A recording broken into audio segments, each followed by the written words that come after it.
The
steel industry is often considered an indicator of economic progress. In 1980, there were more than 500,000 U.S. steel workers, but here in 2020, there are more than 18,000 players signed up for the SteelSeries Championship. I'm Duke, and with me is Sparky. Sparky, are you excited for the day? I am, but do you know how many steel workers we have now? Because I feel like it's probably less now. It was updated to Chinese steel and Russian steel. Yeah, in 2000, it fell down to 224,000. I don't have like a graph of it, but I would assume that it is lower. Maybe not quite in the 20,000s, but either way, we are here for the pre-show to talk about some of these steel workers, or I guess in our metaphor now, it's just our players for the SteelSeries Championship in North America. And right off the bat, we got to talk about the #1 seed, Cody Travis. Tell me about this guy. I mean, he's coming off of some really solid wins lately. He's had multiple first-place finishes in tournaments this year, something that he's really never done in his entire career before. He is someone who used to be on people's radar, but now he's like the #1 target for most players. They're worried about going up against the big boys in the region, but first and foremost, kind of other than Sandstorm, they're worried about when they have to face Cody Travis in bracket. He's definitely a monster of the bracket, of course, coming in with that Barasa pick. Almost a 100% pick rate with that Barasa. He's swapped occasionally, but it has basically all been Cody Travis on the Barasa. Look at those medals. 2 gold medals and 3 silver medals. Hasn't even touched bronze medal. Like this guy's a beast. Well, 5 medals is very solid, but you say he's not even touched bronze. That's not necessarily like the best news in the world, because that means all of those tournaments except for 5, he's not top 3. But we are seeing much more consistency from him now. That was something that he struggled a little bit with in the past. It was like reaching those really high highs and then kind of staying just a little bit below that, because everyone can't play at 100% of their peak potential at all times. It's humanly impossible. If you're a machine, you can, but unfortunately for Cody, he's not a machine. Even with that diesel heart coming from the Barasa pick, he's not a machine, but we're seeing more consistency from him now while also reaching those really high highs. He's doing it in 2s, he's doing it in 1s, and I expect big things from him this week after what we've seen from him this year here in the SteelSeries 1v1. He's definitely one of the big dogs in the North American region, but of course he's not the only big dog. We talked a little bit about this other one, Sandstorm. Large in a way, one of the most well-known names in the Brawlhalla North American region for sure. Of course, current world champion. Of course, he's won the world championship twice in a row and even won in 2v2s. Like an absolute powerhouse player, but in 2020 has not been having the same level of success. What's going on with Sandstorm? I think this year has definitely been an interesting one for him the entire time. Of course, everything swapping over to online, I could see, you see sort of a drop in several players' potentials there. You have a lot of like, you have your online warriors and you have your LAN warriors, and you have those LAN warriors that are like pumped for those LAN tournaments because that's where they know they can perform at their absolute peak. And then for them, the online area is sort of like a placeholder. I'm gonna join online this week, and I'm going to play as best as I can, but what I'm really looking forward to is in 3 to 4 weeks when I can then go back to LAN. So for some players, I see the online area as sort of being their placeholder, which this year, now there's only online. So that's got to be something that those players might have a little bit of trouble adjusting to and really focusing on. But of course, you know what Sandstorm can do. We've seen him do it so much. I'm curious what he'll be able to do this week, if he'll be going in with the Onyx. Now that people have had a little bit more time to play against Cannon, we've seen sort of the play rate in tournament drop off. Still an extremely strong weapon, still able to do a lot of things that it was able to do right when that huge patch hit, right before low tier, right? Yes, I believe so.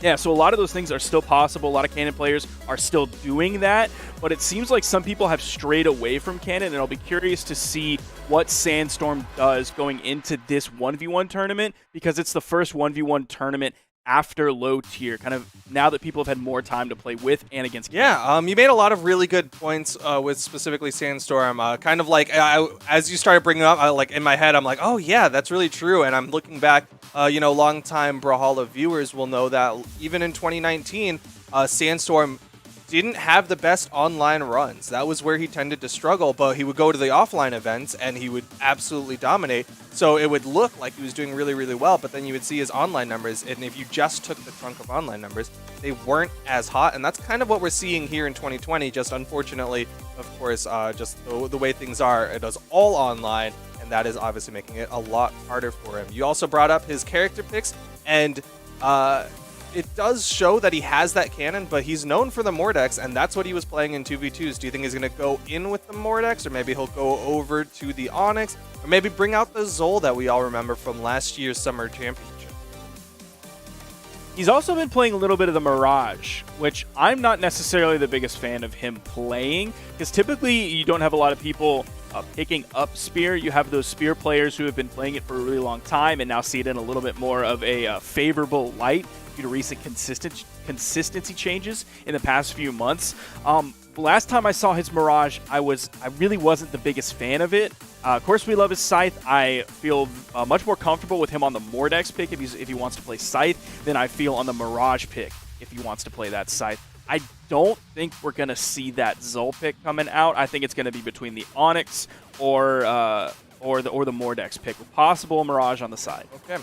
And then, of course, there are still plenty more North American players to talk about. We got to sing the praises of one who I continually discount, and I no longer will I. Kosalix, the second seed for this tournament, the Lance Lord himself. What do people need to know? People need to know he's good. I think more people need to know he's good. He recently tweeted out, I think it was comments on one of his YouTube videos or something about people like not believing that he's that highly ranked of a player. I think more people need to realize he's good. Very good player. He's not a one-trick. He used to be a one-trick back in the day. You could even, I guess you could call him like a Lance one-trick, but if it's just one trick, why isn't anybody else doing it? People need to put some more respect on it. Lance is in a very solid spot right now. I, too, like you, agree that Kosalix will be placing very highly this tournament. Yeah, he's one person who I'm starting to like feel bad about the fact that like he has continually been discounted, right? Even when he first started, before he had really made a name for himself, people really recognized him as, oh, he's that Scarlet who likes to throw out the down sig on the Lance. Like that was like his thing. And then once that moved, or once that signature got a little bit of a nerf, he was still doing well, and people stopped having that ability to be like, oh, he just likes to do the down sig. Oh, now he's the Lance player who likes to dash dance a lot. And then people would be like, oh, I totally know what to do about that. You'd see and hear all these top players be like, oh man, all he does is dash dance. Like, I know exactly what to do. And then they'd fall to him. And just every single time people make some sort of excuse saying like, oh, he just does this, I know exactly what to do. And every single time, Kosalix has started to prove them wrong. And it's really going to show that he is a dominant force in the North American, easily top 3 placing, and of course coming in second seed for the tournament. Yeah, him coming in that second seed, that doesn't happen overnight. That's not from one solid tournament placing and then he's second seed for the rest of the year or anything like that. That comes from very consistent high placings throughout. And you look at his character pool too.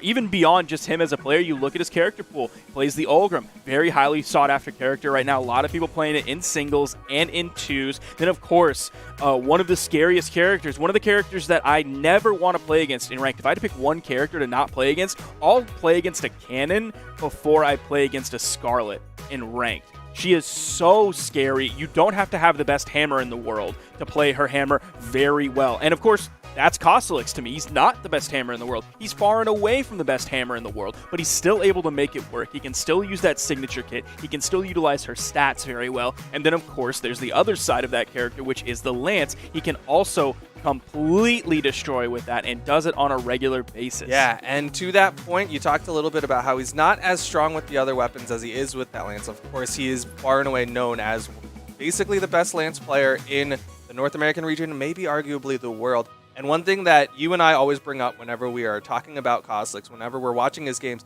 is his ability to make not true combos on Lance look true. He hits sidelight recovery so ridiculous. much. He hits sidelights there so much. And you play Lance, so you know how incredibly hard those things are.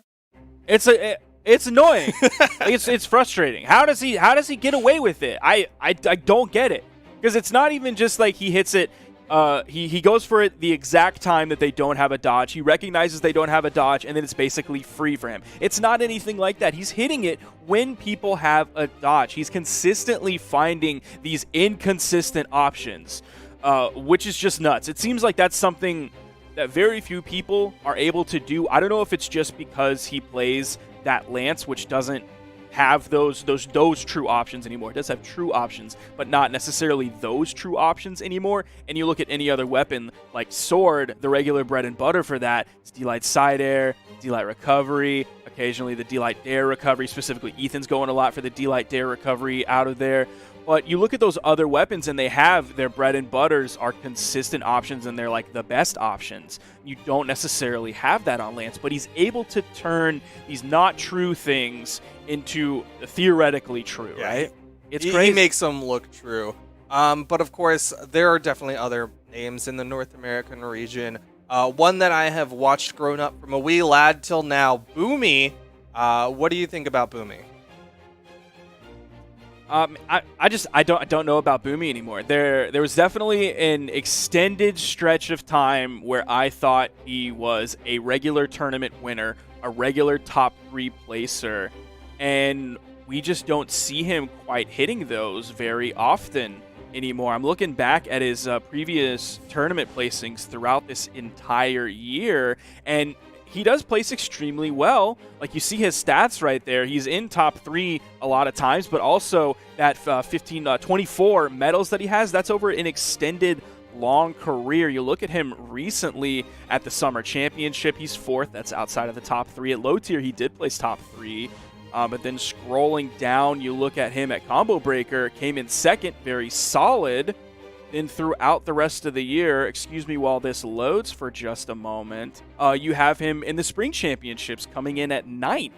You have him at 1st in CEO 2s, but then 4th in CEO singles. So you have a little bit of inconsistency from Boomie that I used to not think was there, and it's definitely there, especially online. I think online does not serve the best for Boomie. I think he's much better on land. Yeah, to your point, he's been a long-time competitor, and at various points in multiple years has he been argued as one of the best players in the world. And he has so often seemed like one of the top players, one of the people who could very well become the world champion, who could take down whoever was also at the top. And yeah, like you're saying, 2020 has not looked as strong for Boomie. I know he even at one point was thinking about taking a break, and it was a very short-lived break because immediately after that was the mid-season championship, and he was right back at it, looking awesome. But still, I want to see the highs of Boomie, because when Boomie's doing really well, then you're seeing a lot of other people really grinding to catch up to that skill level, because Boomie can really push the envelope. And I think out of everyone who is absolutely hungriest for the win, we have a lot of really hungry players out there, but in terms of hungriest for the win, I think Boomie's up there. and I think not getting that win probably weighs on him more than a lot of other players. Yeah, Boomie, so you and I are familiar with Boomie's coach, or previous coach, Creed, and I would very often talk to him about, like, okay, what's Boomie's thoughts about, like, his standing in this tournament? Like, how does he feel? And very often, the logic was, it was Boomie's job to be as confident as possible, to think that he can defeat everyone, and it was Creed, his coach's job, to be on the back line being like, all right, how do you achieve that goal? And I think that still holds true, is that Boomie has that confidence. He's still, he doesn't have the coach anymore, but he still has that confidence going into matches. But of course, that would be our 4th seed coming into this. Then we go down to the 5th and 6th seed. Let's talk about Lil Cap, the Bodvar. I'm actually feeling really good about Lil Cap coming into this. I'm feeling very good. I think we could see like another 4th place finish from him that we saw previously. He's using Stomp Bear more, and he is more confident in Stomp Bear. Like, he was talking about it a lot on stream. I think I watched him yesterday. He was playing that. I'm loving the Stomp Bear as a knockout option to get that early vertical KO before the Stomp Bear is going to kill, before the Stomp Bear is going to kill. And we've talked about him and Stomp into nothing. Look at that one single beautiful gold medal right here. What a time that was. But we regularly joke about Lil Cap's Stomp into nothing, and that's something that's like plagued him from finding knockouts and putting himself into power positions in the past.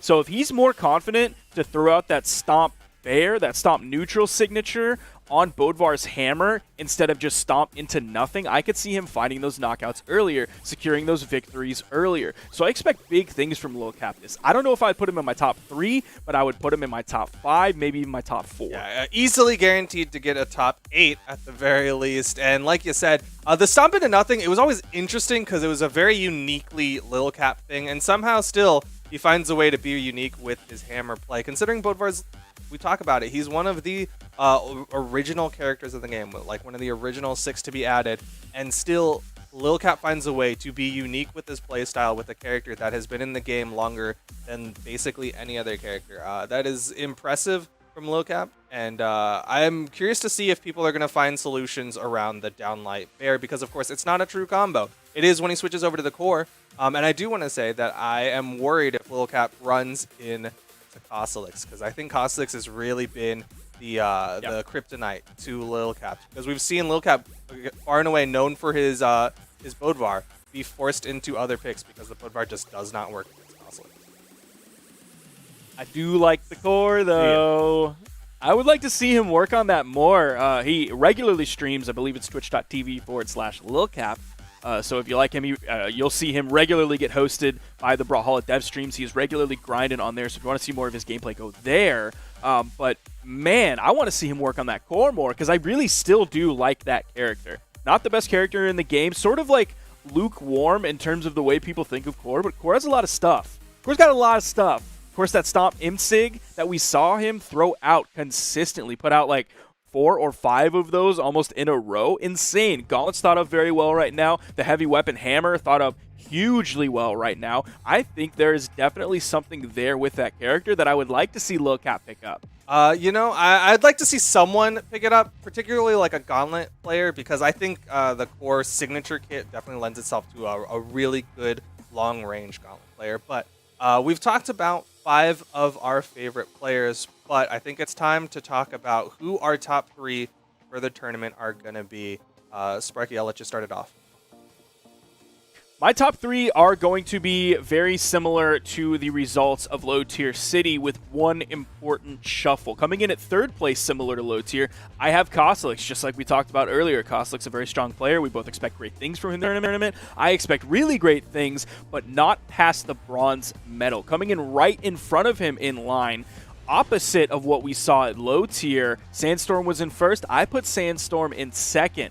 Getting the silver medal here, of course, going up against who I put in 1st of Cody Travis. I think Cody's taking championship gold here today. You know, that's not too far from what I am guessing myself. I do think Cossalix is guaranteed that top 3. I have continually discounted how well he can play.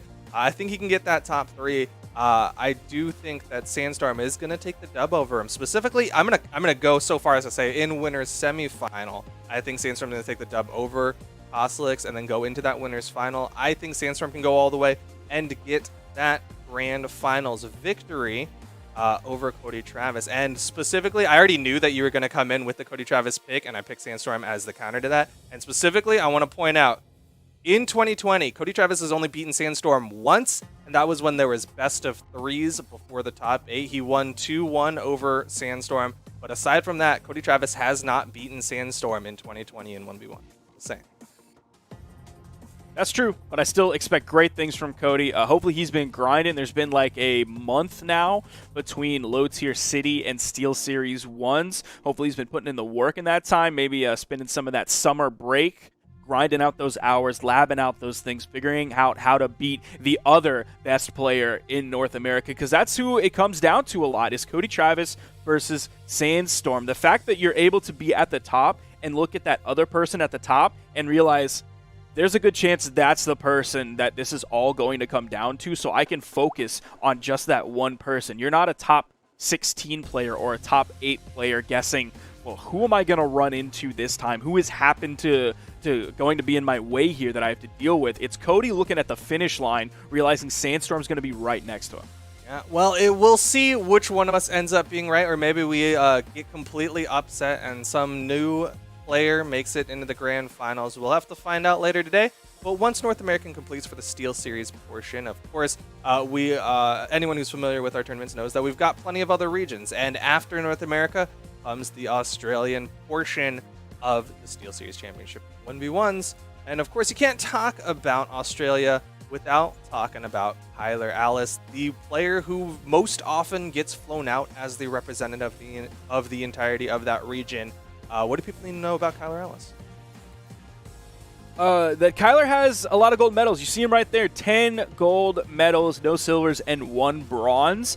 I think the important thing to note about Kyler is, 1, that he's very good, and 2, that people are catching up to him.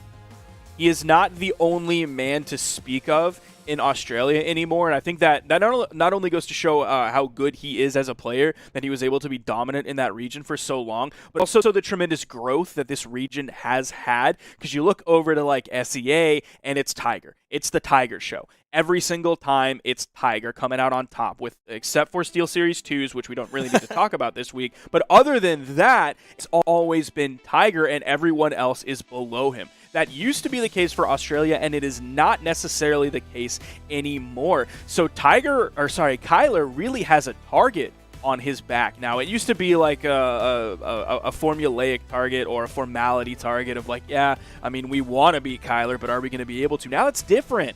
I don't know if Kyler can take it home this time. I still have a lot of confidence in Kyler Alice personally, especially, I mean, like, you just go back, 2 months ago, and he won a tournament playing a different character every single game. Like, very, very, very few people in the entirety of Brawlhalla history can say they have won a tournament playing a new character every single game, even just minimizing that to top 8 of a tournament. Playing a new character every single game is just something unheard of. And it just shows how strong of a player Kyler Alice is. I'm going to say that, you know what, things happen. He lost once. He got the 3rd place in low tier city, which of course is a very important tournament. It's the mid-season championship. It is the 2nd biggest tournament for the year, and that is a rough one to go down in, but still, it's Kyler freaking Alice. If you're going to talk about Australia, you talk about the boy Kyler Alice. Now, you mentioned that 3rd place finish in low tier. Now, I think we should talk about who won that tournament, and that's Doggo. Coming into 1st place, Doggo is a player that I have very high hopes for as being a controlling power in Australia, not only coming out with the dub in low tier, but also playing extremely well, coming out with the dub in 2s for SteelSeries just a week ago. So we have very recent history, extremely recent history of Doggo playing very well in singles and in doubles, and we've seen some inconsistencies from Kyler here recently. You talk about that 3rd place finish, then you talk about the inconsistent play that he himself commented on with regards to low tier 2s and then also SteelSeries 2s. He talked about, I mean, we mentioned this multiple times about Kyler playing really poorly in the beginning of the day and Wright coming in clutch there, and then towards the end of the day was playing really well while Wright was the one kind of dropping the ball. Even though you see that as, oh, he turned it around and he's playing really well, you still see it as inconsistency. You see it as cracks in this Kyler Alice armor. Yeah, and to your point, of course, even going further into the history books of 2020,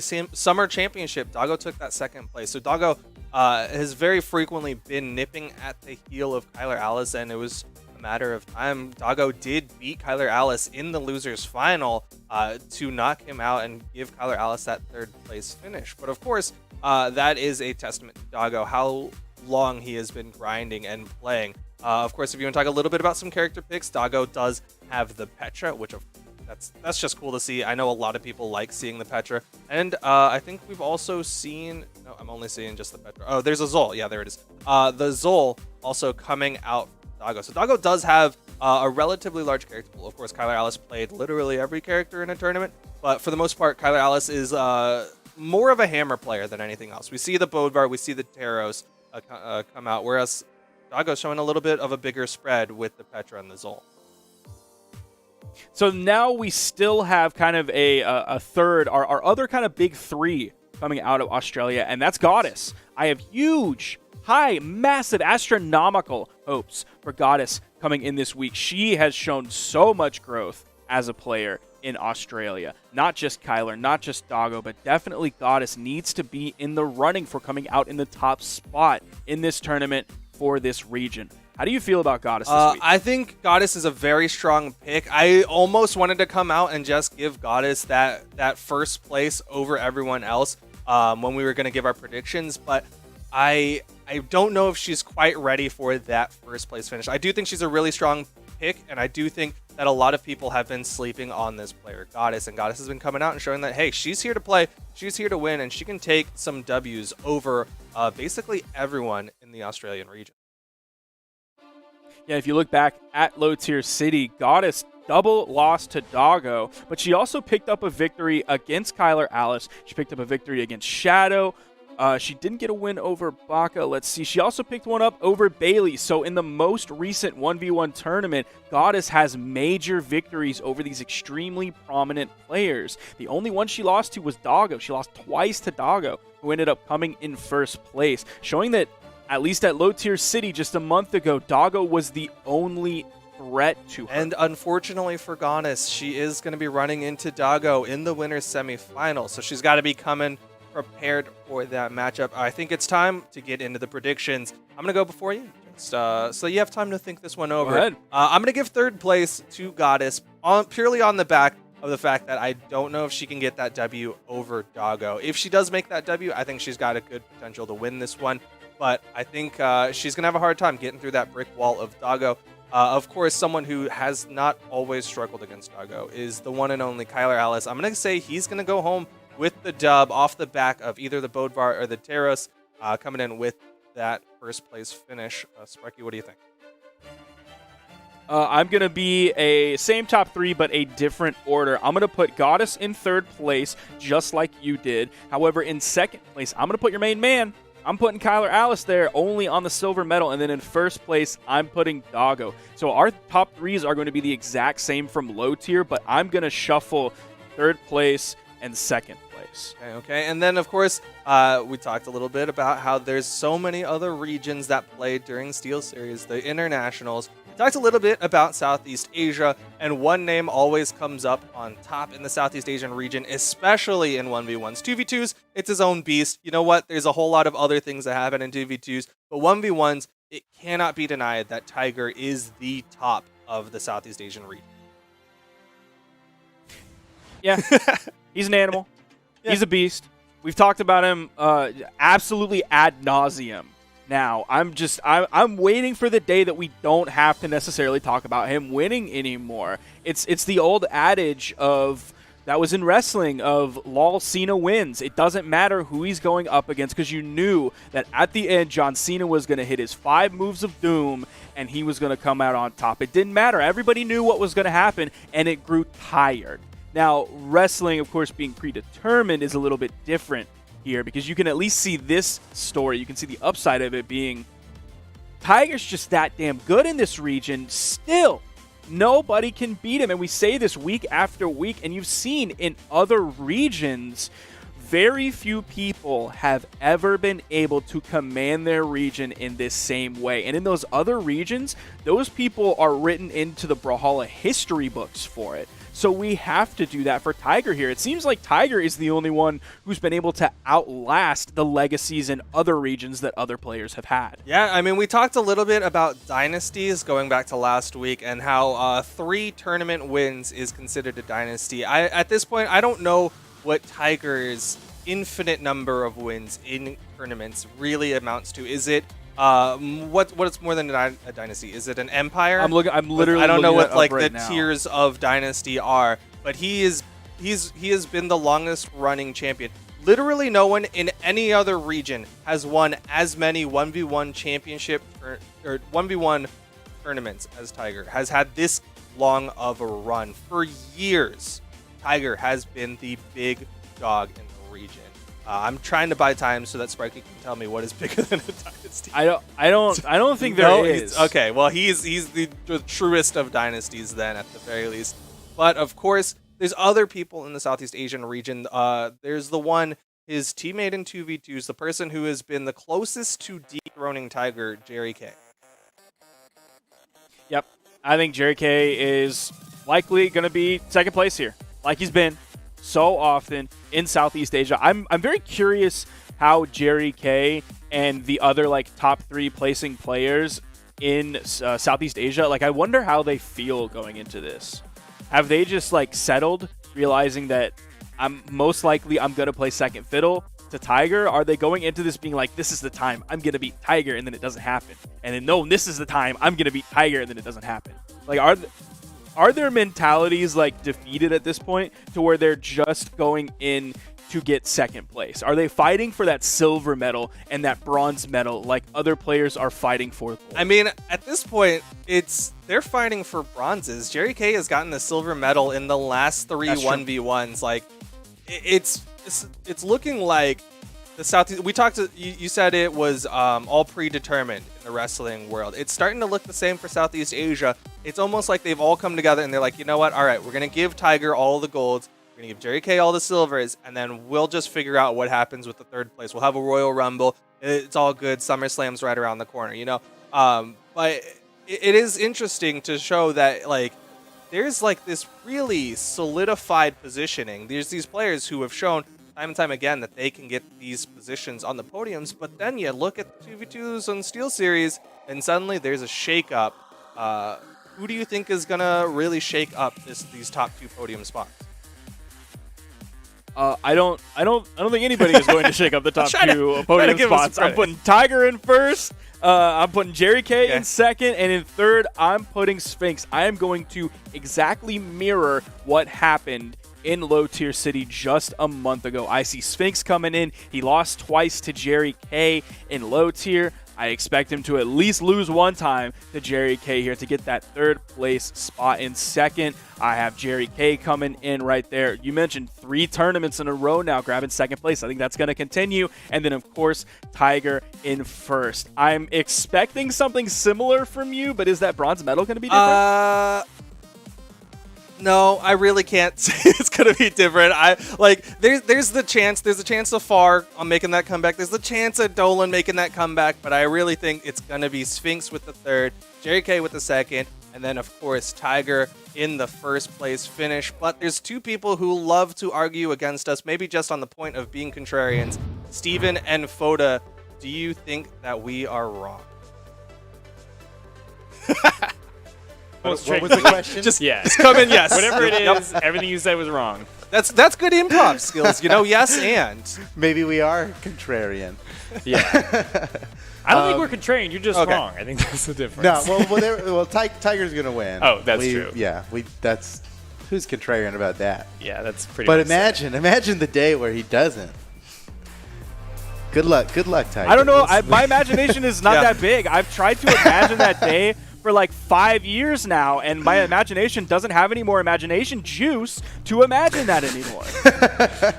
Yeah, you've run out. We're all low on imagination juice out here. So, guys, I heard your predictions. I heard the top threes, and it all seems pretty likely. But you guys are not realizing Lil Cap is the one. Lil Cap, it's his time. He's been there this whole time, just ready to strike. And now's the time where Lil Cap's going to come in and win the tournament, I think. What do you think, Steven? I disagree. Okay, not to be contrarian, nobody called out for that. But I do disagree. But we're looking at his stats here. I mean, he's got 1 gold medal, so he's about due. I mean, he's been there before. He's been there before. And you know, that gold medal. I'm thinking that gold medal is probably. Are these 1v1 gold medals? Maybe, I'm not sure. I would assume so. He has some 2v2 gold medals. We know that for sure. Yeah. Well, I mean, look, he's got earned. What, he had $23,000 in Brawlhalla earnings. That's good. That's money, man. That's great. That's a new car. Look at. Yeah. What is he gonna do with all that money? Anyway, but I think he's gonna win this tournament. I think he's ready. Yeah. Now it's gonna be tough. All right, Cody, Travis. Right. He's good. He's good at the game. Sandstorm. Okay, I get it. He's a champion. Sure. All right. Sure. And then Koslik's 3rd place in just about every tournament ever. Sure, I get it. Yeah, he's consistent. good. But Lil Cap, it's his time. You're right. Time. And then there's Boomie, right? Right. You got Boomie's a wild card these days because he's like, we know him as a top tier competitor. We know him as first place, of course, Boomie. No one would be surprised. But at this point, it would be a little surprising. He took that bit of a break, and now we're all waiting for his tournament win after coming back from the break. So he's hungry for it too. Yeah. And if it did have to go Lil Cap versus Boomie before Grands, that'd be a tough match to call right now, I think. But I'm gonna say Lil Cap all the way. Probably. We'll see. Go Lil Cap. I believe. Rectify Esports. He's the guy. Well, I mean, Foda's blessing counts for something, I think. I think that's going to do him some good. But honestly, for myself, I'm going to go with what's proven, you know? Yeah. Sandstorm. Okay? Over Cody? Yeah. We heard Duke and Sparky talk about Cody over Sandstorm. That's You're interesting. thinking Sandstorm over Cody. Yeah, well, I checked the weather app this morning when I woke up, and it was a 90% chance of sandstorm, which is pretty highly likely. So I'm going to go with that. It's unusual. Where we live. Yeah, especially for Georgia. A sandstorm in Georgia, but it's happening in our servers. You just watch it. But yeah, I think so. We were looking back to the bracket before this, right? And we saw Cody Travis is the one who knocked Sandstorm into the loser's bracket in Low Tier City, right? Yeah. But that whole set, I think it went to Game 5. Sandstorm was playing Mordex the entire time, and the whole tournament he was playing Mordex. I think, and for it the most did go part. to Game 5. Yeah. It was tight. And so it seems like, Cody Travis was able to beat his Mordex, but then he pulled out the Onyx in Grand Finals, and that was it. That was it. He won the reset in Low Tier City 3-1, and then won the tournament 3-1 again. So it does seem like his Onyx is on a whole nother level. I think he might even save it too. That might be like his Blue Eyes White Dragon or like whatever crazy pocket maneuver you save to the end. Card. Yeah, it's his trap card. He got the trap card down there the whole time.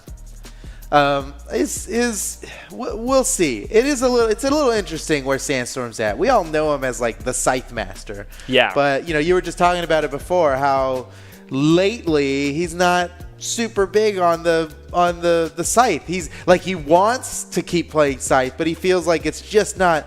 He's not winning easily enough like he used to. Yeah, yeah.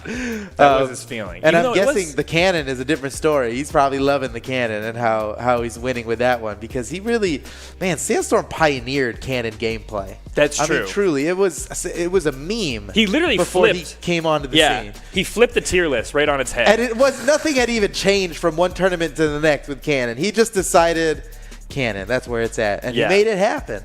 That's true. So that's something in its own right. And now Cannon's in a pretty good spot balance-wise. I think a lot of people agree that it is a powerful weapon right now. So, yeah, Sandstorm's probably going to play Onyx.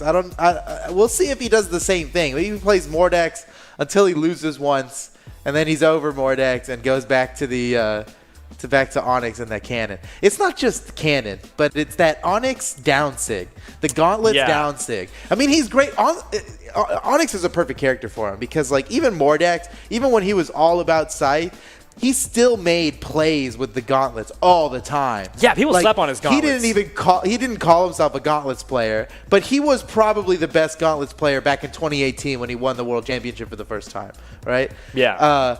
I mean, not only were his combos insane, I mean, we saw that like 8-hit combo on Boomie in winner's final of the World Championship. Insane, right? The sub 1 minute game against Noel, I forget which championship that was. Final sub round 1 minute 2019. game. Yeah. That was final round 2019. Everybody remembers that. Yeah. That was, woo, sorry, Noel. That was a brutal game. Yeah, he sub did get 1 minute on stage. Yeah, in posterized. top 8. Wow. Yeah, Sandstorm really has left a trail of brutality in his wake through Brawlhalla Esports, man. And you know what? If Sandstorm won, if you were right, Steven, I wouldn't be surprised. No one would. I'm just thinking it's Lil Cap's time. You're believing in a more interesting world, maybe. You know?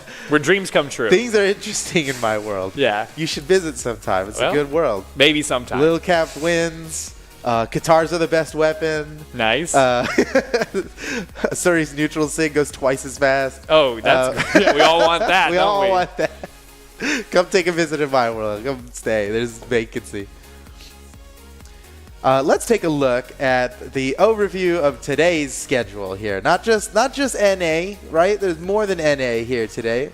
We're gonna have Australia, and you guys can't see it, but there's more. After Australia, we got Southeast Asia. 3 entire tournaments happening today. And this first one, over 7,000 competitors in just the one. 7,000? I know. It's a little ridiculous that we do tournaments where like more than 10,000 people are competing today alone. Today. So everyone you see on stream today is going to be like bruised and like bloody and beaten. Like everybody's...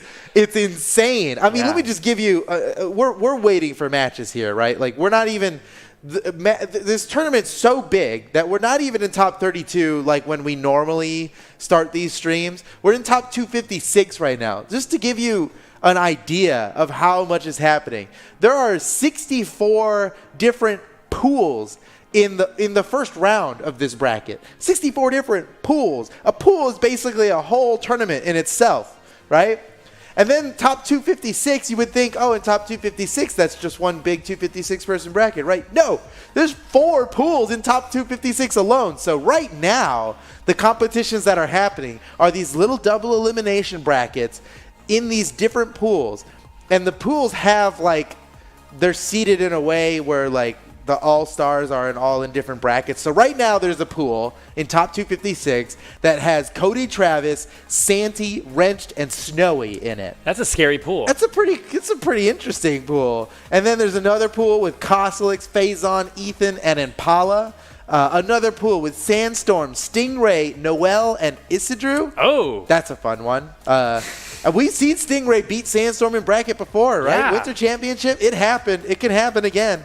And in the last pool, there's Boomie, Lil Cap, Simba, and Wilson. Oh, I hope Boomie and Lil Cap don't have to fight yet. Say, your boy's got a tough pool That's there. a tough pool, man. All right. Simba and Wilson in there? Okay. All right. Well, you know what? He'll be fine. Lil Cap, he's going to do well. Anyway, all this to say, this is a giant bracket that we've got here today. And these players are playing for the lion's share of a $40,000 prize pool.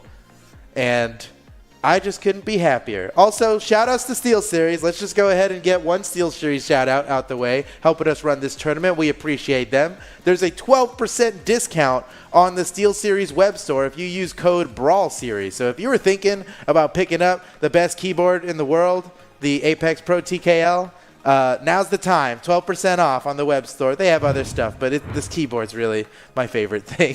They got headsets, all kinds of stuff. Check it out. Promo code BrawlSeries, 12% off. Now's a good time to buy. Thank you, SteelSeries, for helping the Brawlhalla community here. So with that, let's get into our first round of the day. Top 256, guys. We're starting these tournaments on stream in top 32. We are in top 256 right now, though this is one of the last matches happening in top 256. It is going to be Stimpy versus Shadow Q12. And Stimpy is I like talking about Stimpy, because Stimpy, you can even see his avatar there. That's not the NA. That's not a US avatar. That's not even an avatar from NA. He's a European import. Okay. Right? He's competing in NA right now because he lives in NA. I think he's going to college in Canada, if I'm not mistaken. All but right. We've known him since 2016, since the very first tournaments in official Brawlhalla esports. He's been a top-tier competitor, but it was from Europe. It was from Europe. I think from Morocco, if I'm not mistaken. He was competing from Morocco. Oh, interesting. So he's got a whole new pool of people to play against now. Yeah, so now he's been competing in NA, and it's been a few tournaments now. He's been in NA for a bit, but we've never watched him on stream since his move to North America.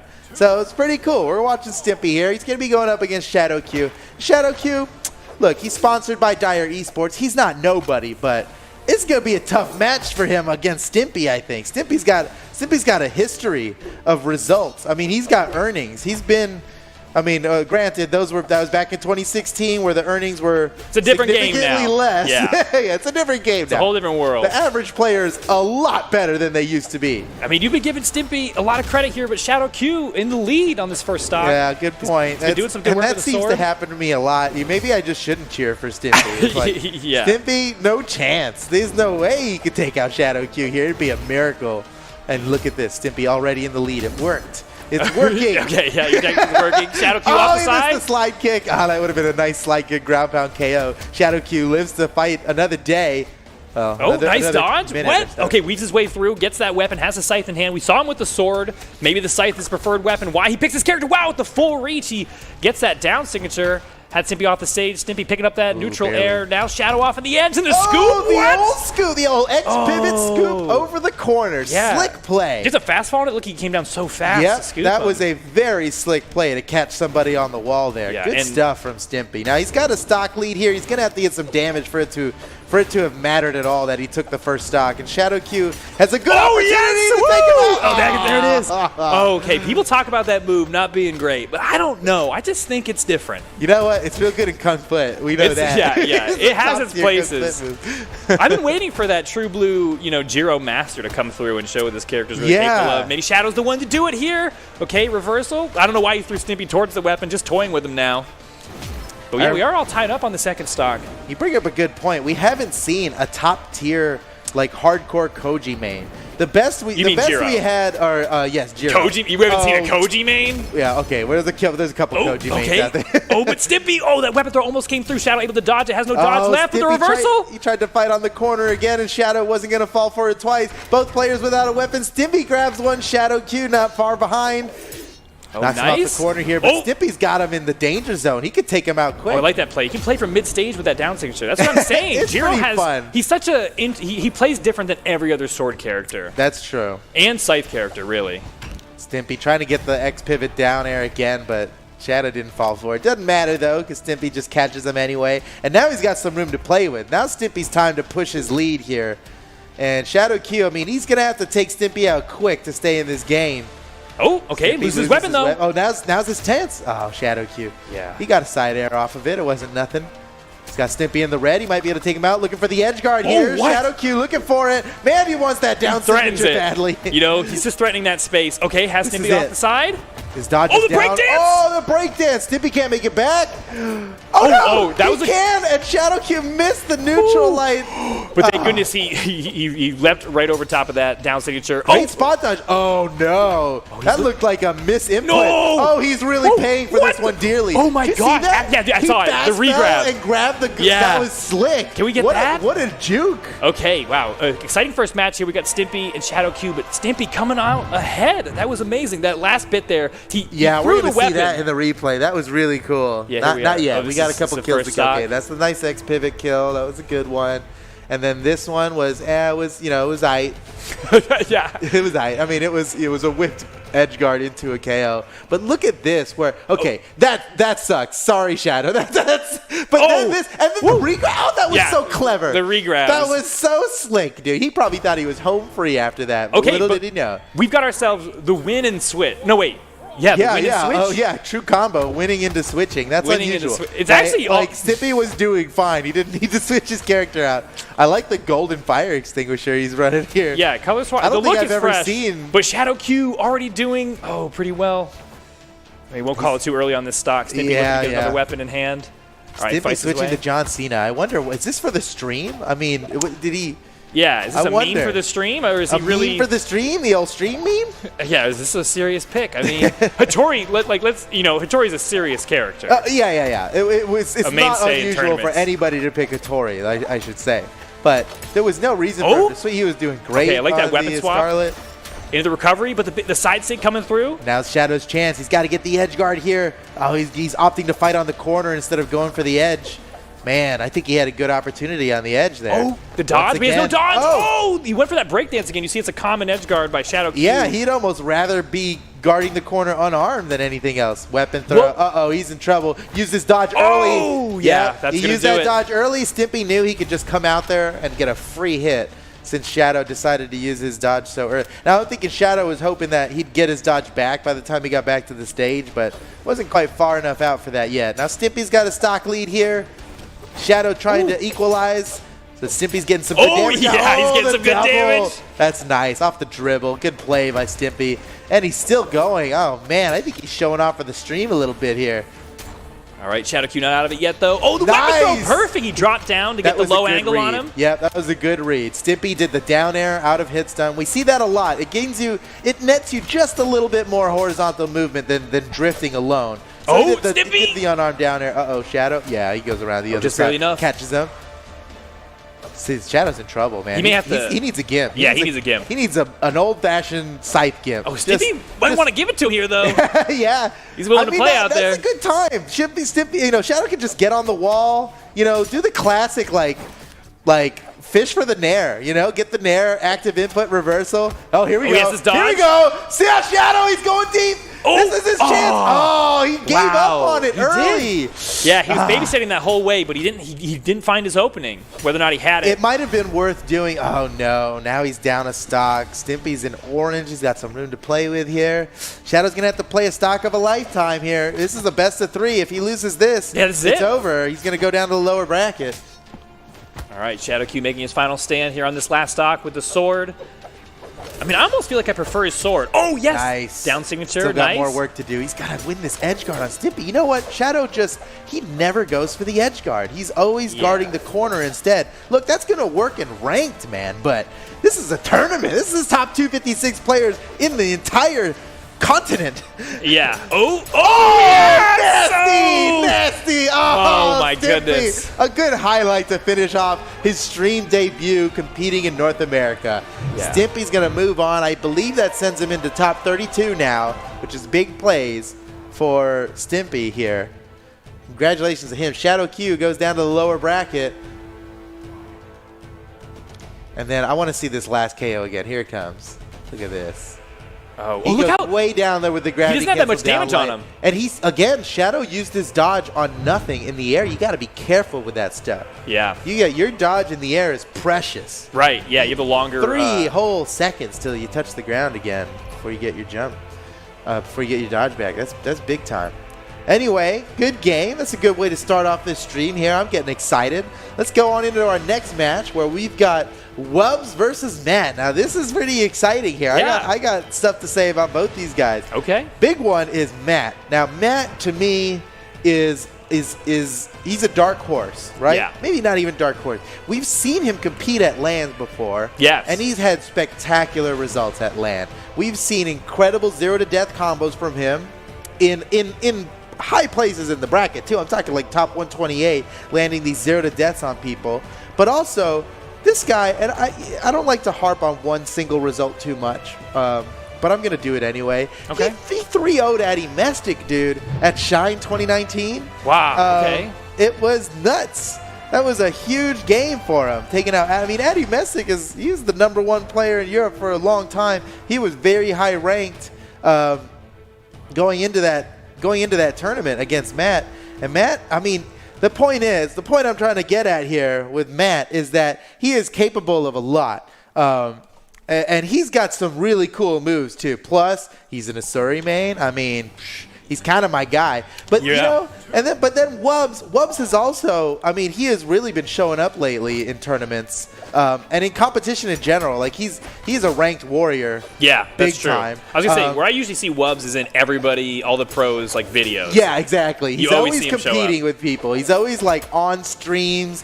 He's hosts his own streams. Check him out on Twitch. But he's also, like, if you're watching anybody's stream, you might end up watching seeing Wubs. They always queue into Wubs. So he's playing with the best of the best, but here he is up against Matt in game 1. Again, these are best of 3s, so 2 victories will take home the whole set. You know, most recently, I remember Soldier Boy was streaming. That's true. Brawlhalla on Twitch, and Wubs, you better believe Wubs was in like every one of his lobbies. Oh, did he? Was he really? Yeah, That's awesome. Wubs was competing against Soldier Boy on those streams. Oh, that's hilarious. Nice gravity cast. Oh, nice and that was the such a good read. throw. He can finish this right here. Oh, good nice. mix-up from Wubs, but it doesn't matter. Caught him with the down air. Yeah. Matt's got a really nice lead here. This is a great lead. He can push.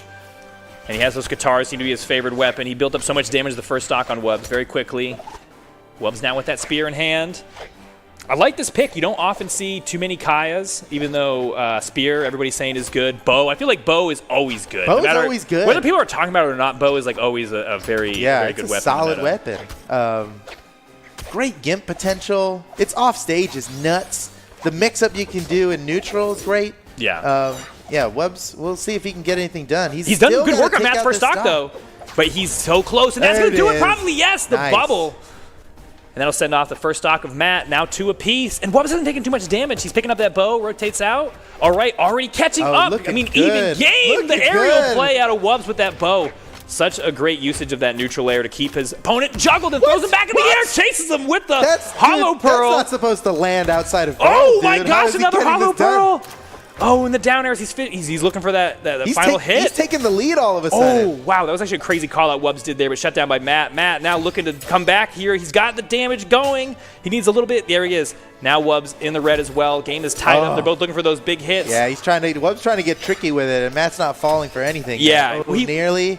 This is going to be close. Oh no, yes. That's the second time you've seen Wubs go for that, where he just barely off the bottom of the ground, he gravity cancels that side signature to pick it up just a little bit quicker. It's a good move. You know, the low gravity cancel there, it's going to hit grounded anyway. Yeah. Plus you're covering a little bit higher. You might catch a jump option or something like that. And if they're trying to jump away, that move actually goes up at the end. And now Wubs has the lead. It's like the opposite of last stock here. This could be an intense match. But it's only a best of 3. Yeah, and there it goes. Down to the last stock. All right. Matt, what weapon is he going to keep? He's going to go with the sword. Big mistake. Big mistake. Okay, calling it now. Oh, I don't know. Looks like not a mistake at all. Matt doing some damage already on that last stock. But, can Wubs? He's got the spear. Nice. Push off the side of the stage. Good little combo there. The side light neutral light that works at low health. I mean, Matt he's been keeping He knows all of that stuff. He's a pro. Yeah, his pressure on the ground has been so good, but Wubs in the air He might end it here. Matt's in trouble. He doesn't have his dodge. Uh-oh. Okay. Matt, back onto the stage here. Wubs. Ooh. You know, Wubs seems to prefer to fight in the air, and with these platforms, he can kind of force the approach to come in the air. Oh, wow, just barely. What a dodge. I can't believe Matt made it around that. Uh-oh, now he's in trouble. He's got no weapon. Matt's going deep. Oh, Matt's going deep. the reversal. A little too deep for Matt there on that one. Wubs turns it around. What a beautiful turnaround from Wubs at the last second. It was so close right to the end, but coming away with it. That's game 1, though. Okay, are we going to see a game 3? That would be so exciting. Oh my gosh. Wubs was doing so good with those neutral signatures from Pearl, just that hollow Pearl that shoots out. Yeah. And then, man, signature use is using those gravity cancels. But then here at the end, this was great. The defense coming into play. Boom survives that and the uppercut and gets the reversal on the position. Wow. Look at this. Both players have just swapped their characters. That is unusual. Wow, okay, The winner won and swapped his character. The loser swap. That's common. Yeah, and Wubs with no weapon crossover. Matt, at least with the sword carrying over from the Asuri onto Hattori now. Disappointing to see him drop the guitars, but, you got to respect what these guys are doing. Well, it makes sense for Matt. On loss, change characters, that makes sense. On win, change characters, I guess if it were to counter Matt's pick. It was close enough where I think Wubs was like, he's happy he won that one, and but wasn't counting on the win there. That's a very good tries point. To catch him. That was good. You see how Wubs wow! Oh my goodness. Okay. Man, if he had hit that neutral sig, oh man, I like the way he threatens with that weapon throw. All right, tied on the first stock here. Both of them heavily damaged. Oh, just barely picking up those weapons. Picks up the blast, and the recovery will do it. The first stock going the way of Wubs. Is he going to get the clean sweep here in the set? 2-0, we'll see. All right, favoring those blasters, keeping those in hand. Now knocked out of the side. Matt want to close this stock out quickly. Has him off on the edge. Wubs able to sneak underneath with the reversal. Yes. See, even when he loses the good positioning, he uses that reversal so effectively to take out that stock. Now tied up 2-2. All right, Man, Wubs. that was a good play there. Uh-oh, Matt. I think he really wants that sword. I think that weapon throw was more about getting sword than landing a weapon throw. It is true if you're trying to rotate your weapon, throwing your weapon will make a spawn happen sooner. Yeah. But then you got to play for a bit unarmed. It's risky business. So there is some risk reward there. Ooh, man. Wubs almost caught him again with that aerial reversal up in the sky. That got him the win last game. Ooh, okay. The reversal from Matt? Matt's got to be careful about going too high. Or too low, really. That's what caught him last time, was going a little too deep. And I mean, you gotta love it when these guys go deep and they're taking the risk and going for the big plays. But, Wubs! Oh, he's gonna catch the battle with the axe. He caught him again with the. You gotta appreciate how Wubs is very intentionally trying to land the bottom hitbox of his axe recoveries. That is, oftentimes axe players get criticized for, accidentally getting gifts. Oh my gosh, the double dare into the neutral air. Excellent play by Wubs, but shut down quickly by Matt. But now Matt's taking the lead. It's such a crisscross here. He may have taken the lead, but it's only a small one. I think Wubs' pace was picking up at the end of that last stock. He might be able to finish this off quickly, picking up those blasters, and boom, the gravity cancel. Catching up. Okay, down to the last stock here. Okay. Matt's got to win this to stay in the set. If Wubs wins, it's over. Oh, Wubs. Oh, he had a good opportunity there. Matt able to fight his way back up through using the helicopter to push his way on top of the stage. Now holding the corner here. Wubs. Oh, his axe is coming to life here. Okay, I'm a believer in Wubs' axe. I'm not going to question this pick. It's a good pick. Oh, man. Wow, the way he fights back to the stage, gets through the corner. Matt's Matt losing his weapon. Danger zone. Matt's got to be nervous. Oh, the gravity cancels from Wubs. That signature never lands. It does too. How does Wubs do it? What? Okay, that was okay. Wubs now a little bit too much. Oh, this could be it. That is it for Matt. Wubs wins the set 2-0. Wow. Okay, man. Every time I thought he was going too fast and he wasn't going to make the turn, he was going to fly off the rails. Wubs kept it on track, taking the game 2-0. Excellent performance there, man. Wubs, he's showing up in everybody's streams. Maybe he's going to show up even more today. He's going to show up on the highlight reels now. That's right. Wow, in there. Oh, see, he went for that crazy reverse that would have been nice. Down signature, but picking it up with a down light into the recovery. A lot of kills off the top from Wubs. He was kind of like, he won the game up with a kill off the top before. He didn't even have blasters with it. I mean, that's common with blasters, but good plays from Wubs. Staying in this bracket. All the grinding's been paying off. Yeah, for sure. All right, hopefully we'll see more of him today. All right, well, let's get into our next game here. Still in top 256, guys. It's a giant tournament. We got a day ahead of us. And I think we should appreciate that we're getting to see people on stream that we haven't gotten to see before. Maybe this is a treat. This is something to appreciate. Do you really want to see Sandstorm play again? Well, yes. Yeah. Okay. Well, yeah. Sure. But we'll get to that too. We'll get to that. Look, we got some good matches here. Up next, we've got Zaky versus Linx. And Zaky is kind of a household name here. We don't see him often on the tournament streams, but that's only because he just barely missed it. He's like, it's no surprise to see Zaky this far into the bracket. He always is. We just don't get a chance to see him on the stream very often. So Zaky versus Linx. I don't have a lot to say about Linx. This is the first time I've ever seen or heard this name. But Zaky is, to me, a household name. And I got to give him the favor here. I mean, I know who he is, and that means he's a good player. I'm a fan of Zaky as well. From the guitar play already doing so well. Okay, Zakuy's movement. He's got guitars. There's no way. Linx is done. Okay, the way, honestly, though, Zaky was just moving around was giving me some good insight into how this is going to go, I think. The double Ned light? Oh, weapon throw? Okay, and he is playing The Rock, who is a crossover for Sentinel, who you don't often get to see, even though I do think he's one of the most underrated legends. And The Rock himself, makes it even more undisputed as a champion pick. Oh, what? Nice spot dodge. Whoa. Oh, another good dodge. Okay. They're both fishing for those big heavy attacks, not able to land them yet. Okay, Zaky losing his guitar, switching out for the hammer now. Both of them dueling it out with their hammers off on the side of the stage. Zaky trying to make it back. Oh, luckily the soft platform. Oh, up and then under. This is going to be a close match. We've got a battle here. Oh, look at the hammer mirror, too. Oh, now's his chance. Oh, yeah. Okay, he drops the people's elbow hard. One mistake from Linx is all Zaky needed to steal the stock. He was so right to go for that meteor strike of a ground pound. Yeah. Well done by Zaky. Yeah. You know, one thing, if you ever like watch Zakoy on stream and stuff, you know that he is one of the most, how do I phrase it? He learns from everything he does. He's one of the most like analytical players I've seen on stream. Oh, nice weapon throw. I like that. Yeah, I like the attempt though from Zakoy to use the movement and that signature to get back to the stage. I don't think he was gonna have enough anyways, but Linx there to shut it down with the weapon throw. Now, do you think he learned from that? Is what you're saying? What do you think he learned there? Yeah, I think he'll learn from that. Okay, we'll see. I don't know what he's gonna learn, but you know, if you watch him on stream, it's like when he loses, when he wins, and while he's playing, he is describing everything, his whole thought process. Oh, he goes low here. I'm gonna try to make him do this and that. Like he's a very thoughtful player. You know? Okay. Whoa, big. Oh, what a play! Woo! That was so sick. That was thoughtful, I love too. the chase dodge down into a side air with the guitars. That is such slick play. Right. I need to start bringing that into my play, man. That's a good move. Well done by Zakoy. Let's see if he can push this lead here. He's got the lead on Linx, but Linx could take him out right here. Equalize the stocks. Oh, going for the down sig, but Zakoy wasn't falling for it. Now Zakoy's got an opportunity to build up some damage here. He's already got Linx in the yellow. He's pushing for orange here. Couple more hits. Linx having trouble finding the KO onto Zakoy. He's looking for a downlight, and Zakoy is just not going to fall. Oh, yes! Oh, my God! That was sick! Zakoy! Oh, my gosh. That was good. That was like watching like a high schooler drown a like middle schooler in the pool. Just like dunked his head under. Have you seen that? Oh, yeah. Have you been witness to that, and that's bringing up some memories here for you? Yeah, dude, that just looked awful to have happen. Look at that. Oh, I love that Oof. chase dodge down into the side of that. So slick. And this is going to be a great.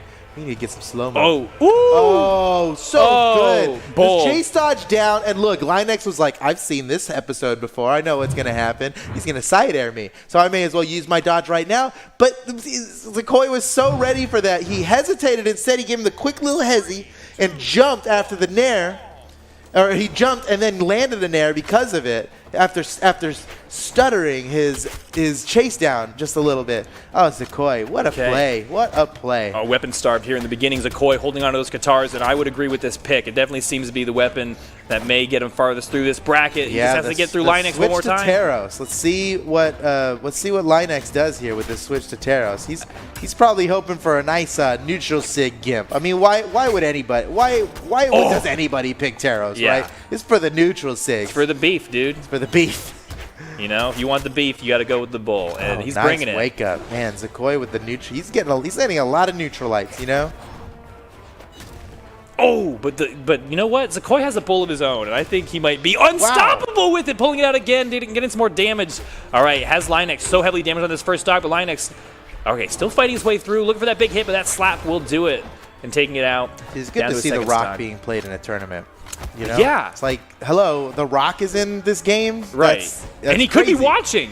He could be watching. What's up? Yeah. How many What's people up, are Dwayne? watching? It's likely, you know, it's likely. It's likely. I mean, why wouldn't you? If you were in a game, you'd watch the tournaments. All right, Linx down. Or securing that first stock from Zakoy. Hasn't taken too much on his second stock. Swapping out for the axe. Zakoy going to pick up those guitars first. Okay, Linx, can he deal with Zakoy's guitars with the axe? Okay, doing a good job. Oh, but Linx finds the opening. Nice read there. The gravity cancels. Fancy. These combos are getting fancy now. Zakoy. Oh, wow. He really believed in that. Yeah. I mean, that could be nasty. That down signature has the capability of spiking. It does, yes. You got to land it at the perfect place, but it can spike. Ooh, wow. Linx taking the lead now. Pretty significant lead, too. The Taros pick working out for him. Yeah. That was an early KO, and you gotta imagine that it's because of the Taros. I mean, the character swap does seem to be helping him out here. Okay, Zakoy with the hammer now. Oh, we saw him drop that bomb on him in the first stock in the first game. Can he get this quickly here with the hammer?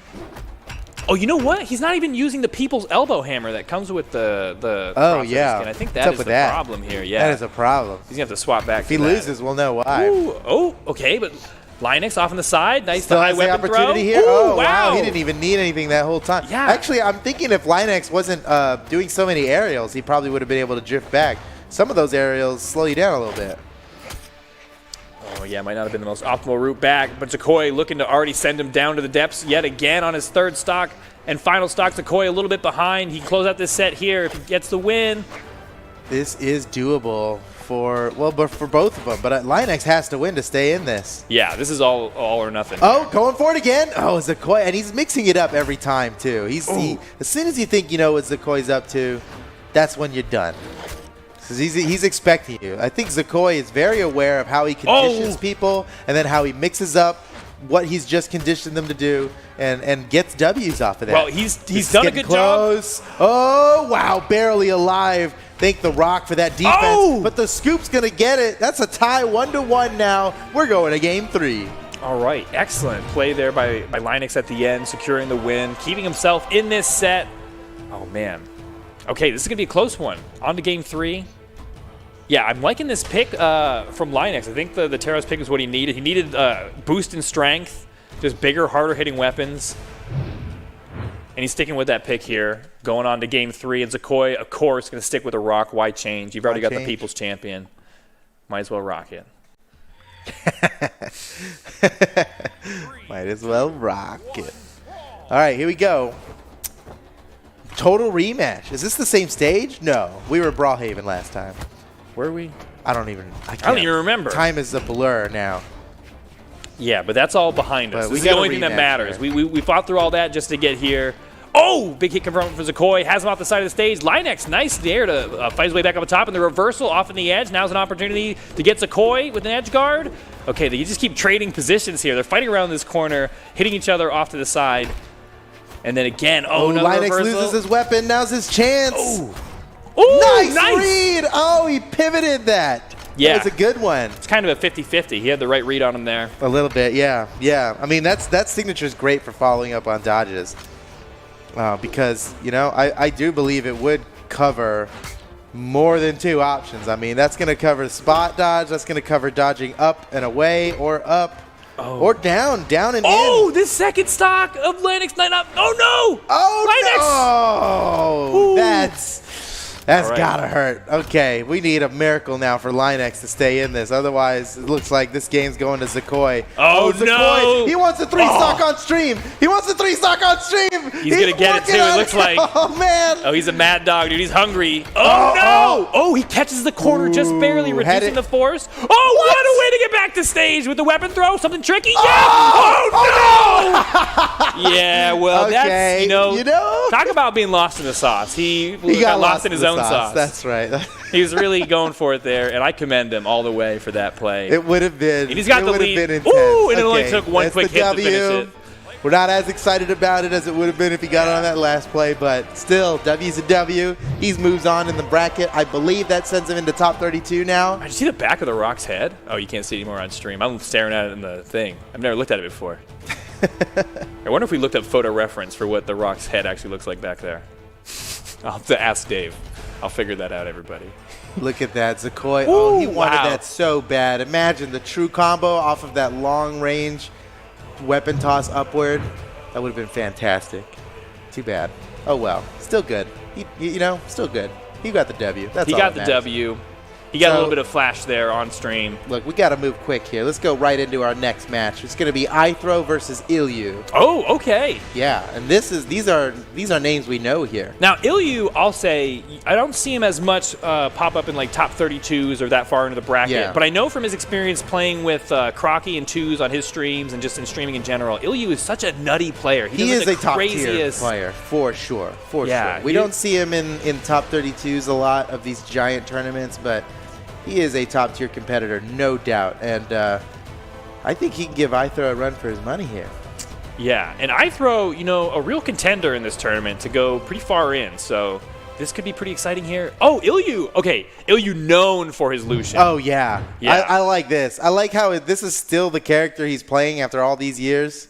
And same with Ithro. He's like this is a battle of the old schools here. Yeah, but Ilyu's got that newest skin for Lucian. Isn't it unfair? Lucian has every skin Lucian has is fire. That is a little kind of unfair. A bit crazy. Yeah. Well, he's just prime for good skins. He really is. Oh, look at that skin though. Okay, well let's see if Ilyu can put it to use here in game 1 against Ithro. We're still doing best of 3s. So while we're on the subject of skin, I gotta believe that Ithro has so many items in this game, right? Like he spent so much money on skins in this game. You know, like he wins the tournament, and then the money goes right back into Brawlhalla. And he's out here still using default bone bars like one of the first skins ever designed in this game. Right. Well, come on, Ithro. Just got to go with the classics, dude. I guess. And it's working right now against this first stock of Ilyu. Ilyu fighting his way back to stage with the blasters. He still has those in hand. Can he make it back yet again? Oh, Ithro was going for the low play there. Had the ground pound. Ilyu. Oh, I like Ilyu. Interesting. He's like waiting to see what his reaction is off the neutral light. I wonder what. He's going to save that info for later. You know? Yeah. Trying to see how he reacts. Give him a little test. He might need to get that info a little bit quicker, though. Ithro already taking out the first stock, but he's got some damage on him. He's in the orange. Ilyu could turn this around quickly. Oh, not afraid to go in unarmed. But now he's left on the corner without a weapon. Ithro able to swap out for the hammer. Okay, now everybody left unarmed, but Ithro, man, blessed. With Odin's blessing, he picks up every weapon drop that comes with him. All right, knocked away again. Ilyu now picking up those guitars. We haven't seen his guitars yet. I think this. Oh, wow, just barely picks up the very end. Oh, yeah. I think he could have landed a ground pound there. He could have ended this. That That was a pretty sneaky little side signature he tried to pull off in the air, but he's still hunting this final hit to get that KO. Can he get it? Before Ithro does too much damage, he has to pick up there. Woo! The full chase down, relentless on the recovery. Insane. I was gonna criticize it for the neutral lights. Like, there's no true combo off of these. This is not the move to be fishing for at red. I don't know. I just don't know if you need to be questioning his neutral lights now, bro. Okay. Oh, my God. And the weapon throw. Oh, wow. He was feeling himself too hard there. He went for that tricky weapon throw. But honestly, netting so much damage, if you look at the score now, Ilyu, yeah, way worth it. Has Ithro in close to the red, close to knockout percentage. So quickly with those blasters. He did all that damage, and Ithro still trying to find a couple hits on Ilyu. Oh, he's getting the stock here. He went for it at the top. All right, has to chase down back to stage, has him knocked off again. What options does Ithro have? Barely gets the dodge back to the corner, onto the wall. Ilyu, oh, what a dodge from Ilyu! Has no weapon. Can he close up the stock from Ithro? Ithro now can't. He's got the stage. Yeah, he's guarded up. Ithro's starving Ilyu of the weapons. Ilyu just got Ithro with a bunch of that before. Is Ithro going to grab these weapons? No, he's going for the edge guard. Yeah, so often you'll see the momentum swing when one player loses their weapon. You know, they go for some throw that misses in neutral. And then they're left to fend for themselves. But, picking up that final KO. He's not. Okay, I should say, if Ilyu wins this, it's quite an upset. Now, I believe that Ilyu has the skills to pay the bills. I mean, obviously, he's already proven it. He could win this. Oh, that was so. What? These are amazing reads, because none of this is like necessarily true. It's just he has such a good read on Ithro's movement and what his options are. Oh, is that going to be enough to take him out? Lucian, oh my gosh, I don't know where the hammer throw was compared to him outside. Oh, I love the triple gun recovery. Yeah. That was so smart. Yeah, which is used for more of its horizontal movement than the vertical, which is what he needed there. It is better, yeah. And just barely. An exhausted. Oh, why would he? Oh my gosh, what a madman Ilyu is. He's going for all these recoveries. He's able to keep this stock. He's been so heavily damaged. Great preservation here. Possibly bring it back at this point? Ilyu's got a full stock right now, a fresh stock to fight Ithro here. He's going to have to crank up that song Freak on a Leash and just like really believe in himself and vibe it out, because I don't know if anything less than perfection will stop Ilyu right now in this game. Ilyu. I mean, and if Ithro brings it back on this game, like, that's going to destroy Ilyu for the rest of the set. How can you bring back? Oh no! Are you looking at your crystal ball photo? Oh, he goes for it again. The down light and the gravity cancel down signature. That was a big play. Ithro was going for there with that down light. Ilyu's got. I would say if you're looking for just a signature, it's the guitars you need right there, and he secures it at the end with a side signature. Man, Ilyu, what a performance putting up in the first game. But I'm so excited for the rest of this set now, because we know Ithro has what it takes to take on the best. Oh yeah. Ithro, I mean, the statistics say that Ithro should win this big time. But in the beginning in the pre-show, Duke and Sparky were talking about how many hungry competitors we have here in NA. That's true. And Ilyu is one of them. You know, one of those people who's always kind of just barely on the fringe of the top of the top. And is this where he breaks through finally? Let's see. He's getting a chance on stream here. And he's doing it against Ithro, so someone we know competes at the tippy top. So. Yeah, the tippy top. Ithro has been on the podium so many times. I mean, the blasters from Ilyu, we were kind of talking up his guitars in the beginning, but man, it's really the blasters have been shining this set so far. He seems to favor the blasters. I've seen him throw guitars in this match, like, without any need to.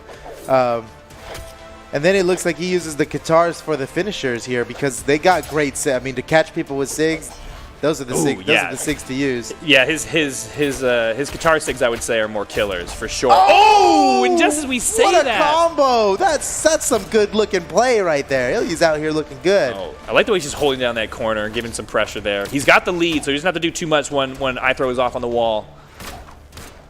But now Ithro with a little advantage here. Oh, but Ilyu, oh my gosh, what a way to shoot himself. Dodge. He knew how far the dribble was going to go. That takes some serious game sense to land that kind of stuff. Now, even though Ilyu's got such a big damage lead, Ithro could just end his stock right now. This could be it. Oh, nice. That nair is so good. Oh! Okay. Okay. Yep, okay. What are you going to do? It's Ilyu in the driver's seat. Game 2, same story. We're here on Apocalypse. Ithro trying to fight his way to that weapon drop. Oh, the haymaker has Ilyu off on the edge now. Ilyu, oh, he's so good at coming back to stage with those blasters. He utilizes the max range so often of that side air.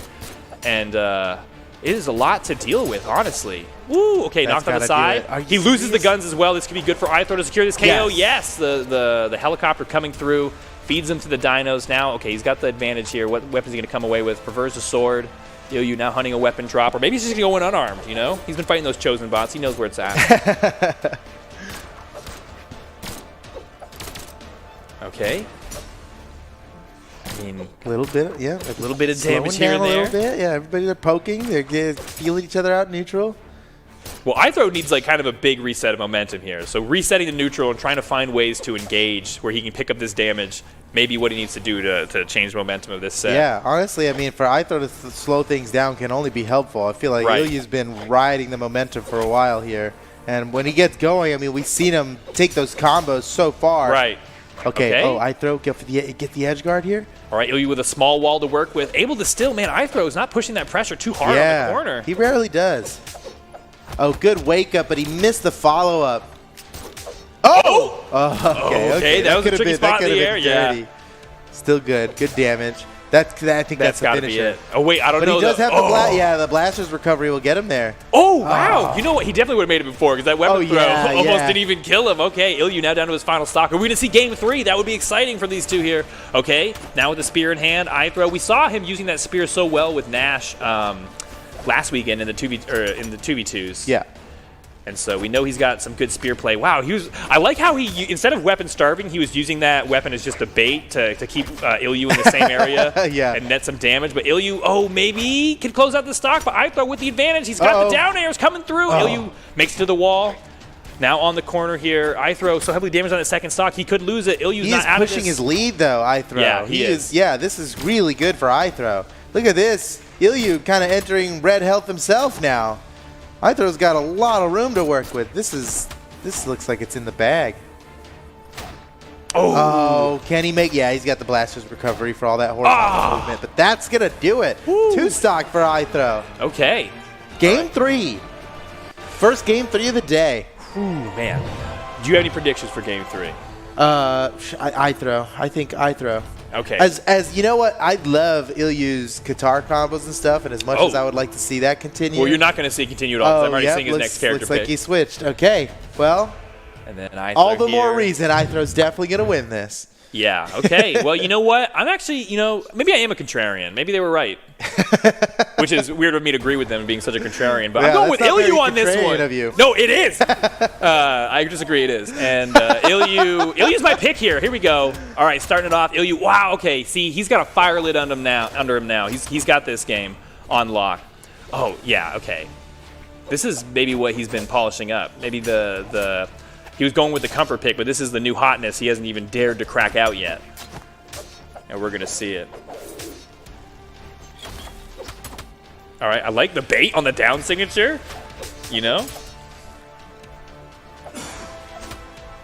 And we don't often see the triple down air into the side air. Come on. Ooh, he got his dodge off of that, and that was so beautiful. He kept the follow-ups coming. He's now got Ithro in the red health. Okay, can he get this big hit? Oh, he goes for it with the down signature again. Ithro could finish him right here. Oh, no, he dropped it. Oh, what? Okay. I don't know what happened there. Seemed like he could have thrown it downward. That would have been a crazy read, maybe. Objectively better. in case Ithro jumped 3 times. Okay, Ilyu hunting down this stock on the side of the stage. Nice dodge by Ithro to get back through. Not able to get to that weapon. Now knocked so far away. He's going to have to try to get past Ilyu's orb if he wants to claim that weapon. He does. Grabs the spear. Okay, both of them still holding on to their first stocks. Well over a minute into this game. Knocked off to the side again. Could have been worse. Oh, he's so good at landing that right on the corner there, but not able to secure that stock from Ithro. Still in it. What the heck here? They're both fighting away. So heavily damaged. Still on the first stock. Oh, that's gotta do it. A minute and a half in for the first stock to get taken. Okay, well, you know, in a best of 3, you don't have a lot of time to play around or a lot of life to hold on to, so you have to make every stock precious, and that's what we're doing here. Ilyu in the lead just a little bit, and there he goes. Dashed away, yeah. Ithro holding on to the stage control here, has the sword in hand. Oh, Ilyu, nice way to come out of vulnerability there. Yeah, just with a kick and a punch. Get yourself some damage. Game's tied up. It all counts. Oh. Here. Okay, he grabs the orb. We haven't seen much of his orb. Man, the pressure's got to be on for Ithro. I mean, I think everybody out there is expecting him to make it to top 32 winner's side. Right. For him to go down now would be pretty upsetting. And, I mean, Ilyu's the guy to do it.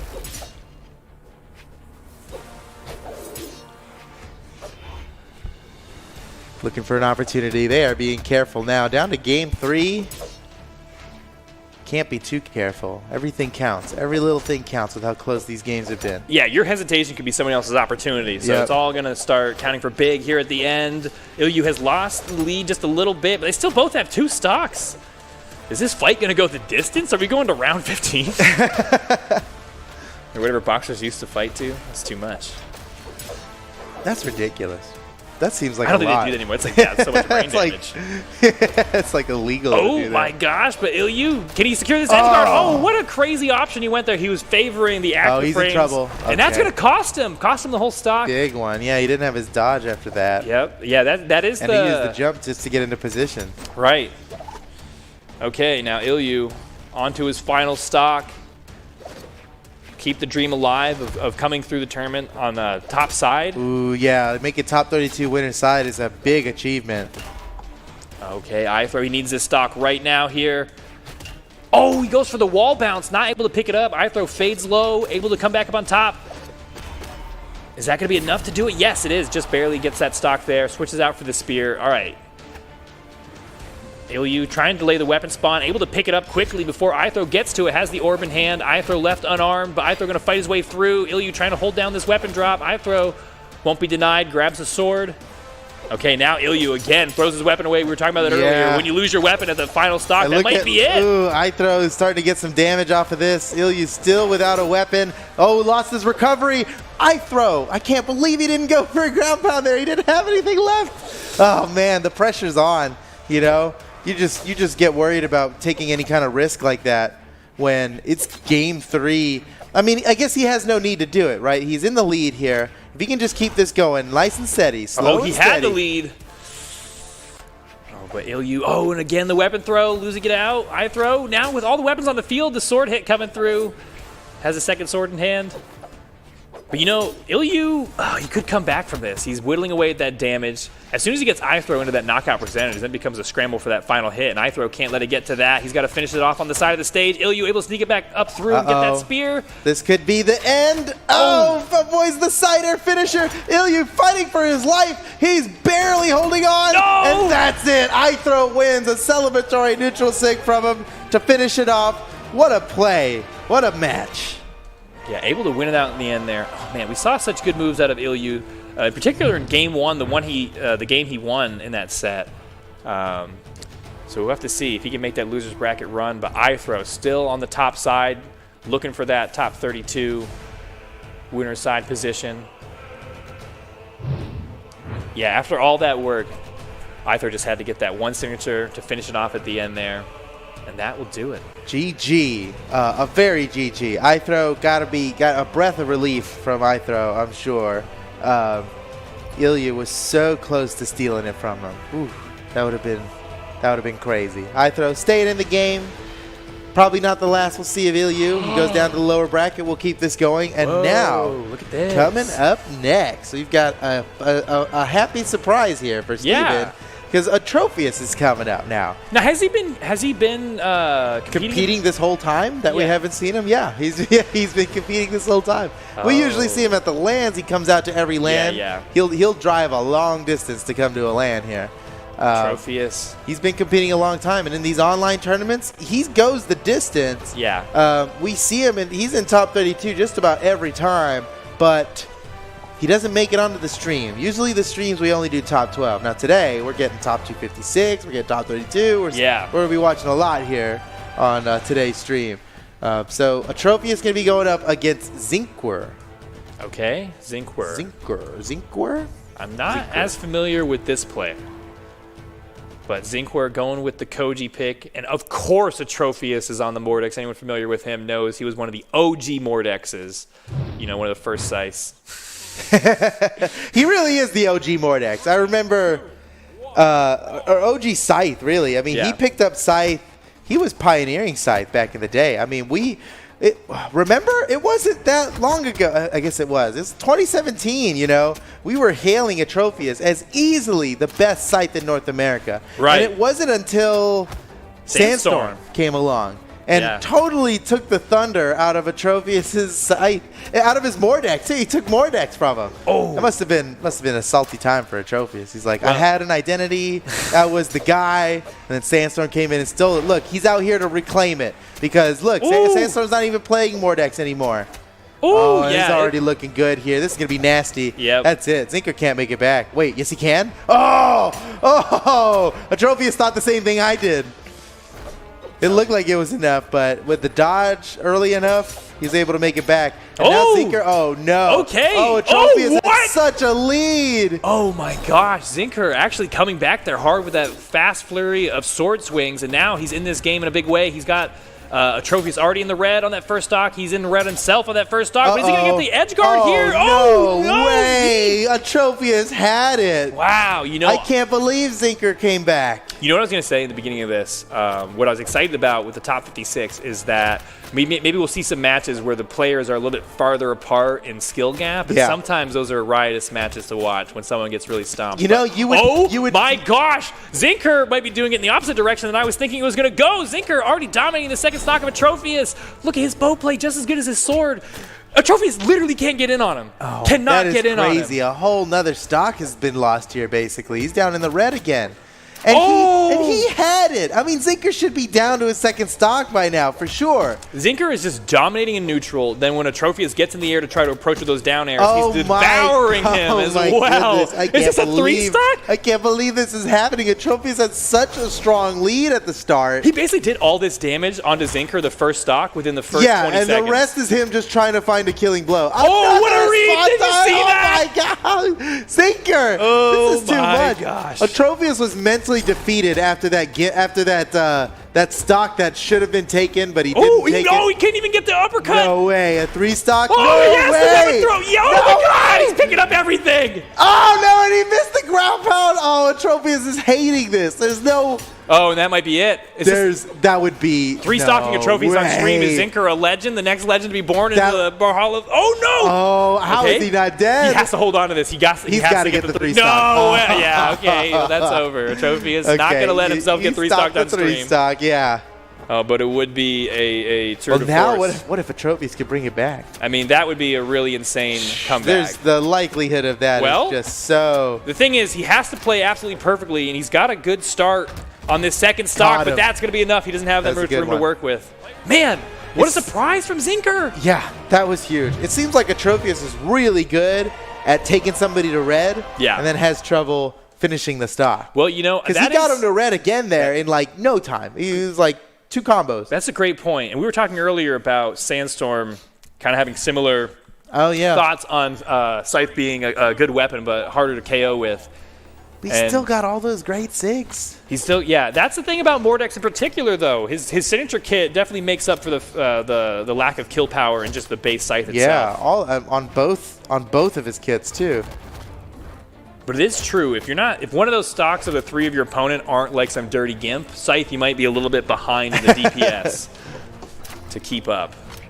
And Zinker definitely was, once he hit that gas pedal, he really came down that hill screaming. That was ridiculous, man. That was hard to watch. Oh, that was easy to watch for me. I thought, I'm just here to see some good Brawlhalla. I don't care who pulls it off. And Zinker right there was putting on a show for me, and I was thankful. Oh, nice. Trophy he's got okay, this. yeah, that was a big punish. You catch a gravity cancel like that, you know they don't have a dodge for 3 seconds. You can do like whatever combo you've dreamed of. Yeah. Whatever you practice on those bots like while you're in queue, like that's Right. gonna work on somebody after a gravity cancel.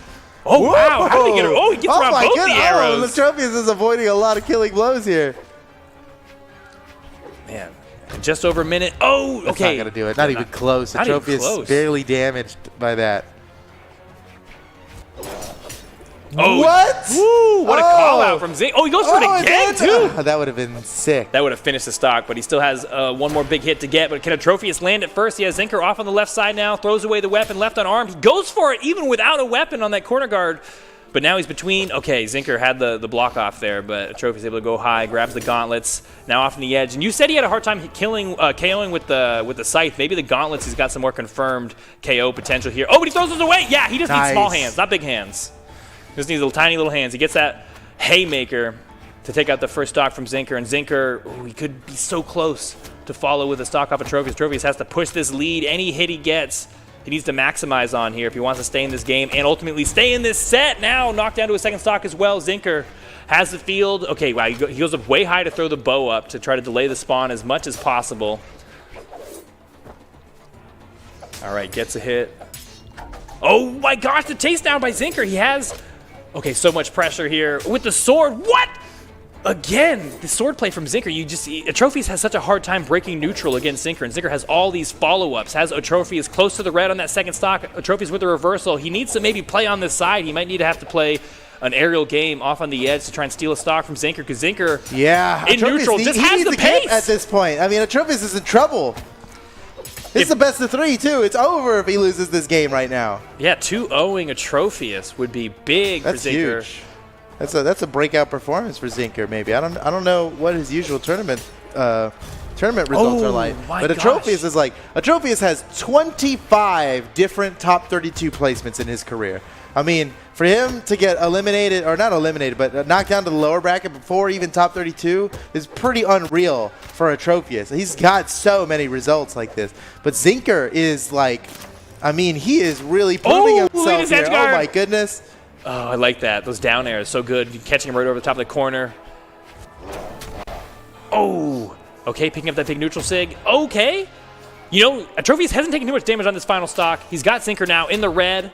He has him off on the side of the stage. He's got the gauntlets. Can he get a nair? Can he get something? Oh, he just was trying anything to get a hand on him. And, oh, the uppercut coming through, taking out the stock. Now tied 1-1. Okay, Atrophus. He's got to do it right now. No mistakes. Everything is up. For Atrophus, it all comes down to this. Yeah. I mean, is there any chance we're getting to game 3 here? Atrophus? I think so. I mean, he's really got to buckle down. Zinker, man, Zinker's just finding hit after hit. Okay. Oh, man. Atrophus. Oh, okay. Combo time. Oh, that was it. Okay, he's This got is another his chance here. right here. Oh, the recovery. Oh, He gets man. damaged. I think he can't live through one more of those. He has to swap. See, I think he was trying to swap out his weapon there anyways. He took so much damage on that weapon. It was and now about to Zinker's break. got a second sword set up, and that's it. Zinker wins 2-0. Wow. Wow. Man.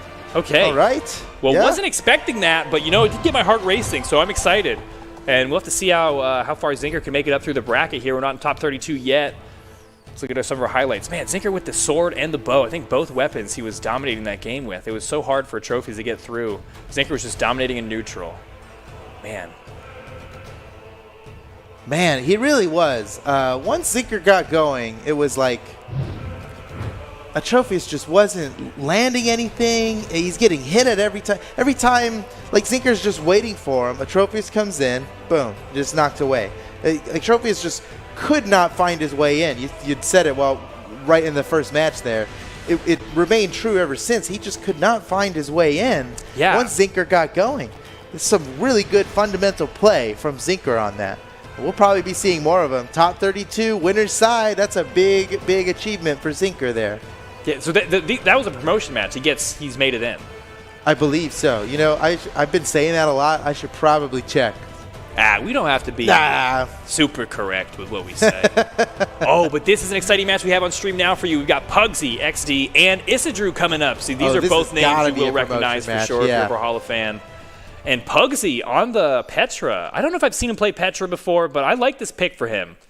You know, I think Pugsy is a crazy player, so Gauntlets and Orb, I'm so down for. Oh no, we just got word from production. We just got some bad news. Lil Cap has lost before top 32. Lil Cap is down in the lower bracket, losing to Van Thorl. Okay. Oh no. So he's not eliminated yet. He's not eliminated yet. But he's got a long run. That makes it so much harder. This early, going down the lower bracket this early. Oh man, look at Pugsy though. So Pugsy versus Isadrew. This is a battle of champions. Wait, this is a team kill too. These guys teamed up. Oh, that's in right. The SteelSeries 2v2 How do we not bring tournament. that up? They're 2v2 teammates. They must practice a lot together. Oh, that's so unfortunate. my Fighting your gosh. teammate before top 32? Jeez. Well, you know, it might not be unfortunate for Pugsy. He so far has been like, dominating this match. He even carries on that weapon juggle just a little bit longer than usual. Has those gauntlets in hand. Pugsy's one of those players, I'll say this. I feel like I could recognize Pugsy just by watching his character move. Not even have to see his name. Oh, I agree. He's got such good movement. That's one of the things that always keeps him viable in this game. He says there's a while where we didn't see him in tournaments. Then it was the end of 2019. There was this crazy return of Pugsy. And yeah, and in 2020, he's just been keeping up that consistency. So hopefully we'll see some good placements here. He's already doing so well in this game. He's got Isadrew onto his second stock, building up some damage. But Isadrew with the... oh, he had a chance here. No! Okay. Pug's able to get back to the wall. He had the chance for the edge guard. Has another one, maybe. Oh, good catch with the down signature. Great move by Isadrew. That catches the dodge in. That catches through. That catches on. Yeah, you can't spot dodge it. It's got too many active frames. Yep. Oh, he almost... Okay. Yeah, Pugsy. I don't think I've seen his gauntlets too much, but he's the type of player... I know, like I said, because of his movement being so good, I feel like any weapon he picks up, he's going to be devastating. But Isadrew, longtime Bryn player, had the chance there. Pugsy able to make it up over top, recovers high. Both players in red now on these second stocks here. It's getting close.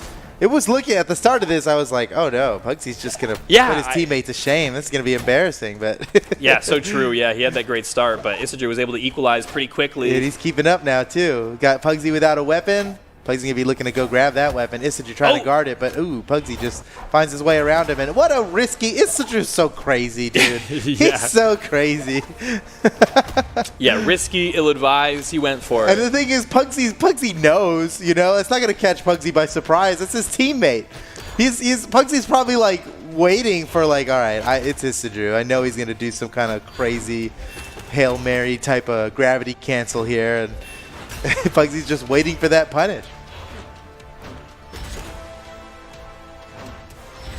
All right, Pugsy now back with the orb. I think that's where he was doing, most of his damage the first stock, but there he goes, gets equalized by Isadrew. Now down to his final one. Isadrew's taking a little bit of damage on that final stock, but not too much. Pugsy still going to have to work to close this out for game one. Isadrew's got a chance here. Oh, I like that read. He has no dodge now. The double down light. Nice play. Good. That was the perfect play by Isadrew there. Yeah. But it might be over. Wow. What? That quickly? Dang. That Sig is so good, that Sig, man. I don't think would have KO'd if it wasn't for him having landed it on the very edge of the map. Yeah. That was as far over as he could be in that direction for the KO. Nice play. True.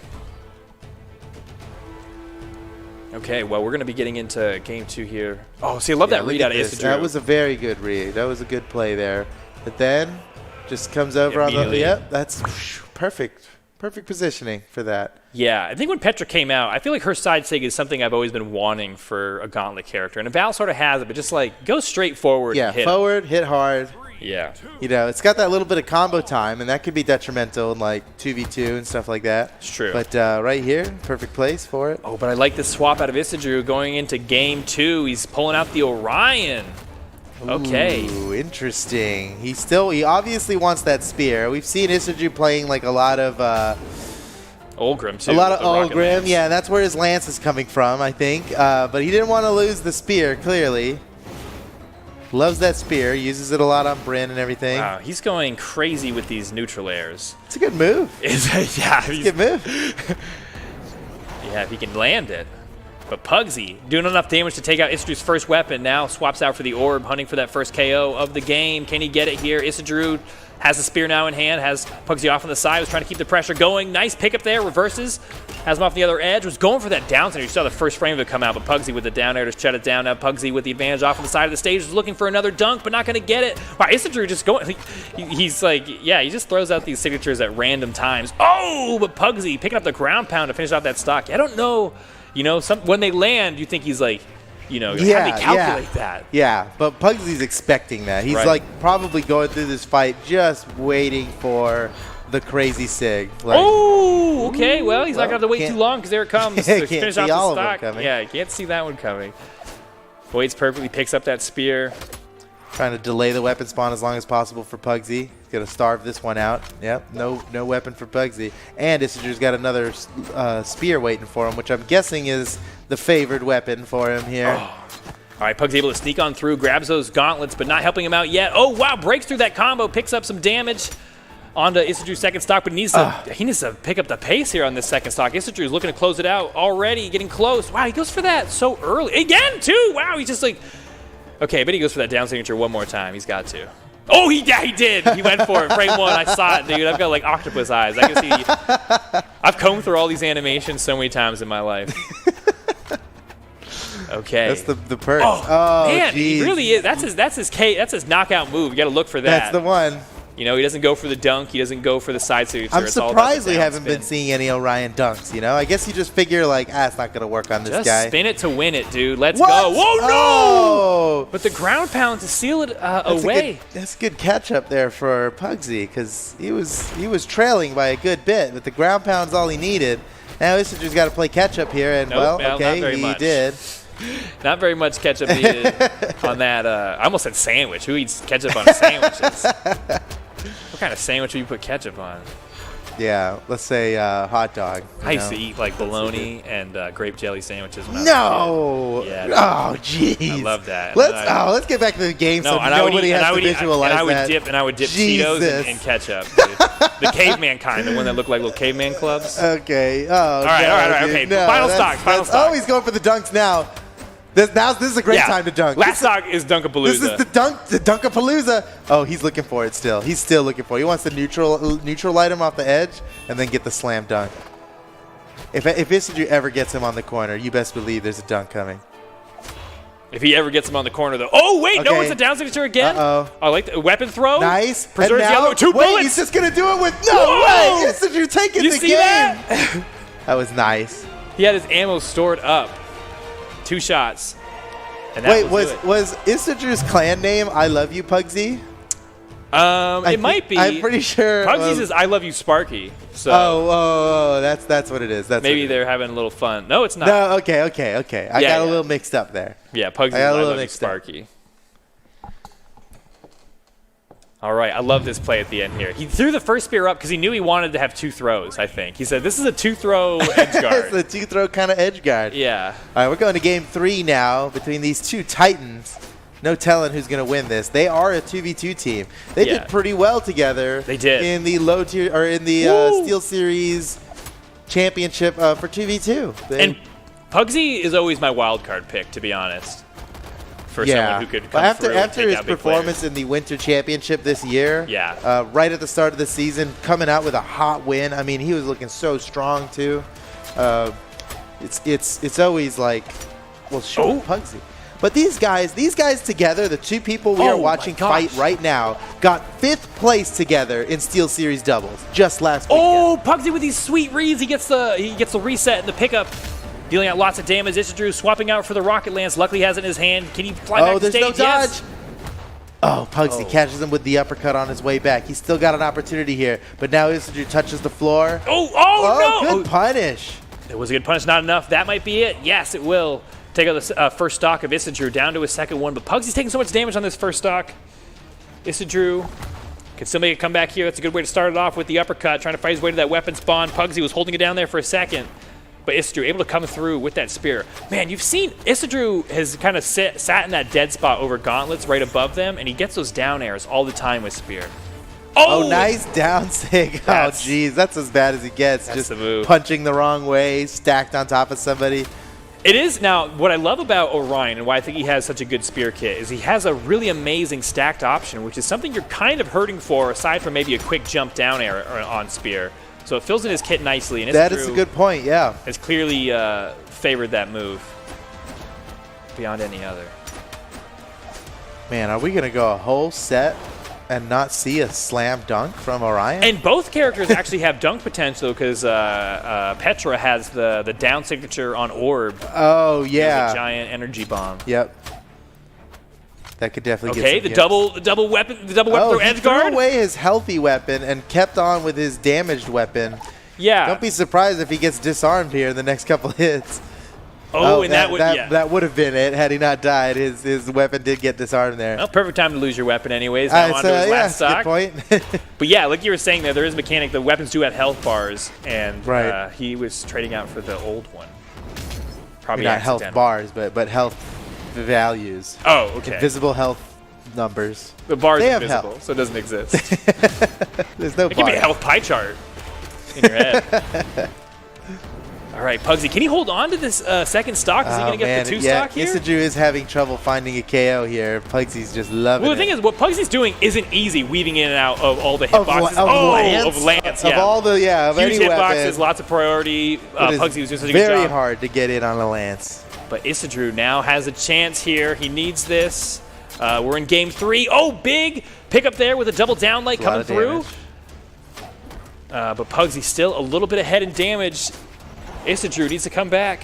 See these down airs. He just sits in that dead spot right over top of the gauntlets and gets those down airs. See if he can pick up maybe a side air or something else off of it for the follow-up. But as long as he's netting just a little bit of damage in neutral, here he goes now with a little bit of a breakaway. Okay. Oh, and oh my gosh! Dunk! How did you call it? There it is! To win the set! Unbelievable, Isadrew! Wow. That's awesome! Wow, that is awesome. Sometimes you wonder if your message has been received, and it was yeah, received. Are they listening to the stream? Is he like, oh, watch this? Isadrew. He was saving it, dude. That's right, yeah. Had he done it too much, Pugsy would have been expecting. He would have been ready for it. He did it just enough times here. Let's look at this final. What a way to close it out. Dunkaroo here. And Pugsy was ahead for this entire game, right? The set's been close, but this game was kind of Pugsy's here. And even at the end, Isadrew starts to come back on damage. And here's where he has just enough damage. Dodge up. Oh. That's the... He could have dodged a lot of different ways that wouldn't have ended in a nasty punish like that. You know, he'd conditioned him so many times with the side light, down light, the double down lights. Right, yeah. He forced him into a situation where he wanted to just go up, and he had the one move to close it out there. That was perfectly played by Isadrew. But excellent job, though, Pugsy. Again, hopefully we'll see you. It's going to be a tougher run now, getting knocked down to lower bracket. Yeah, but, you know, if he had to go down, it may as well be to your teammate. It's like, you're not going to be salty about that. It's the guy that I practice with all the time. Took me out. Big surprise, right? Yeah. We'll see him again, I'm sure. Pugsy is a champion. It would be... There's no way he's not making it to top 32. And I wouldn't be surprised if we saw him in top 8 loser side.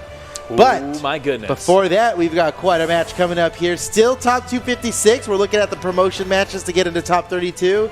This time, we've got Noel versus Hardy MJ. And this is obviously, you guys know who Noel is. We've been watching Noel for a very long time. He has the most top 32 placements in the world. He has perfect tournament attendance. There is not a single tournament he hasn't competed in. And $46,000 in earnings. And look at this nice spread of medals. A lot of first places, a lot of second places. He's been on the podium a lot of times. And he's sticking with the Koji. This is the character we've known him for competing with for a very long time. Going up against Hardy MJ, and Hardy MJ is a player we've seen a lot in ranked. He's on people's streams. It's kind of a similar situation as Wubs, right? Yeah, like he's out there competing against people all the time. He's a ranked warrior. And he's done well in tournaments. In addition to this, like he's started showing up now in tournaments. In fact, in doubles last weekend of SteelSeries Championship, he got 7th place with his teammate Tasty. So we can't call him like an unknown warrior much anymore. 7th? He got 7th place in doubles just last weekend. That's incredible. Oh, Noel, though. Whoa! Oh, that could have been a... Oh, whoa. Okay. All right. You got to stay on the stage. Okay, Noel. Had a hot start there, had to slow it down for just a second, but now he's back at it again. Hardy MJ off on the side of the stage. Oh, that ground pound was hopeful, but the weapon throw to come back up through, I like that option. He lost his weapon, but trading out for the hammer now. Noel on the side of the wall. All right, fights his way back up on top, burns that corner. Now Hardy MJ left, unarmed. Oh, he tried to charge that up to get the second swing, but Hardy MJ not going to fall for it. Swapping out for the axe now. Noel hunting this KO on Hardy MJ's first stock. Wow, he goes for that full, like the charge on the gravity cancel too. That was interesting. Good way to make some of the timing there. And that will finish it off, the down light into recovery. Nice. Noel looked like he was just kind of like showcasing a bunch of different tricks he has. And then, yeah, that's what it was. And here he is back onto the sword. Hardy MJ has hardly done any damage to Noel's first stock. Look at that. He's in yellow damage. Oh, what a dodge from Noel. What an absolute freak. How did Noel he do knows. that? He so knows. This Man, is a tough match. Hardy MJ, he's definitely a top 32 caliber player, but he's going up against Noel to make it there. It's got to be tough. Oh, nice! no way. Come on that's now. A great, that is the highest damage so option he had at that health. Oh, he does it again. Okay, just barely. Hardy MJ has enough damage where he fades too far away out of the combo. I'm gonna take that. That's a good. That's a I good literally move. Everybody in stream do that. Yeah, everybody on stream is like, that's a new move. Yeah, if you got nothing else out of watching today, you learn that trick. Use that in ranked. That's gonna be a good one. That's a good one. That'll work all the way up to orange. We just saw it work. We saw literally where it breaks. Man, Noel putting on a showcase here. Oh, he's got some more tricks left up his sleeve to finish out this game. Noel does coaching, so if you're interested, learn some moves like that. And he's looking for this 3-stock. Hardy MJ trying to get any big hit here to stop that from happening. But man, Noel, okay. Oh, is that going to be enough? The scoop? Not even enough to take out his bow. He still has the bow in hand, off on the side of the wall. Hardy MJ with the weapon throws, catches the corner, going to bounce off, but the dare going to find Persian. Oh, no. He wanted the slide kick after that, but Noel caught him before. Noel. No, the 3-stock. Yeah, get a little goofy at the end there. I like that, Noel. Noel. Man, come on, Noel. Oh, my gosh, dude. The 3-stock. Yeah, the BM at the end. I like that. Okay. Is that going to fire up Hardy MJ, though, do you think? Because that would fire you up if someone taunted on me like that? Oh, jeez. Yeah, no way. But, man, Noel looked so good that entire game. There really wasn't a second where you didn't think he had this win, you know? And even here, look how he delays his options. Boom, gets a side air, immediately into down air. Perfect. Side air into the wall touch down air. Yeah. That's powerful. That's such a good playoff on the side. Okay, well, we're going back into game 2 here. Back onto Brawlhaven. Hardy MJ racing to that first weapon, picking up the axe, trying to get an early lead here. Maybe he just needs a little bit of momentum. He just needs to push. It starts as a snowball, and then it becomes an avalanche, and maybe that's what he needs. He just needs a snowball to form before the avalanche starts. Okay. Oh, man. Hardy MJ had a chance there. He could have down aired him. No. Noel going for the double. Both ground pound is so good for early KOs off the side. Yeah. It is like the move for that. It has the highest fixed force of any move in the game. You know what? And low dynamic. So the earlier the better, really, with the bow ground pound. What were you going to say? Oh, right. Yeah. It's such a good move. Yeah. Noel's been utilizing all the moves on bow so well. And I was going to say, Noel knows what move to do and when. I mean, we saw it with the sword thing. That's an early, you do that early game, down leg, ground pound, gravity cancel, neutralize. He's been doing that a lot. And then, just there with the bow ground pounds, that's the time you land those bow ground pounds. Oh, actually, he paid for that gravity cancel with his life. Oh, okay. Oh, Hardy that golden trophy. That taunt came out pretty quick. He was ready to go with that taunt. Yeah. That was him answering back from the last stock of the last game. Oh, wow, what a great dodge. See, Noel's actually the pioneer of the Hezi. He's the first person I've ever seen do the Hezi on purpose, where you get that? Was that the Hezi you're talking about? Jeez. Yeah, just like that. Good one, Noel. Jeez. Okay. All right. Tying up the game now.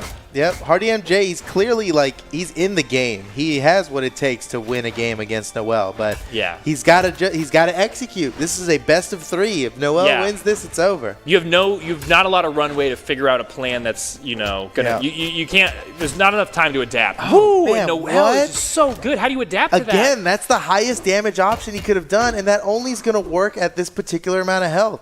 Noel just knows what to do and when. That's some really good play. What I was going to say earlier is that Noel, even though he's so well known for his Koji, but he also he's been playing Asuri so much. Asuri got him there. It was Asuri for a long time before Koji. Because I like his bow so much. Hopefully we're going to see another good edge guard over here. Hardy MJ Both somehow. of these guys, so dangerous. Okay, they're both about at the same damage. Who's going to come away with it? Oh, wow, just barely not able to KO with the recovery yet. Off on the side of the stage. Noel's been so good with these edge guards.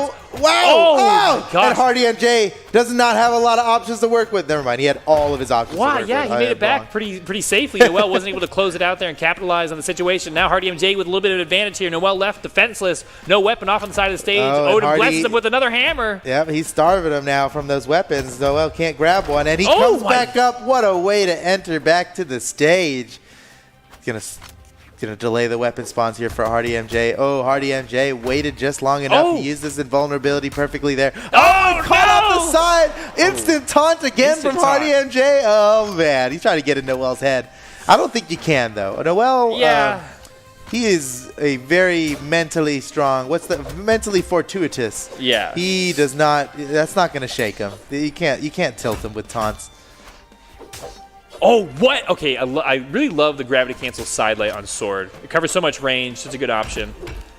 Good okay, side air. for Hardy MJ, he's got the best weapon for possibly reversing off on the side of the stage. There it is! He's got to do it again, though. Oh, he's got. He might be in trouble now. Okay, nice play. That was a good one. He's got a little bit of a damage lead here.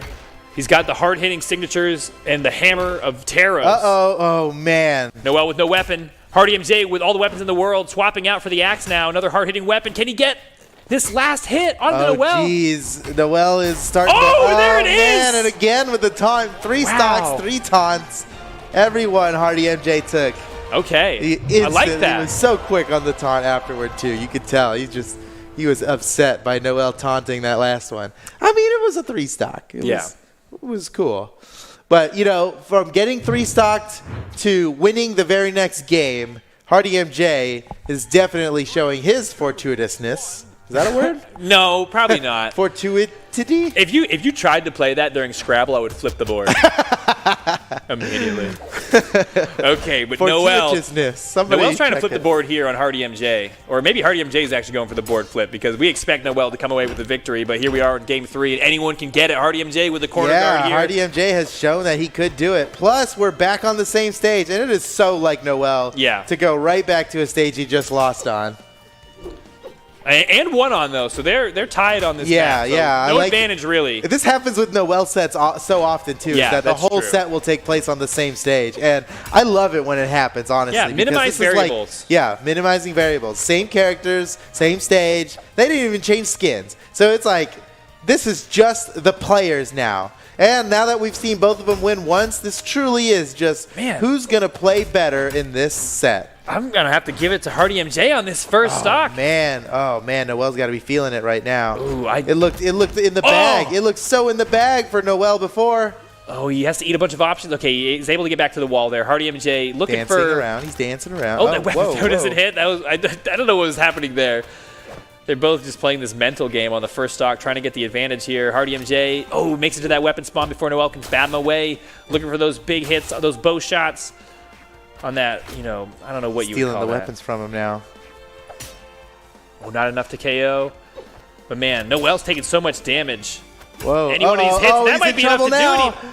Off the wall even? He can still make it back. He's got his dodge, but that's it. Okay, wow. Hardy MJ. He gets it twice. 2 scoops. The second one comes through, taking the stock from Noel, but he's taking so much damage on that first stock. Looking like Hardy MJ with a slight lead. And if Hardy MJ knocks Noel down into loser's bracket before top 32, that would be a pretty big flex. Yeah, that'd be a story.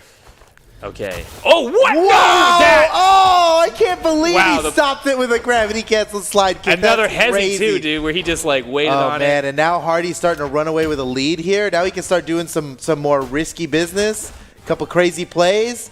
Man, Noel is doing a lot off the edge here, but it's not enough. Hardy MJ still holding on to this stock. Oh, man, Noel's got to be panicking here. This is Noel. This was 3rd place at the World Championship. Yeah, the most recent World Championship. And he's down. He is down so much in terms of damage here. Yep. Stealing the weapon doesn't matter. Hardy MJ attacking him unarmed again. Oh, no way! Oh man, that's huge. Yeah, it goes way high up to throw that axe as high in the air as he can to try to stall the weapon as long as possible. Try and get this first hit. Yeah, and he does. Oh man, he's got the advantage now. Picks up the second weapon. Noel just able to sneak in a little bit of damage, but really is hunting for that weapon. Needs one. Picks up the bow. He has to close out 2 stocks of Hardy MJ if he wants to stay on winner's side and make his way to top 32. But Hardy MJ is looking to stop him in his tracks. He's running away with it now. I can't even imagine Noel bringing it back at this point. Well, holy cow. Man. I want to believe. Okay, he doesn't have a dodge. Oh, he was going for with a big ground pound there, able to slip up high, able to jump out of that combo. Hardy MJ, nice. Jeez. Dude, maybe you can tilt Noel with a taunt. Maybe I was wrong about that. Dude, yeah. I don't know. The facts are that Hardy MJ taunted, and now he hasn't lost since. That's true. You've heard of taunt to get body, but taunt to body? Taunt to body? It's true! That's it! Taunt to body! It's over! Hardy MJ wins! Noel gets knocked into the lower bracket before top 32. Unbelievable. Man, and he did almost twice as much damage in that game as well.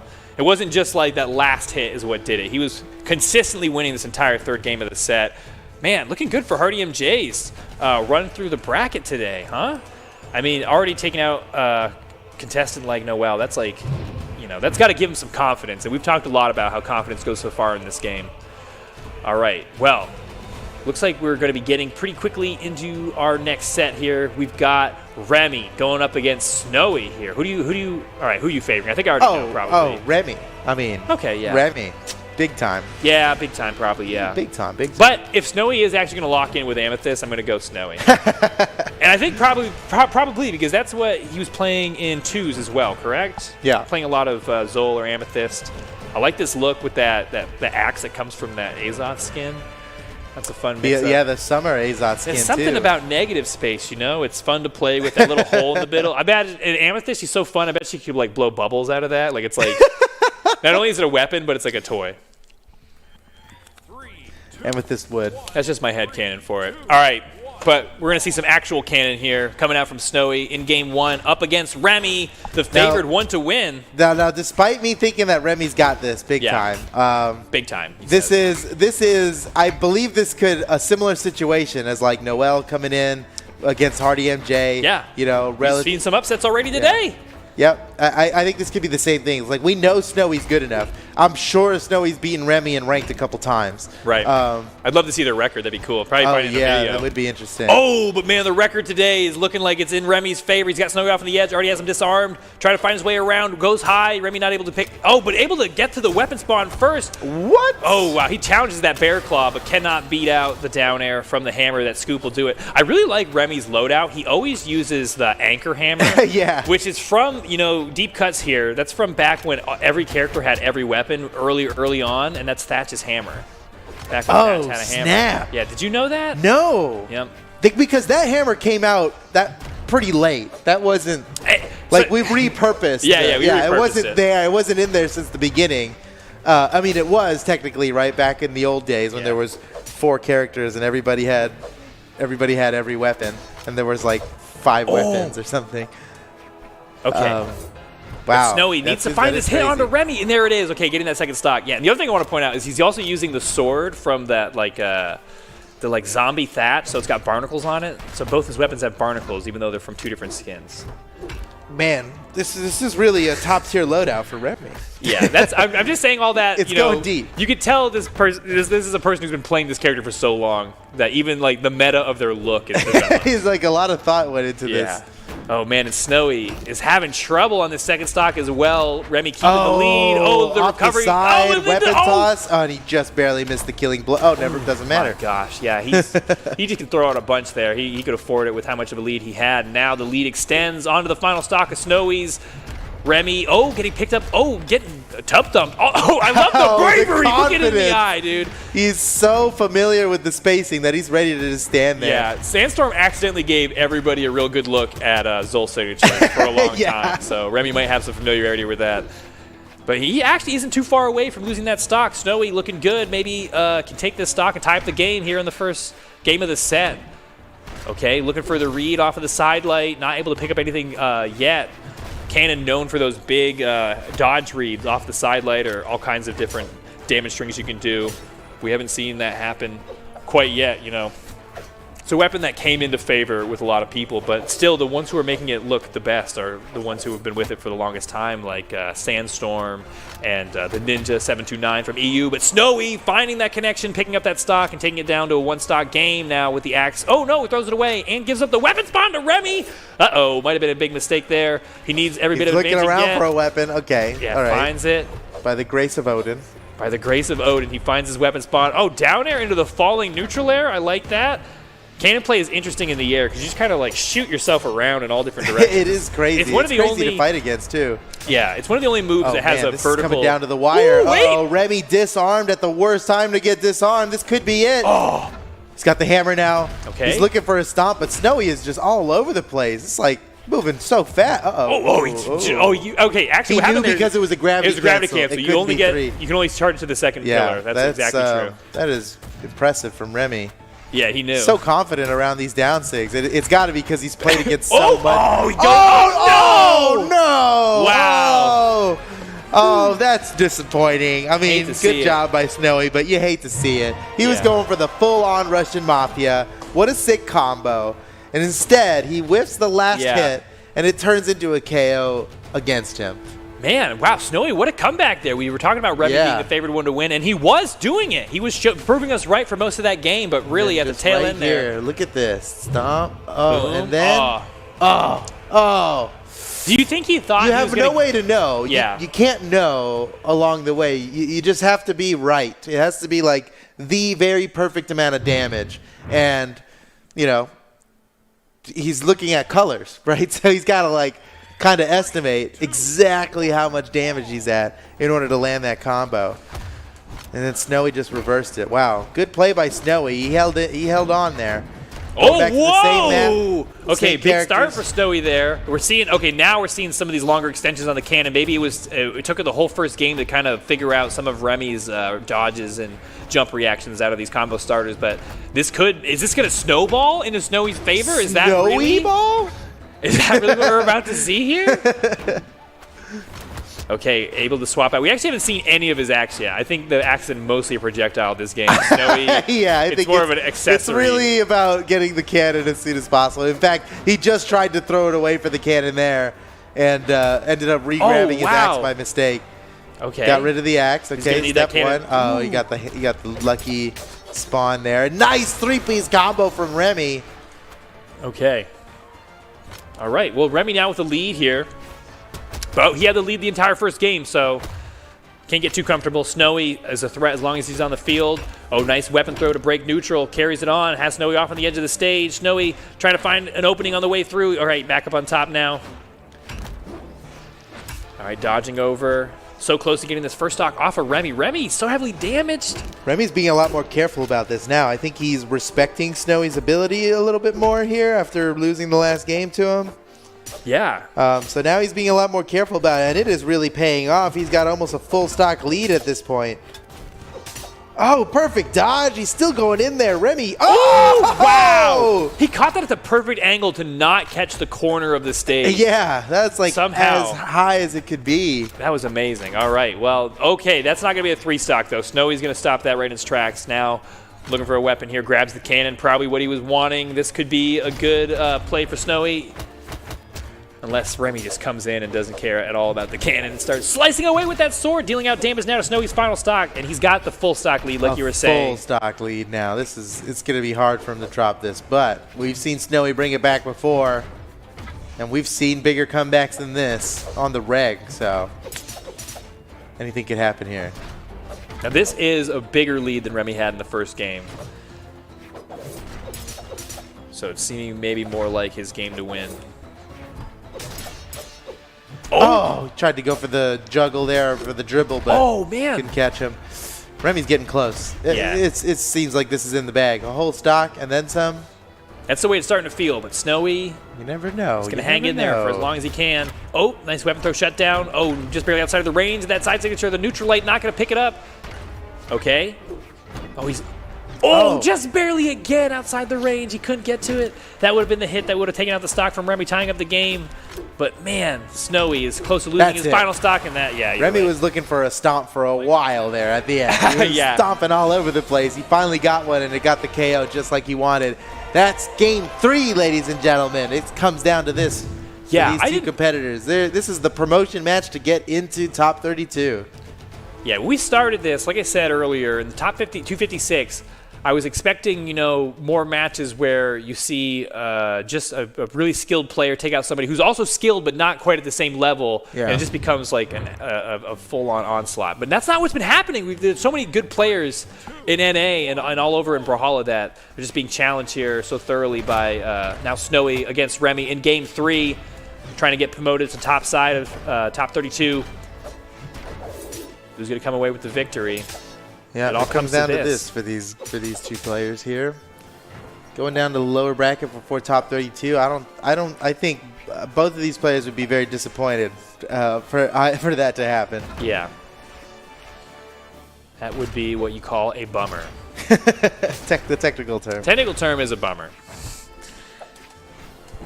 All right, Snowy has got a lot of damage now on his first stock. Oh, wow, okay. That was an interesting little combo he was setting up there.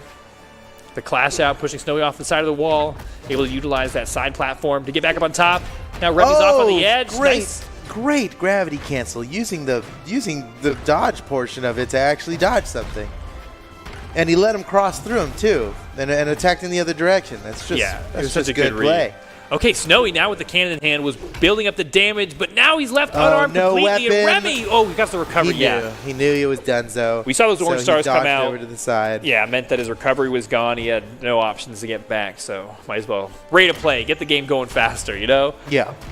Go to the kill box, reset mentally, and come back with his cannon. Maybe take the stock from Remy quickly here. Remy still holding on to it. Nice dodge there from Remy, able to keep the stock. And then he won't keep it for too much longer, though. Securing it. There we go. Now swapping out. He's going to hold on to that cannon. I think that cannon almost faded away, almost lost it there. I think, honestly, the cannon is Snowy's only hope. I've seen this matchup against Remy with both weapons now, and I'm thinking cannon is what he actually needs to have any type of advantage and hope of winning this game and staying on the winner's side of the bracket. Pretty close game here so far. Remy with a slight lead. Looks like he's starting to figure out Snowy's tendencies here. Uh-oh. What about the offstage tendencies? Oh, okay. Oh, knocked out low. Loses his weapon as well. Remy now with the corner guard. He wants it. Yeah. He's guarding the corner there. Bodvart's side signature is such a good move. It just, there he goes, ripping out again. It hits so hard, hits directly straight in front of you. And that's all he needs to secure the stock from Snowy. Snowy's fighting from behind now on the second stock. The game is tied up by stocks, but the damage is in the favor of Remy. But man, Snowy actually making a little bit of a comeback there. And as I say it, is getting Remy closer to the red. Now a KO percentage off on the side of the stage. Snowy can turn this around just like game 1. Can he do it again and knock Remy down to the lower bracket? That would be an impressive thing to do for Snowy here as early as we are in the game. Oh, the ground pound coming through somehow, but the hammer swing. He's got to finish this right here. Wow, both of these players really just let the other guy come back to the stage. And they're confident in their on-stage play that they'd rather just do it there. They'd rather just come back and we'll finish this. All right, taking out that second stock now. Remy with a little bit of a lead, but he's going to have to... Just barely. Snowy could end it in one good hit. Oh, that was a cool combo he was setting up with a weapon thrown in the immediate hot swap. Hammer, neutral air. But I'm thinking Remy's got this now, especially now that Snowy is on this axe. We haven't seen too much of it yet, but maybe that's for some good reason. Waiting for a weapon spawn to drop. Doesn't want to be left unarmed, and that will do it. Cleaning up the stock, though, with the axe, but of course, as soon as he gets a chance, he's going to trade out for that cannon now. Final stocks. Last stock of the set. It comes down to this. All right. Oh. A little bit of damage. Snowy getting... All right, tied up. Snowy's getting a lot of unanswered hits in. Oh, there you go. Remy answering back. These guys are being so careful about this now. Down to the final stocks. Oh, the ground pound through the platform. Catches Remy off guard there. Remy looking for the opening.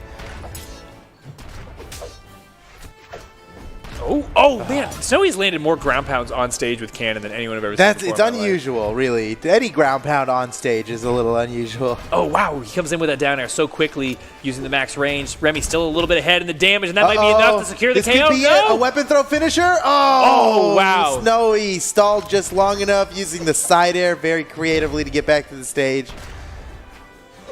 And oh man, this is anybody's game. Up on the top, up in the sky seems like a dangerous place to be. Between the neutral airs and the recovery attacks that can come from. Wow! He challenged the signature with a side air. This could be it. Oh. Remy looking for the finisher here, but Snowy makes it back onto the stage. Oh man, we're getting in the final moments of these games, and it is anybody's game here. Snowy had 2 weapons and threw them both away. Now Remy the only one armed up on the field. Snowy's got no weapon, and nobody's surprised. But the cannon comes into his hand just in the right time. Remy on the side of the stage. Whoa, Recovery to do it! Oh my goodness, down to the last hit. That could have gone either way. Woo. It was a ground pound from Snowy and a recovery from Remy, and the recovery won it out, but that ground pound just got going, and it could have been the end either way. Let's look at the replays here. We look at that final KO. Here's the second one. Okay. But this last one here was, man, that really could have gone either way. And you know, and it's I agree with Snowy's decision to go for the ground pound there. It's just that he fell through the platform first. Right. Before doing the ground pound, instead of jumping and then passing through the platform with the ground pound. That would have netted him a KO there. Oh, but he started it a little late. Yeah. And so he was still in startup frames of it when Remy came up with that recovery. GG, man, that was a close game there. A sigh of relief from Remy as he takes that game. He was definitely slated to take that game, but that was a lot closer, I think, than any stats could predict for us. And I can hear, I already see it on your face, Steven, that well, this looks is like we've got a cool match coming up ahead. You see that face on Steven, you know it's a good match coming up ahead. That's true. I've got no poker face. I played poker before, and I lost every hand every time. They took all my money. You're just like, yeah, I don't have any good cards. I don't mess with gambling. But I'm gonna bet all my money on the next person I'm seeing here. Okay, well, it looks like it's going to be Simba versus Van Thurl. And Van Thurl, we got a hot tip on. Van Thurl actually knocked Little Cap, your pick, down the lower bracket. That is unforgivable, Van Thurl. So is today really the day, like where all these... Is it Van Thurl's day? Yeah. We get all these like players who are on the cusp of the upper echelon, finally cementing their position in the upper echelon. Let's see if Van Thurl can do it. Of course, Simba has cemented his place there, especially with his recent low-tier City 2v2 win we saw last weekend. They didn't come away with it for the 2P, but still an amazing player. He's been on podiums a lot lately. Been on podiums. You know what Van Thurl is most known for is timing people out in tournament sets. Okay. He'll play Lance. He doesn't have the Lance on this one, but he'll recovery way up into the reticle, way up above the ceiling, and then side air back and forth to stall his way back down to the stage. I've seen him time people out at a LAN. Well, at a LAN. It was the CEO mid-season championship of 2019. I saw Van Thurl time somebody out. It was brutal. Then I'm pretty thoroughly we'll see what Simba. happens here. I don't know. I mean, he might go for it here. I expect to see an evasive player, but I wouldn't be surprised if Simba can just handle that just fine. Yeah, I'm so excited to watch Simba play here in the 1v1s. We saw him how much synergy he had with his teammate, but this is really, another place where he shines so well. And he's been somebody who's been on pros. Pros will talk about how one to watch is Simba. Oh my gosh, but Van Thurl picking up big damage there, has Simba off on the side of the stage. Oh, and picks him up again with the blasters, swapping out weapons, still dealing out the damage a bit ahead here. Simba throws away those gauntlets, now swapping out for the sword. Can he make this comeback here on Van Thurl on the first stock? Oh, goes for it. I like that option. The down air to the gravity cancel neutral sig. Now Van Thurl pressuring off the side of the stage with the blasters, keeping him at bay with that long range. Maximizing his range into the recovery. Van Thurl's movement was so swifty. Not a slow player like you were kind of building him up to be. Van Thurl's got some you can type people out here. and be fast. That is true. Oh, wow. That ground pound was look at hard this. Oh, this is a good match. These guys are really going back and forth here. This is aggressive. Yeah, honestly, this is like DBZ style, like fast pace. I can barely see the movement. My eyes can hardly follow. right, Van Van Thurl's Thurl. movement is very impressive. I love how he's moving with these blasters. That will do it. He paid for that signature with his life. Yeah. Able to equalize the stocks, but not the damage quite yet. Which weapon is he going to grab to come away with? Oh, looks like he's going to favor the sword. We'll see if that remains the same throughout the match. All right, has Van Thurl pressured off the side of the stage. Oh, I love that way to get back to the stage. That's a good way to burn the corner for using bow. The gravity cancel downlight. It has such a long range. Probably one of the longest, biggest priority you have from a light attack on the base kit. Excellent utilized there. And oh my gosh. Oh, that's dirty. He caught him dodging over his head. That's about the best. That's the best way you can land that signature. Yeah, Van Thurl utilizing this full Holy kit to cow. its potential. Van Thurl, a full stock ahead on Simba? The Simba? Well, he beat Little Cap, who He you beat thought Little was Cap, going that's right. to be a contestant for the grand final. Might be, yeah, this might be Van Thurl's big breakout performance. We've hardly ever seen him on streams. Now, you know what we've seen from two of the players that have given like some of our higher seeded pros some trouble is blasters. Yeah. You know, when we saw Ilyu on the Lucian, it was when he was using the Lucian with the blasters that he was actually winning. And I think a lot of pro players have kind of stepped away from blasters, but maybe there's something there. You know? Oh, for sure. Well, you know, I mean, it's like that with Cody Travis. We're watching Cody Travis. That's it's true. like, you know, oh, everybody. But well, it's still true, even though Cody Travis is using the blasters on Barraza. You know, He's such a Barraza player, I forgot he had blasters. Those are just Barraza's hands. Okay. Oh, man, that's Simba. so greedy for but he Simba. needs this. He needs this stock to stay in this game. Yeah. Van Thurl could come away with this game one, and we're still at best he could three, have right? done down air into recovery true after the downlight though, instead of going for like the most like obscene Oh, in the double uppercut. gravity cancel. All right, it's Okay. not over here. Simba in it? back in the game. Simba could definitely walk away from this, and that'd be devastating for Van Thurl. He's had such a good game here. To lose at this point would be very demoralizing. I think if Simba wins this stock right here, the game's going 2-0. I think Van Thurl needs this win to stay mentally in the game and physically in the game as well. So this is a big play. Simba off on the edge now with that sword. He's in favor of the whole game. Oh, Van Thurl in trouble. Oh my God, that was perfect! That was such a clean stock from Simba. Holy cow. That whole last stock was all Simba. I had flashbacks to when I used to play football, and I used to play safety, and the coach would always yell at me to not let a person pass me, like a wide receiver pass me. And that's how I felt when Simba was on this edge guard. And I'm like, you let him pass you! And then he did the reverse one, and I was like, oh, okay, he knows what he's doing. He meant to let him pass him. Yeah, okay, we're going to see it right here. Okay, I'm gonna play the role of my coach. Oh, you let him pass you! Okay, no, wait, too soon, too soon. Here. Oh, you let him pass! And then he gets him. Going into game 2 here, Van Thurl dropped it. He had it in his hands. Okay, and then my prediction is this is going to be now a 2-0 in the favor of Simba. Yeah.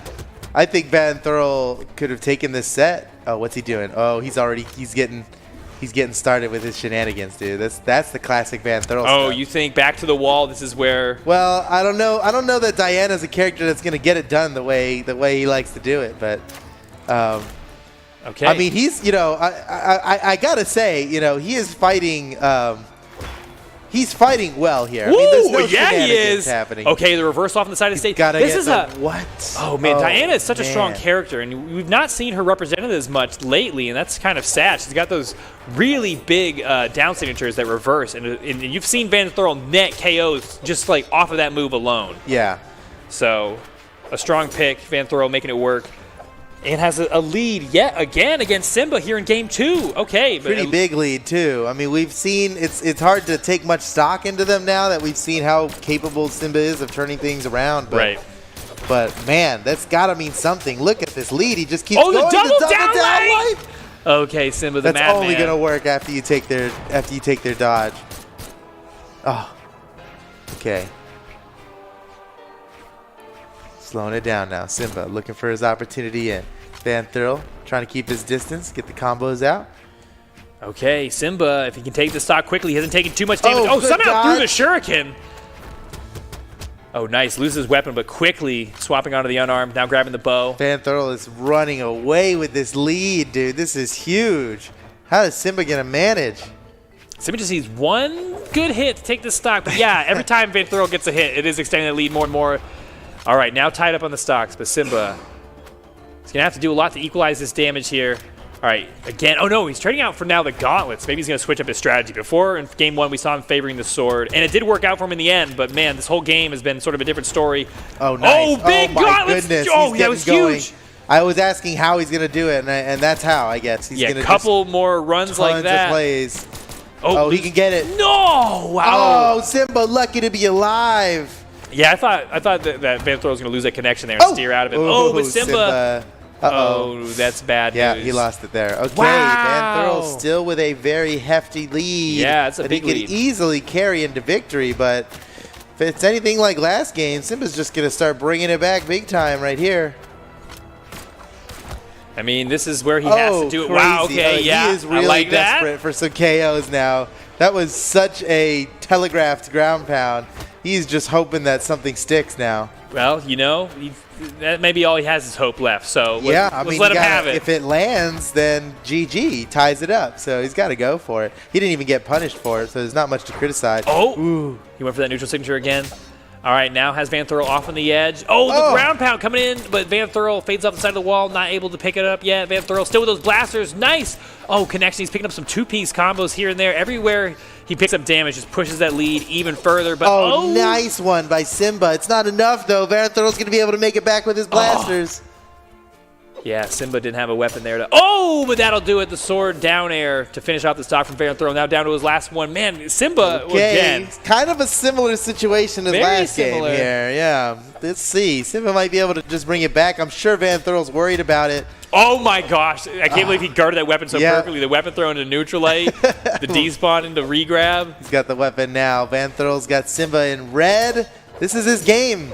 Okay, but off on the edge, anything can happen. Simba might need. Oh, but Van Thurl has been threatening with that down signature and taking so many stocks with it.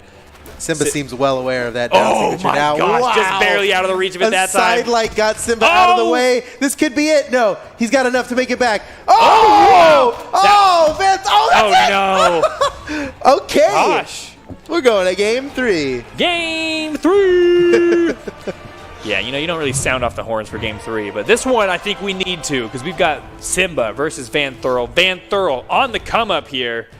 He's been leading both games. It would be crazy for Van Thurl to beat Simba, but also it seems pretty likely. Well, it seems it could totally happen. Yeah, if we didn't have access to their pedigree, right? And you were just watching this match. This is just an even match. You would, you would even give it in favor of Van Thurl because the game one in which Simba won, he was trailing the whole time. Yeah. So Van Thurl looking maybe good to take a win up over here on Simba. We're going to Crystal Temple, one of my favorite maps, painted by Leah. Good job, Leah. God, this is a good map. Yeah, it's a good map and it's a good song. Let's pump up the jams. Okay. Yeah. let's turn it up. Production. Let's get some music in here. It's a great. This was a great crossover with Steven Universe. And I've been wanting to see more of Simba's gauntlets. Wow, yeah. I mean, the little bit he busted his gauntlets out in the last set, he got like a 5-part combo. It was so sick. Both of these players are doing a lot of like slide off the platform down lights, you know, because you got these two platforms pretty low to the ground here, and both of them can reach center stage with the down lights. So there's a lot of play you can do off of these platforms here. A lot of like dash cancels, ledge cancel dash. Yeah, I forget which order to say that. Ledge dash cancel ledge dash. Yeah. Ledge cancel dash. Getting a lot of those here.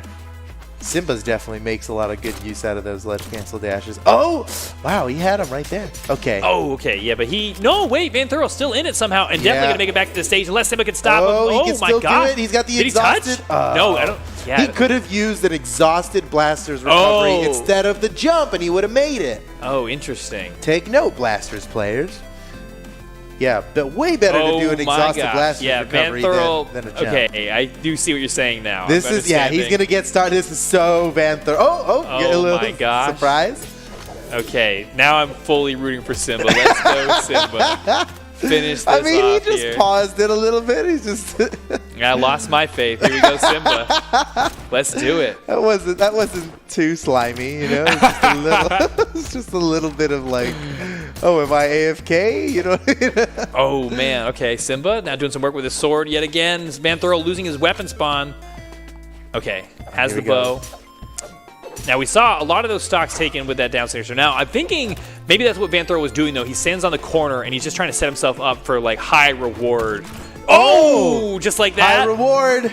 Oh, no, but What? the down air. I can't believe it. Simba able to fight his way back to the side of the stage. Oh, that's going to do it. Yeah, and that'll take out the stock. Tying it up, but man, Simba still has the lead. Just a little bit of a lead there. Vanthorl can maybe come back from this, but looking... Oh, goes for the double uppercut. He really is a chosen bot. Simba this whole time. He's been practicing against the chosen bots.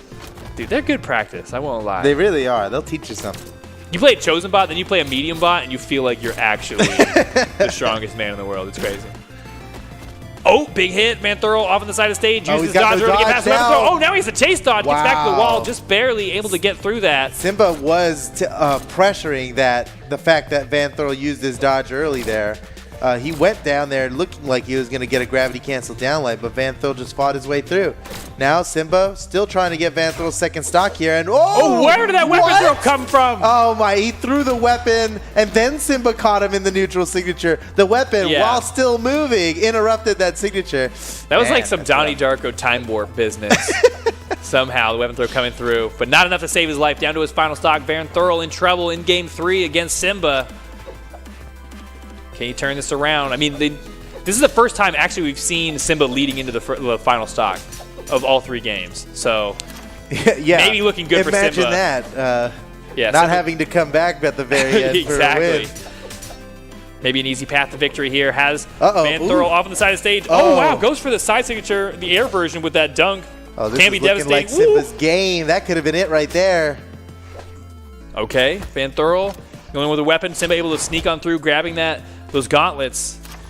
Oh, nice edgeguard attempt from Vanthorl, shooting right over the corner, peeking. But Notice Simba never dodging right over Vanthorl's head again. He's like avoiding that so hard in every stage interaction. yeah, now. you know, maybe Vanthorl should have saved those. Oh, that's it. Simba wins. Okay, Well there we go. fought by Vanthorl. Man, it was looking like Vanthorl's favor for a lot of that set.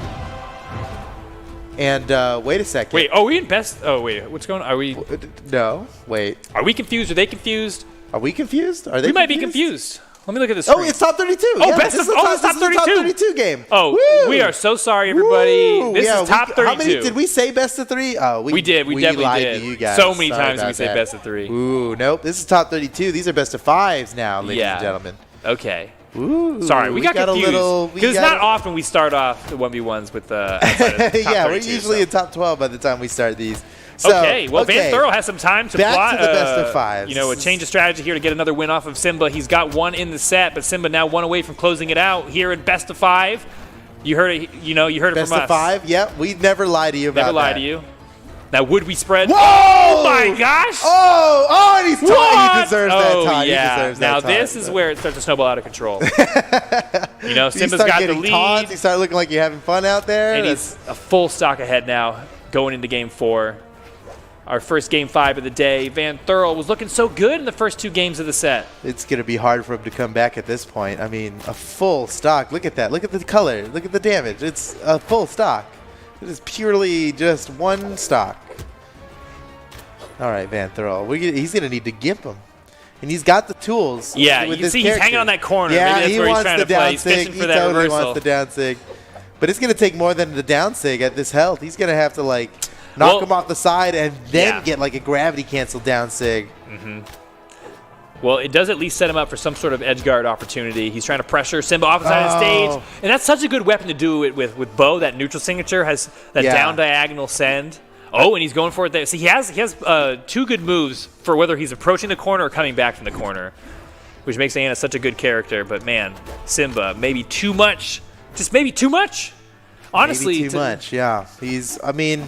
Look he's at gonna. it. And then another one. Yes. Mistake, one little oopsie. Woo, and another taunt Simba coming out. just kills you. The young king back on top The now. young This set king. belongs to him. Vanthorl is, looking in the barrel of a 3 stock, and Simba is about to pull the trigger here. He's got the advantage Vanthro looking for a weapon, able to get through, gets those blasters. Can he use those to turn this around? I don't know. Simba so far has been just dominating this final game, or potentially final game of the set. Can't say that yet, but man, Vanthuro's gonna have to make the biggest comeback we've seen of the day.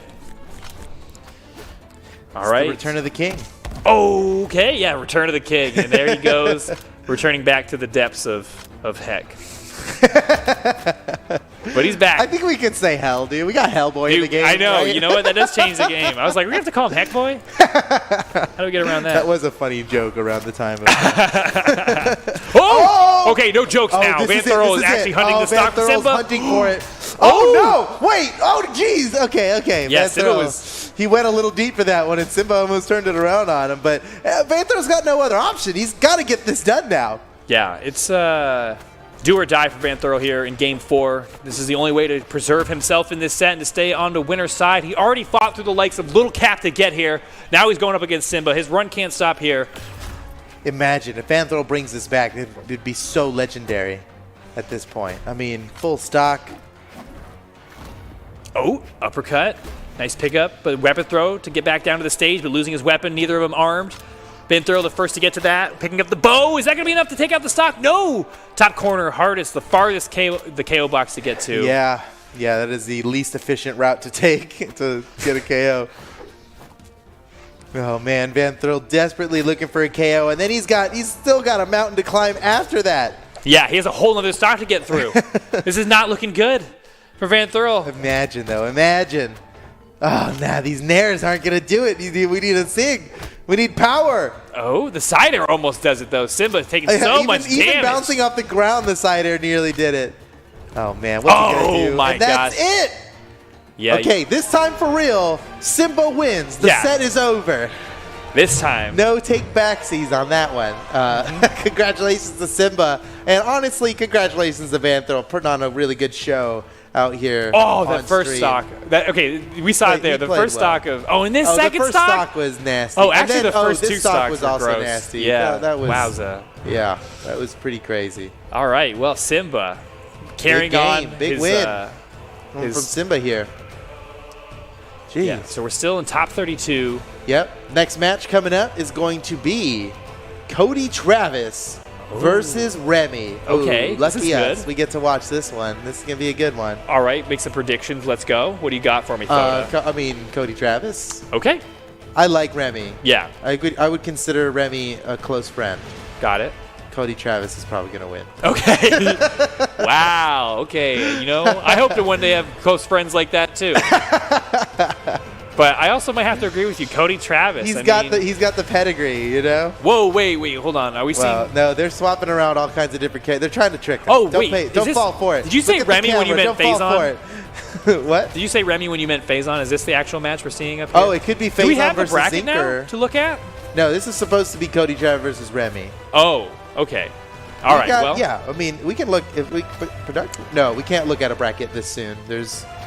We're barely in top 32. The bracket's going to be pretty empty. Oh, okay. We don't have brackets for top 256. That would be like unreadable. Got it. Okay. Yeah, Cody Travis versus Remy. No, Faison was just joining the match because after Cody Travis versus Remy, we're going to have Faison versus Zinker coming up. And if Zinker's last match wasn't the test, Faison's definitely going to be the test. That's if he can manage to take out Faison, that's Zinker's breakout performance of a lifetime. Oh, that's exciting. And after that, we'll have Stingray versus Hardy MJ. We already seen Hardy MJ pull off the upsets. We can see him pull off another one. But coming up here, Cody Travis versus Remy. We got some sick stats for you guys. Earnings seem to be. There's no way they have the same earnings. Really? That would be quite a coincidence. Surely this with the down to the penny. Surely there's a little bit of no. Yeah, we gotta get confirmation. I need confirmation from Toast to let me know that we're living in that reality. Where to the penny they have the same. That really was. There's no way. Okay. Toast is using expletives. I'm guessing that means that they were wrong. Got it. But look, let's check. We can look. We have the power of the internet with us here. Okay. And you know what? They have they've got to wait for us if we don't. Yeah, they made us wait. Now we're gonna make you wait. Here, let's see what the real numbers are. Okay, so the number you saw there was the correct number of earnings for Cody Travis. However, Remy has earned a significant amount more, almost double, with $48,837.50. Don't forget the 50 cents. Yeah, that's a. Oh, look. Hey, we got it back up updated. here. There we go. Look at that. There you go. Yep. There we go. $48,837 from playing Brawlhalla. That's the reality we're living in. Yeah, I should play more. Over $1 million have been awarded in Brawlhalla Esports. And you know what? That's old news. We're like over. We're way over that now. It used to be the brag. Oh, over $100 million. You know what I'm going to guarantee? It's much more than $1 million. As a bold claim, looking at this head-to-head, Yes. Cody Travis, no matter what, doesn't get third. No matter what, does not get third. He's never been bronze, he's and he's never going to be bronze. He's never going to see a bronze medal in his life. Second, fourth, all in play. Third, no way. No way this man goes home with Top two third. or bust for Cody Travis. Yeah, top two or sub fifth. Fourth. All right, time to get this match going. Okay. Let's go to it. Cody Travis versus Remy. Yeah, and Cody Travis, now, to talk about those wins, Remy did have one more gold medal there, if we're going by the numbers, but Cody Travis's are more recent, so recency bias definitely favoring Cody Travis here in this matchup. But here we are getting into game one, and this is a best of 5 to stay on the top side of We're on top top of 32. it now, yeah. Don't be fooled. Don't be fooled by us. Okay? We're trying to help you guys. Listen to the overlay. Yeah, listen to the overlay. All right, battle already raging on here, and no, these guys aren't messing around here. I like the double sidelight. That's unusual. Double sidelight's good. Remy with a pretty early lead against Cody, the man himself. Oh my gosh, big edge guard play there by Remy. You gotta respect that, dude. Yeah, that would have been if that huge. landed, that'd have been over. Okay, but Cody Travis still in trouble on this first stock. Remy built up so much damage, and now he has the weapon of choice for knockouts, the hammer. Oh, big swing coming through. Oh my gosh! Early stock here. Yeah, perfectly placed weapon throw to finish it off. Now going to swap out for the hammer yet again. Cody Travis coming back on his second stock. He needs to do a lot of damage here on Remy, even just to get a shot at this first stock. He might have to, I don't know. Game one already leaning in the favor of Remy. Remy's getting a little tricky here. Oh yeah, what was that? That was a goofy weapon throw he was setting up. I'd like to see how that connected, but all right, now Cody Travis Cody might with that just be able axe. to answer back instantly here. What's it going to be? Oh, he went. Oh, yeah, he went left or right on that swing, and Remy just stopped in place. Oh my gosh, what a perfect nair! Oh, and off the wall. No way. Okay. Okay, you know, but though Remy did some good damage there on his Cody Travis' second stock. He did some work, but more needs to be put in if he wants to take home this game. Because Cody Travis, once he gets ripping, I think it's hard to stop him. Yeah, that's for sure. I mean, if Remy can just hold on to the lead, never give Cody the satisfaction. Oh, he gets the double, almost KOing off the top. Man, and the double. It's like we're back in 2015. Already done enough damage to that axe to remove it. Cody Travis now left unarmed, looking for a weapon spawn, able to pick up another one. Oh, and that does it. Whoa, early. Okay, Remy has a significant lead here, and look, I'm sorry, bro. I know I said Cody Travis was. You can't change your vote now. No, I am not changing it. I'm just apologizing to Remy for when he watches through the VOD. Right. Okay, good. He's gonna watch through the VOD. He's gonna be like, "What are you talking about, Boda?" And I'm just saying right now, Remy, chill. If you watch, I knew you had it in you. You'll see that I was rooting for Remy the whole time, even before it was cool. I said Remy's got this. This is his tournament. If you watch back through, you'll see. If you watch back through. Yeah, you'll see that. Okay, Remy, but his lead, we're talking about that lead so much, but Cody Travis barely damaged on the last stock. One hit and it could be gone. Oh, and that, you know what? He can make it back from this, but Cody's coming in with the... Oh my gosh, talk about one hit. That's like 10 hits. The ground pound coming in to take that stock. Now Cody Travis tying up the game. Completely one stock evened apiece. up at this point. The lead is gone. Oh, what? Okay, Remy somehow getting out of that spinning wheel of death from Cody Travis. But on the chase, gets Clark down again. Oh, knocked off. They're going to get knocked off to the side. Remy, okay, weaves his way through. Each of them kind of hitting each other back and forth, so close on this final stock. But one of them needs to get a breakaway here. They're trading blows back and forth. Now getting into the red damage. This is going to be volatile at the end. Remy, oh, wow, just going for the ground pound. Cody Travis was able to utilize his options as slow as possible to figure out a route back to the stage. Oh, no, okay. Wow. Okay, both of these players in red now. It comes down to this, and without Cody having a weapon, this is pretty favored for Remy, but Cody can definitely fight unarmed. He's not worried about that. Here you go. He's got the blasters. What's it going to be? How's this going to end? It's anybody's game, and they're so close to it. Okay. Oh, my gosh. Weapon throw into uppercut. Cody Travis Dang, that's a cool out. combo. Yeah, at the perfect health. He knew he had with a bounce. He immediately went into that uppercut as soon as he landed that. Yeah. Or before he even landed it, really. But man, what a close game, and this is going to be probably a close set. If this is giving us any indication here in Game 1. All right, we'll see no character swaps moving on to Game 2. They banned out the maps. There was a ground pound to take that second stock. Man, Cody Travis was fighting from behind that entire game, but at the end, he planted that foot, and he did not budge. And we're going back to Mammoth with such Fortress. a big lead from Remy, you got to imagine, like, how much more does he need to close out the game? Yeah, very true. It's got to be disheartening. It's got to be disheartening. Yeah, I mean, that's how I would feel. If I, like, had the lead the whole time, like, oh, what a good game I've been doing, and still dropped it, it's like, well, what's it going to take to actually win then? Do I have to, like, I can't pull off something better than that, but Remy's got good mental. Oh, man, Cody Travis's axe on this first stock. Ooh, okay. All right. Oh, look at the way he does such a good job of, like, ghosting the movement of his opponent to stay right on top of him. All right, has Remy off on the side now, utilizing that down signature. Oh, my gosh, and then he does a reverse slide charge. He just threatens with that. He will land it at some point in this tournament. It's going to be devastating. It could come at the best moment ever. Yeah. We'll see. Yeah. I don't think there hasn't been a tournament where Cody hasn't landed a neutral signature. Yeah, there is no other axe character with reversal like that, so it's the most go hand. Oh, no. Ooh. Oh, beautiful play by Remy. There's no way Cody's coming back from that one. Okay, now Remy again. Woo, what? Okay, now. Oh, my. I was going to say, he has the lead, but Cody Travis doesn't even play like there's a lead. He's just playing like a madman. Off on the side of the stage. Is he going to throw away a fresh stock just to get a tarnished stock from Remy? I mean, this would be a bad trade, but he's not trading today. Oh my gosh. Wow. He's coming away the victor there. Takes the stock, and the game is now tied up. The damage on Cody Travis is basically negligible. Even game. Onto the second stock here. Remy back with the hammer. Gets the stomp, trying to whittle in some more damage. Cody Travis now with the blasters. We've seen him fight mostly with the axe so far this set, but again, like we talked about earlier, not a lot of blasters play at high level, but Cody Travis is one of the last bastions of blasters play, but Remy, oh man, that's the last one he needed. That was, he had such a good string of hits there. Totally 90% of the way to that stock. But he still has. Oh man, if he ends it early. Oh, what? What? The weapon throw actually hit. That would have been so sick if it comboed into it off the weapon throw. Recovery not yet enough to KO, but I don't know if Cody Travis can survive one more recovery. Yeah. But Remy in trouble on the second stock as well, off on the side of the stage. Cody Travis, fights his way back. Cody Travis was going for the haymaker, but Remy had a bit of a quicker haymaker himself. Just on barely. The corner. We're getting to the point now where it's like, enough. even though Remy's taking this stock here, Cody can just come back and instantly equalize it. And that's kind of Cody's MO. That's usually what he does, is like instantly takes the stock back.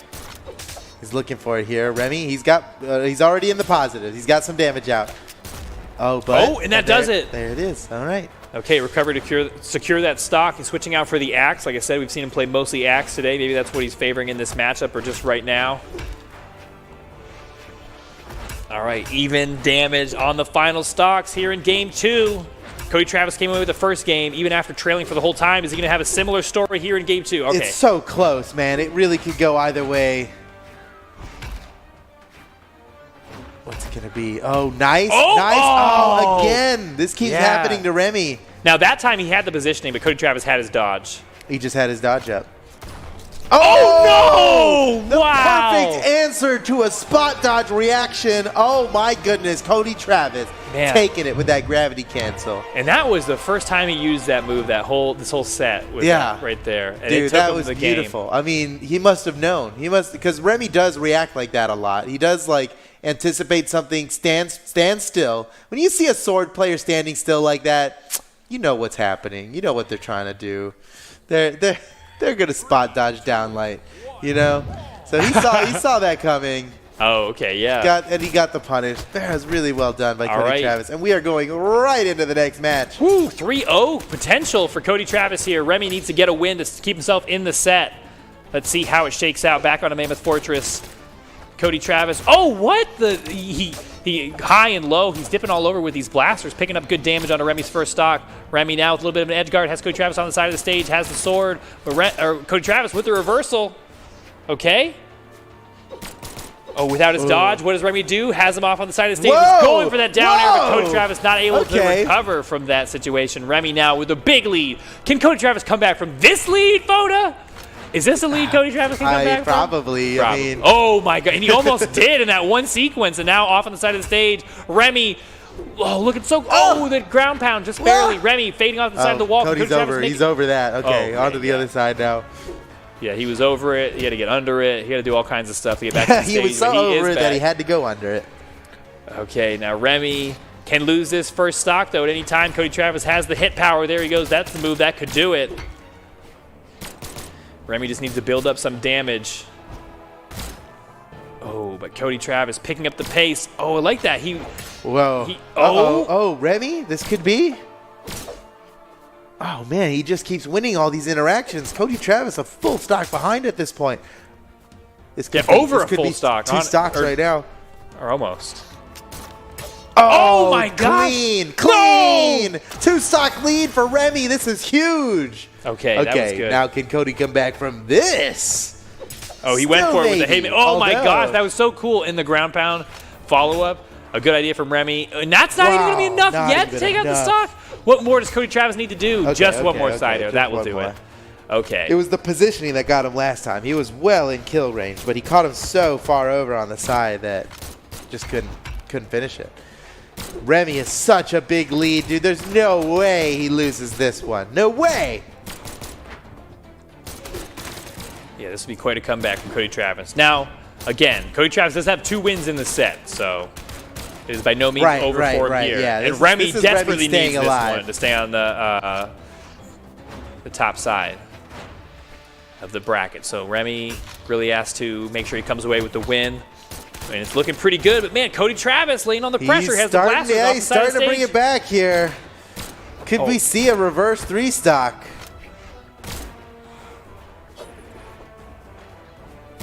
Oh, the jump sider not gonna catch Remy, but catches him that time. Man, wow, still not any hit is enough. gonna KO Remy at this point. Oh my he god! really went down there for And he it. holds on to that stock though. I can't believe it. Remy with a quick play off on the side of the stage, finishing out the game. Now taking the set 2-1. We're going to game 4. Staying alive. Remy is out here staying alive. Now Remy, this game, I think the big changer was he was just accomplishing so much off stage. He was securing stocks. You see there that nice weapon throw follow up, and then over here, quick reaction. He knows when to go down, man. Yeah. He was throwing out ground pounds and everything at the perfect time, taking those stocks as best he could. Now going on to game 4, up against Cody Travis, one of the favorite players to win this whole tournament, though. And Remy, even though he's been playing for so long, has a storied career, his placements haven't quite been up there as much, especially in 1v1 and 2v2. We've been seeing him break through so much. Oh, yeah. I mean, Remy's he is a legend in 2v2, that's for sure. Yeah, world champion and everything. But Cody Travis has just been on fire lately. In 2020, it's been his best year. Oh my god. And his blasters are looking so good. Oh, wow. Remy just barely able to make it over that down signature. That would have probably KO'd at the damage he's at now. But Remy also getting close to getting Cody Travis in the red on that first stock. Just barely hanging in there. Okay, the down line into the recovery, and that will do it. Another stock going the way of Cody Travis here. Could be the finisher. If he can take these 2 stocks from Remy, that will continue his trip. Yeah, now Remy's fighting for his life here. Stay in this game. Stay in this set. The loser will only go down to the lower bracket. They're not out of the tournament yet. We're not seeing elimination matches. Everything here is top side of the bracket. Yeah, but, you know, we're not too far in the top 32 yet, so you want to be... It's no good. It's no good to get knocked down at this point. Ooh, he's going for We know those. he's going to land one of those. I know it, dude, on stream. Yes! Let's go! And he slide charged it off the edge. Perfect angle. We called it. You got him. Oh, my goodness. And there he is. Now a 2-stock game. Cody Travis working on a 3-stock. Can Remy come back? Now, this set has been really just Cody Travis having to work to get these comebacks on Remy, but he's ahead in the set, and now Remy on the back foot. Can he turn this around? I don't know. Okay, he's going to take the stock potentially. Cody Travis doesn't have enough wall. No, he doesn't have enough jump or anything. Recovery there. There's nothing he can do. All right, Remy. Yep. This is the glimmer of daylight he needs to stay in this set. He's going to have to... He's pretty much flawless on this stock. Yeah, he's got to deal like twice as much damage. He's got to do twice as good as Cody does in these next stocks. Yeah, every time Cody hits him, he has to hit him 2 hits, or else it's just loss. It's just continuing loss.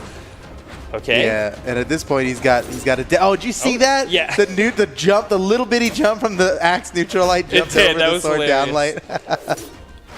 That little jump can actually do so much. It's messed me up before, like in doubles. You know, you try to stop somebody with a down light, and you just get caught up. All right, Remy getting close to the red on that final It's gonna be stock. tough here for Remy. I can imagine him winning this.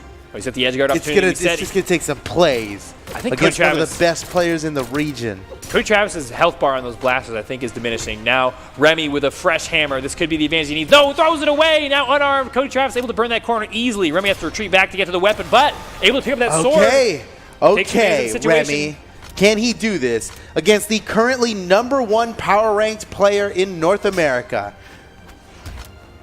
Oh, man. And with barely any health to do it. He's got to play a perfect stock right now. Oh! No, that's it. Cody Travis wins, moves on to the next round in top 32. That puts him in top 12. Welcome to top 12, Cody Travis. Remy goes down to the lower bracket. I don't think it'll be the last we've seen of him today.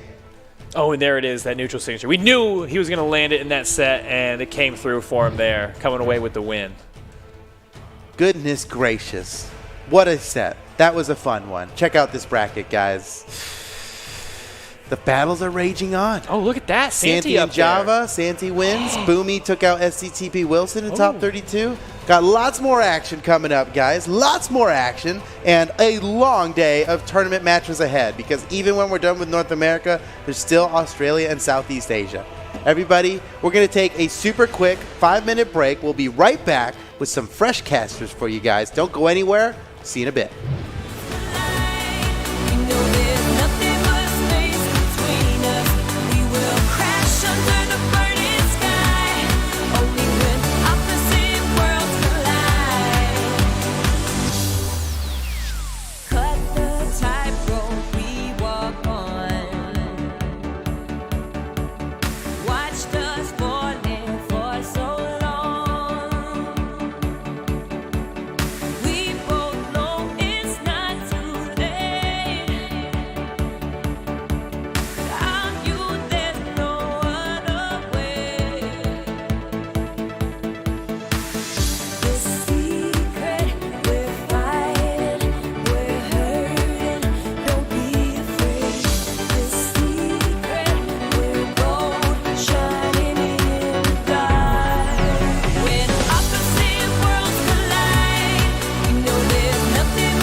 Shining in the dark.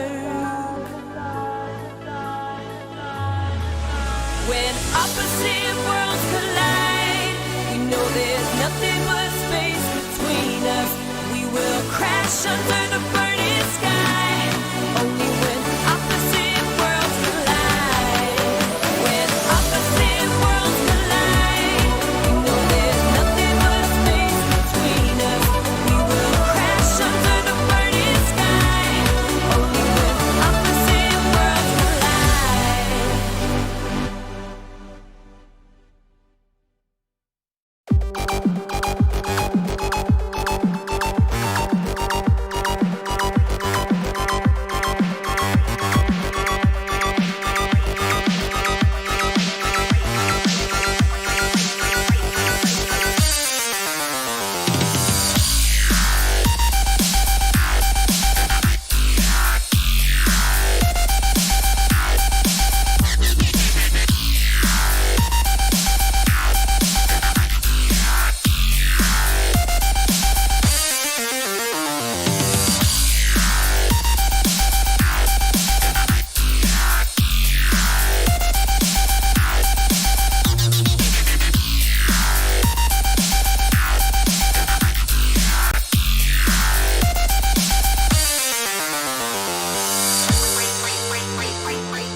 Welcome back to the SteelSeries Championship. It's the North American Singles Bracket today. I'm TWK Smash, joined here by... TK Breezy, who is actually in training mode right now. I'm trying to figure out if I can play Lin Fei or not. But since we're about to get into some hot commentary, well, that will have to wait. And we'll get into that. We'll figure out if I'm a guitarist player later on today. So how you guys doing tonight? It's been a little, fair enough. You know, a little behind schedule, but at the same time, bro, we're still rocking with some of that great Brawlhalla action of the solo side of things, and in that NA too. So I get to see some of my favorite players duke it out. Yeah, it has been kind of heating up today. I know some wild matches. I was watching Foda and Steven just popping off over some of these crazy plays, crazy upsets. Some people even stealing some matches out from under others. And you know what? We're going to take a look. Let's take a look ahead at what other kind of matches are going to be coming up today, because we are in the top 32. It's been boiling down. You can see up next, there's going to be Faison versus Zinker, Stingray versus Hardy MJ, Cody Travis versus Santi. That match is going to be absolutely wild because Santi, such an insane player. Cody Travis, absolute powerhouse. And I guess kind of mirroring that same thing, we've got Boomie versus Simba after that as well. Okay, so these are going to be absolutely crazy. I think off of this, the one I'm most excited for will definitely be the Cody Travis Santi match and the Boomie versus Simba match, because Santi and Simba, both of them, I think they've been popping off very much so in doubles, but I want to see how they carry over into solos against these two powerhouses of Cody Travis and Boomie. And Boomie, I mean, Cody Travis has been popping off in doubles a lot as well, so you definitely don't want to count him out. But just, you know, when I'm thinking about those matches, I feel like Simba would be the underdog of that one. Not like a very far underdog, but, you know, and then on the other side of things, Santi would be the underdog too. I mean, that's the thing, right? Because I still think he is one of those players that has those flashes of brilliance where he looks like the best player on the planet, but they're just not consistent enough just yet in the singles space. Right. So every tournament, I get really excited just to be like, is today the day? Yeah, that's what I think. And today could be the day, man. That's the one thing I know about Brawlhalla is that basically it's not really about who is the best like ever. Like the list changes almost every tournament. Right. It's really about who's the best that day. And could potentially be Simba today, or it could be Boomie still kind of keeping his consistency alive by being the best usually. So again, this is the SteelSeries Championship. I know up next we've got Faison versus Zinker, but man, that is the thing. There is 40 grand up for grabs across this entire event. So everybody is putting in their hardest amount of work to try and win. And you know what? They're not even just getting the 40 grand. Top 3 are also getting physical prizes sponsored by SteelSeries. Third place gets the Arctis headset. Second place is one of those very nice Apex keyboards. And then I think it's really the Pro TKL. That's the real one everybody wants in that first place spot. So many Brawlhalla players already use it. They want them extra just for the travel, just for the easy use. I mean, it is a fantastic keyboard, and you don't even have to get in top 3 to get some nice discounts on those, because if you use the code BrawlSeries, you can get 12% off of SteelSeries products. Head on over to the website, give that a look. I just gotta let the people know. All right, hey man, nice shield. Gotta let them know. SteelSeries definitely deserves that level of shield, seeing that they are the ones keeping this tournament going. Here you go. You can see it on your screen too, man. Use the promo code BrawlSeries for a discount on the SteelSeries web store. And obviously, man, if you want to get into any of these tournaments in the future, man, make sure you register for on smash.gg/Brawlhalla, man. We got more stuff coming up for you even after this, but right now we're gonna see what happens. Very good, you know, to register early. I know Faison always registers early. That's why he's power rank number 7. Absolutely crazy. Doesn't even hesitate on hitting that register button on smash.gg/Brawlhalla. Yeah, I mean, like, it's interesting to see that he hasn't had any wins yet, but he's still banking that bank. So big shout outs to Faison, man. You know, maybe this could be the one. This could be the time that he gets that first gold for him. But let's see what happens as we get into it. Faison with the Sidra. We're going for it. And was that Zinker with the Koji? Yeah, Zinker with the Koji, you see him taking a point out of the dexterity, giving himself a little bit of defense, because he knows Sidra can hit like an absolute truck, especially if you get those cannon strings started. Yeah, man. I'm going to be paying quite close attention to this. I feel like one of the things that, like, when you start playing this game, you don't realize how to, like, get your attacks to hit very low. You know what I'm saying? Like when you get to the air, that's one thing that I feel like a lot of new players have to struggle to do. You feel like the movement that you see at high level is so nice. Oh my gosh! Ooh, and that was clean. a perfect ground pound, stuffing the recovery of Faison. Zinker, I mean, I would have called him the underdog for this match, but he did a phenomenal job constantly anti-airing, and now look at this. He's got him fully lapped. Zinker, a full stock ahead of Faison. Uh-oh. Wait a minute. Chasing him down. Oh yeah, he's gonna be able to get back onto stage though. And now, okay, trying to get a little bit of gravity cancel and just trying to make himself a little safe as he gets back to stage. Managed to do it, and now he's fighting his way back through as well with that cannon, man. The cannon sometimes being a little bit of an issue, especially with how mobile that is. Great punish though with that gravity cancel. Oh no, and he is out of there. Yeah, that ground pound, I mean, message received, heard, understood, just right through that soft platform. So Faison managing to bring it back, but still, I gotta give it up for Zinker, man. He still has such a good lead built. He dealt so much damage before going down. I was gonna say, man, that was actually a really clean punish too, man. He went for the like the neutral dodge and the air, and then turned around and got it down like before he actually took that ground pound to the to the dome. But either way, still great punish to be trying to catch the cannon going on the other side of you. Uh-oh. Chasing He's around. gonna be able to make it. The double spike. Faison, not enough left in the tank to be able to get it, and Zinker, once again, another stock lead. Dude, I can't believe this right now. Okay. Oh, double swing. Man, he was looking for quite a bit right there, but unfortunately, he's gonna go ahead and take that little bow combo. That was slick. Chase dodge into the neutral air off the side light. Okay. Very close to getting that recovery. It would have been a nice one, but managed to just slide right through that. And oh, the anchor drop. There it is, bro. Said he set the anchors on that stock for sure, man. We're camping out here. Oh, yeah. I mean, just plant it right there. Stick on this stock. Anchors away. Faison's really been going for these dodge reads, but Zinker has been dodging a different way every single time. Faison hasn't been able to get even one of those massive cannon strings started. Oh, and the snipe out of that one! Zinker, such a dominant performance in game one. That was definitely a he just knew moment. Like, that was so... He just jumped directly into... Yeah, that was disgusting. I mean... Yeah. Yeah, he read the side air, he did the math, he's like, all right, here's where they intersect, easy. Game number 2, we're going right back to Mammoth Fortress. Faison still sticking with the Isadrew. Now, you play a bit of cannon yourself, so what are you really expecting here for the adjustment? For the second round? I mean, I don't even know if he really wants to stay with the cannon right now, because I feel like where the cannon excels on against a lot of people with being so mobile and things like that, this Cody specifically seems to be doing a really good job of dealing with that mobility. You know what I'm saying? Like you saw the snipe of the side air right there, like it was nothing. So I'm thinking that maybe the sword is the better play. Yeah, it's a weapon that has been in this game for quite some time, but Isadrew has really good sword saves, as you can see right there. Another neutral save is going to hit, and we might actually be able to get this stock. Him up. Yeah, I mean, hey, you said it. Sticking with the sword seems to be working out way better for Faison. He got the damage lead. Oh, but constantly anti-aired again and again. Zinker, not one to be left in the dust. Uh-oh.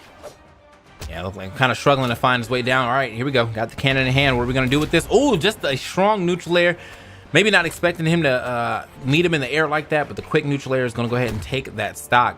Seems like he's opting to stay with the cannon, although the sword was really what did all that damage to kind of line up for that cannon KO. Maybe he's coming with something new to the table. Need a little bit of time to adjust. Here we go. Little mix. Man, so here's the thing. Like, those cannon strings, Zinker, good confirm, tying up the stocks. Those cannon strings, you're really looking for them to burn their dodge, because then you get to take them for such a ride. Incredibly damaging and very consistent. So Zinker's been doing a phenomenal job mixing up his dodges. I feel like Faison hasn't landed a single massive cannon string. Every time Zinker has found the correct escape. Okay. Ooh, I like that little shimmy right there. Dash in, dash out. Go ahead and line it up. It doesn't seem to matter though. I mean, he did get some extra damage, but still gonna find that ground pound again is gonna go ahead and take his stock, man. Rough. I mean, that Faison, cannon though. ground pound, it hurts so much. Yeah. I mean, it looks like it hurts, so I'm glad that it actually does hurt. You know what I mean? Like, Blast. a very brutal animation on that. Faison, again, he gets those hits, chase dodging through. This seems to be like kind of a war of anti-airs. A lot of times it's either Faison getting the cannon neutral air right where he needs it, or Zinker just juggling Faison 3-4 times with whichever weapon. Okay. Ooh. Okay, big catch. Trying to get himself back up to the stage, but just barely does that. Oh, and that's not going to be the safest sig to do. I mean, it does cover a lot of area, but unfortunately, it is a higher up sig, usually good for catching jumps and things like that. So that dash under was going to leave Sidger wide open to take that punish. Yeah, all right, so here's the thing. Faison, I don't feel like he's gotten any of those massive strings, but the fundamentals in neutral really just rocketed him ahead. It was the full turnaround on that match that he was looking for. And, you know, oftentimes you don't need those crazy highlight plays. You just need the right adjustments to win you more interactions. All right, man. So, as you see, I like the sacrifice of a little bit of that power for a little bit more dex. I mean, you know, I know the dex is usually the stat that most people don't really like care too much about, but he's kind of even his stats out. You know, maybe that little bit of dex is exactly what he needed to, you know, win those small, minute trades about we hit the button at the same time, but I was faster. Oh yeah, there we go. All right, so this sword play at the beginning yet again. He's been caught like that multiple times though. He's got to watch himself. Oh no! Oh my gosh, as disastrous as it could have been, I was getting worried that we're here on small Brawlhaven. I was expecting KOs to happen from the sides earlier, but Zinker doesn't even care. I mean, a surgically placed bow ground pound can just end careers. Yeah. Faison firing right back, that cannon, unlimited ammo, no reloads, just blasting off the bottom of the screen. Yeah, man, I'm sure that everyone wished they had a cannon like that. I'm sure the pirates back in the day wish they had unlimited ammo. Oh yeah, you didn't even have to like worry about fuses or nothing. Just press the heavy button, launch it up. See, I feel like a recovery right there might have been the better option instead of that cancel or that gravity cancel side light. But either way, still managed to get back to stage. Got some nice damage here, and now he is getting scooped up, man. This is all momentum coming out from Zinker this time. Oh, he got the read! Nice. All right, so that is the first time Faison has been managing to get the dodge read out of the side light. So if he's actually, you know, got a bead on something and can work that again in elsewhere, especially after this stock is taken, he's poised to take the set. Yeah. Ooh. I mean, this is still a best 3 out of 5, so we've got a little while to go. But, I mean, you don't want to be put on the back foot. Oh, kind of just sneak straight under him on that one. I like it. Oh, okay. Yeah, that I can't anchor, believe. Dude, you got to watch out for that one. So incredibly hard. I mean, if you're looking to cover the wall, they've got that as not only a way to get back and touch the wall to reset their jumps, but also spike you to your death. Yeah, I mean, and it's a very interesting angle to, I mean, a very interesting sig just in general. I feel like there's not a lot of sigs that do that same type of motion. I mean, you got like Orion and things like that, but hers goes so far and seems to cover so much space under her as well. Like, yeah, you definitely got to watch out, man. One bad step and you are out of there. Either way, Zinkers, though, still keeping it even. Find himself a neutral sig there to go ahead and send him packing. Uh-oh. Yeah, when you start getting hit by, like, the bow ground pound and then the down air, I mean, you just see your life flashing before your eyes. Yeah.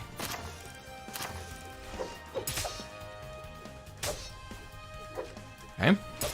Down air. Faison definitely took control there. Managed. Oh! But who knew there were some trap doors, some tatami mats in the air? Only Cody knows. He's done it twice, Brad. He said he got that one in the air too. Like, how did you make that happen? Nah, man. He's a great engineer, man. An aerial. Dude, they're playing like mat. I Want to Be the Guy or Kaizo Mario or something where there's just hidden platforms hidden everywhere. Yeah. All right, so we have I think it's a lead now for Zinker. It's a 2-1. Wait for the score. I was not looking, but either way. Yeah, we got a 2-1 lead for Zinker right here. Ooh. We're going to see if he is able to go ahead and end this here run of Faison's, at least in the winter side of things. Uh-oh. Oh, man, but Faison just controlling the air. Zinker couldn't land for so long. And, you know, if you get the read on somebody, that sword neutral air is one of the best anti-airs in the game.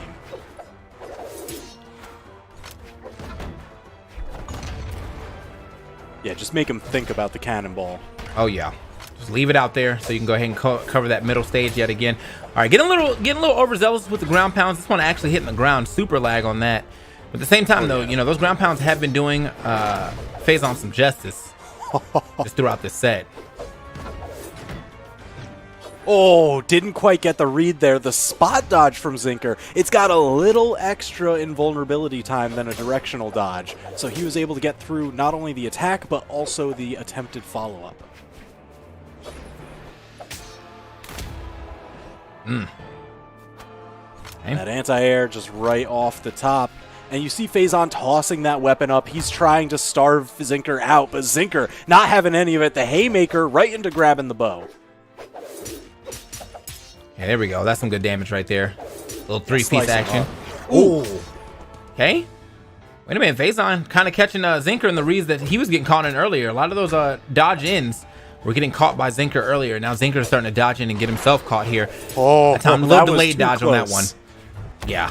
Oh, woo! Maximum range on the flaming arrow. Most Signs of life from Zinker. And with the gravity cancel too, so he can get it out a little earlier. Very nice. Yeah. And I mean, so a lot of people, they gravity cancel those signatures because they get it at such a height where it's going to hit anyone that's standing on the ground and people about half a jump up. Right. So just that much more threatening and hard to get away from. Super nice. Okay. Yeah, it's just barely going to be able to live that, but unfortunately getting... Oh, wow, that. Yeah, the weapon starve. The cannon's going to go ahead and lead in. That small hit was enough for him to lead into that recovery. Yeah, any of those wide weapons like the cannon, the spear, the lance, you know, you get to toss them up almost like a little umbrella over you. Just being like, I've got the ground, I've got the control. Ooh, but Zinker's just controlling Faison all the way off stage. Dire Straits, he only has the dodge left. Zinker ending up saving Faison, but confident that he's able to just seal the deal with the side air right after. Okay. Zinker, though, as you can see, is like, you know, he's behind a little bit, but I mean, this is like two good reads. Wait, hold on. That was one. Oh, yeah. There's potentially two. All right, this going back and forth. Great dodge right there to get through that side sig, though. Oh, this time the grounded ground pound paying off for Faison. And now we got classic Sabers at Dawn. Okay, who's going to take it? Okay, he's trying it. Hybrids versus ninjas. Or I guess samurais this time. You know, still an 8. Oh, yeah. That's got to hurt. That has got to hurt. You hear that, like, metal pipe hitting cinder blocks, and you're just like, that was my life. That was my entire life. I feel like he didn't set that one up well enough to go for something like that. Like, if he had thrown his weapon a little closer to the stage, then I would have been like, all right. But he threw it so far out that, yeah, there was an easy lane for Faison to get through and then, you know, reverse that. Jeez. Yeah, we'll see it right here. You see it, like, he just, yeah, did not get the greatest throw of that sword. A potential throw straight up might have been nicer, so that way the sword could have covered his head and he could have caught it on the way back up. But either way, just, yeah, that... We're in the game 5, you know? In the game 5. I mean, that's it. You make those just momentary, like, just miscalculations, and it leaves the avenue open, and now you're in dire straits. Yeah. So, that being said, man, like, hopefully that didn't rattle him enough for him to be like, man, I'm really about to lose this set, because he was doing well. I mean, he was doing very well. Yeah. On the comeback. It's just, you know, I think that comeback momentum, sometimes that gets in your head. You're like, you're doing so well, and then you're like, I only need one more hit for the full comeback, and you go for something crazy and lose it because of that.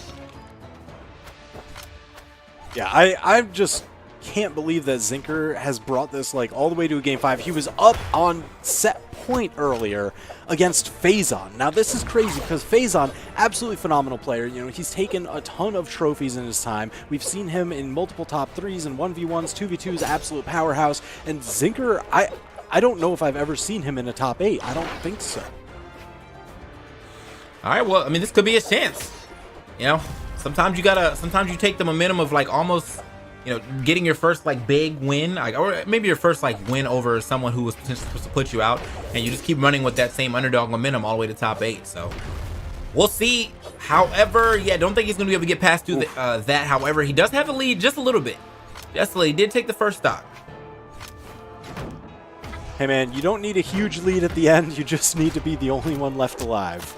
Very true. Right.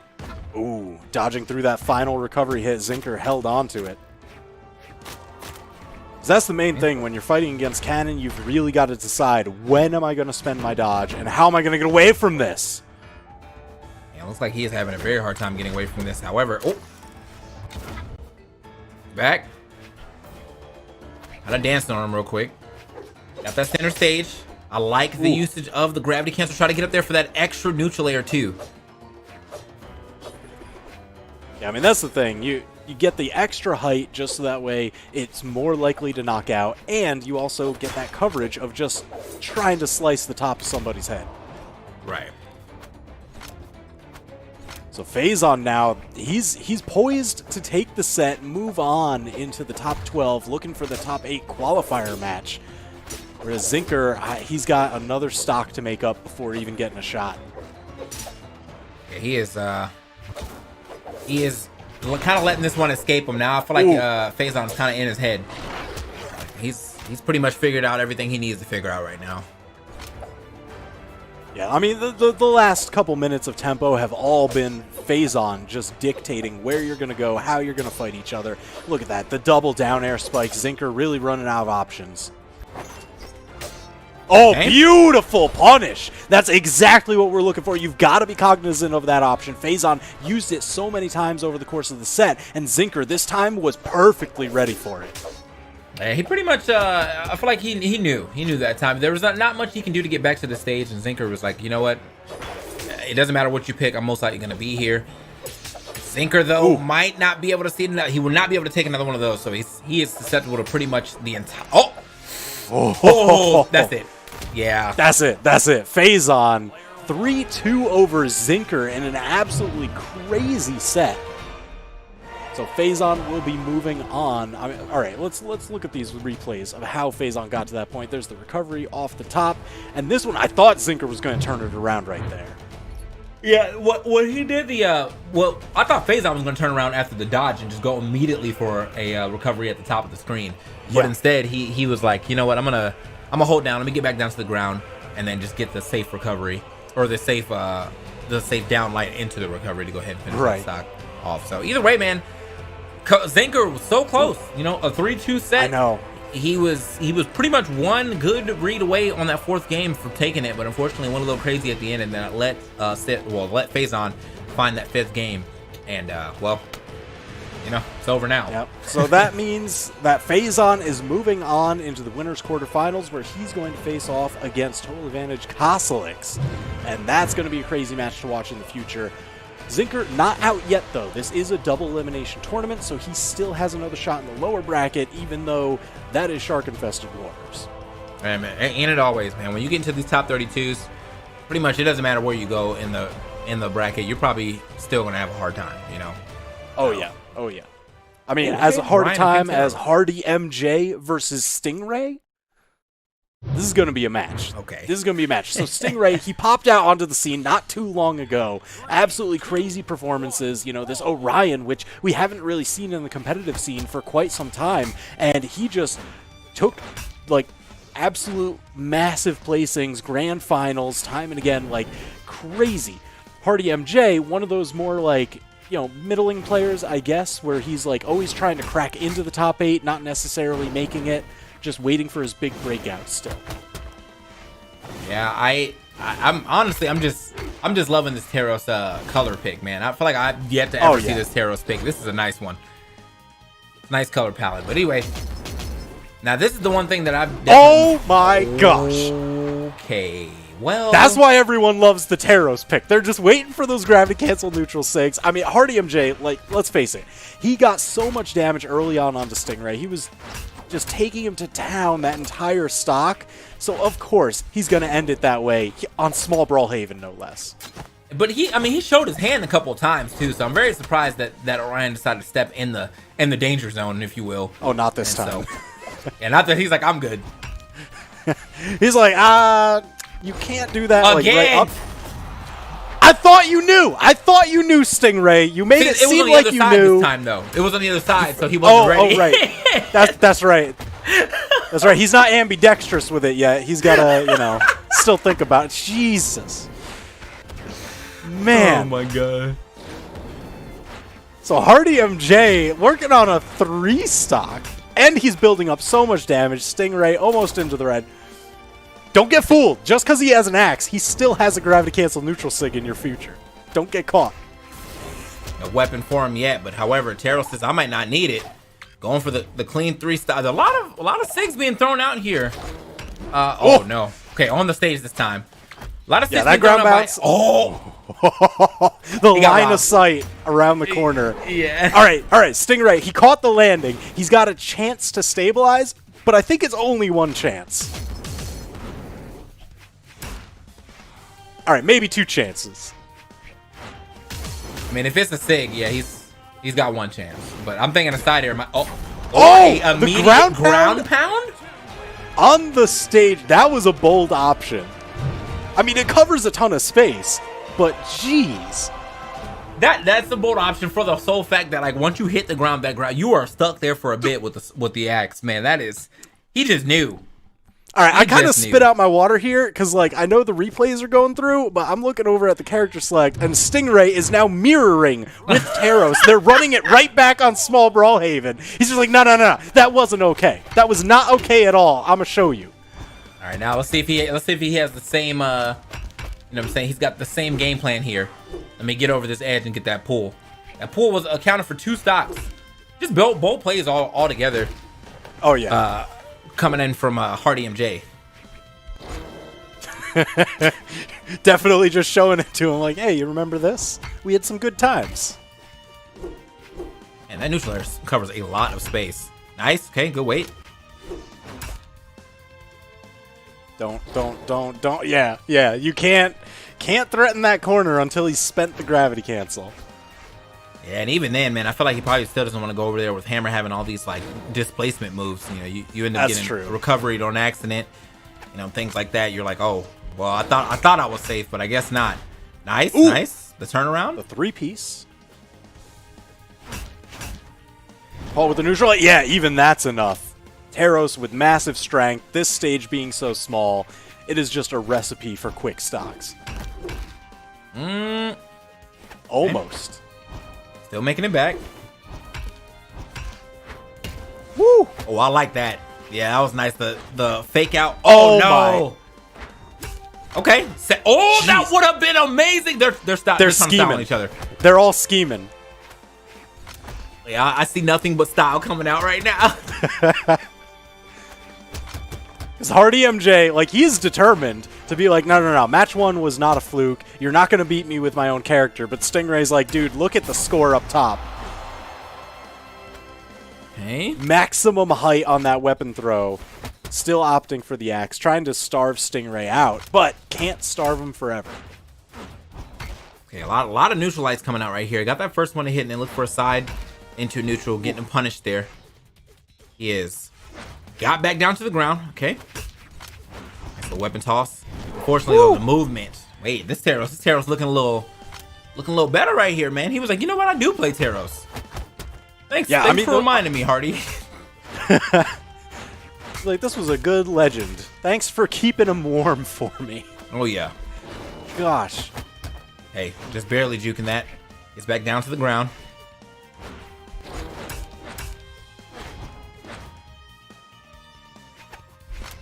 Oh, Hardy MJ doing that same tactic. I know we've seen it before. Oh, and beautiful neutral air to tie up the stocks. It's that you approach and you make them think that you're going to toss a weapon because you toss it straight down. It hits the ground, doesn't go anywhere. They burn their dodge because they got, they flinch. And then you just grab the weapon and hit them with something hard. All right, hold on. Now, this is the real issue, man. He's behind a little bit as Taros against Taros. Yeah. Oh, man. Okay. How is it that Stingray is doing better on the mirrored legend rather than his main in the previous match? Hey, but looks like Hardy and Jake might have somewhat figured this out. I mean, I feel like they're both in yell percentage, if you will. Oh, yeah. Oh, yeah. Oh, doesn't matter, though. Caught the jump with the side air. Nice. I wish I didn't get to see how much damage they did. And that was a quick swap, too. Jeez.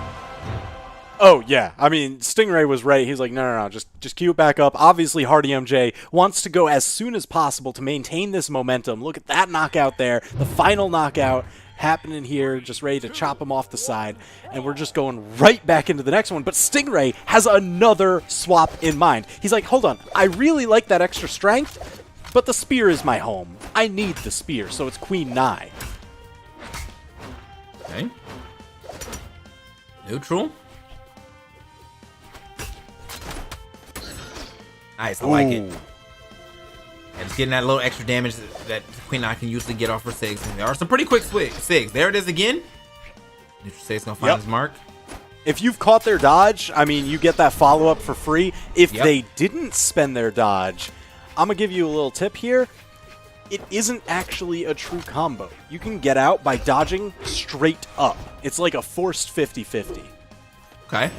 It's like straight up. Is it only straight up?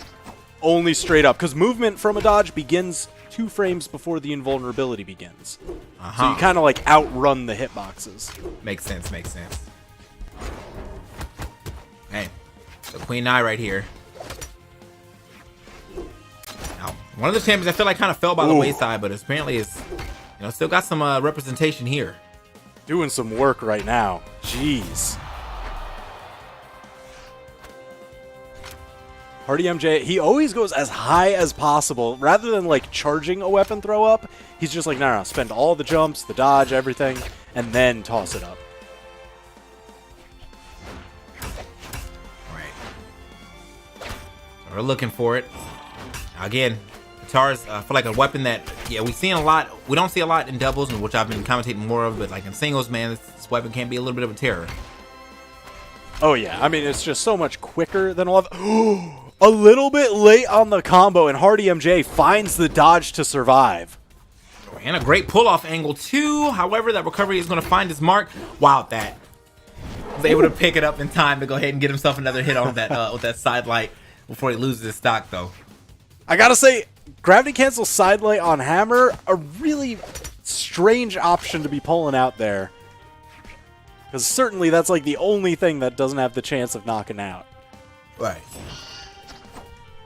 See Stingray threatening the corner. He's got those longer signatures on Queen Nai available now. Kind of dancing on him real quick. Okay, finds the down air. Or the down light, sorry. Queen Nai never die. And it's definitely her. Finally. Kind of slow, but she's definitely beefy. Oh, yeah. I mean, this map, she absolutely loves it. She can survive longer than others. She doesn't really have to worry about her low movement speed because it is such a small stage.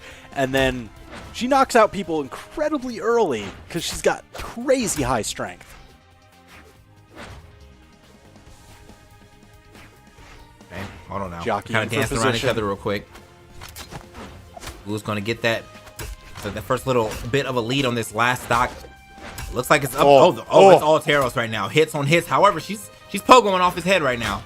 Trying to get a little bit of that. Oh, there it was again. The fake out with the weapon throw down. Immediately picking it up into the dash jump. Side air. Crazy. Hardy MJ. That's 3-0. That's so cute. I was like, the throw it down to pick it back up for that's some and one stuff right there. Oh, yeah. Oh, yeah. Maximizing the style. Jeez. So Hardy MJ moving on over Stingray. 3-0. That was a crazy set. That would not have been my pick. I wouldn't have expected it to be a 3-0, I think, anyway. But now Hardy MJ is going to get the chance afterwards to test that kind of stuff against Sandstorm in the winner's quarterfinal. Yeah, man. That was... I'm still just thinking about that last play. That was a super nice last play. I'm glad we might look at this replay. That they're... It's coming up. It's coming up. Look at this replay. Ooh, but ooh. yeah, Cody Travis and Santi were playing against each other. Here we go. Man, it's so good. It's so good looking. It's just so good looking. Yeah. Oh yeah. It's like you were just stunting on somebody. It's crazy. So now we've got Cody Travis versus Santi. There's also Boomie versus Simba, Coslix versus Faison, and Sandstorm versus Dire Hardy MJ as the whole winners quarterfinals. So these are the qualifying matches. They are to get into top 8. It is a best 3 out of 5 set for you to win. Okay. So here we go. Cody Travis with the Barraza. You know, he's been popping off with that Barraza for quite some time. And then Santi coming in with the Bryn. I'm pretty sure Santi has played quite a few characters too. Fighting for that middle ground first. They both get it.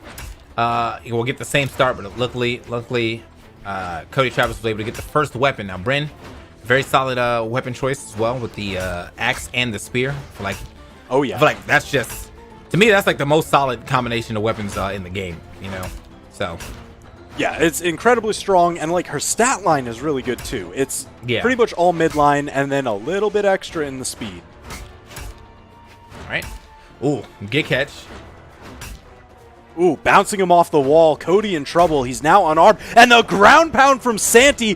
What? How did Cody almost make it back from that? Santi knew. He was ready. Yeah, man. It looked like he actually got to touch the wall too, but Santi must have stopped that right before he actually got a chance. And now Cody Travis. Now this is what I feel like I've seen Cody Travis on more of is those blasters, man. And just like that, as I say, it finds the easy combination of the downlight recovery. We are out of there. Yeah, he agrees with you. He's like, yeah, you know what? You're right. I am more with the blasters. That's why he's staying on them on this second stock here. But the thing is, those blasters, they have that dead zone between where they hit and where you are. Right. So you've got to position yourself. You need to dictate the range. And Cody hasn't been able to do that at all. Santi always getting inside just from that extra speed that Bryn has over Barraza. Okay. Liking the usage of his side lights, though. Kind of getting that quick check out there. Just to see if, all right, let me see if you're moving into this zone. And even after the side light misses, he still ends up getting himself a punish. Another side light right there. Ooh, all right. Stabilizing. Okay. Oh, going for the big read with the signature, but Santi's got one of his own. Man, that was super quick. Sends him packing. Thought he was going to be able to jump out of there, but not at all. So Santi, a little bit of a lead here. See if he can try to build up on that real quick. Cody Travis, though, just trying to find himself a weapon. Finally gets himself some more blasters. Oh, no, caught the recovery and the jump. It's like, even if it doesn't put you in danger of getting, like, edge-guarded, it still just feels really bad. Okay. I was going to say, Santi is really dancing around Cody Travis right now, but luckily, you know, one little bit of a oversight right there, you know, overextending was going to be enough for Cody Travis to find that recovery. Yep. Now let's see if he can get himself back into this game. He's not down by much, you know. It's about one color. About half a color, really. I mean, he really hasn't fully gotten to the orange. He's focused on defense, so he can be a little bit behind in the trades and still end out okay. Oh, but you can't be this far behind. Cody definitely in trouble. Santi was looking to end it there with the signature. He's got another shot, juggling the weapons, opting for the spear on the edge guard. Okay. In a minute. 1-2 tried to bunny hop for a little bit of a bait. Chunking one axe side air. Goes for the spike. But gets bounced off the wall. Cody only had his dodge left, and Santi just able to snipe him out to take game number 1. Wow. Well, that was. I mean, Santi really did kind of run all over him on that game. Unfortunately, I feel like Cody Travis got his stride a little too late. But And it kept the game decently even, but Santi was really just ahead of pretty much the entire time. So let's see what happens here in the second game as we go over to Small Man's Fortress. Same characters. No reason to switch yet. Oh, I think he dived a little too early on that one, or maybe he expected him to drop down. Now he lost both weapons. Oh. There it is. There's the blaster. So now the question is, can Cody start dictating the spaces that he needs to? I feel like his blasters weren't able to get as much work going as they usually do because Santi was always right inside those dead zones.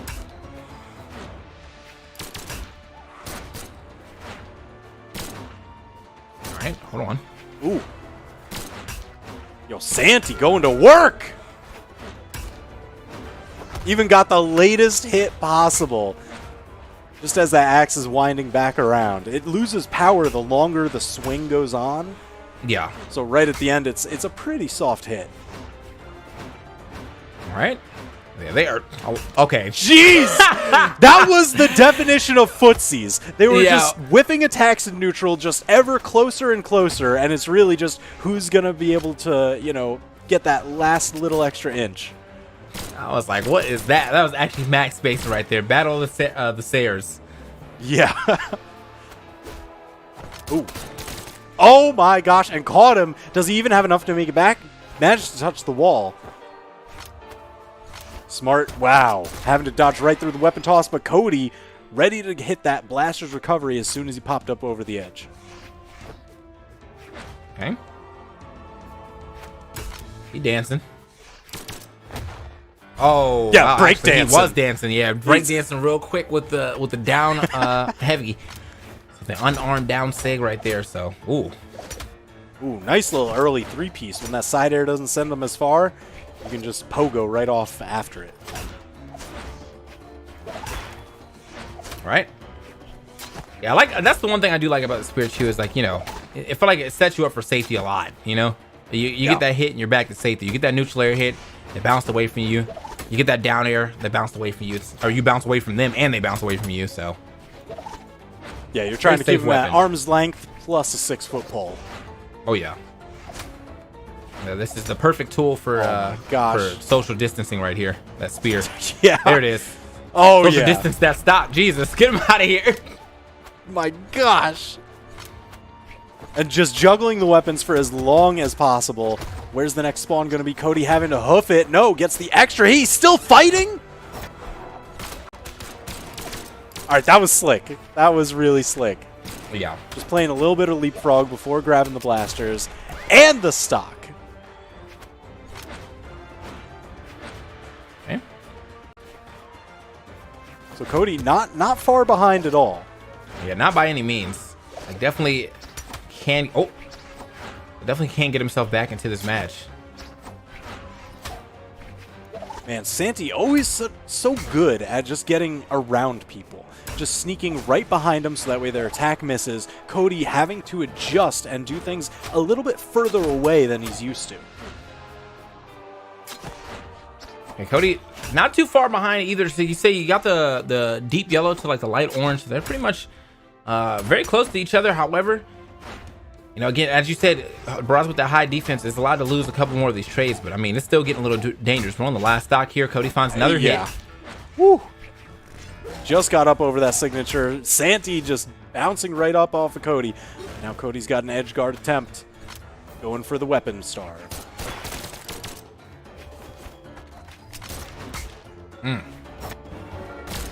And gets out of there.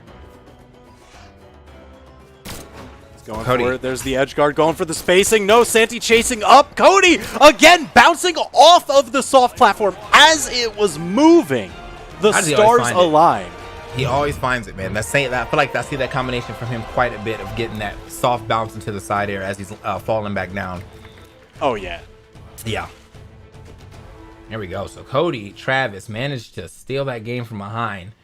I won't say stole it. He kind of whittled his way back into that game. It was pretty much last hit situation, but he did have to make a little bit of a comeback to find that last hit, you know? Oh yeah. I mean, he was the first one to go down to that final stock. He really had to put in the work. So now we're in game number 3. The set is tied up 1-1. Okay. Set being tied up 1-1. How? Who's gonna go ahead and win this here flex game? That's what we're trying to see who's gonna move forward. And it looks like right now Cody Travis says, "Yeah, man, I think I might have figured it out." Very strong start here for Cody Travis. Oh, Santi just reading that jump, because that's the thing, that spear downlight, it does not pick people up off of the ground. So if you hit somebody, you knew you got the read on their jump.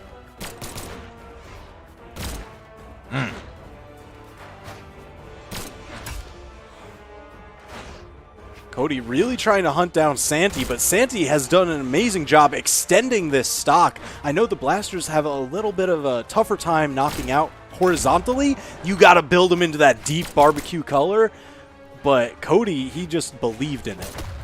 I mean, I don't know how he found that side air. His head was barely poking over the edge, but I mean, he found the perfect spacing for that.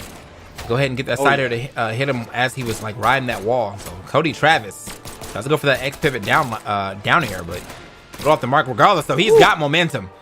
Style. Yes. Okay. Movement. Yeah, from Cody Travis to he's actually baiting them out this time around. Those two neutral lights. Oh my gosh. Or neutral states coming out. Neither one of them finding the mark, but that down light does. Yeah, and Cody is just spreading this lead so incredibly wide. Knocked out off the back end of the axe recovery. Santi, that was a good play just because it covers so many different dodge options. But, man, Santi is still so far on the back foot here. And the backside of that axe recovery. Ooh, all right. Yo. Cody.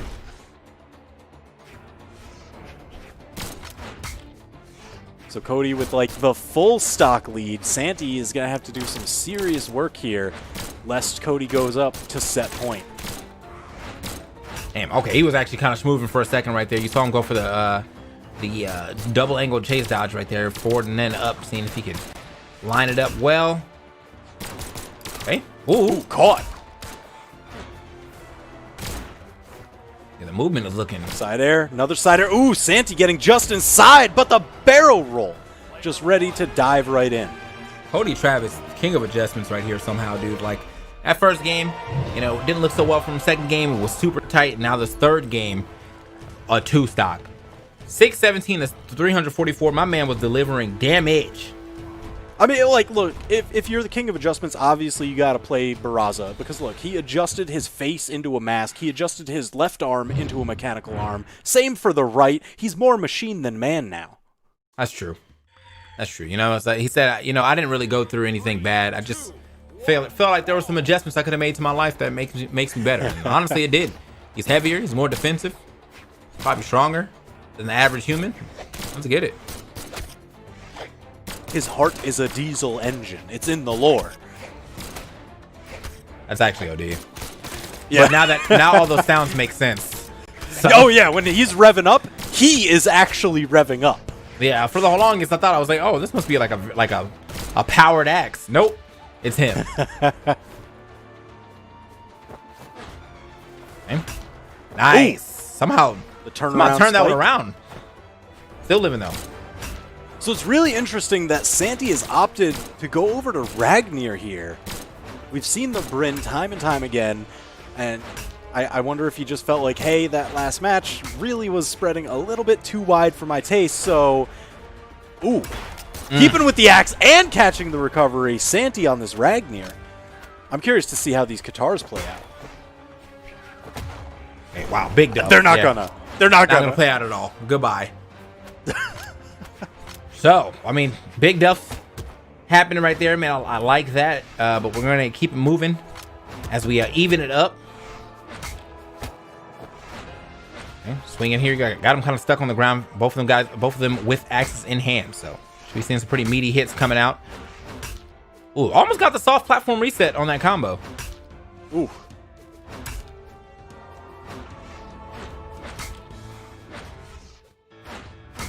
Santi with the dodge through the down air. Perfect punish on the neutral light.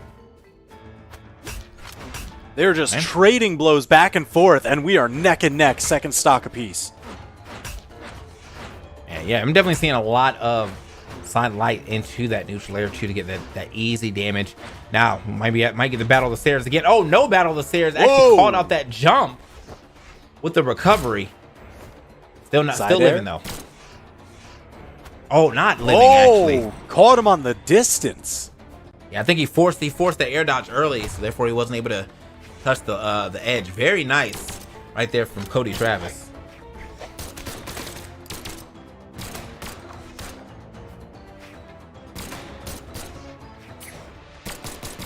Man, yeah, if you're trying to like run away, I don't think you... Oh! Just run towards him. Just run towards him. Set your blades on fire and run right at his face. Okay.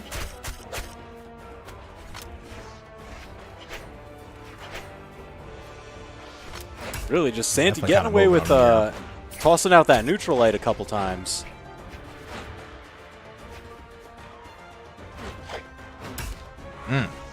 Okay, side air. Down air as well, but... Okay, actually getting thwarted now. You see him trying to get this down air out, but the Katara being so quick, getting that down light out first. Oh, no! Oh! And caught in the flame breath. Are we going to get a game 5? No! I Cody don't think spiking so. him What down. A turnaround, Jeez. dude. What a turnaround right there from Cody Travis. Just barely getting back to stage. I feel like he didn't really have that many options to get back to stage 2. So just when Santi missed that edge guard, he was like, ah, yes, that is the game. That is the game. So Cody Travis moving on into the winner's side of top 8 over Santi. 3-1. Very well played, especially because Santi started out with so much momentum in the set. And here you can see on this graph, damage over time. This is how much they've taken. So Santi, you see that he just climbed higher and higher. He took so much more damage early on in that first stock, but he got a pretty efficient knockout onto Cody Travis. Cody extending that second stock so incredibly long. Look at how wide his staircase goes. And then the final, yeah, that's where you see that real turnaround happen as you just get outpaced on that last stock. Yeah. Unbelievable. I mean, it happens. Happens to the best of us, man. You know, you have a solid game and just game starts to escape you. You don't even really notice it until it's too late. It looks like I'm pretty sure we're getting a are we getting a button check here, or are we just waiting out, man? I mean, that's got to be button check. Jae Yun, I know they're hovering over him. Greatsword is not tournament legal just yet, but you know they want to show it off. I respect. Ooh. Okay, seeing Simba on the Val. Not really surprised there. Simba, this has been like a pretty stable pick of his for a very long time. Right. But Boomie going over onto Garnet. So it's the gauntlets, Petro it's the orb. here. Yeah. That's the one. So interesting that Boomie has opted to take, like, Petra already has low dexterity, but he took even more dexterity off to be even faster. So I don't know if this is gonna hurt or harm him just yet. I mean, that's just a lot of speed, man. But I feel like with all that speed, you kind of do want some dexterity so you can, you know, use that speed to your maximum advantage. But I mean, I know see. Boomie's usually, if he's looking at dexterity, it's because there's some break point that exists that he's shooting for to either eliminate a dodge window or bring it down from like 2 to 1. Okay, and so you think there's no break that he was looking for here? That's why he was willing to sacrifice it? Yeah. Okay. Because he's always very efficient with calculating his dex points. Right now, Simba very efficient with calculating punches right onto Boomie. Oh, but Boomie goes for the big play, almost gets the 3-piece spike. That's not yet far enough. Boomie making it back to stage, but I can't imagine he can survive another one of those. Okay. Boomie trying to... Oh, almost... Ah, that's unfortunate, too. I feel like he was kind of like... And now trying to throw these Hadoukens. No Hadouken's going to hit right there, though. Double the side air with the orb. That's one good thing I really do like about that orb, though, that bounce. You can see it actually covering, like, you can definitely mix up where you're going to throw it. You can throw it off the wall, off the floor, all of that, and get a different angle. Or why not just throw your opponent right off the stage? And Boomie, he caught the dodge. That was so much damage. I like the weight, too, on that. Boomie really looking for this Hadouken to hit, but I mean, it really is just covering a lot of space in front of him too, so it doesn't even matter if it hits or not. Like, yeah, just covering quite a bit of space. It's all conditioning. Even if you're just kind of tossing it out in neutral, just make them scared of it, make them think about it. That gets them to be more prone to jumping up where you get to anti-air them. Okay. Wait a minute. Ooh, right, Simba looking right for there. some... Yeah, he was looking for dodge reads of his own. Nice. Down light into the down air. See him trying to hit that ground some more. It's like, you know what? Bring it up. Need to see it.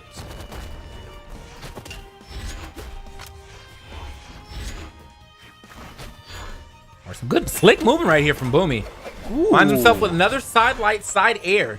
Easy pickup, easy confirm right there for the orb.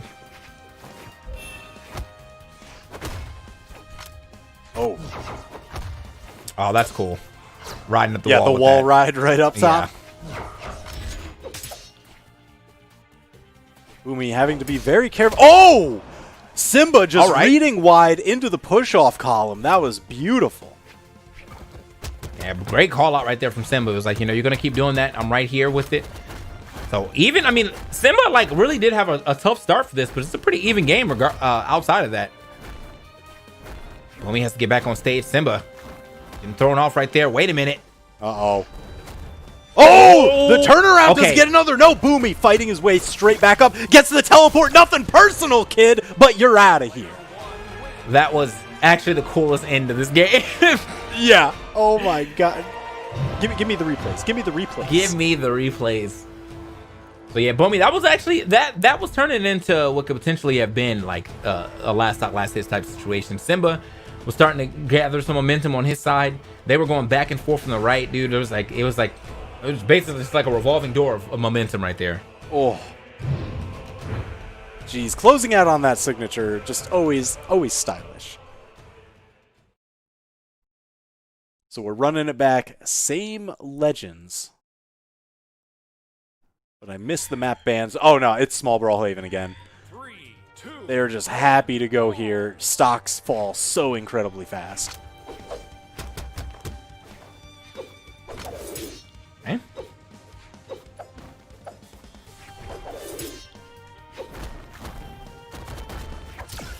Ooh. All right, man. Here we go, though. So you say you're taking it back. Sends him down, but managed to get that weapon toss to kind of cover his head so he can get back safely.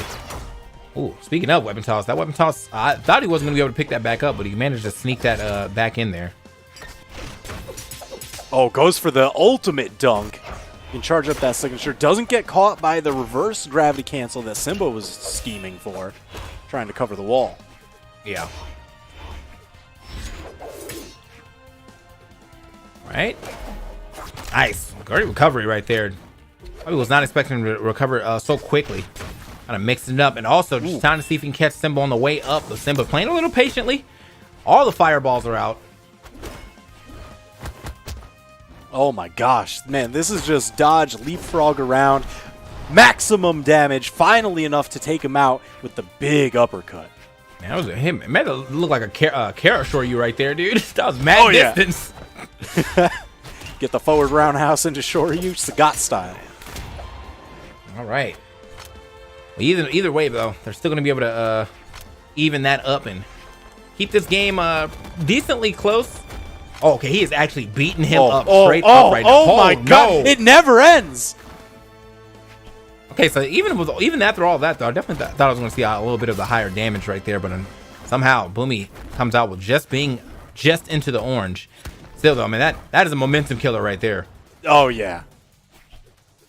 I mean, just the message that it sends. Uh-oh. Boomie trying to not send messages, but send people. Yes. Send them right off the top. Hey, Boomie. Great movement right there just to get out. Oh, my. The turnaround off the wall, too, and he did a reverse recovery. I didn't even know if he actually wanted to do that. But it worked out in his favor. Gosh. Boomie is so tricky. Yeah, that was slick. Just because it was the moment that they passed through each other. Yeah. Jeez.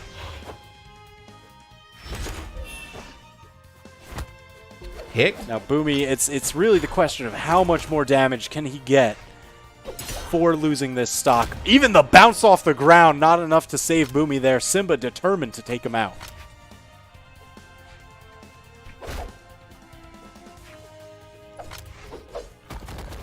All right. Trying to get the chase down right there, but Boomie.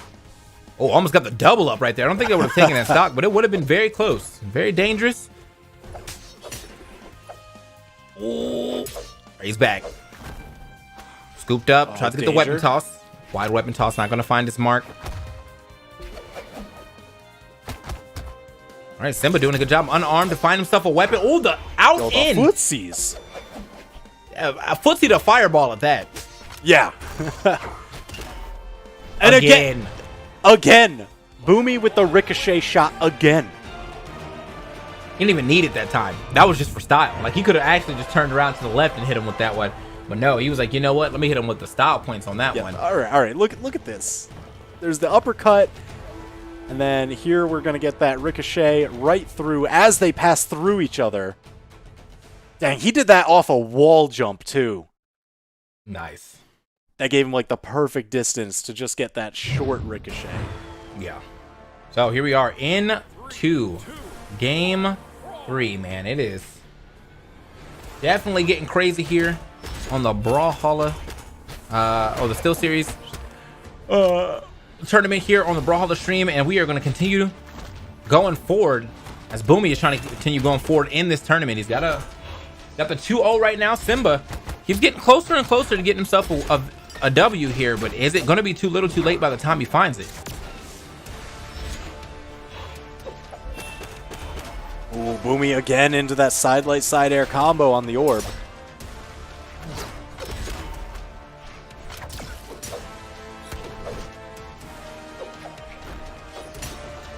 Geez, Simba trying to anti-air Boomie.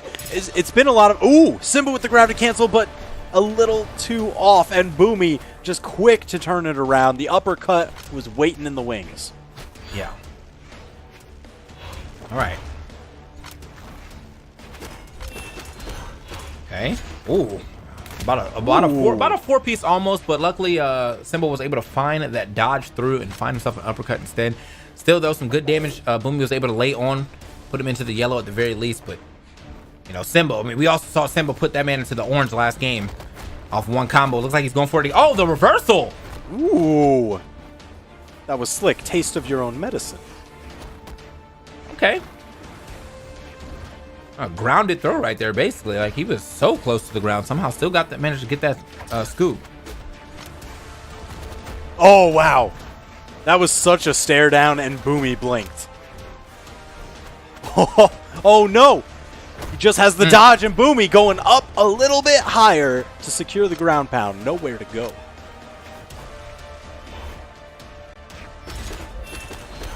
All right. Nice little action right there. Hold on. Slides his way through there as well. Okay, Boomie. Looking a little in trouble right now on this stock, but still, though, got a whole stock lead. Finds it again. Boomie keeps finding these side lights into the side air. Doesn't get the fireball yet. None of those have hit, but he's still controlling a lot of space ahead of him.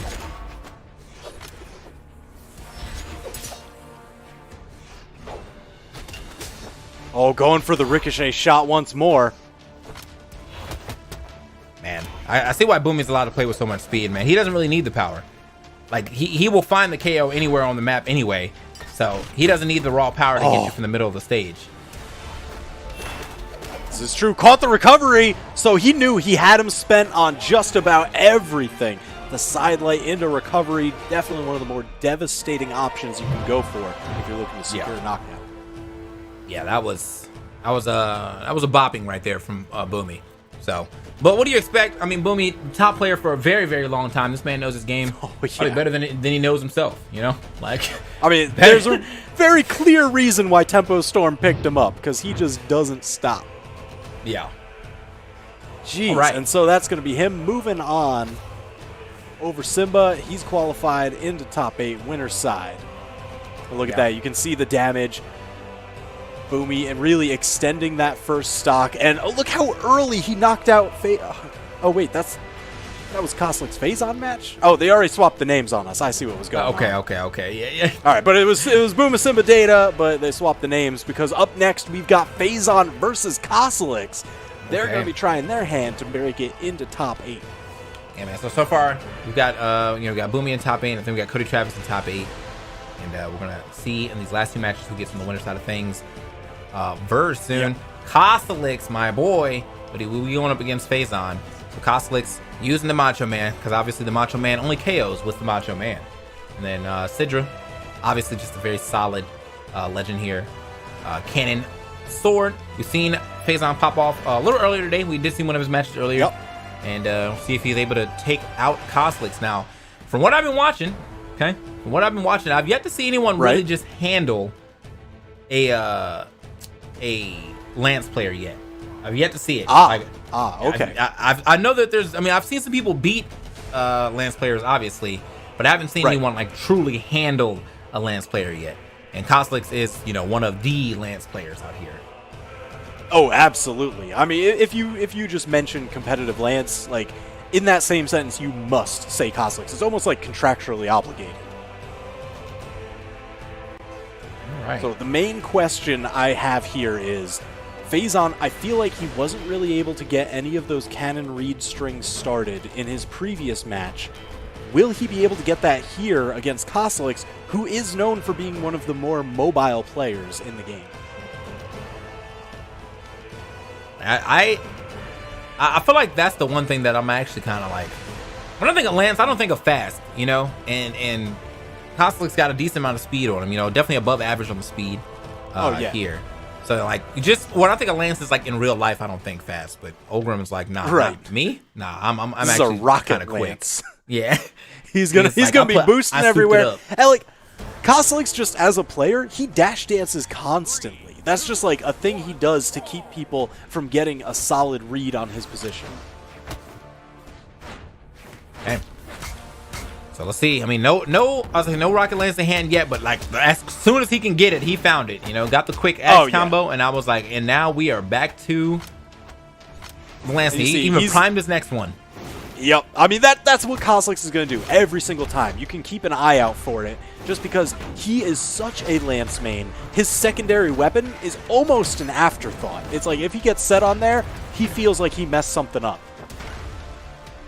So he can pretty much just play any Lance main if you really want to. It's all about the SIGs for him. That's right. Okay, unfortunately, though, I said I've yet to see a Lance main get handled, and it looks like Faison he's kind of handling him right now. Like I think he did a phenomenal job just being so patient in that early game, because Koslix was weapon starving out. Obviously, he was going to keep going until he got his double lance primed.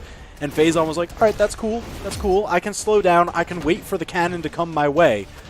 And he's done a good job building up the damage, but it's taking him so long now to score this knockout. I mean, I might really like the cannon Lance matchup. It looks like it kind of, it's like movement against movement. The Lance, a lot of its moves do propel you in some direction, but the cannon has a really good propulsion move as well with that side air, and honestly gets a lot of movement on a decent amount of their moves regardless. I mean, you move pretty far forward with side light. You move forward when you get the jab to confirm. So it is, there's definitely a movement there on both sides. However, Koslix is not going to let that lead stack on him too much. Finds the ground pound. Here we go. A little two-piece right there. Uh-oh. Just continuing the weapon starve on Faison, taking him for a ride across the stage. Ooh, Faison downlight into ground pound twice in a row. That is so much damage. That's the maximum you can get in the unarmed combo. All right. Oh, yeah. Getting a little overzealous with the anchor drop, but doesn't take too hard of a punish. Koslix is going to go ahead and chill out for a little bit. Go for that reverse neutral air. Out at that time. Ooh. Now a little bit of a dodge window between the side light and recovery. So if they didn't burn their dodge yet, you usually have to go for some other string unless you think they're not going to hit the one-frame dodge. Ooh. Oh! Koslix just tossing that out, trying to peek over the edge. Finally finds the hit. Faison, I think he's got to be kicking himself a little bit there. Yeah, for poking up, yeah. I mean, like, he showed his hand 3 times. You tried to challenge the third, and unfortunately, you challenged the wrong person. You challenged the wrong Macho Man, you know? Oh, yeah. You gotta look for the one that's not pointing. Yeah. All right. Neutral air. Another neutral air. Yeah, he's finding them. He's definitely finding like great little hitbox on that. Oh, the down light, but he doesn't do it. Like he just walks forward after that. I thought he was gonna go maybe down light, neutral light, just to see if his opponent was still there. But either way, still a pretty solid lead. No dodge in this time, but he is taking some damage. Oh, and the ground pound again. See, that's a crazy option. Ground pound on stage that you don't see too many players go for on any weapon, but Faison seems to do it quite a bit on cannon, at least today. Koslik's trying to get cheeky right there. You saw him go for the small recovery after that neutral air. You know, if you get that last hit of the neutral air, usually you can try to string that together, but I think he was a little too early on the... Or he got like the middle hit instead of the last hit. Hey. So man, keeps landing on top of that dead zone. Yeah, I mean, somebody's going to go dead into the zone real fast. Yeah. We are deep red for both of them. Ooh, okay, Koslik's actually fighting his way back down. And the toss! Oh, he tried it again. He's going to make it back, and Koslik's... Yeah, that was... the landing, Koslik's, he only had the dodge left, so Faison with the easy ground pound. Yeah, kind of obvious on the fact that he was going to try to cross him up too, man. Faison just walked back, hit him with a neutral light. Like, I know you're going to be here. Didn't even hit him with a sig. Just kind of, I did just enough. Just enough. Hey, so Faison, man, yeah, that first part of that match, I really have to say, man, he was really giving it to Koslik's, but Koslik's definitely found his way in, and there we go, a swap of characters. Not the swap of the weapon, though. We still got the lance. Just wanted to pick a different second weapon. So Koslik's, you know, he's got the lance, but now he's got the hammer, such incredibly high strength. In a lot of those edge guard situations, I can really see Koslik's favoring. It used to be slide charging down signature from either weapon, but now he's been favoring that hammer side signature aerial version from Scarlet.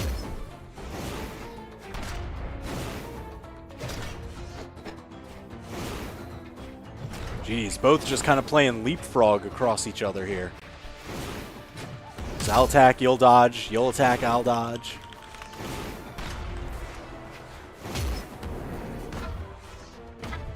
Okay. Looking to catch the landing, but no. It's mostly just juggle damage from the lance neutral air. Just slowly building up over time. Ooh! Koslik's having to fight actually on his secondary weapon for a little bit. Doesn't hit the combo, but does catch the dodge afterwards. Okay, here we go. Just, I feel like we're kind of waiting out to see how he's going to go ahead and deal with this newfound, well, it's a newfound lance set of SIGs at the very least. Got some stats as well. Wait a minute. Okay, Koslik. Ooh, that was dangerous. Yeah, was able to find that wall as well. I thought he was just going to go risk it all on that one, but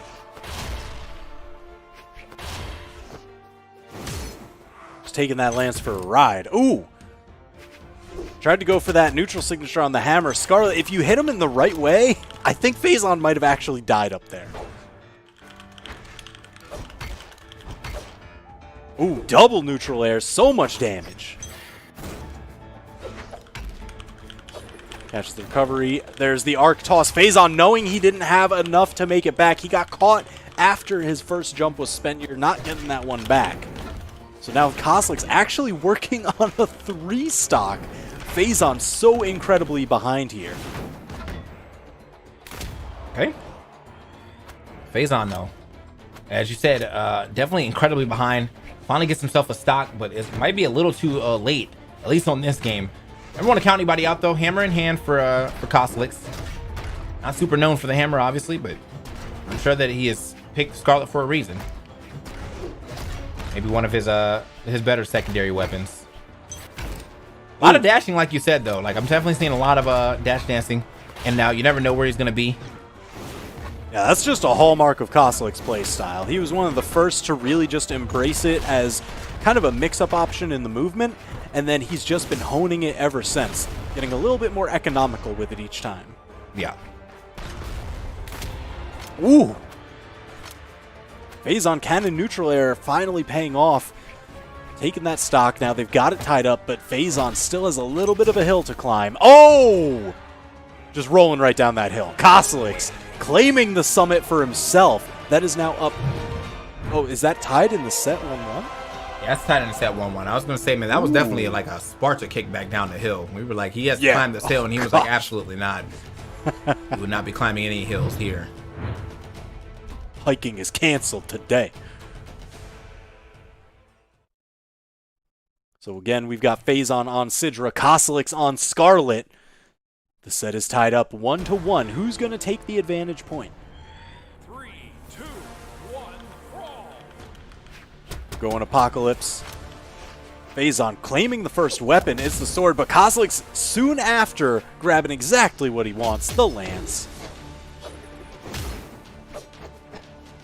Okay. There we go. That was slick. All right, so Koslix, I mean, he is like mostly the top lance player. I mean, there's no other way to say it. He's the best lance player in the world. That's just how it is. And so you'll see him mix up his neutral airs, whether he's going to try and hit with the front or the back of it. And a couple times now, he has caught Faison's spot dodge by using the back end of the lance neutral air. The front would have just whiffed and gotten dodged, but the back part baits out the dodge. And now Koslix is sitting up a stock. Koslix, I mean, ever since the swap over here to the Scarlet, bro, he has just been on top of it. So, I mean, it really just could have been as simple as that secondary weapon working out for him a little better, and on top of that, like just the difference of SIGs he's carrying to the table. But yeah, he is looking a lot better here. Plus, whatever information he was able to gather from that first 2 games. Oh, yeah. Definitely starting to pay off immensely. Here we go. But I gotta get back to the stage. Finds his way back to the stage with. They try to mix them. Definitely try to get a little bit of mix in there. The stomp into nothing, you're definitely scheming. Coming back to stage. Ooh, perfect dodge from Faison. He knew. He was like, Koslix, he's too still. Too calm. This isn't Koslix. What's going on? Finally claims the stock. Weapon starving, opting to stick with the cannon. Okay. That seems to be Faison's main weapon of choice today. He's really trying to make this work.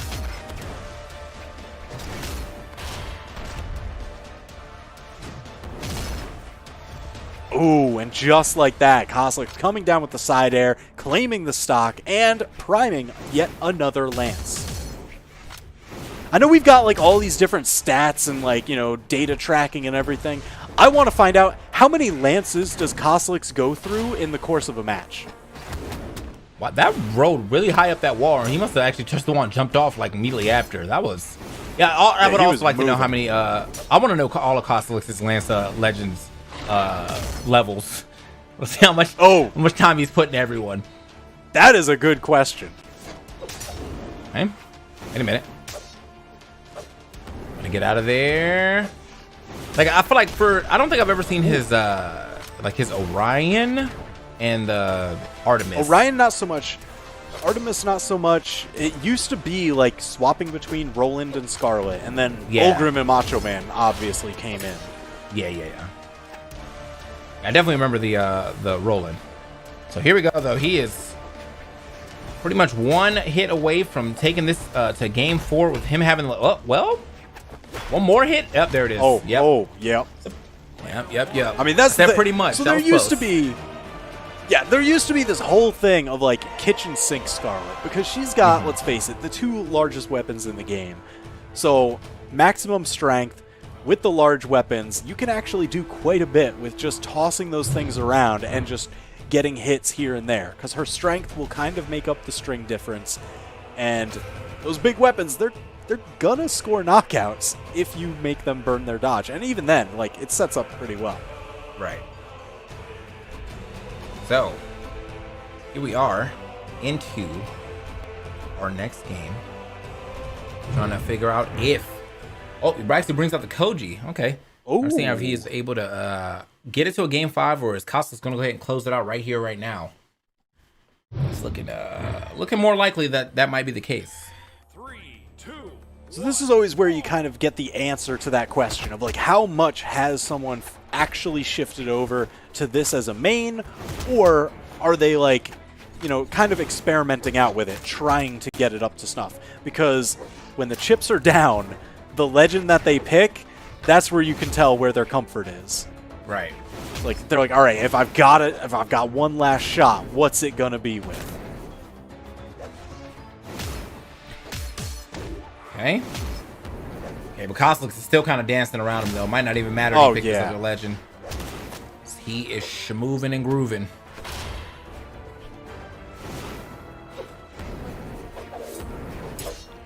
Ooh.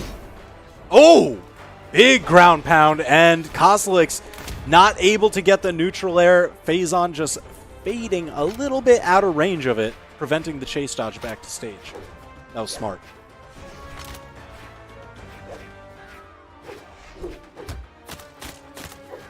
Ooh, three-piece. Okay. Little three-piece.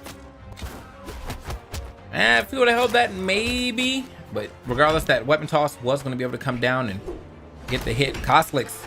Ooh. Kind of stuck. I was like, kind of stuck on his Oh. I was like, it was kind of stuck on his hammer, but he managed to finally get it. Faison a little too far away to get the hit. It looks like we actually got some info from the chat. We got hold on, let me see. Cosmix is 100 Scarlet, 90 Roland, 65 Olgrim, 50 Orion, 35 Rax, 30 Artemis, and 15 Vector. So Vector being the latest one coming out, though, so I get why that's the lowest. Right, right. You know, but yeah, that's all right. Well, we know why he swapped the Scarlet now. Like, you got that. I mean, hey, max level, yeah. Yeah. Thank you, Cat. That is a lot of time. Jeez, but Faison looking so much more comfortable on the Koji here. You know, I mean, his sword was good on Sidra for sure. The cannon, when he could get it going, was really solid, but those were kind of too few and far between. But the bow, Faison's bow here is just looking chef's kiss. Hey, yeah, that bow might have brought something new to the table here. Just as the wall flip started, managed to get back to the stage right now. Movement yet again, Nair, but it's a little too overzealous right there with the side light. Okay, okay. Just trying to stabilize here. Find his way back up over the corner without surrendering. Ah! Cosmix just guarding that corner so incredibly well, and now Faison is unarmed. Ooh, able to get up top. No! Bets it on the ground pound. Now Cosmix again with another lance. And, oh, not the knockout just yet. Cosmix cannot find this there it is, finally. I was like, it's got to be coming now, but it's looking quite some time. Yeah, that was... he had to hunt for a minute. Oh, for sure.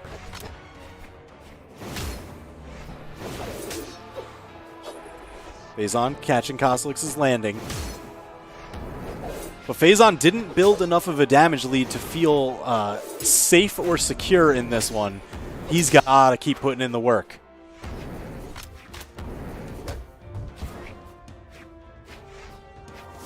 My mic is roboting. Hold on a second. All right, Faison juggling up into the sky, and the neutral air, not yet enough to take out Cosmix, but Cosmix, he can't survive a couple more of those. Faison smacking him off, and it's unarmed. Now Cosmix having to go for that weapon. Faison tried to get that weapon toss in there, but Cosmix was able to just get it and dodge right in time. Now they're both unarmed, jockeying for the weapon. Cosmix with the lance. He's really just trying to deny all this aerial space from Faison. There it is, side light into side air. Faison out of options. They're falling back down to the ground. And now maximum damage onto Cosmix. Going for the bounce. The downlight recovery. Faison! That is 2-2 in the set now. Faison having to clutch it out right at the finish line. I mean, you saw it quickly spiraling out of control. Cosmix was getting damage after damage, neutral air after neutral air, so he really had to just find the spot in between to thread the needle. Let's see, he couldn't thread it onto the stage right there.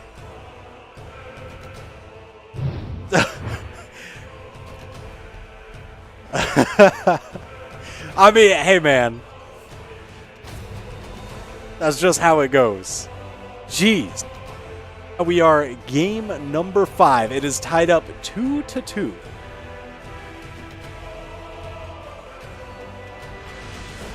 All right, 2-2. who is going to take it? Now we have a game 5 situation yet again. I'm thinking about it.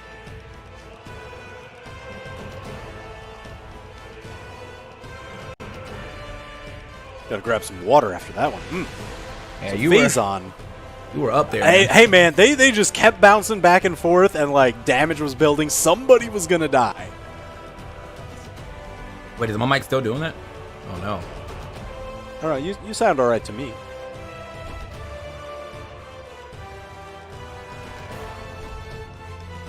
So it's banning maps Good now. Okay. as slowly as possible. Small Brawlhaven, Miami Dome, Demon Island left on the choice. Small. We're going game 5 to small Brawlhaven. All right. I want to know the thought process behind this. 3, 2, 1, brawl. Yeah, honestly. So I think it's Faison trying to go for the largest walls that were left open, just because he doesn't want to get beat out by a Scarlet Sidehammer peeking over the edge. Okay. Chopped up. Find himself a little. Oh, wait a minute. So far, man, a lot of these games have definitely been going like you've been seeing like player, like some evenness here, except for that Boomie game, you know, where even then the games were definitely close, just the score was not. Here though, almost all the games and scores have been very relatively close. You got Koslix forced onto his level 100. Forced onto your level 100. I don't think many players can even say that. But now No. Faison taking out that level 100. Is there experience loss on death here? I don't know. We haven't put that in the game, but I don't know. Let me know. That's a terrible idea. We're not going to do that. Yeah, that would. Oh my god, I would never touch any of my high level experienced ones anymore. Then. Diablo style? Oh, that's too Yeah. stressful, man. Okay, so either way though, I don't like this. Koji has really been giving Koslix a hard time, man, and I think it's mostly the bow. But he's now stuck with 2 swords in his hands. He almost got that neutral layer to hit. Almost got both of them. Almost got their options to hit the recovery and the neutral layer. Yeah. Tried it again. Faison just dodging through. Koslix managing to dodge through all of the sword neutral light with that spot dodge.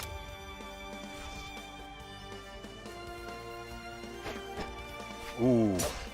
You see them being so cautious around these corners because Koslix, at this point, he's down a stock. He cannot afford to get reckless, and Faison was so damaged, it was only a matter of time.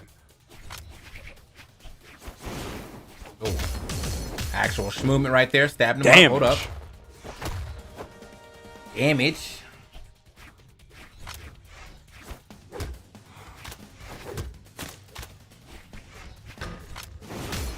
Koslix though, just trying to, yeah, I was like basically just looking for a weapon that entire time though. Finally finds it, blast off. Okay, the Nair finds his mark. Yet another one, not a third one. He's looking for it. Almost.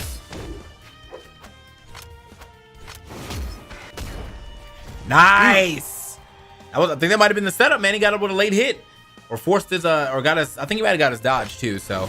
Either way. Yeah, I mean, that's really what you're looking for. You get the meaty stun on that neutral air, a little bit of extra frame advantage. So that way you can get that recovery more reliably.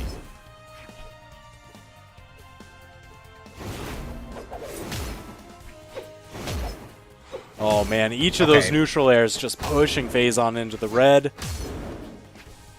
And he's taking nothing but the exhaust from this weapon so far. Yeah. Just the afterburners kicking on, man. Nairs and dares, or and downlights, all hitting. Gotta hit him with the pointy end.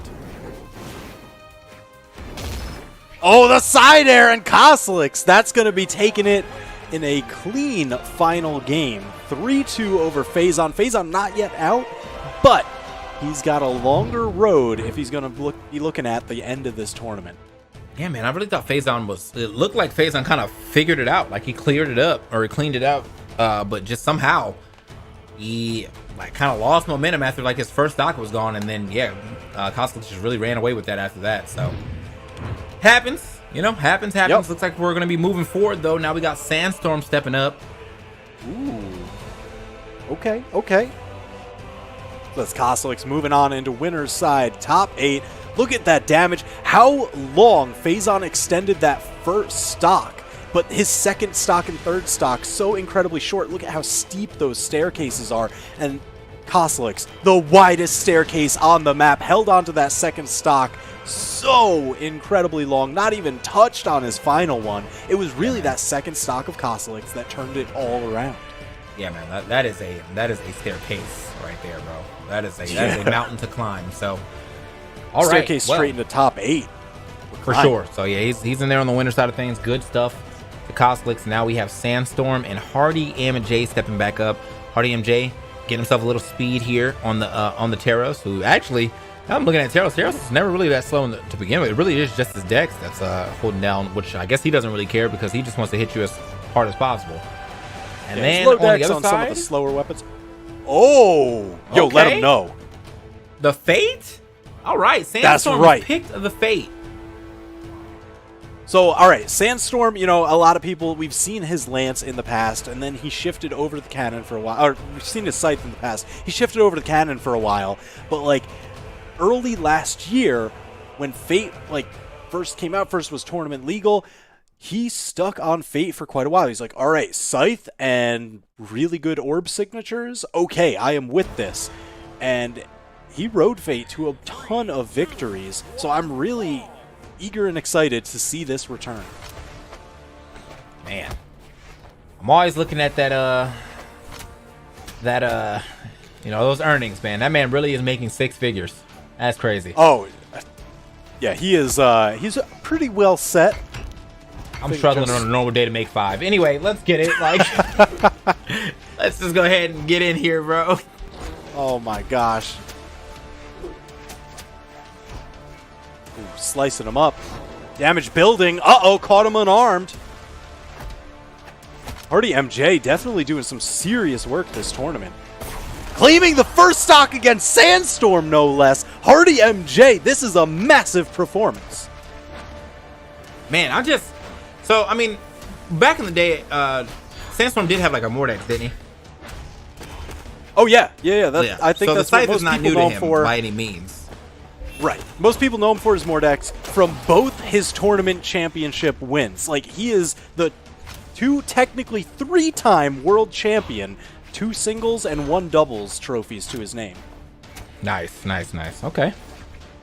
I just want to make sure that we got a little lore here, a little history on why Sandstorm is popping off like this, if he's able to pop off. Again, though, you still have to watch out. Every hit from Teros is going to put you in a different color, basically, and that never feels good. Oh, yeah. Ooh.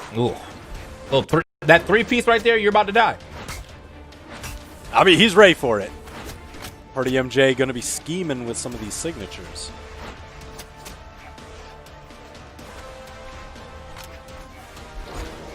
Okay. Ooh, goes for Snakes it, but behind him? Sandstorm Yeah. dodging through. Yeah, all right, so Sandstorm, when he's got the scythe, oh no. Oh, even the Neutralite, they were that far over on the stage. Teros is that strong. There was that much damage built up on Sandstorm. That's why he's down on his final stock. Down on his final stock. Yeah, this Teros is looking a little strong right. Well, not even a little, a lot of strong right now. A lot of strong.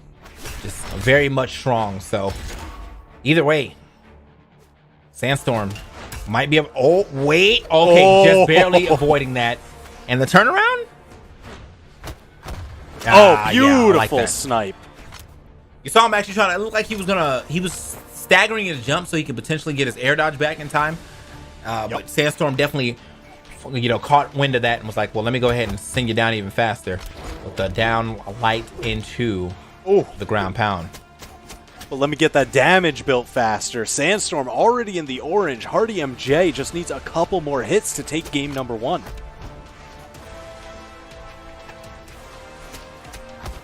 Ooh, the throwdown fake works a little bit differently on soft platforms because it's actually going to go through them. The maximum! The perfect vertical angle! You see it so rarely! But Hardy MJ using that to propel himself into a lead for the set. Literally just yelled at him to leave. Just told him to leave, and he was like, okay, sir, I am out of here. So even with the defense test, it just does not matter, man. It really does. I mean, she's got up to the the middle line of the defense, and that's great. But you're still playing against Teros, man. Oh yeah. Yeah. Yeah, I mean, you got to come in with like the highest defense you can possibly get to try to counterbalance Teros, and even then, like, it's still gonna hurt. It's still gonna hurt. Because Queen Nai Never Die turns into like Queen Nai, she does all right. Yeah. All right. So either way, I feel like Sandstorm, you know, he did have some nice little strings here and there, but it's just, I feel like when he gets hit, almost like there's like a set level of panic that comes over all of us, you know? Yeah. Oh, yeah. Especially the kind of shouts that he has on a lot of his signatures. Just that sound alone, you're just like, oh, God, get me away. You have to avoid so much, too. Like, the entire time, there is no room for error against Teros. No. Okay. Ooh. Brings out the warp warp a little star. bit of the star ride.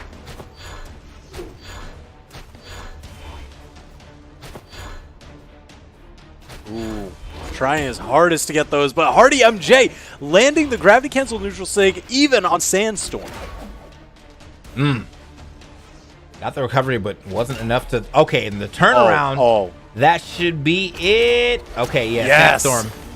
A lot of options he could have picked there, but plays it safe, going for the side light instead of potentially the down air. Yeah, he's so good at just like calculating out how they are spending their aerial jumps to make it back to stage. And then as soon as they're kind of locked into whatever their current course of action is, they've spent them all, Sandstorm just swoops on down. But Hardy MJ doing the same exact thing to tie this up. They're both initial white, fresh as a daisy. Second stock each. Hey. Yeah, a little early on the read right there, trying to go for that turnaround side light, but... Hey, there it is.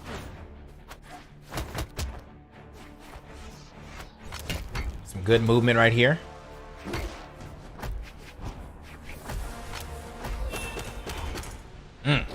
Just pushing him off stage, threatening with signatures, each of them. Yeah, he's try to wrap him up and send him packing right there. Got a present for you, but unfortunately, not really liking where Sandstorm is standing right now.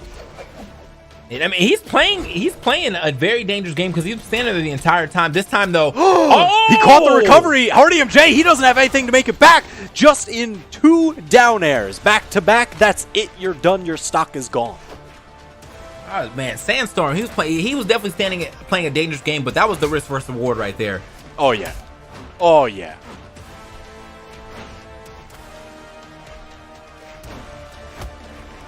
Hardy MJ trying to get these big axe strikes. He knows he's down 1 stock. Looking to really take this home. Right? I got him again. Hold on. Whoa. Trying to Going call his extra low bluff for all it. the way down. They went so low, that upper part of the axe did not even knock out. Yeah, it's looking a little rough right now. The orb is definitely kind of handling, but finally finds the scoop of the down air. High weapon toss as well. All right, so even though, like, yeah, this Teros is getting close to some very damaged area, it is still Teros. Look at that. White to egg white right there. Done. Immediate lemonade. It's gone. It's gone. Okay. Just one more hit should get him into orange. Most definitely. Luckily, he did not have a weapon in hand, but... Ooh, there it is. Sandstorm. Yeah, I expected him to dip over the corner there, knowing that Hardy MJ spent that gravity cancel. Because that means that his dodge was forced onto a 3-second cooldown. Man, so Hardy MJ right now, he is just trying to get a little tricky with his neutral sig usage too. You're trying to actually show up on the stage this time. Oh, that's going to be it though. Yes, Sandstorm catching him just barely, like the last active hitbox of that over the edge, so that he can lead into that side air. Good stuff to Sandstorm. Oh yeah. Jeez, man, and Sandstorm, he only took like 460 damage. Like he had done so much more damage to Hardy MJ than vice versa, and it was still that close. Yeah. That's crazy. All right, man. So we're gonna go ahead and get to our third game. Sandstorm still keeping the fade out, so looks like he's I don't know. Maybe this is something he just decided to practice before this tournament, and he decided to bring it out for y'all, the fans. But here we are. Now here's something to watch for. We're on Demon Island. Those walls are so incredibly short. Hardy MJ, like, I know that makes his neutral signatures that much more effective, but it also makes Sandstorm's Scythe play that much more effective, and those gravity cancel signatures that much riskier. Okay. Hardy MJ starting to run out of options. Beautiful. Uses that weapon toss to be able to get back down to stage, at least renew his jumps, even if he's still on the back foot.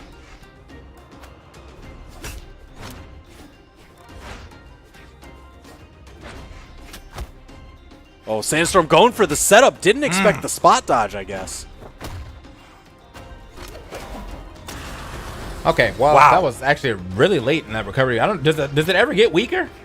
It does get weaker as it's out. Okay.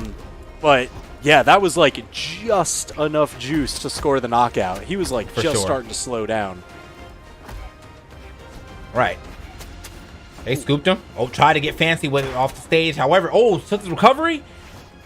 He had to do a little extra to try to get back to the stage on that one, and he managed to do it, man. Threw the weapon, double down air as well, and a recovery as he hits the ground. Yells at him, "Get out!" Just shout. Not sure which weapon he wanted there, but okay, keeps the hammer. Hey, Sandstorm. Weapon toss. Getting a little weapon started right here.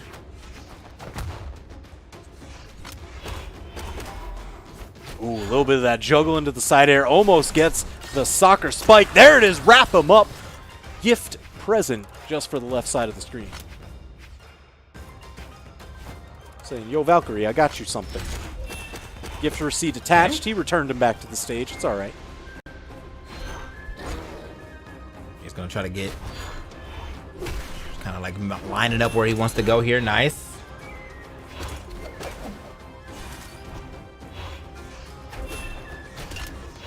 Sandstorm really just keeping Hardy MJ from being able to stabilize on the ground where he wants to be.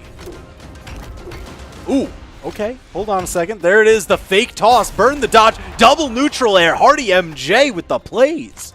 Yeah, Hardy MJ seems definitely finding a way to like kind of trickily like end of stock. I was not expecting the double neutral air at all, but that was like just the right combination needed to actually finish it right there. However, though, he still is down. Not out, but he is for sure down. Oh, Sandstorm. Okay. The anti-air. Now just getting more and more efficient with those knockouts. We can see it, all the scythe damage earlier on. Oh, but shout at him, Hardy MJ, with that knockout clip. Always got to shout on him, man. Get out. Get out. We're going back to Demon Island, though. They're overstaying their welcome just a little bit.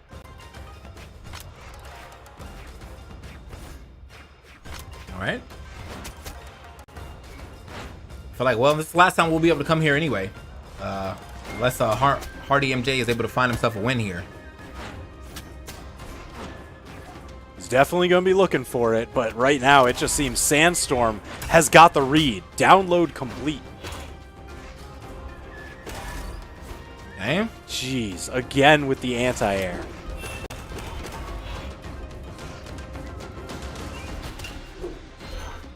Yeah, wraps him up, that corner guard, and now he's just stepping.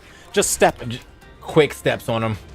All right, this is looking a little worse for wear right here for Hardy MJ, man. It is just like, I mean, he is finding a way to like at least keep himself in it damage wise, and he does clean up some stocks out of nowhere. But I mean, Sandstorm looks like he has lost all fear in his heart.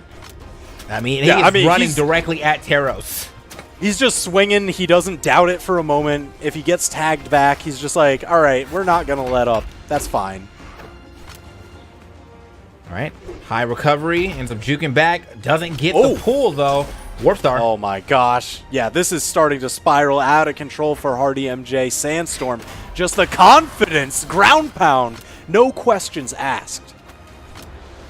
Yeah, this I'm thinking Hardy MJ is going to have to be taking a trip to the loser's bracket real soon, man. Sandstorm is not trying to hear any of that. So just I mean, just like what looked like it could have potentially went to a game 5 looks like it's definitely ending here at a game 4 with Sandstorm with a solid lead. They're chilling. I mean, hey, this is like fighting game 101, right? The person who has the life lead has the right to turtle. That's just Right? kind of how it goes. Hardy MJ's got to make the plays. That's all it is, man. You know, if I am in the lead, I have no like. If you're trying to run away from me and you're not in the lead, I'm now chilling. Yeah. We're just having a good time. Sandstorm's like, maybe I'll change up the song I'm listening to. Uh-oh. All right, finally scoring the first knockout onto Sandstorm. But Hardy MJ still has so much more to do to even tie up the set. Okay. Ooh. I mean, like you said, each hit from that hammer can just bring you to a new color on the health.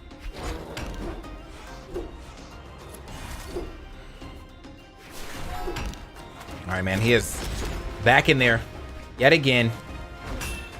Okay, Ooh, but yet shots. another side air is going to find its mark. Yeah, this is looking rougher and rougher. Okay, he picks a different angle every yell, and they all work. They I all love work. it.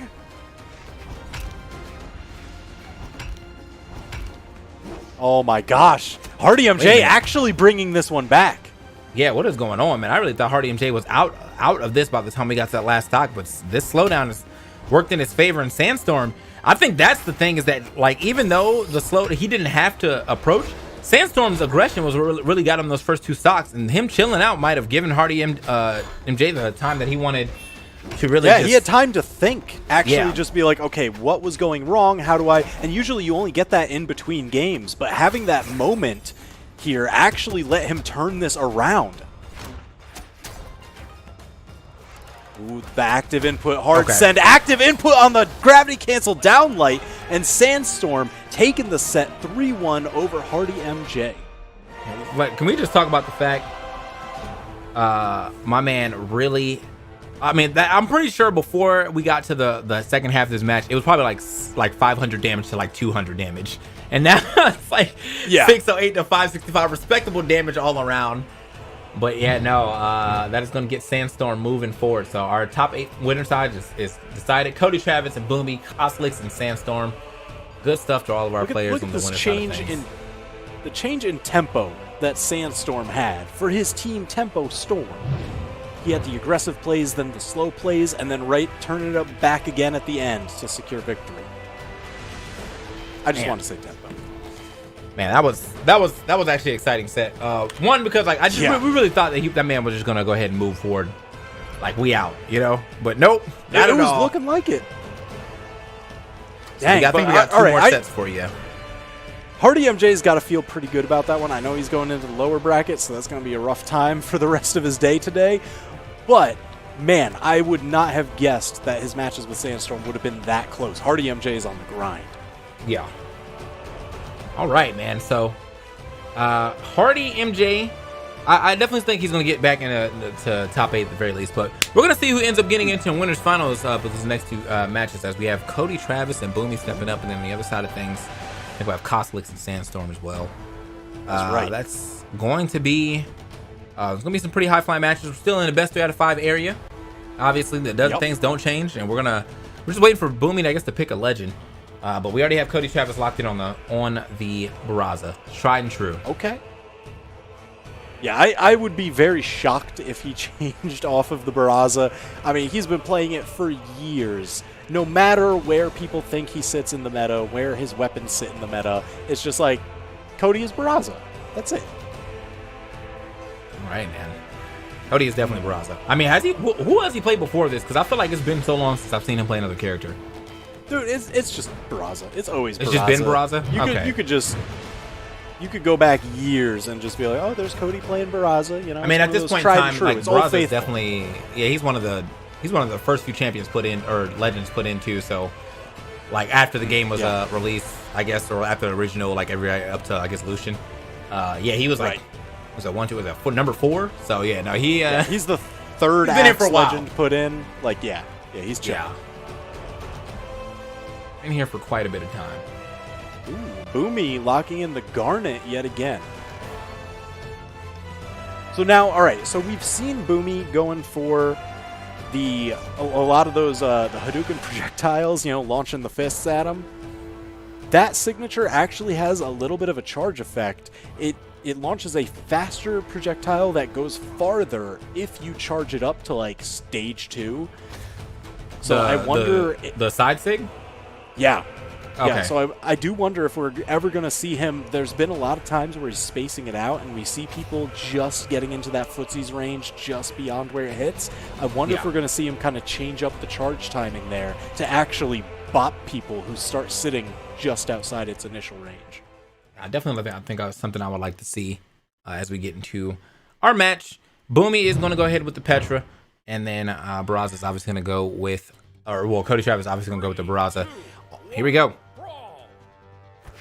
Small Brawlhalla right here, man. Super. This is as small as it gets. They are ready to fight, Yeah, we've seen Boomie land a ton of signatures. We've seen Cody land a ton of signatures. So stocks are going to fall fast.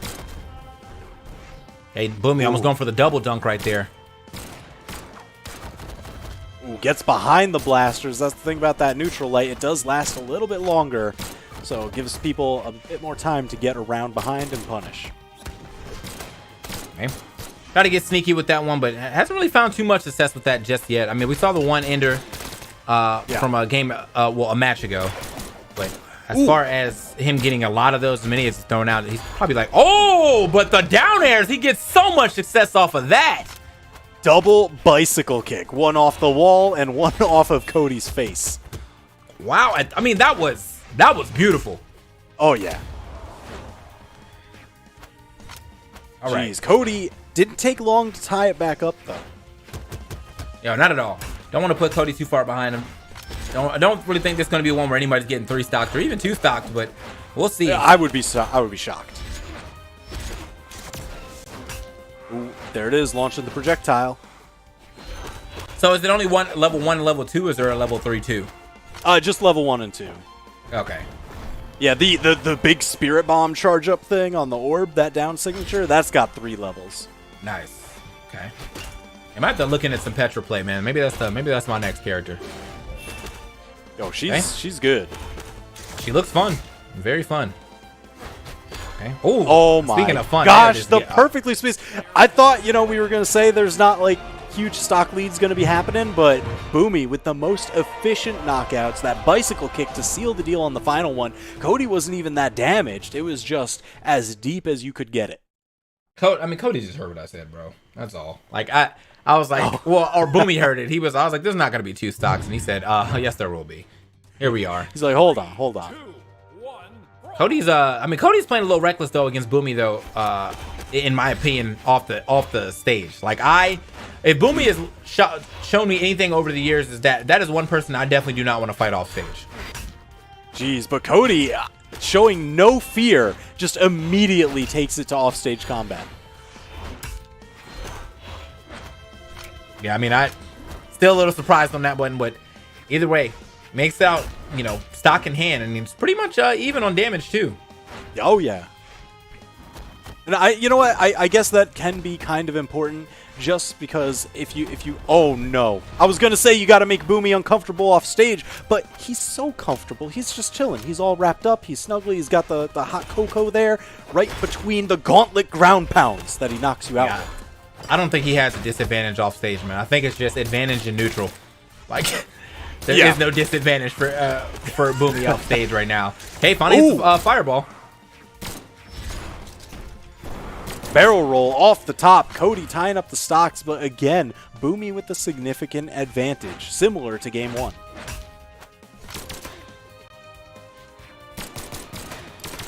Ooh, caught the landing. 3-piece. That is a ton of damage. That was almost enough to knock out, just because Small Brawlhalla is small in all directions. Okay. Thought he was going to try to go back off stage for him, but no. Actually, interesting that he went for that down air instead of potentially going for the recovery just to see if he can catch him off guard. For Boomie. Boomie actually reaching a lot right now, but yeah, you reach and you will find. You will eventually grab something, is what he said.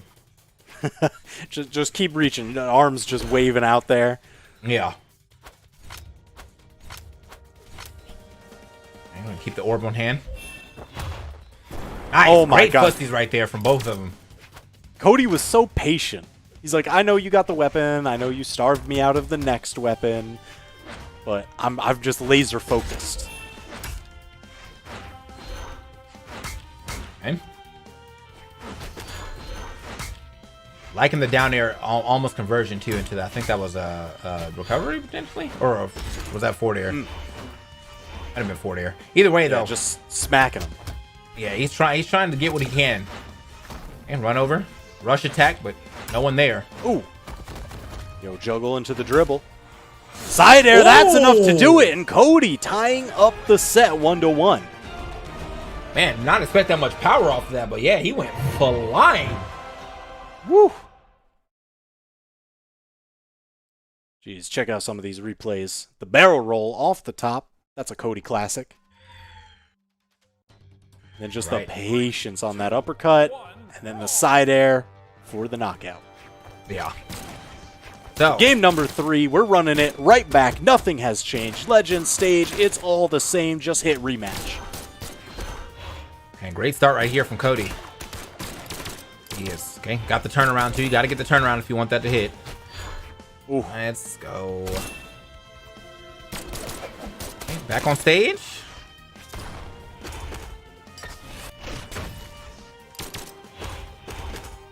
Big spirit bomb action.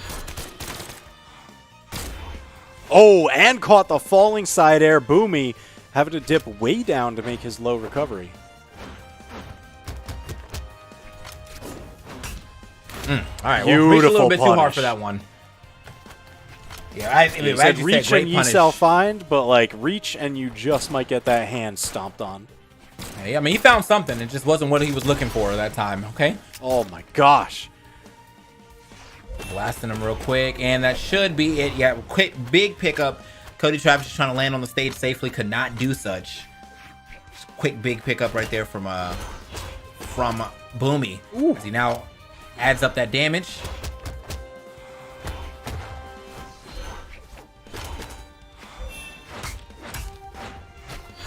Chop, chop. Okay. Cody trying to take back a little bit of a lead. Yeah, barely Doesn't want to give this game up. Touch that wall.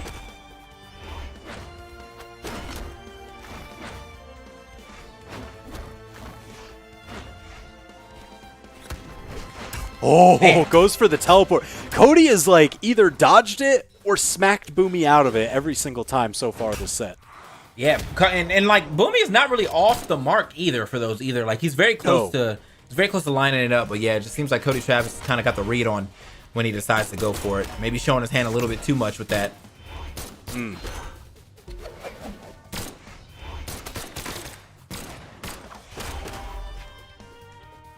Sent off stage. Boomie guarding this corner. There it is. Those bicycle kicks coming out. Not yet again. Here we go. Yeah, it's gonna be easy confirm right there for Boomie every time you get the side light into the side air. You know, don't gotta worry too much about Orb not being able to find that KO. That works at almost every every percentage that matters basically. Yeah. All right.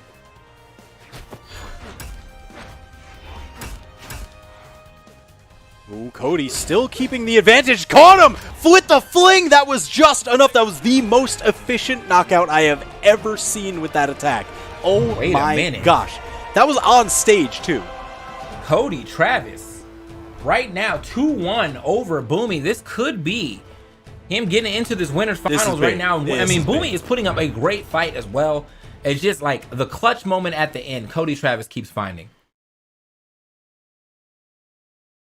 Jeez. All right, so that last one, I mean, Cody, he had the lead. Boomie fought back, tied it up, and then Cody just eked it out with that signature. You know Boomie's going to be thinking about that one. I can't believe he landed that like so far on stage. It was the perfect angle to just miss bouncing off the corner, and it was just enough to knock out. Yeah. Dude, Cody Travis, man, he is the king of losing the first game and to never losing again. Oh, yeah. It's like all the data that was downloaded is now being used and executed perfectly. Now, I don't know how by any means. Yeah, I don't know how good that data stays for very long against somebody like Boomie, because he will adjust right back as needed. Yeah.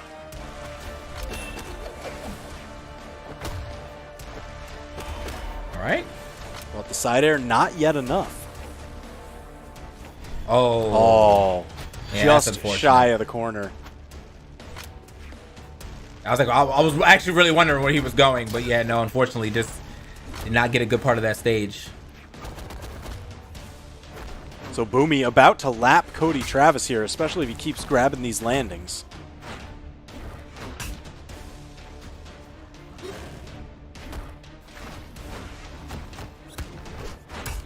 All right. Ooh. Opting over for the orb. Punish on the signature. Sidelight side air. Cody getting knocked off stage. Oh, Boomie dunking him, but bouncing off the corner. Yeah, straight dunked him right there, but yeah, luckily he didn't get off stage. Now Boomie though, straight domination here on this fourth game. He's like, I'm at least getting into a game 5, and that is exactly what looks like it's gonna happen. Woo. Boomie, the adjustments are indeed in here. Oh my gosh, maximum range on the tight. projectile. Oh man, Yeah, Cody looking a little bit lost here. Not gonna lie. This gameplay has definitely is fitted. This is a fitted gameplay right here, man. Oh jeez. So that's one stock down, but man, Cody needs to play a perfect game to like even just keep it in here. Oh, sidelight side air. Oh. Seeing that yet. A little bit of a taunt, but it was not enough. That's gonna be it. Nah. He didn't get it this time. He tried it. He wasn't sure. He wasn't sure. Jesus, that was dominant. 603 to 220 damage. Domination. Domination right there. Yeah, no other way to say it. All right. But that is now a 2-2 set. So this is game 5. Man, these have been quick matches too. Holy. Okay, well, game 5. Who is going to take it, man? What didn't look like it was even going to get here, it has made it here. Both of these guys with solid wins against each other, and then probably some close games in between them as well. But so far, man, Boomie he's got like a 2 stock. He's got like, I think that was a 3 stock. Might have been 3 stock. Yeah. Another hits 2 the stock. maximum. That 3-piece combo going. Yeah, and he is. Okay, hold on. Gets out of there. Wait a minute. Ooh, both of them nearing the knockout. Oh, off the top, Cody just enough to take him off. This stage does have a fairly tall ceiling, all things considered, but Cody's still able to find it. Oop. Oh, he tried it. It just didn't get enough dash. I mean, he knew the dodge was coming. There it is. Oh! The X1 sends him up. Get him out of here. Yeah, that was smart because he recognized, hey, there's still so much of the stage left that I might not knock out. There might be too much travel that Cody's going to have to do before reaching that left side. So straight up, always consistent. That's why the straight up does knock out a little bit later than the side if you're hitting near the side of the stage.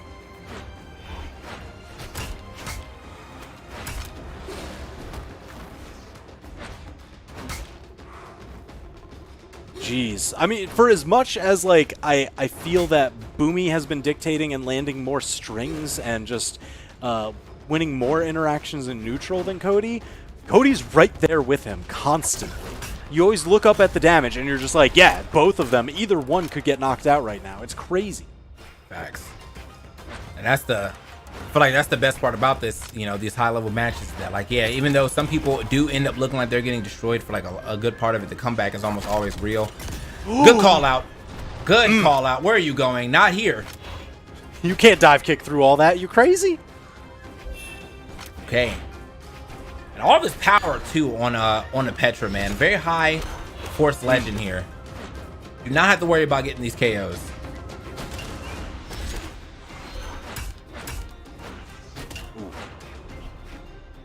Cody answering back with some of them chunky axe hits.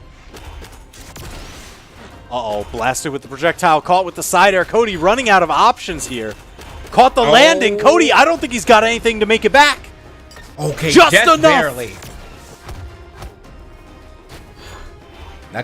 Hopefully that doesn't cost Boomie, man. He might have been a little too cocky right there at the end. This is still a very close game. Oh! Still living? Yo, still living. Oh! Yo, let's go, Cody. Cody could potentially steal this one. This is down to the wire. Oh, no. The cross up, he crossed over him, and great awareness though from Boomie to know. Yeah. Jeez, he was right. on there. Yeah, he So was that's gonna definitely be Boomie making his way in. He was making his way into that comeback. So Boomie will be making it in the winners finals though, at the very least. Let's go. Yeah, 3-2 victory going on up. Man, yeah, look at that damage. Damage having to build so incredibly high onto Boomie every single time. Cody Travis, though, some of those short stocks early on, look at how steep that staircase is on the first one. Early knockout took him a real long time to be able to secure it and tie it up against Boomie, and Boomie just never let go of that advantage. You always see orange staircases set a little bit after blue. And that last one too, man. Look how low his staircase is. Like that's Jeez. You know, it is what it is though. That was just a great match right there between our competitors yet again. Now we have one more match for you. That's gonna be the other side. Sandstorm coming through. He's picked the Koji. Got the Koji this time. Which I bet money he's picking that because he just saw how good Koji did against Koslix in the last, in the last set that Koslix played. That's fair. So I could see it. I could see it. And he's like, you know what? I was watching, and maybe you do have an issue with the Koji or with the bow. I'm about to try it now. Oh, I like. Never mind. Picking the Onyx. Oh, never mind. Oh, big quick baits. swap. Big baits. Big baits. Big baits. Onyx into the bands. Faison in the chat saying, "Please rock your Koji Sandstorm." Oh my gosh. That'd be crazy because, low tier city mid-season championship, he rocked Mordex for a good portion of it, but then right at the end is when he swapped back over to the Onyx and took the championship. So it really seems like, I don't know, the Onyx is kind of his secret weapon, and he's just looking to go out full guns blazing in match one. Dude, Onyx, man, that legend just looks like she's actually bigger than every other legend in the game. Like she just has so much mass, bro. And maybe she does. Maybe she's just a little wider, But either way, she's a monster. Yeah, but either way, she definitely hits very hard. Like all of her SIGs seem to cover a great space and they have great power behind them, especially that cannon neutral SIG. I love that SIG. Unfortunately, though, he can't even get a weapon in hand now. He lost his gauntlets, and now he's just getting nared to death. I mean, that seems to be the MO for Koslix. If he can't land any of those crazy lance strings on you to just take you out early on, he's just going to walk you up into red with those lance neutral airs. Okay, finally got something, but it might be too late. Yeah, Koslix was all over him on that stock, so unfortunately, by the time he got anything started, it was only one little combination that Koslix needed to end it, and he is all over Sandstorm right now. Yeah, Koslix is moving. He just always has the answers, the dodge out, and usually a punish to boot. It's like the one matchup I never want to see in this game almost all the time. It's like, I do not like seeing, as the Gauntlet player, I do not like seeing Gauntlet versus Lance. I'm like, yeah, this just does not look fun. Either way. It's just, Lance has so much priority. Gauntlets want to get right in your face. It's a tough one. And again, man, once they're in, once they get inside that little bubble, nice. But it takes quite a bit to get in there. Ooh, Sandstorm finding his way in there. Gets the first knockout onto Koslix, but he's already down on his second stock. Sandstorm has a decent amount of damage built onto himself. This is going to be tough. Open it up.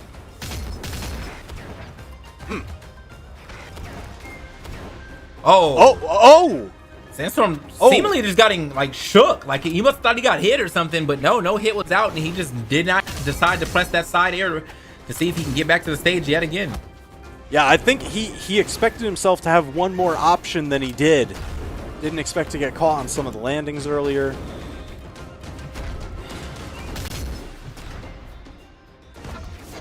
Now Sandstorm, he really needs to get those big reads off of the side light, but Koslix has been just dodging in so many different ways, usually getting up, out, and around over this. So Sandstorm hasn't been able to get any of the... Oh! But he gets the big gravity cancel all the way off the side. All the way. There was no living that regardless. You know what I mean? That was way out there. Yeah. He was right next to the blast zone. However, don't want to count out, as I say, you never want to count out Sandstorm, but Koslix does have a pretty solid lead right now. Ooh, three-piece. Yeah, solid lead, and he's hitting with these attacks that, like, you feel in your soul. Oh, Koslix holding on to that dodge for so incredibly long. Sandstorm really just couldn't get him to use it. He was trying to bait it as long as possible. Koslix, not one to be caught by such silly tricks. Side light into the sparklers. That's game number 1 going the way of Koslix. Yeah, man. So Sandstorm, I mean, he's going to keep the Onyx going. As seen by his counter picks right now. He's going to keep the Onyx going. Obviously, we're going to keep the same character for Koslix, the Macho Man. Back out here. The Ogre definitely working out this time. Now, again, I feel like if it doesn't, though, we might see that Scarlet, but... No, don't have to see it just yet. He did get that first win, and he did a really good job of it as well. Oh, yeah. Yeah, that was like, definitely he dictated the pace of the match all the way throughout.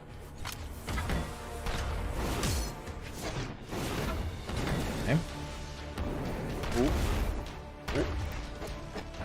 Chase down. Watch out. Oh, good answer. Gravity cancel using the dodge to get through Koslix's neutral light, and then punish with a down light of his own.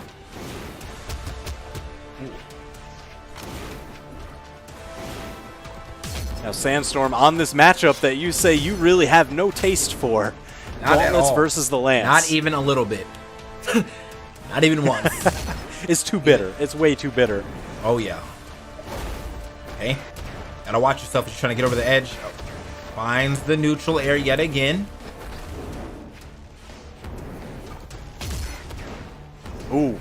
Sandstorm saving onto that dodge to get out the sidelight recovery. Sandstorm really just trying to ladder Koslix all the way up off. That platform wasn't even high enough yet. He's like, no, let's go 2 more levels. And points him out yet again with the side air and sends him packing. However, though, a lot of damage here onto Macho Man. They're kind of dancing around each other. We'll just waiting to see if we can get that hit out of Sandstorm so he can stop that invincibility, but does not happen. Ooh. Man, I love the fact that Macho Man's weapons are just more Macho Men. Yeah. It's like the Lance Macho is just Man him only flexing KOs. and pointing.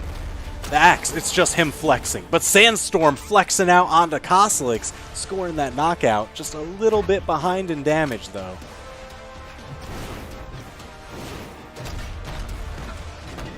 Ooh, got the dodge read. That's a ride. You must be this tall to get bodied by Sandstorm.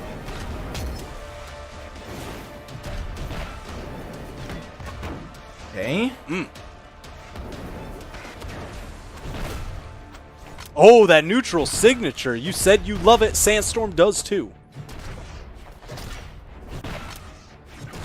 He is out of there. Sandstorm doing a good job of trying to keep him at bay and keep this lead, but just as I say that, he actually takes quite a bit of axe hits. Oh, the reversal! Oh my gosh! The true reversal right, of so that. I'm just trying to get back to stage, but while I'm doing that, here, take this backswing. I really thought Sandstorm was going to take the lead there, but Koslix never giving up hope. Sandstorm's like, I I've seen this said trick he never too many gives times. up hope. I didn't say he never gives up stocks. So Sandstorm tying it up in short order. All right. Ooh. He is trying his hardest to bait the dodge out of Koslix so that way he can get the big cannon strings done. But Koslix, just every time. He's not one to fall for such tricks. Oh! Ooh. With that That's neutral the thing signature. I'm talking about. I feel like it catches dodges like that all the time, man. It's so good. big, too. It's so like, good. Oh, man. Good stuff. It's big, it's angry, it's scary, and Sandstorm knows how to use it.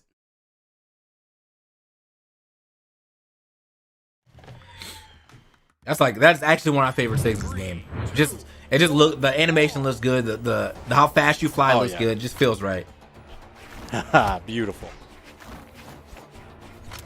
Koslix grabbing the axe and, unsurprisingly, immediately tosses it away. He wants that lance spawn. There it is.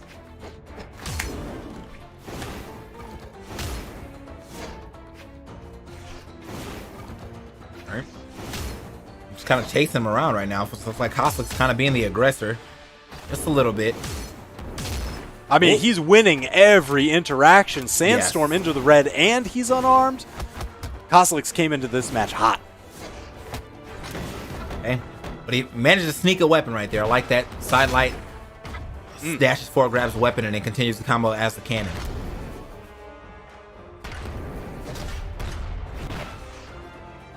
Ooh, threatening again with that bestial blast.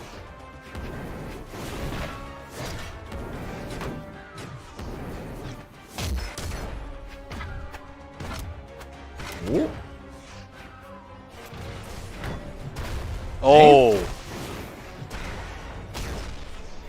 Maximum charge on that thing. Koslix just waiting for Sandstorm to try and snipe him out. That was patient.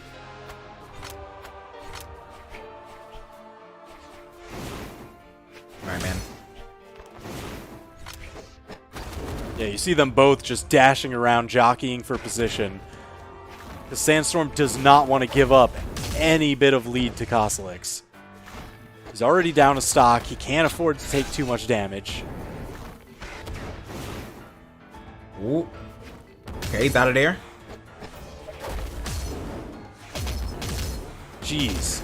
Oh my gosh! Caught the jump. He read that jump. He Caught read the that. jump. So early. Yeah, that's rough right there. This is a very, very rough start here for Sandstorm, but Yeah. you know, we've seen some rough starts throughout these here games we've been watching together. And you know, never want to count the rough start. Oh! Okay. Oh, Koslix, he bet it all. Sandstorm Yeah. was like, all right, I'll take that trade. No, you can't. He wanted to. He wanted so bad, but that's going to be Koslix with the 2-stock, very clean victory, going up 2-1 in the set. Oh yeah. What do you change? What do you change? I was gonna say character at this point, but maybe not. It looks like he's gonna keep believing in this Onyx. So I got a question about Onyx's down stage where she turns into like the full like sheetrock. Oh yeah. There's no armor on that, right? No. That would have been really cool, but probably not fit in this game. It was something that we've we've always experimented with and everything, and it Yeah. just always kind of shakes out as like, that is either way too good or just not useful in some ways, depending on what the signature does. Yeah. But yeah, there's a lot of that is way too good. Yeah, I just not in this game. Being able to armor out, I don't know about that, brother. Yeah. All right. Ooh.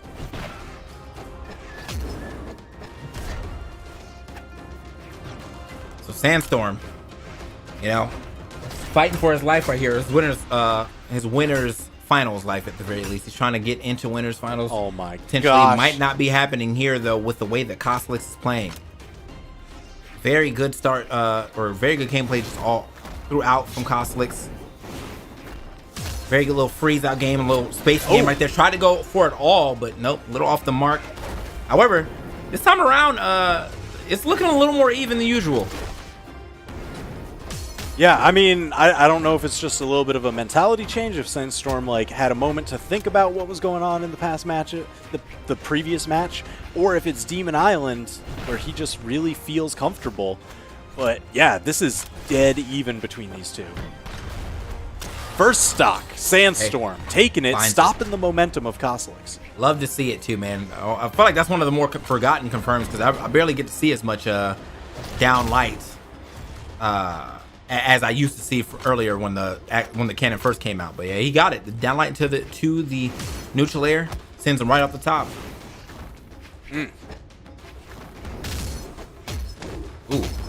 Okay. Bop, bop. Taking you for a ride.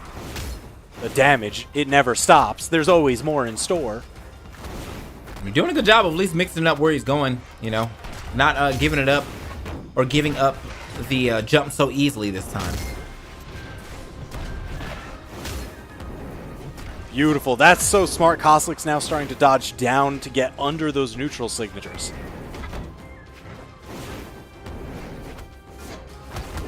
Again, geez, this match is so even. Ooh. Okay, off the top, yet again, and now we have a little bit of a lead here for Sandstorm. Now, is he able to keep this lead and take it to a game 5? As we've been seeing. Oh, he might be doing that. Oh, man, that was a lot of damage, though, and he's still comboing. So Sandstorm, even as this game started for those first 2 whole stocks, Sandstorm just immediately said, no, now I'm just taking the reins. This is my control. Man, this looks like this is probably going to be it here for Koslik, though. However, I mean, the Lance definitely has some same type of combos like that where you can potentially steal a whole stock from white with the right start. Uh-oh. Speaking of, like the right stuff right here. It. Both of them are playing like they know. You know, like, oh man, like this could go either way right now, regardless of what the damage looks like.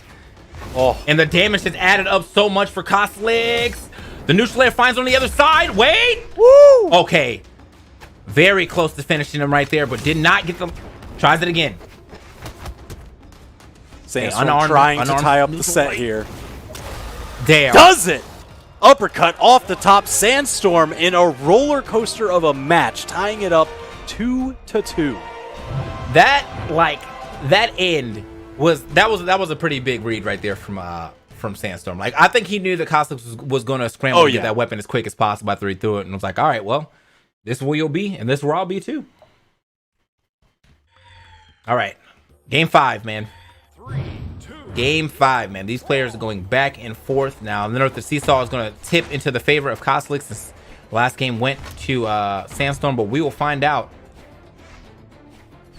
As the weapon star was there, he tried at the very least, but no, the patience pays off there from Koslik, so he's able to grab himself a weapon, and now, I mean, they are just ramming into each other.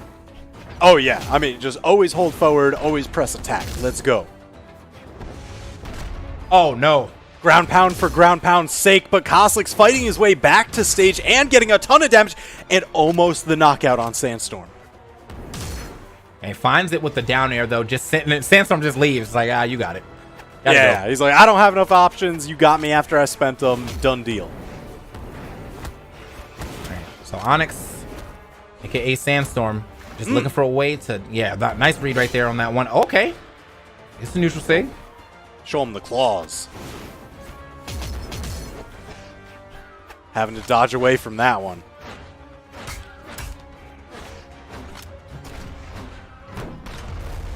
Gets him again. Not enough yet, though. Oh, trying to read that. Maybe jump in, but not this time from Koslik, as he does have the lead, so he can play a little safer. Neutral light finds his way.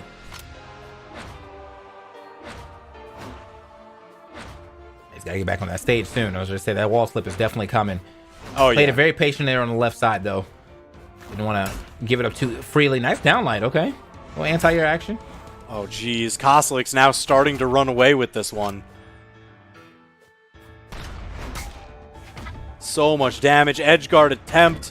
Sandstorm able to bounce him off, get him unarmed, and goes all the way out there for the knockout secure.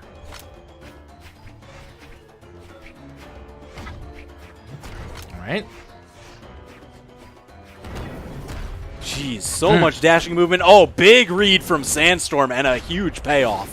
Yeah, quite a bit of damage right there from Sandstorm as he gets him up into the yellow at the very least. Sandstorm trying to find his way back down to the ground and keeps his weapon as well, but this time going to throw it away. Luckily, weapon right on that platform. Same one. He's been cycling out and trying to keep these cannons, and I feel like this has been doing him some justice for sure. Oh, yeah. Now he's got stage control against Koslik. Definitely dictating, unarming him as well. Ooh, Coslick's a little late. You know he's going to be thinking about that one, but you don't have the time. You just got to turn this around, and you weren't thinking enough about where you dodge. Every time Sandstorm hits you with that side light, Sandstorm once again reading the dodge across and in. That is unfortunate for Coslick because you know he's probably still thinking about the fact that he should have been on the last stock as well. There it is, though. He finally does it, but not until he gets into the orange. And now Coslick's got to fight for his winner's side life. And make the comeback here onto Sandstorm, who looks like he has some good momentum going for him right now. Scoops. Oh my gosh. And the weapon's gone.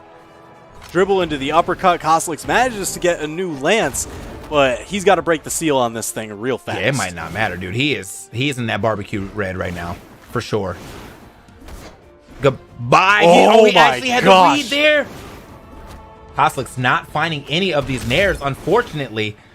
And finally, gets himself a nair, but it may be too little too late. Sandstorm might be running away with this one. Whoa, hey, just getting up over Coslick's. He needs to take him for a lance ride right now. Threatens with the ground pound, but the gravity cancel neutral light, and Sandstorm clutching it out in a 3-2 victory over Coslick's. Man. Coslick's. What that you know he's probably kicking himself for that down light into the recovery not hitting. However, I mean that shouldn't have ruined the entire game for him, but I just Sandstorm was playing at a different level at this last game. I mean the reads were on point. You know the great punishes were there too. I mean the gravity cancel neutral light for the punish, nice, perfect angle to send too. Oh yeah.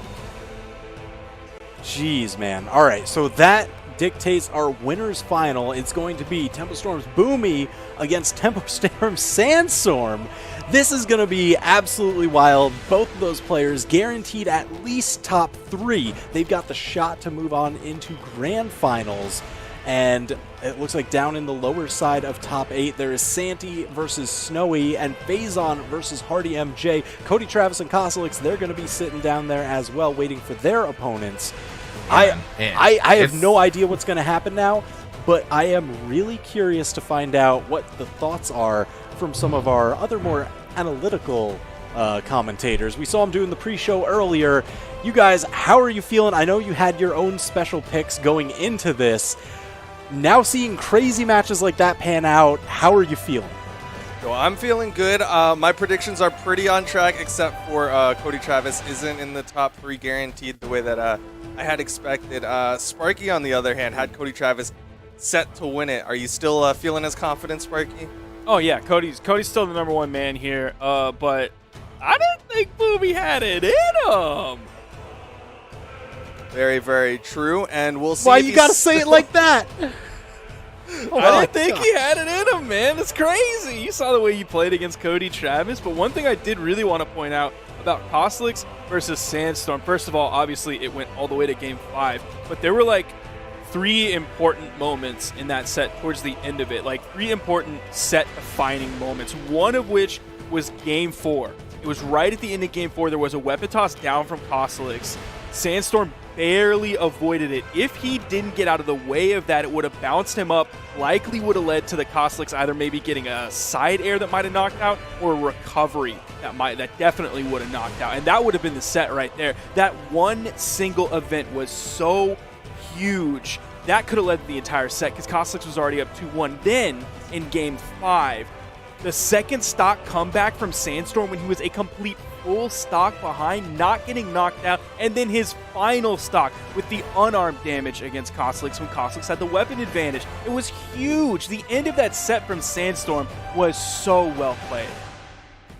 Sparky, I know you are very excited about what just happened, and we have all the time in the world to talk over that last set, as we're going to be taking a short little break, and all of chat can think about that last set. And when we come back, we'll be bringing that lower side of the top 8 of the SteelSeries North American Championship.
Boomie, Sandstorm, Santi, Snowy, Faison, Hardy MJ, Koslix, and Cody Travis. Those are the players still alive now that we're into the top 8 here at the SteelSeries 1v1s. Welcome back from the break. My name's Sparky878. I'm sitting here with Duke, and we're ready to get into it.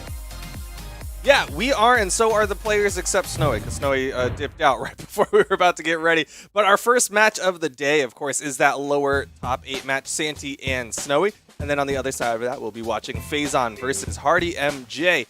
After that, of course, Koslix will be fighting the winner of Santi versus Snowy, and Cody Travis will be fighting the winner of Faison versus Hardy MJ. I'm really excited for this matchup that we're about to watch of Santi and Snowy, just because Snowy's not a name that I'm used to really talking about. Like, everyone else here... Hold on. It's actually going to be Faison and Hardy MJ first. Oh, we're going to the other side. All right, that's fine. That's cool. Snowy I told you, Snowy dipped out. I didn't mean to interrupt you, but I didn't want you to like say all the smart stuff you were going to say, and then it'd have to be like, oh, actually, it's null and void. We'll just say it again later. Yeah, we'll save it. Yeah, exactly. It's fine. That's what I want. Everything I'm about to say about Snowy is exactly the same thing I'll say about Hardy MJ. Hardy MJ is a player that we're not used to seeing in the top 8. Well, we see him a lot more than we see the likes of Snowy. But Hardy MJ, definitely not someone who is like consistently top 8. Is someone who we see and we're like, oh yeah, this is just another day in the park for Hardy MJ. This is a very impressive run from Hardy MJ. Of course, I'm biased. I love the Taros. I am very much loving what I'm seeing come out from Hardy MJ. It's stuff that we don't see from every other Taros. We're not seeing him go full-on Taros brain, and it makes me excited to see what he can do with this character.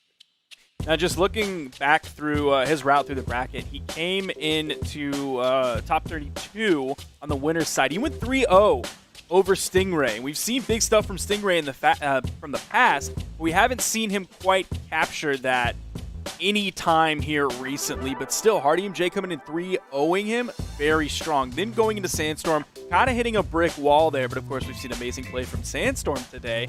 He ended up taking a game, which is solid, went down into the loser's bracket, and then went to Game 5 against Wilson, a player that we haven't really seen too much on stream recently, but again, a player with a lot of history, multiple-time tournament winner. And now he finds himself in top 8. This is going to be tough, but we have seen Faison kind of get caught out by people today. I'm looking at Zinker when I say that. Yeah. Well, to be fair, they have a little bit of a rivalry. Current record is 1-1, apparently. Zinker, I love what I saw from this person. I want to see them more. Apparently, he got kind of like a power boost where he's been playing 60 hertz and on Wi-Fi and practicing and still getting very high diamond, like fighting against the likes of Wrenched in ranked. And then today he went to a LAN center, was on 240 hertz with a like an actual plug into the Ethernet, and is obviously it was really cool to see Zinker. But to your point, yeah, Faison got caught out by some people that maybe he's not as familiar fighting against, or at least not fighting on them in whatever state they're currently playing in. So Hardy MJ, maybe he has that potential. Maybe he has that thing that can kind of throw Faison for a loop. Of course, we did see Faison succeed over Zinker, but we'll see if he can do the exact same thing against the likes of Hardy MJ. Please don't ever say the W word around me again. I can. That is one of the grossest words that I've heard in a while. No, that is a perfectly acceptable word. I'm talking. Well, I don't even know what word I said. I'm talking about Wi-Fi. Oh, Wi-Fi. Gross. Okay. You're not a fan of the Wi-Fi warriors? Absolutely not. Oh, man. I wish they were all upgraded. Every single one. I wish they were upgraded. But yeah, Faison going into this, I expected big things from him this weekend.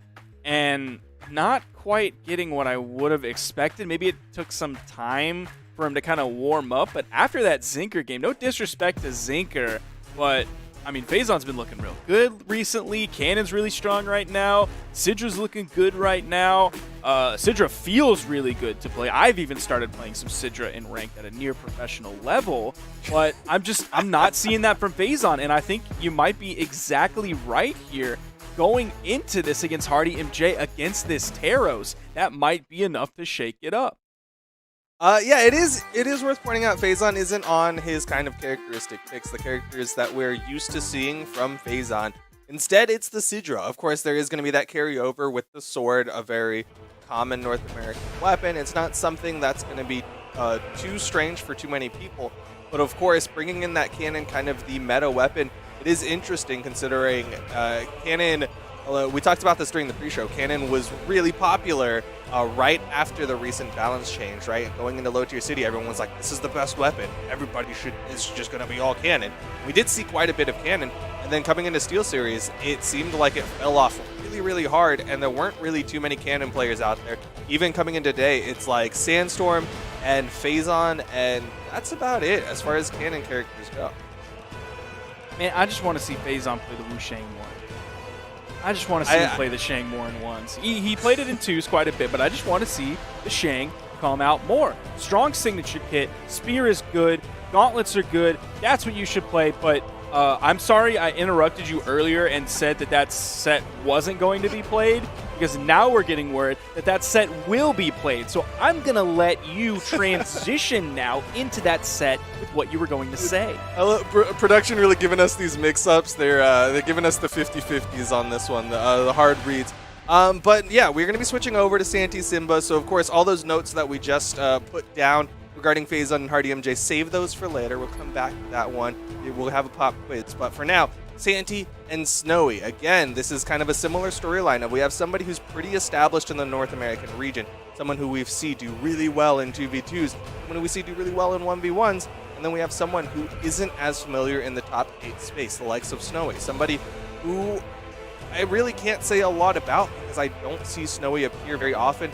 What I have heard about Snowy is just like murmurs and rumors about these players. So it's going to be really interesting to see how well Snowy does. Of course, Snowy is coming in with the Amethyst, going to have that same move set as the Zol. And then on the other side, Santi is going to be coming in, saving those gauntlets from the Val, but going to be going on to the pit.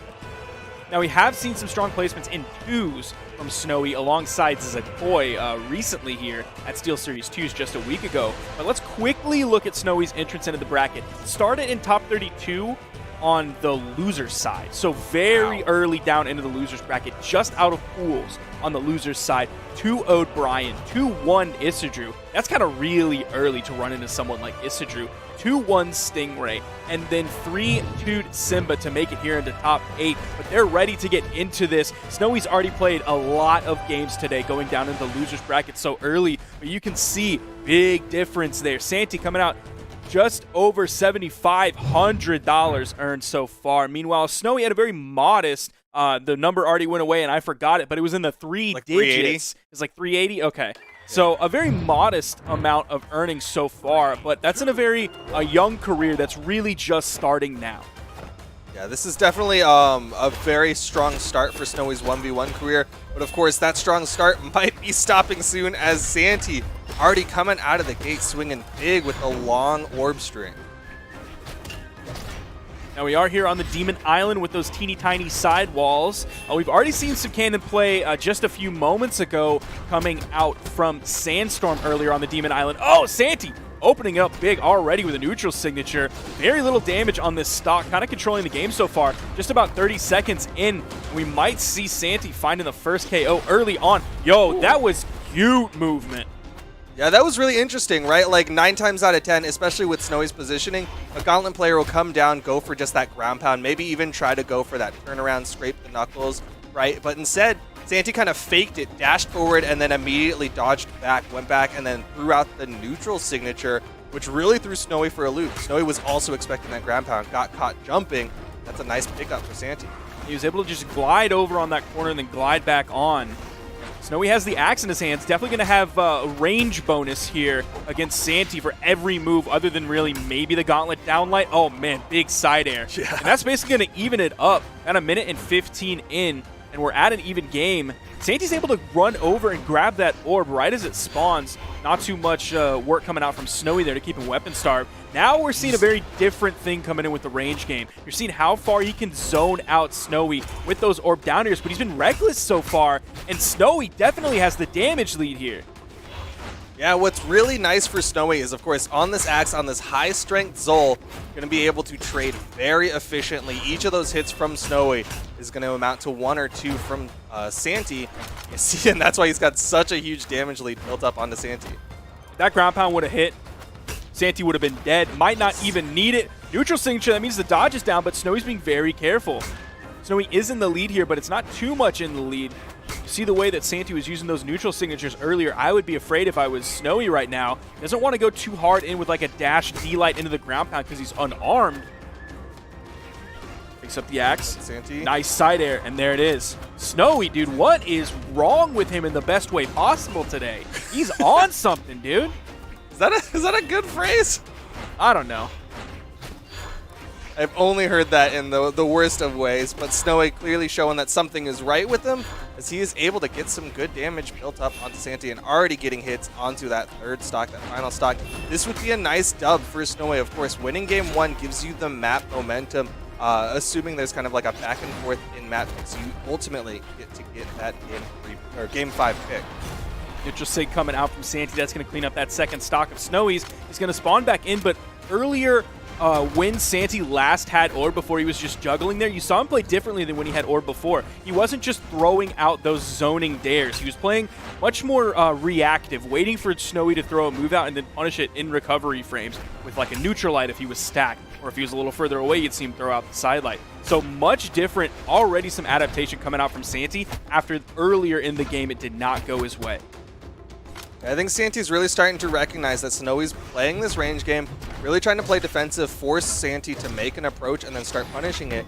And it's part of the reason why Santi's forced to like go for these weapon tosses to try to open up Snowy. Ooh, that nair was close. Neutral light coming out. Weapon toss goes just over Santi's head. Picks up the axe. He's going to be looking for another side air here. Would be the third KO on that side air. He's looking for it. Nice fade back on the side air. Good movement there. A lot of movement there, but Santi not able to punish the fact that Snowy was out of jumps. Gonna swap over to the cannon. A neutral light on this corner could be the stock. Doesn't hit the down air. And that's going to be Santi with the punish taking game number 1. But what a close game 1 that was. Closer than I think anyone would have expected. Even seeing how well Snowy played earlier today, going up against someone like Santi, man, that was so close. You know, this would be some nice team retribution for Santi if he's able to avenge his teammate who Snowy beat to get into this top 8. We'll see if maybe that's the reasoning why Santi swapped over to the Val, or just wanted a little bit more safety with the sword than he had with that orb. On the other side, though, it'd be great for Snowy to get basically the full team wipe in one of the best teams on North America. First taking out Simba, now coming after Santi, forcing him already onto the character swap this early on in the set. Snowy Zul, man, one of the last few great Zuls we have in this world. Last true American Zuls, but we'll see how well he can do with the Zul. Haven't seen a lot from the cannon from Snowy. It's been predominantly axe play, very contrary to the famous Sandstorm Zul. Nice dare. Beautiful. That's a stock. Easy. What an easy edge guard for Snowy there. It looks so simple for Snowy. It does. It's like a beautiful winter snowy day. Untouched snow.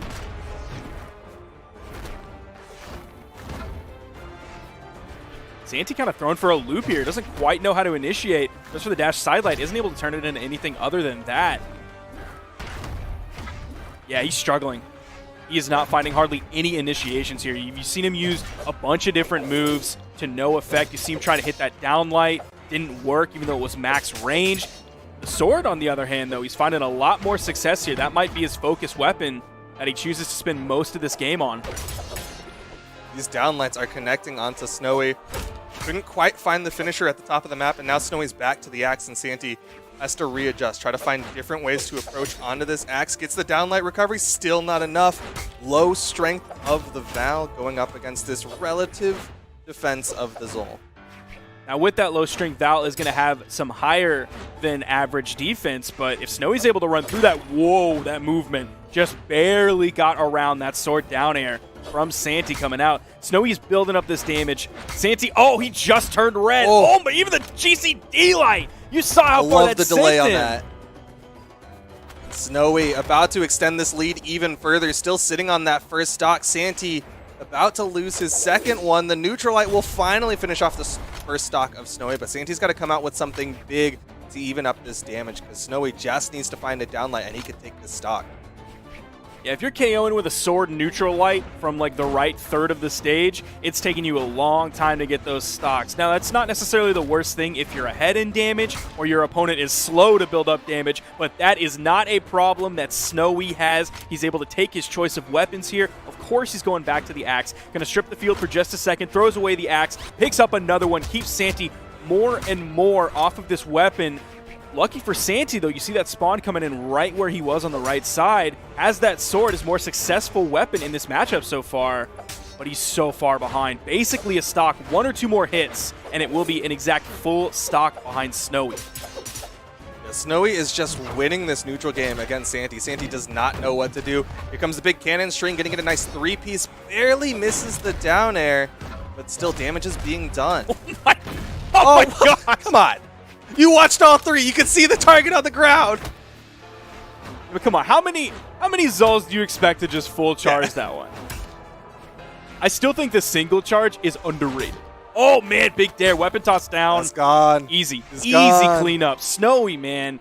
You expect when you see a player like at Snowy's level, or at least like his PR level, going into a Santi, like you can sometimes expect the game one to go Snowy's way, right? You call that getting game one when the stronger player loses to the quote-unquote weaker player. And then game two, you can see him turn it around and just completely stomp. That's not the case here. Snowy is keeping this train rolling, and he won game two even better than he won game one. Snowy is playing. It's like, you know those queen knives that you'll run into in ranked, right? That'll just completely zone you out with the spear sigs, and you're just like, I have to play such a good neutral to get in, to get those punishes. Like, that's almost what Snowy's doing, where he's just playing such an effective neutral game, and Santi is not finding, like, elongated strings when he finally opens up Snowy.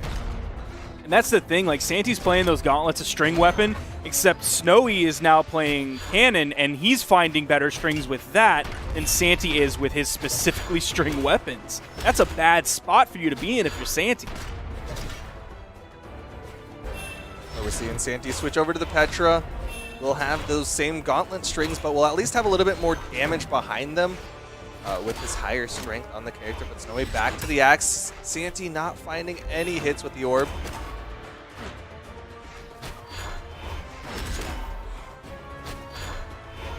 Spawn. Snowy's looking for the weapon spawn. He finds it. Big dare going to bounce off the stage. Both players looking for the KO move. Santi's not going to have the sidelight into the side air as a true kill confirm option because he had the gauntlets in his hands. However, Snowy did have a true kill combo option, and he found it, got the stock, and it's tied up. Santi, very patient, waiting on that soft platform. Snowy just barely missed that recovery, and Santi was like, all right, that's a free punish, going to get that stock. Keep this one close here in game number 3. Utilizing that soft platform to make the approach onto Snowy. There you're seeing he's only getting like 1 hit. Yep. Snowy's just completely zoning Santi out in so many different sequences. This has to be really frustrating if you're Santi to play against. Because you see how much he's committing to movement before he actually throws out a move. And oftentimes when he does finally throw out that move, he's getting punished. Or it doesn't hit.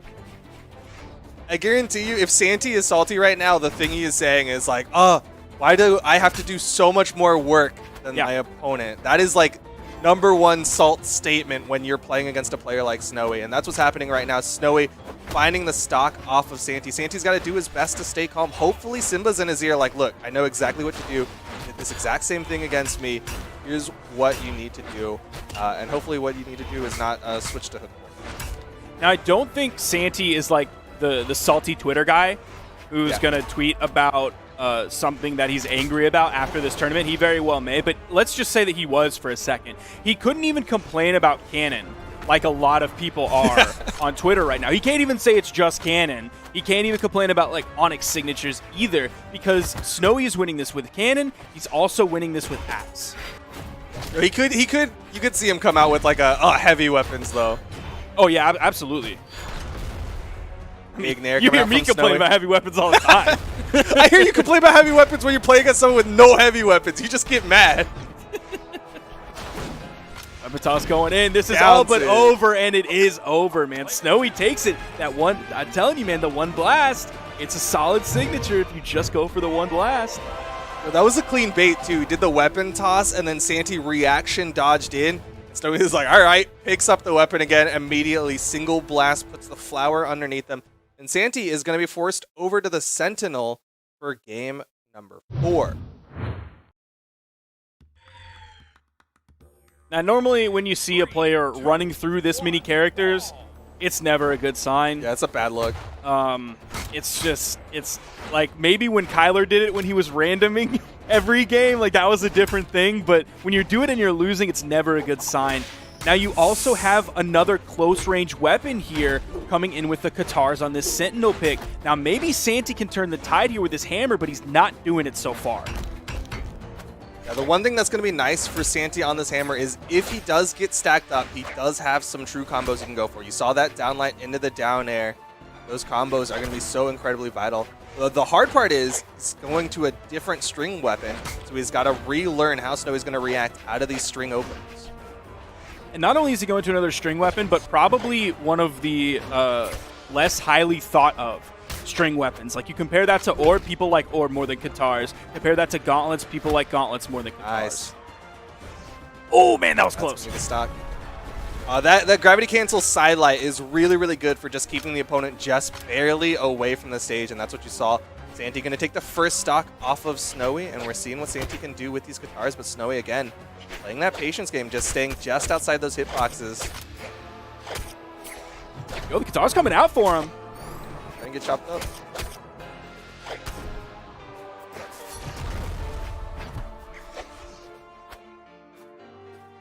We're going to back up, wait for the weapon spawn. Yep, it's the axe. Immediately goes for the neutral light, trying to keep Santi back.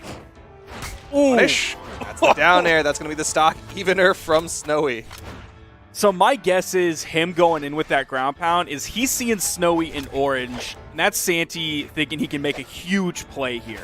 Very high risk, but also extremely high. I'll say medium risk, because he was already very damaged in this stock. It wouldn't take much to knock him out. So his stock was basically already done. So him going for that would be like a medium risk, extremely high reward.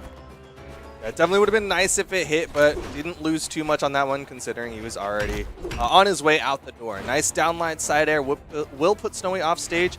Santi doesn't see the opportunity. You saw him kind of dip down, and he's like, Snowy's not really falling for any of the obvious baits with this one, so I'm just going to back up, cover this corner, maybe force him into wall slip. You saw the double exclamation points come out. Still not finding the stomp just yet, though, but a stomp side air would be enough to get this stock off of Snowy. Neutral air, though, not going to be the move. It'll knock him out. The second one will, though. Swapping over. Keeping the hammers. You see him throwing all of them out. Is it going to despawn? He grabs it just in time. Weapon spawn coming in. Snowy grabs it as he gets over, around, and behind Santi. There's the stomp dare, the stacked option. A little bit of damage. Santi needs as much of a lead as he can get. Snowy with the neutral airs. The same back does not find the side air follow-up, and Santi's going to respect the third blast this time from the down sig with Snowy.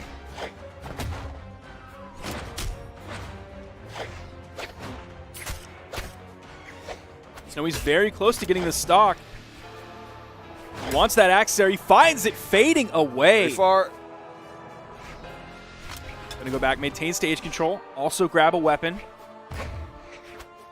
Ooh, that weapon toss. Oh. Yo, that was fast. Oh my goodness. Very quick input ready. on that. D-Light into the recovery. Going back over to the axe. He's not too far behind. And nice denying weapons. Sair. Oh man, that was so close. This is looking tough for Santi, but he does pick up the hammer. Just a little bit of a lead for Santi, but Snowy again, back to that spacing game. You see Snowy constantly with his back to the corner. Neutral Light knocking up big damage, putting Santi into the orange. Big side air. Snowy doesn't throw his weapon away. Santi's gone. Yo, he takes it with that side air. The edge guard to clean it up. That's Snowy taking the set 3-1. Are you serious? Yo, Snowy having the run of his life, getting to take out the mid-season championship team by himself. And now that means Snowy will continue on to fight Posilix coming up in just a little bit. But of course, we are going to be moving to the other side of the bracket where we'll see Faison and Hardy MJ. But before that, check out Snowy getting these stocks off of Santi. Now, one thing I would not have expected is Snowy's PR 21. I would have thought he's lower than that. I would have expected like late 30s to early to mid 40s, not 21. Respect. I guess, I mean, the reason we haven't seen him on stream, so my eyes have not personally seen him very often. One, he's way better than me, so I'm not queuing against him in ranked. And two, we used to stream like top 12 on, and if you're PR 21, you're not really making it into those top 12 spots, especially in singles. So, man, I would not have expected him to be 21 PR. He's still going to see a boost, though. He's one of the players he just took out. Santi coming in at PR 8. Simba, the other one he took out, is at PR. Wow, Simba's PR 18? I guess Simba doesn't have the best 1v1s, but it looks like Snowy going to be one of those players who really flies into the radar. Of course, going on that loser's bracket run means that we didn't really get to watch him up to this point because we predominantly watched the upper side of the tournament. And then, of course, we went into the top 8 where we get to watch everything. But again, going to the other side where we'll watch Faison and Hardy MJ. Hardy MJ locked in on the Taros, Faison on the Sidra. This is where you flip back to the notes that we made where we got swapped back to the other match. So, That's me flipping back to my notes. I hope everyone at home can hear that. I could hear it. I really appreciated that. That's some good Foley art. Yeah. I take my art very seriously. If you're ever looking for a job playing with spaghetti, get into Foley. 3, 2. Do they use that a lot? Yeah. That's like intestine sounds or like suction-y sounds. Sometimes you'll hear it, or like stepping in mud. Interesting. Apparently spaghetti, really good tool for Foley. One of my favorite sounds is like when you're stirring macaroni and cheese. That sounds like some really cool stuff. Well, we're going into this on the small Brawlhaven, a very hard-hitting legend against a very hard-hitting weapon coming from Cannon, being on Faison's side.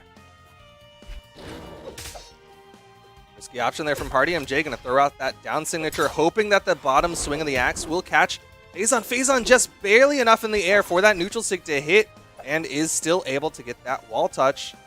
Sit on this corner for a little bit. Hardy MJ waiting for the opportunity, does not find the side air, and Faison's going to find the ground. Kind of a slow... Oh. Watch for anchor. Theros, baby. I was about to say, kind of a slow game. Like it was extremely silent. If you didn't have any music on, it was an extremely silent game. Not a lot of moves coming out, and then all of a sudden it was just Hardy MJ poised. He was just waiting for the opportunity to get that neutral signature. And a backup almost jumps into the cannonball, but able to dodge away in time. And some good damage again onto Faison's second stock. Now, Faison going into this, he should have expected that hammer in sig. One, because that's a Taros thing to do. Two, because Hardy MJ's been doing that all day. Like, he has very much telegraphed that many times today that it should be expected by Faison. Now, maybe he just didn't put the respect on Hardy MJ's name, but from now on, you gotta be looking for that. That is just something to be expected when playing against a Taros. Of course, that's specifically a Taros with a hammer in hand. When they have the axe in hand, expect that neutral signature. But from Hardy MJ, it's been predominantly the down signature, which really punishes opponents who like to dodge over.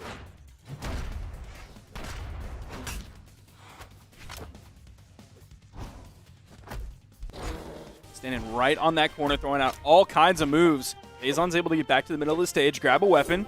Already trying to float, looking for the side air. Wants to take out the second stock from Faison. Shouldn't be too hard for him. And it's going to be the Dare that does it, going really high all the way up there, tossing his weapon. Going to stick with the axe. Only about halfway, maybe not even halfway, maybe just a third of the way through this stock. Stays underneath the cannonball, though. Hardy MJ actually familiar with this matchup. Big hits. Could be the stock. Doesn't find the side air. Will still be able to get back onto the stage, though. But that's some really nice damage to have been put out onto Faison. Yeah, that was like a 5-hit axe string. How often do you see that hit? Weapon toss up, gets the cheeky little bit of stun into the nair, and the stop side air. Hardy MJ! Hardy MJ looking real clean with the Taros. Going to take game number 1 over Faison, a longtime competitor. You can see the Stream Me avatar. That is such an age-old tournament. And Hardy MJ making that one look a little bit easy. Now, Faison only put out 316 damage there, compared to Hardy MJ's 537. He's going to have to find something here. It seems like he's thinking about his character choice a little bit. Hasn't already locked in the Sidra. But game 1 did not go his way. Ooh, the Val hovered on it for a second. Likely going to change the loadout around, maybe the color around just a little bit before going back into this. Maybe he's going to switch over to the Wu Shang. I vote that he switches over to the Wu Shang, but it'll likely be the Val. There it is. The democracy character picks. All right, chat. One's for Wu Shang, 2's for Val. Crazy. The chat is full of 1s right now. Oh my god. I haven't seen a 2 the entire time. Oh my god, just full. Absolutely full of 1s. Only just completely 1s being spammed. A wall of 1s. Even in YouTube chat, even in the YouTube VOD, they're just spamming 1s. Even on Hardy MJ Periscope. versus Faison. Game number 2. Faison able to pick up that initial weapon. I'm getting word that people are even tweeting just the number 1, the hashtag BH Esports, because they want to get involved on Twitter. Code Brawlseries1 for an extra 1% off. That's a lie. Yeah, not true. The rest of it was true, but that one is the lie. The rest of it, none of it was true. What are you talking about? Can't quite find the ground pound, though. Going to go for the weapon toss up. Maybe as just kind of a space control, but Faison finds the ground pound, keeping Hardy on this corner. Without a weapon, this is really tough to get through, but the down signature is going to put Hardy in a good spot to get back onto the stage. Hardy MJ is like a really cheeky Taros. Like, he's like not quite Brian levels of cheeky, but I think he's also a better Taros than Brian. So he like tones down some of that cheekiness for just standard good fundamentals. But you saw him on the edge on the right side with the weapon toss up, and he covered the wall. It's the first stock there. Only about maybe 80 damage on this stock, about a minute in. Hardy MJ has good fundamentals, and he's got just the right level of cheekiness. Yo, speaking of cheeky, though, that weapon toss down off the double chase dodge is super cheeky. Like, literally no one else does that, and Hardy MJ will really throw people for a loop. If you're not ready for that, you're going to react, expecting them to go for that weapon toss forward. Hardy MJ uses that to force out options from his opponent.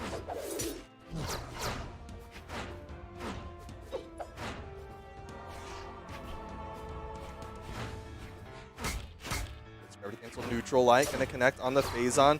So far, damage relatively even on these second stocks, and there you're seeing him go for the forward toss and mix up off of that chase dodge onto Faison.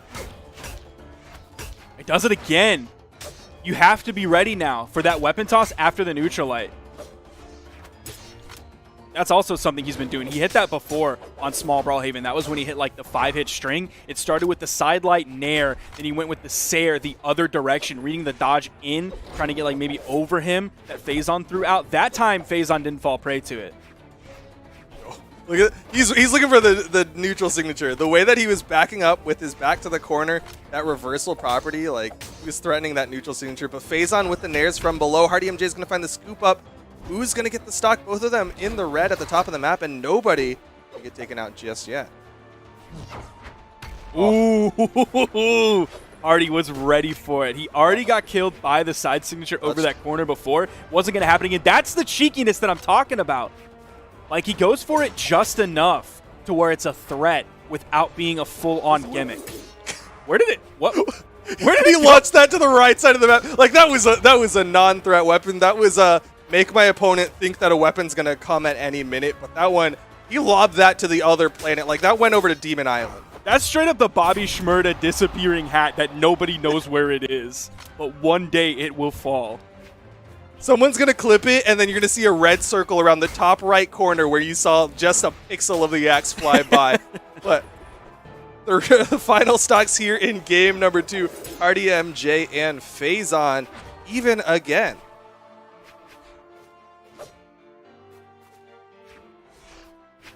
Neutral. Nobody really making that approach forward. Faison finds a neutral light. Not a lot of damage, but able to follow up with a down air neutral signature on Hardy MJ.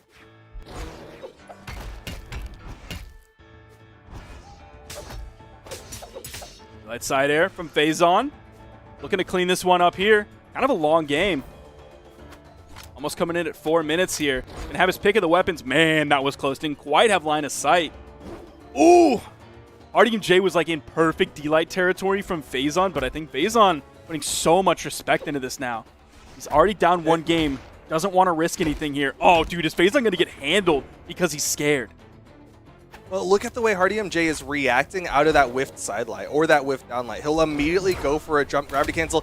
Faison waiting for the right opportunity, punishes the neutral signature, and is going to find the side signature to take game number 2. That very slight adjustment giving him the edge.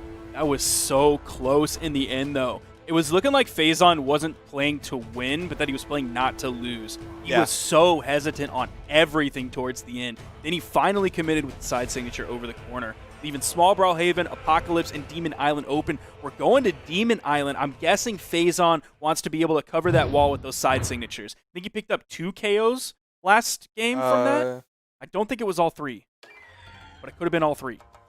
Sure, I do know he got punished for it though, and that's the one thing I want to point out is like it's interesting that he's still willing to risk that opportunity, considering Hardy MJ showed he has the punish, he has the recovery, he has that potential to even hit the gravity cancel neutral signature. If Faison finds the timing, of course he's going to find the punish, but still, like, surprised to see him even threaten that corner and not just try to let Hardy come back up and win in neutral. I think the bigger reason that Hardy punished that one and not really very many of the other ones was because he was positioned to do so. Yeah. He was like really down on the wall that Faison's side signature wasn't going to hit. So Faison honestly shouldn't have even gone for it. Hardy was ready for that one, which is why he was so low on the wall. He's not going to have that option here because when he plays higher on the wall, it's not like he's beating it with priority because his timing is so good. He beat it because of positioning. And look what he did in 45 seconds. He's the demon on Demon Island. This is his island. Hardy MJ with a massive lead off the first stock onto Faison. Faison, though, has kind of recognized how to react out of the sidelight neutral air at the very least. You're not seeing him get caught by that kind of turnaround side air from Hardy MJ anymore. One more hit. Faison's already going to be orange. What's the sidelight? Still gets the nair and the neutral light. There we go. Faison's orange. Big side air. He's in the orange, and he's dead. Oh, my God. Didn't even have to get red. He hit him with like 2 side airs, and then the weapon toss to clean it up. Nice pick up from Faison, the ground pound, but he's still a full stock behind Hardy MJ. Hardy MJ's axe just chopping up Faison stock after stock.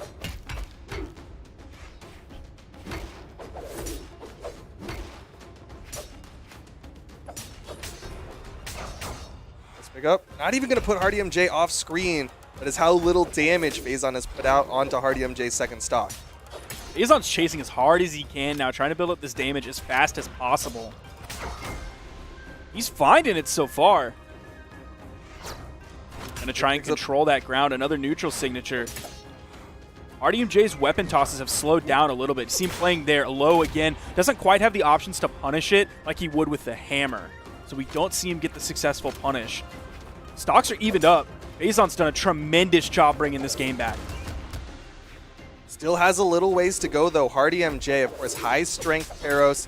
Just needs a couple of hits, and Faison is going to be in that kill percent. But, of course, to Faison's testament, not getting hit at all by Hardy MJ. Yo, Faison going to do it? Even avoids the weapon toss. Avoids the axe. Hardy MJ over to the axe. Finds the downlight. Can't quite find the down signature, but able to jump over the downlight from Hardy MJ, or from Faison. Ooh, weapon spawn goes left. Hardy's able to go grab it. It's that hammer. Faison has to be careful. Consistent kill options are aplenty. Oh, doesn't quite have the spacing and timing to grab the stomp there. I don't know if it would have knocked out. Oh, Faison! From the clutches of defeat, he grabs it. Now going up 2-1 in the set. At one point, he was 2 stocks behind, and he got the reverse 3 here. Huge work from Faison, but he's going to have to do it again. That was massive plays from Faison. Like you said, he almost got 3 stocked by Hardy MJ, but reversed all of it to win game number 3. Now Faison 1 game away from going on in the bracket to fight his teammate, Cody Travis.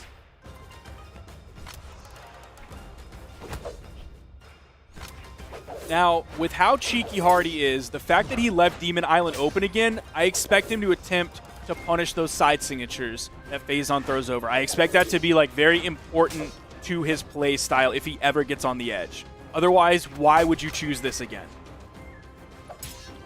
I mean, were the side sigs that big of a thing for Faison? Like, he did it twice, I want to say, for the final kill, and then once on like the second stop.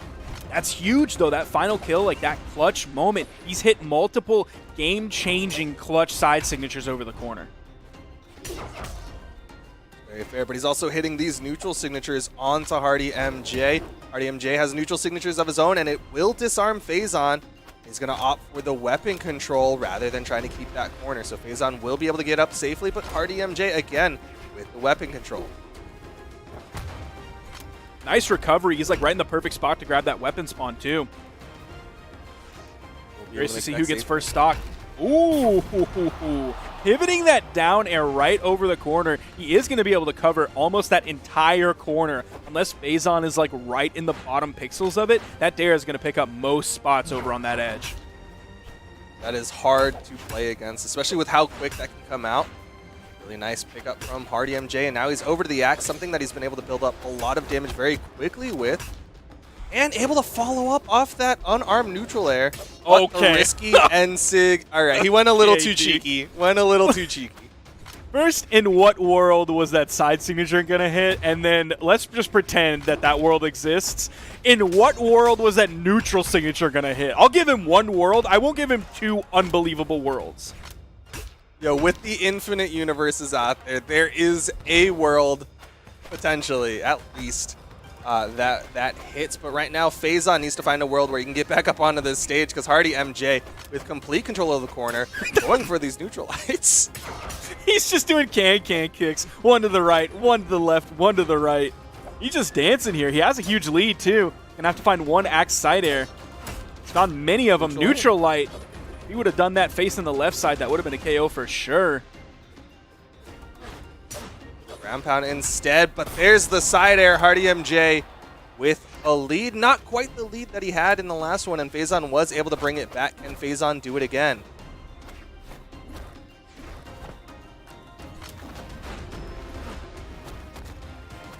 Thus, yep, and Hardy MJ is gone completely, resetting the positions, and Faison now with the weapon control.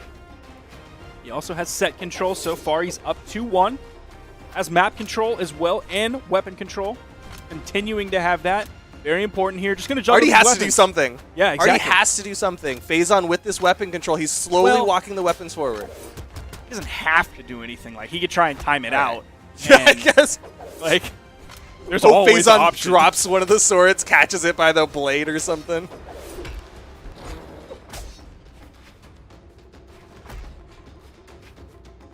Hardy being a little bit more careful now. Has Faison in the orange, that neutralite still has Hardy in the yellow. Gets the side signature. Hardy MJ definitely in the damage lead here. That looked weird. Oh my god. Ooh, All the moves thrown out on top of, like, weapon tosses on top of Hardy. He doesn't pick up his hammer again. That will give Faison the weapon control. And again, swapping over to the sword. Damage is slightly in Hardy MJ's favor. Nice downlight recovery. And again, denying weapons from Hardy MJ. Hardy MJ is starting to be in trouble. This is so important. Oh, man. Weapon spawn comes in. There's a dare from Faison. Oh, again, punishes that with a dare. Doing it too much, bro. Doing it too much. Oh, is he going to kill off this? He does! Faison takes it just barely. 3-1. Look how close their damage numbers were. 556 to 576. Man, what a set. That was a 20 damage advantage to Hardy MJ, and Faison was able to take that one. And again, Hardy MJ had the lead towards the tail end of it. Faison was able to clean up that last stock, make sure that clean up the second to last stock, and be an even stocks at the very end. Really well played from Faison, closing out game number 3, having that momentum into game number 4. That means Faison will continue on to fight his teammate, Cody Travis. Hardy MJ's run is done, but I mean, impressive showing for sure from Hardy MJ. Faison being able to grab that recovery that high in the air. I was so scared with how vertical Faison was playing.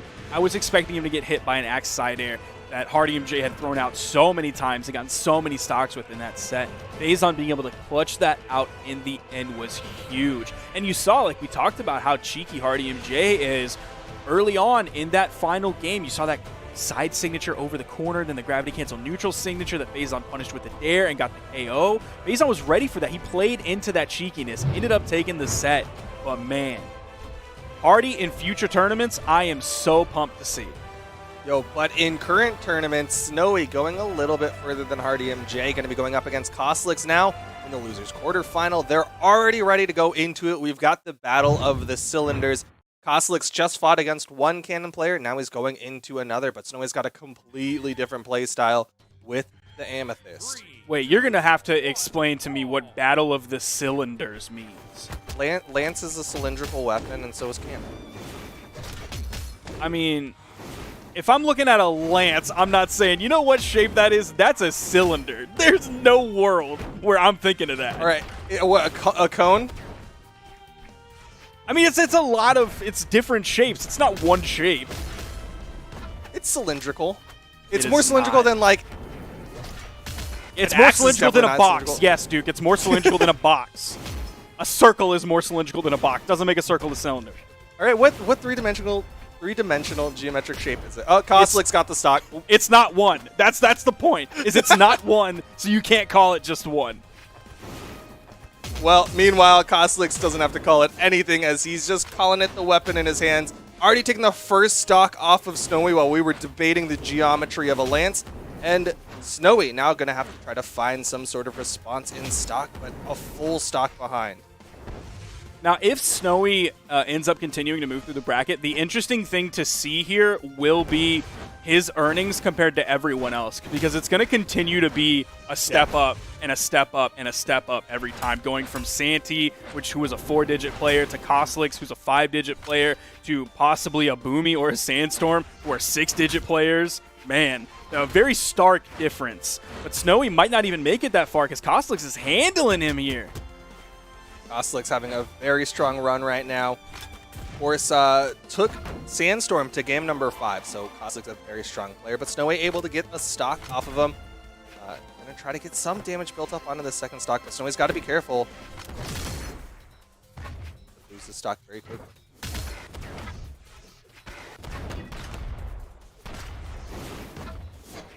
Ooh, just barely getting away from those sideways. Nice. Yo! Whoa! You went for the surprised dare that the hit. other direction. That was like an almost stacked side air. Yeah. That was almost a great read from Snowy, too. He had the downlight down air, and then did a jump gravity cancel downlight, but then opted for the down air in the other direction one that wouldn't have led to a true combo, and unfortunately, that gave Koslix the opportunity. Here we're seeing the cannon come out again. Wrong direction. Koslix is on the left, and Snowy swings to the right. He's definitely finding some more steam here. Maybe it just took him a moment to warm up just a little bit after the downtime between Faison and Hardy MJ. He's keeping this even so far. His cannon is definitely finding a lot more momentum here. He's been in multiple, like, almost game-changing moments. He's starting to get it now. Was able to mitigate the lead that Koslix had. This is basically even. In fact, it might be starting to swing in Snowy's favor. The cannon plays might be too much for Koslix, but... Yo, that was actually really clean, though. The neutral light on the cannon into a pickup, and then swap over to the axe for another neutral light. Yeah, he almost had like 2 complete weapon swaps in that one string. Like, that is so sick. Yo, he's got the lead. He just has to be careful, though. That's the thing. Is like players will get that lead against Koslix and then throw it away in one mistake. Get the punishment here. Oh, dodges right through the GCD light. Koslix was ready for it. He knows how people like to edgeguard Lance. Big recovery, and Snowy steals game number 1 off the back of a huge lead to start it off for Koslix. That's really well done from Snowy to stay composed and win it. Stage Bandit coming out. Going to leave Small Brawlhaven up. Small Brawlhaven, Small Mammoth, and Demon up. We're going to Small Brawlhaven. No character swaps here. We're not seeing Koslix pull out the Scarlet yet. Yo, Snowy deleted that second stock of Koslix. Yeah. That's what that damage over time looks like. That second stock, that was basically an up and down line. That cannon is now very scary. His axe was looking like the stronger weapon before, but just in like 2 sets, his cannon is now at the level, if not scarier, than his axe was. You're starting to see that axe come alive against Koslix. Got a couple of hits, but Koslix with that footsies, that fancy footwork on top of Snowy. Ooh. He tried to punish, but Koslix with the downlight just a little bit quicker. Ooh, Snowy going deep with that one, and that is going to lead to his death. Went for the big play there on the ground pound. I'm not entirely sure if he reset his wall touch right before he went for that ground pound, but if he didn't, then that was even riskier. I'm pretty sure he didn't.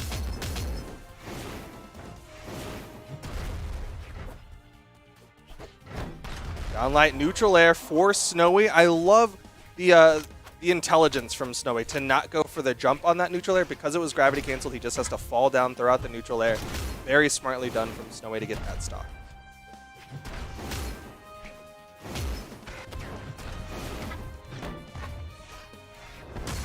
Ooh, that's going to be huge.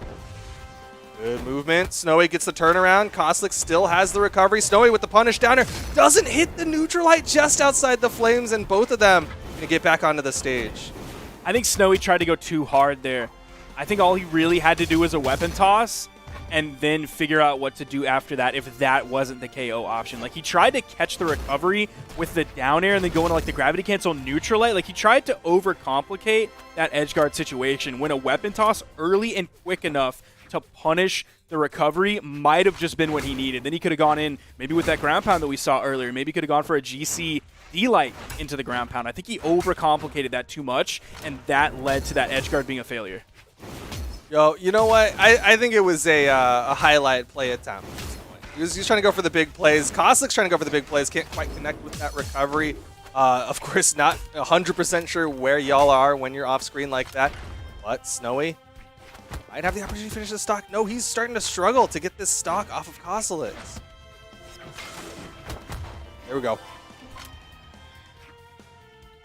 Gonna control the stage. Gonna toss his weapon up. Go back over to the cannon. Koslix unarmed. Already hit a side light into the neutral light. Snowy is in dangerous territory here. He's up game 1. Side air. I'm surprised that didn't kill. Yeah, I was going to Got say. a lot of damage. I think it's just how far to the left they were, but another one of those and Snowy is gone. Double exclamation point, and that's the stock. Koslix going to take game number 2, hitting that sidelight recovery as if it were true. Now, something that Koslix is good at doing that I think I've noticed more here recently is he's good at catching people landing. Like, they'll dodge through him over him and above him, and then he'll punish their landing with the sidelight, and because he got the in-air dodge, then he'll go for the recovery, so that it all intents and purposes leads it to be true. You're seeing Cody Travis and Faison stats on the screen, but they're just excited. That. They're just so excited. Just ignore that. It's fine. Yeah. Snowy and Koslix, the two fighting right now. Game number 3. Snowy on the Amethyst. Still no character swaps as we get into the exact same map, Small Brawlhaven.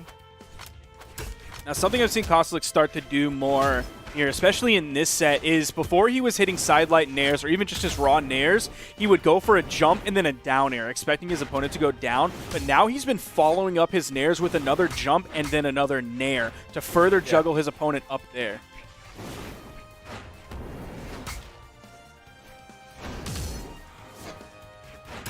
Snowy with the 2-piece. Koslix going to jump high above it and finds a side air on his way back towards the stage. Snowy's going to be stuck on this corner, but just barely steps up.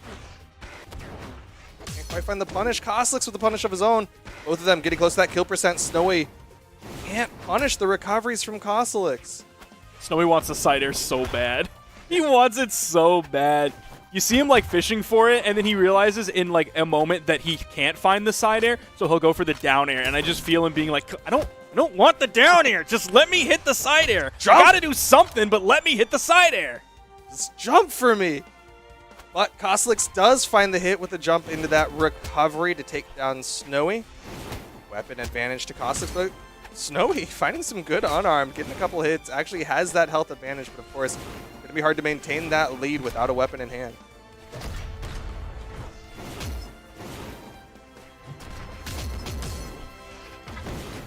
Now, Snowy's still unable to find a work with his cannon. That might be the start of it. Beautiful gravity cancel side signature. Gone. And the edge guard, that simple edge guard, going to interrupt the recovery, catch Koslix when he's in orange, and that's going to be the stock. That's a huge turnaround for Snowy, and we're seeing more confidence in his cannon now. Suddenly, he starts to become really confident when he has this full stock lead. Snowy knowing he can go for riskier plays, and it is working out for him. Snowy going to run away with game number 3 if Koslix can't change what is happening in front of him as the ground pound connects. Game number 3 goes the way of Snowy. Now up 2-1 in the set. Got to be feeling good after that, because it was looking a little rough for him in the beginning. And he sort of wrestled it back, got some confidence and momentum on his side, and then just completely took off running.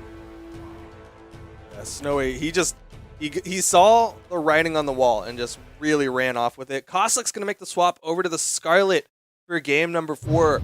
1 game away from Snowy continuing his tear through top North American players and earning his spot in the top 4 of things.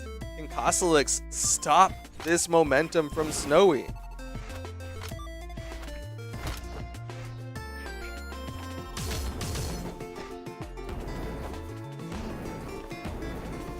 One of the rare times we've seen Crystal Temple played. I think we already saw it at least once today. Now I heard Foda talking about the music. You know, production, you don't have to turn it up. Don't worry about it. It's chill. It's fine. You do whatever you want. Your job's hard enough. Ooh, Neutralite actually beating out that downer. You saw the flames come out, but Koslix just stood inside of it, swinging.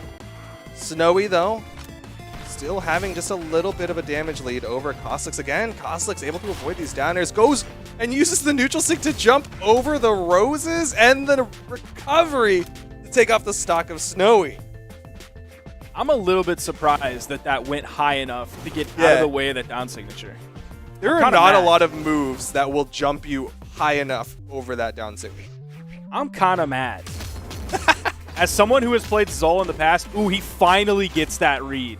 Finally gets the read. He's been going for the sidelight there multiple times and then backing up, and nothing has come of it.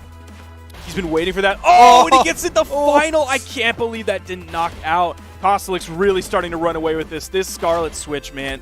One of the reasons, like, you see the momentum that Scarlet can get. You see her signature kit, the things she's able to do. This is why one of my least favorite characters to play out of the entire game against in ranked is Scarlet. She can do so many things. I do think he's getting a little overeager with these N6s, but he does find another one. And he is going to juggle weapons and finally decides to stick with the lance for the final stock of Snowy here in game number 4.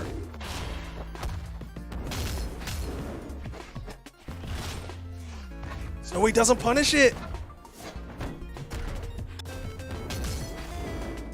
Yo, Snowy's mental's gone. You're seeing a very different Snowy. Like, this is a panicking Snowy now. Yeah, you're seeing like a lot of attacks like he was doing before, but very few of them are hitting. I think you're exactly right. Panic is what's setting in here for Snowy. Koslix still finds the weapon pickup. Holding on to this lance. What the heck was that axe recovery? That's panic. He's like, get me out of here. Just try to get as high as possible. Able to deny the weapon pickup, though, from Koslix. Could see Snowy getting these down to the final stocks. Doesn't find the downer. You're seeing him go for these fadeaway downers. That is very much somebody who's trying to put distance between himself and his opponent. Ground pound. That was a cheeky ground pound. Able to slide over the corner. He's going to have to find something big here. It seems like he's lost some confidence in his cannon as he swaps back over to the axe.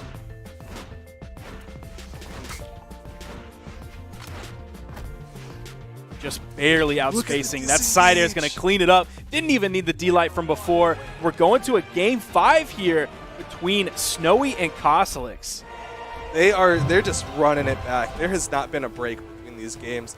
And like looking in these replays, if you watch that final stock, we even get to that moment because we're already running into this last one. Like Snowy straight up ran away the second Koslix just stood there and stomped on that hammer. Look at this runaway. He's like, no.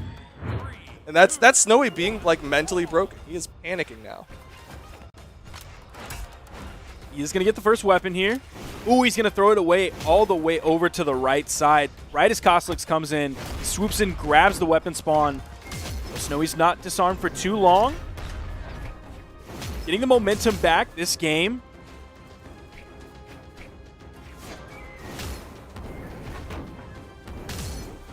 Go. Good pickups from Koslix, and he doesn't even need a hit. The neutral signature. Snowy with the double bonk is going to fall, and that is a huge lead for Koslix. That looked like pure panic, too. You saw how quickly those two little dust clouds came out, showing that he jumped. Oh, no. Oh, no. Charging that up. Can he Snowy convert punish? this into a KO? Oh, Snowy. Doesn't find the neutral signature. Good dodge to avoid. What's the punish? Koslix gonna eat that weapon toss and doesn't have the height for the gravity cancel neutral signature. Snowy able to stabilize. Now, that neutral signature that came out from Snowy was a little bit questionable, but I'm glad he was able to rein things in and clean up that second edge guard there with a weapon toss, keeping it safe. There's the sidelight recovery coming out from Koslix. Snowy's still surviving in this, but Koslix is basically white. It's the sidelight. Went for the second sidelight. Nair into recovery. That was a falling Nair. He goes for the recovery to follow up onto Snowy. Snowy almost a full stock behind here in game number 5. Is Koslix putting a halt to the run of Snowy? Oh, man. Koslix is just swinging. Whoa.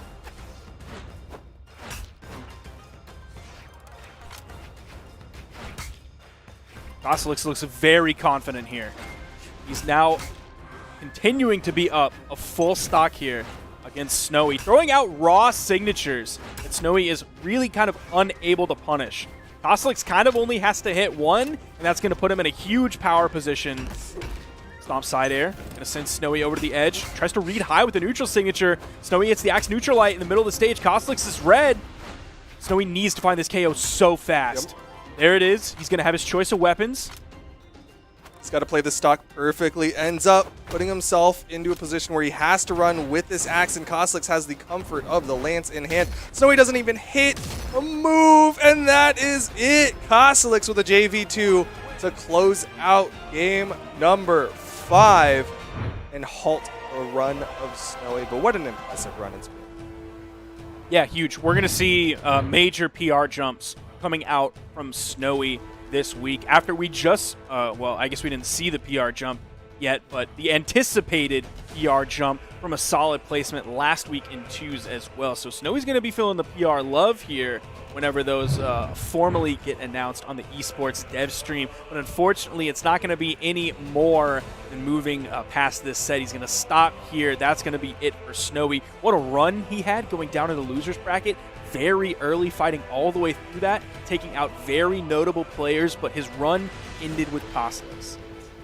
Yes, but at the very least, Snowy can go home with the confidence that A, he's in the money, and B, that puts him so much closer to guaranteeing that invitation to the World Championship will be happening in November. But until then, we've still got plenty more SteelSeries. We've got Cody Travis versus Faison coming up in just a little bit. And Faison, we've seen swap to multiple characters. I don't think we've seen the Dusk. I believe you're correct in that he does have a level 25 Dusk, kind of early on in the level 25, so he's just unlocked that black color scheme, even though he's coming in with the white. But some sort of evenly winning players here. Did I catch that right with their earnings? They looked pretty close, right? Yeah, I think they're relatively even. Of course, anything above like $1 is just so impressive to me that I'm just like, okay, all y'all make a lot of money. But Faison and Cody Travis, they're 2v2 partners, so of course some of that money is shared between the two of them, right? Like, they're both earning money together in that regard. Here we go. Game number 1. Still in the best of 5s, of course, in the losers quarterfinal. Faison versus Cody Travis. Ooh, neutral signature already coming out of the gate. Were you and Surus talking about Dusk? I think you were on Friday. About how you wish you saw more Dusk. Yeah, I mean, Dusk is a very interesting character, very cool. You don't see a lot. Also, like, as a whole, you don't see a lot of orb players out there, right? Like, we saw a little bit of Fate from Sandstorm. We've seen 2 Petras today, but overall, you're not seeing the most of the orbs. Yeah, now that we aren't seeing Zico coming out in tournaments very often anymore, you're really not seeing that Dusk. Same thing for Egg. Ooh, immediately after the gravity cancel signature there, you saw the recovery come out from Faison, expecting the immediate punish attempt from Cody. He didn't go for it. Starting off about a minute into this game, the recovery is going to take Cody off the top. That's going to be the first stock going the way of Faison. Going to have his choice of weapons here, and it's going to be this orb. Just holding on to this orb.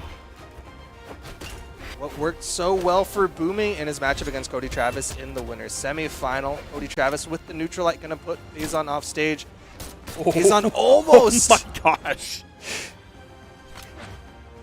That's unfortunate. If he had touched the first time, then I think he would have been fine. He would have had time to react to Cody Travis. But because he was so preoccupied with making sure he got that wall touch, puts himself in a position where he has to eat that down air. And Cody Travis, perfect capitalization. Yeah, even without the dare, that was very close to being just a raw SD coming out from Faison. Nice punish. Dare. Yeah. And of course, he's going to be sticking with the orb. Last stock here for Cody Travis in game number 1, and we see the blaster start to come out. Oh.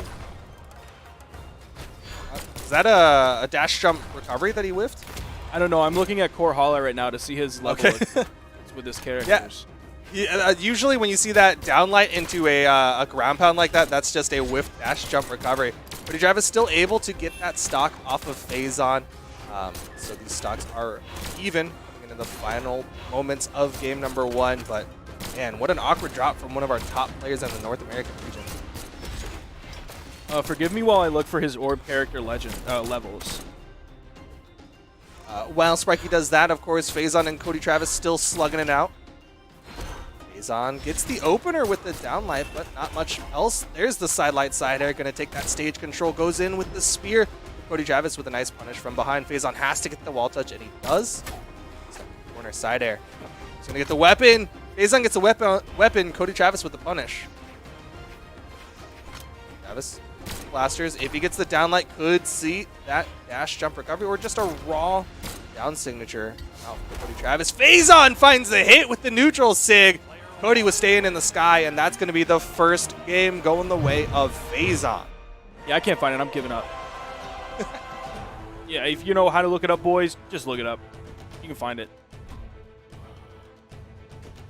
His Dusk is dirty, though.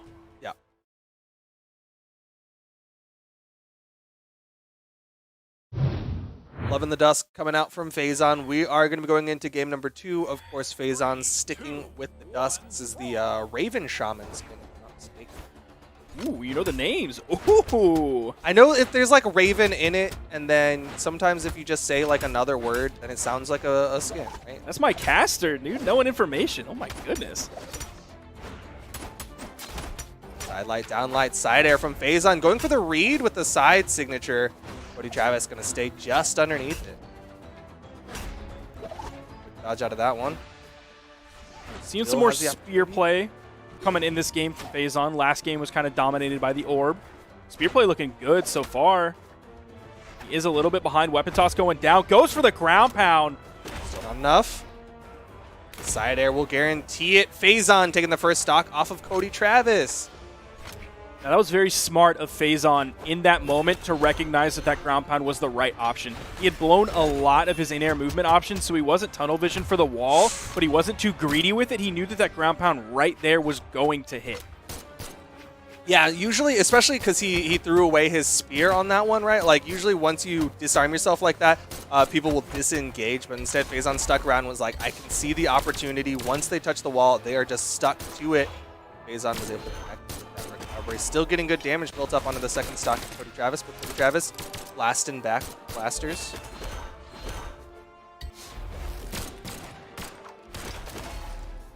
Nice punish for Faison. Timing that very well. Got the dash and a signature punish to boot. He's playing... Dude, his orb is so good. Where has this orb been like the rest of this year? Even had the ledge cancel for the side light. Weapon toss for the extension. Cody Travis doesn't know what to do about this orb from Faison. Not going to find the ground pound. Faison gets the turnaround side air. This could be the stock, but Cody Travis just outside of the ground pound. Another one. And that's going to be game number 2, going the way of Faison. Man, I'm going to see more orb in my ranked games now, aren't I? What is this bit, Cody? No! Cody, no! No! He's not, Cody! no! Cody! Yes, all is not lost, dude. It's not over till it's over, but Cody Travis gonna go in with random for game number 3. The deck stance Lin Fei from Cody Travis. No, that's what is he defense stance. doing? That's defense stance. Oh, defense? Okay. Yeah. He's still putting himself into 2-strength Lin Fei. Chat, I need you to throw out your not like this is right now, because that's the perfect moment for this. Oh, he just tried to cannon D-Light into D-Light.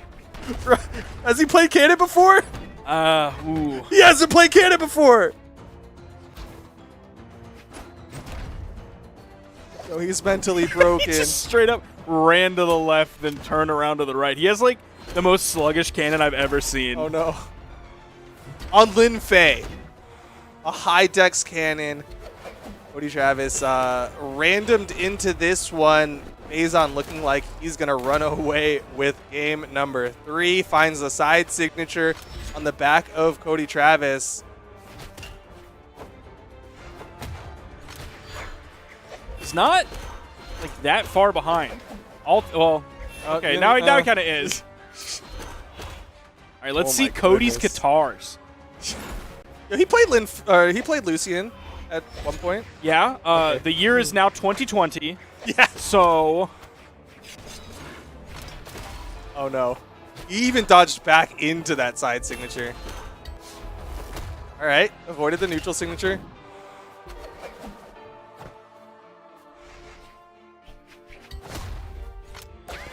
Finds All the right, side Cody heavy. Travis, he's gonna get stock. A raw side heavy kill. Okay. Yo, I'm gonna be so sad if at the end of this I see a tweet saying Faison and Cody Travis aren't teaming anymore. Full stock lead for Faison. Cody Travis off the random into Lin Fei. Things are looking dire.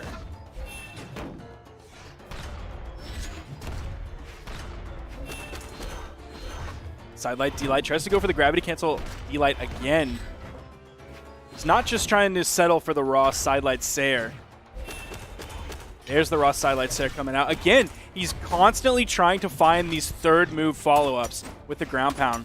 He's going to get this. This is the double. Oh, he goes for the double. Cody has dodge in time.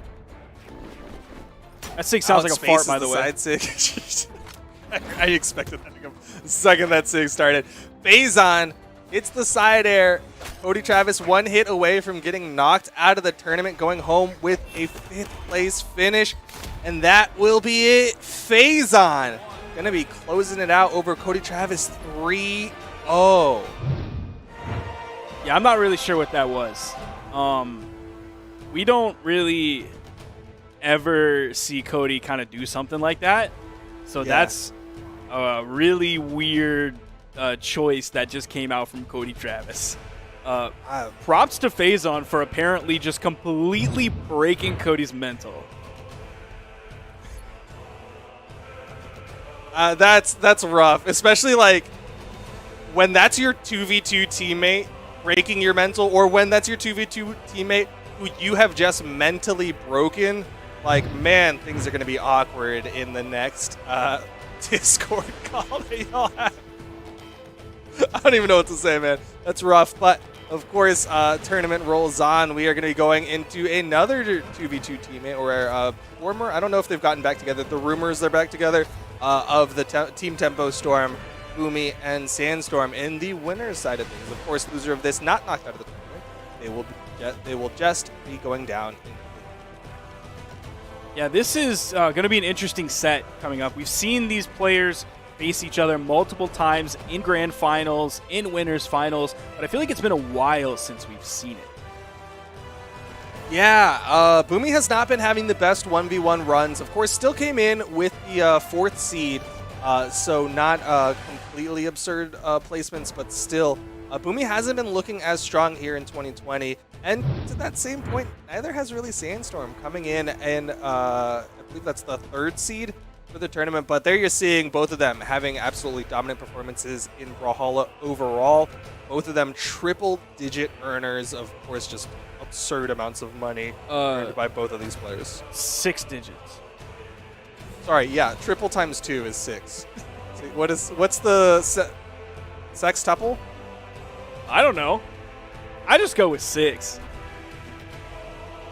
There's what, septuple, sextuple, octuple's 8. I mean, sextuple is like 6 of the same thing. Okay. So if they had like all 6 fives, digits. Yeah, but if he was like a 500,000, okay. 555,000, 555 earnings player, that would be a sextuple digit player. Well, for now, don't have to worry about those numbers, as Boomie and Sandstorm are going to get right on into game number 1. Seeing more orbs come out, the Petra versus the Fate. Now, if we see the Mordex come out, this is going to be kind of looking like what we saw at Low Tier City, the LAN, in 2019. Now, the skins might be a little bit different, because we didn't have this Petra skin that Boomie could have used back then. That was like right on Petra's release when she was first tournament legal.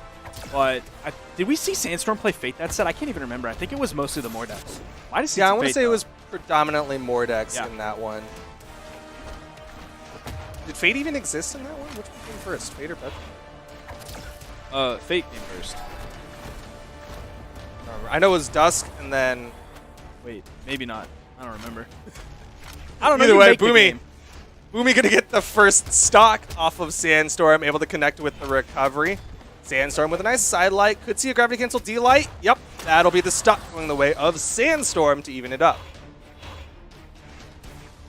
No, Fate definitely came first. Because Fate was played at like final round 2019. That makes sense. Ooh, going for the up toss. That's a very rare option coming out of that side signature. Most people don't actually know that you can active input that one, because usually most people are going to go for the stage control, going for that forward push. But instead, Boomie went for the up toss with that attempt to the follow-up recovery. I love seeing people do things that are unconventional. Like coming out from Boomie, wanting to maintain stage control, not see him go too hard off stage, just punishing those recoveries back onto the stage with his neutral lights. See, we'll do it again. Goes for the D-light. Isn't able to find the neutral air. Going real deep.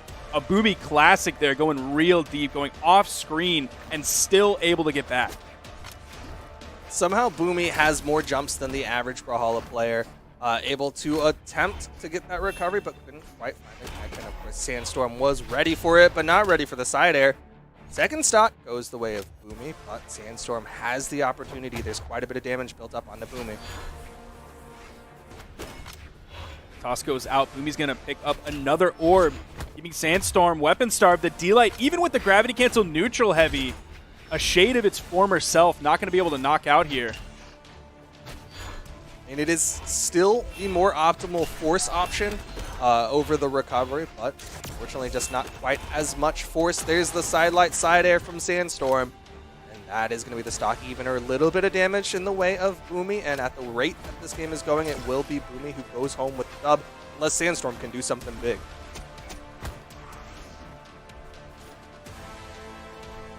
Dodgers coming out at basically the same time. Neutral Light is going to be that first hit that we've seen in a little bit. There's the down air and the clash coming out. No real momentum that either player is able to wrestle into their favor. Side air from Boomie. Sandstorm in the orange. Over on the corner. Dare. What a beautifully placed dare that was.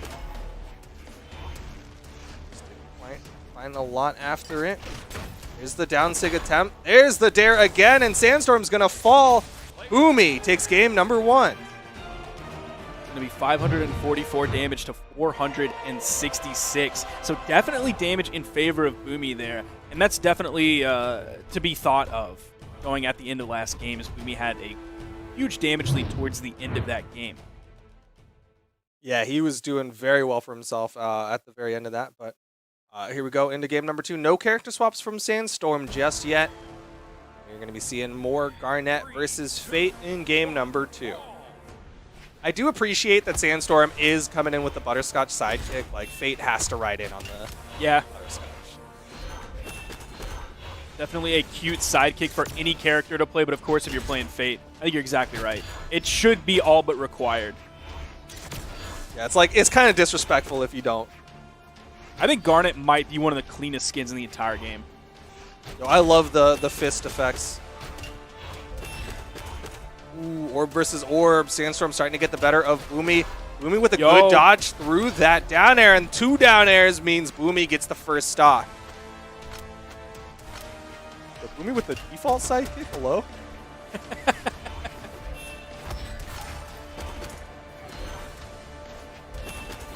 Side light, down light. I like the mix up, trying to see how Sandstorm's going to react. Light, down light again. Sandstorm dodging up. Boomie playing it low on that wall. Sandstorm expecting him to maybe go high with that neutral signature. That could have been just a bait, though. Yeah. Grabs the dare, punishing Boomie's dare. The side air, not sending Boomie off screen just yet, but if he was any closer to the right when he hit that side air, it would. That side air is going to be just a little bit closer, and it KOs. About a minute 15 into this game. Boomie in the lead, able to basically freely grab that weapon from Sandstorm. You saw him playing around a little bit on that soft platform. High into the right. Ooh, nice string potential there. Sandstorm ended up going low, so he didn't get hit by the recovery, but there's the D-Light recovery. Boomie with a huge lead here. Dang, that was huge. That was like 6 hits, and Boomie took Sandstorm from like orange to death. Really big gauntlet plays coming out from Boomie.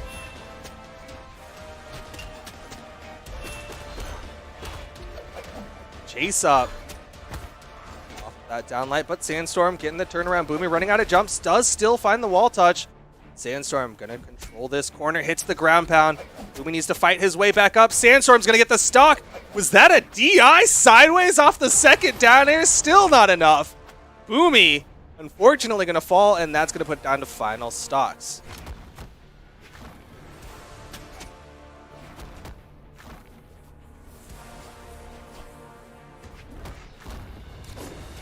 Ooh, the gravity cancel neutral signature. Boomie went for the big play there. Sandstorm starting his recovery low, but then quickly moving back onto the main platform. Throwing out his old side for a new one. Side signature comes out from Boomie. Still in the lead here. Definitely in the power position. Pulling out of that ground pound. Didn't want to go too far. He expected maybe a nair to come out from Sandstorm. Sandstorm's finding the damage. Nice little weapon toss. Boomie disarms himself. Downlight recovery. Sandstorm. Really hard for Boomie to get back over to that right weapon. Boomie dodges through, sticks around on that wall instead of immediate disengage. Does find the orb pickup, but the damage is being done. This could go either direction, but Sandstorm with the advantage. Still denying wall touches. Boomie barely makes it back. How is he going to recover back to the main platform? The strong D-Light is enough, and Sandstorm takes game 2. Look at the cat. It's adorable. It's so cute. Oh man, that last game was borderline lost off the back of Boomie not being able to get a weapon. Being disarmed and then stuck trying to find his way onto the stage was so incredibly rough. And we're seeing Sandstorm recognize, you know what, a lot of that win was off of the scythe, so why not switch to a scythe that he is more familiar with going into the Mordex. Not quite the Mordex skin that he's known for, though. This is kind of the one that he's been playing more recently, though, or he's at least been using those gauntlets. Oh my god. Holy cow. Good movement. This is just going to be really fun to watch. Regardless of the outcome, seeing two very good gauntlet players going at it is going to be a privilege to see. Yo, if you rewind like 20 seconds, the offstage like footsies around each other with the gauntlets in both of their hands, threatening those neutral layers was like incredibly intense for an entire moment where neither of them did a thing. Because you have two players who will want to go in off stage, and then two players who are that skilled that they feel comfortable going in off stage on each other. This is going to be something else for sure. Sandstorm with the gauntlets in hand needs to find the stock off of Boomie, tries to go for the double side light, but Boomie able to avoid it. A big side air will be enough, and Sandstorm going to switch over to the scythe.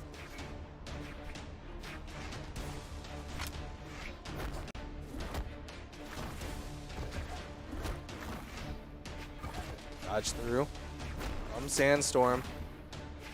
Very slight damage lead in the way of Boomie, and suddenly everything slows down. They just kind of sit on their sides of the stage before Sandstorm starts going in. Nair into the recovery. Boomie looking for the third hit with the side air. Almost was perfectly on the mark for it. Now playing on that soft platform, using that extended grab range to re-pick up his weapon, even though he wasn't stacked right on top of it. Finishing with the side air. Oh! A recovery. That D-Light pickup was huge. Storm over to the scythe. Not finding the connection, but does find the neutral light. And down signature attempted from Boomie. He has not been finding any hits with that. Falls down to avoid the down air, and that's a stock. Just the threat of the down air from Sandstorm, and Boomie's gonna fall.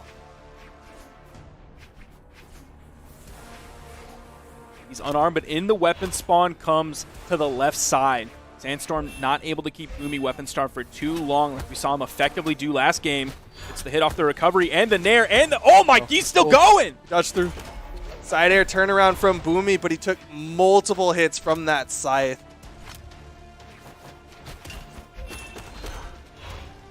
The weapon spot coming in. Boomie not able to guard it though for really too long. Sandstorm's able to grab it from even below the soft platform. Whoa. How does he cover the dunk with the neutral light so fast? It's like that thing doesn't have any recovery on it.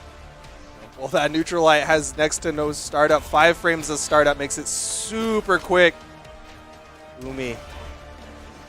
I think if he didn't spot dodge, like if he had just been confident in his spacing, he might have been able to get the punish, but either way. Them now on their final stocks in game number 3. Oh, there it is. Sidelight into recovery.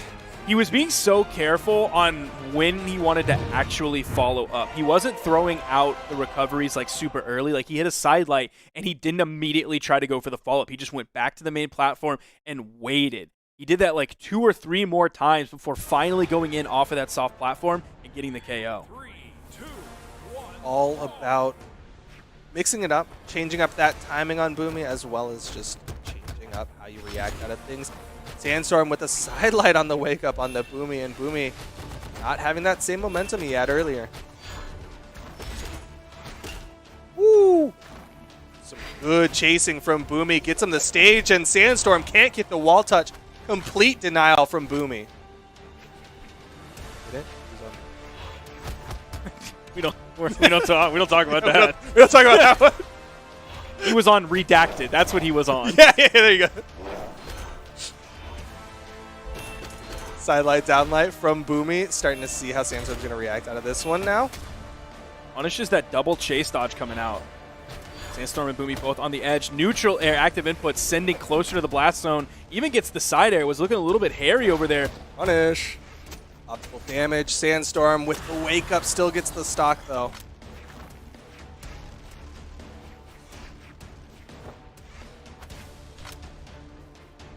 Every game's important, but this is extremely important as Sandstorm already has 2 victories in this best of 5. He needs to win here to take this to game number 5 to potentially get into the grand finals. Otherwise, Sandstorm going to earn that spot. Guaranteed top 2 finish. Hits the side signature on the back of Boomie. Complete weapon control from Sandstorm, and Boomie's stuck on this left side wall. It's up, avoids the down signature, but still, weapons are in favor of Sandstorm. He's done such a great job of wrestling this game back. It wasn't immediately with the side signature from Boomie. Gets the neutral sig, somehow didn't kill off the top.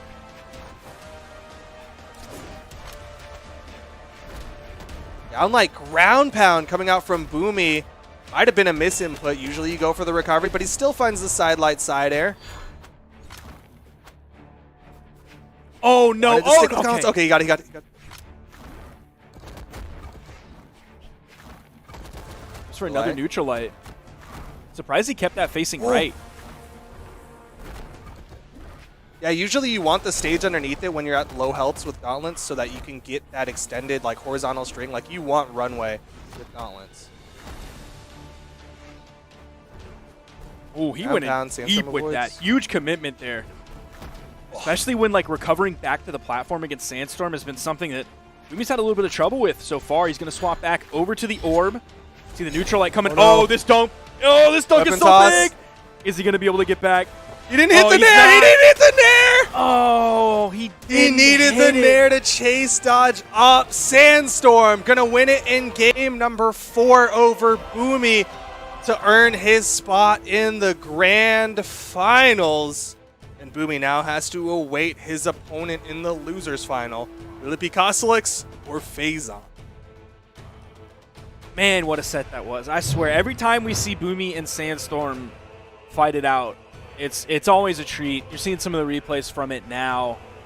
They played a lot on Apocalypse. How often do we see that much Apocalypse from North American 1v1 players? It's what happens when they ban out Miami Dome. There was like Brawlhaven, Apocalypse, and I can't quite remember what the third one was, but very often it would be like, no, we're just going to go back to Apocalypse. Like you said, though, Boomie Sandstorm, one of my favorite rivalries to watch, and of course it's not over yet. There's still plenty more action. We've got Koslix and Faison coming up next. Winner will go on to fight Boomie. We'll see what Faison decides to do. Of course, we did see the Dust come out. We did see the Isadrew come out. We even saw the Val come out. Looks like it's going to be Dusk for game number 1 against Koslix. No fussing about, going straight into the Scarlet. Yeah, he's not going to start with the Ulgrim that we saw previously. He is all business now, and that means Sky Captain Scarlet coming out. A little bit of movement speed coming in, going to take just a little bit away from the knockout potential, taking 1 out of that strength stat, but he's not. It's Scarlet. You're not going to feel that. Yeah, I mean, going from 8 to 7, probably not going to notice too much, especially when you're going up against a 4 defense Dusk. Like, it's all going to hurt, and it's going to be on Faison to avoid either getting hit or at least getting the better of the trades. Coming in with 7 going into that strength stance, so it's 7 strength and 7. We'll see who ends up winning out as we get right into game 1. Faison, it's the first weapon pick. Now, one thing I don't expect to see here that we did see previous against Cody Travis is I don't think there's going to be any gimme games like when Cody locked in random and got Lin Fei. This is going to be a fight to the bitter end between these two, and it is already coming out in favor of Koslix. Nice little backdash there into the sidelight nair. Koslix gets behind Faison's neutral light and gets the punish. Koslix with a big lead to start off this set.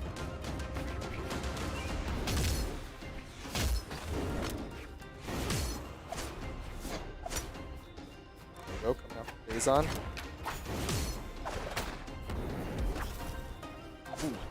Faison throwing out a lot of signatures here, most of which are not even close. I'm going to say Faison looking very awkward against Koslix, just like very uncomfortable. I thought that neutral sig was going to hit. Close. Sidelight recovery. Catching the landing from Faison. Kozilek's very real possibility of a 3-stock onto Faison does start game number 1 of this best of 5. Now, it's interesting that he went immediately in with a dash down heavy. Like, you usually do that right off of spawn if you can get a for sure knockout on your opponent. Like, that's what you do to kind of cover both sides when they're deep in the red and you know it leads to a knockout. Kozilek's was in orange, and he's continuing this. We might not even see a knockout. Oh my 3-stock gosh! from Kozilek in the don't play toss. losers semi-final. 196 put out from Faison, 533 from Kozilek. If you looked at the damage done graph, Kozilek's would just be stairs going up to victory in game number 1. I think they would be like really steep stairs too. Like, they are not to code. That's the like stairway into the basement from in a house that was built in like the 1940s, where it's just you say a prayer before you go up and down those stairs because you know you're taking your own life in your hands. 3, 2. Well, of course, Kozilek's lance is built to code, as that is his weapon of choice. And we get into game number 2. Faison maybe paying homage to his teammate with the Barasa pick as we get right on into game number 2. Faison, of course, no slouch on the blasters. One of the original. Yo, Kozilek is untouched. That was a pure 0 to death. It was over a little bit more time than we expect the 0 to death from Kozilek to be, but still over a very short period of time, and he's continuing it. Going back to what you were saying earlier about this Barasa pick, he is a level 52 Barasa, so he has experience on this character. Of course, he has experience with the blasters in his hands. Maybe he's hoping the Axe and the Lance matchup is going to be favorable for him, but it's not. Kozilek is on fire right now. Yo, the Faison into Kozilek's matchup is not in his favor for sure. Kozilek doing so incredibly well for himself. Gonna get caught by the down signature though. Still not quite enough to finish off that stock of Kozilek. Faison with the weapon denial. Nice big down sig. Will get it this time. So no 3-stock for Kozilek, but still the damage has been done. Faison bleeding out on the 2nd stock. But these blasters are going to do him a little bit better than the Axe did earlier. Big Day are going to take away that stock almost immediately. Weapon toss goes up, grabs the lance, doesn't even worry about juggling. He already has the weapon he wants. He doesn't care about delaying the weapon spawn. He's so far ahead.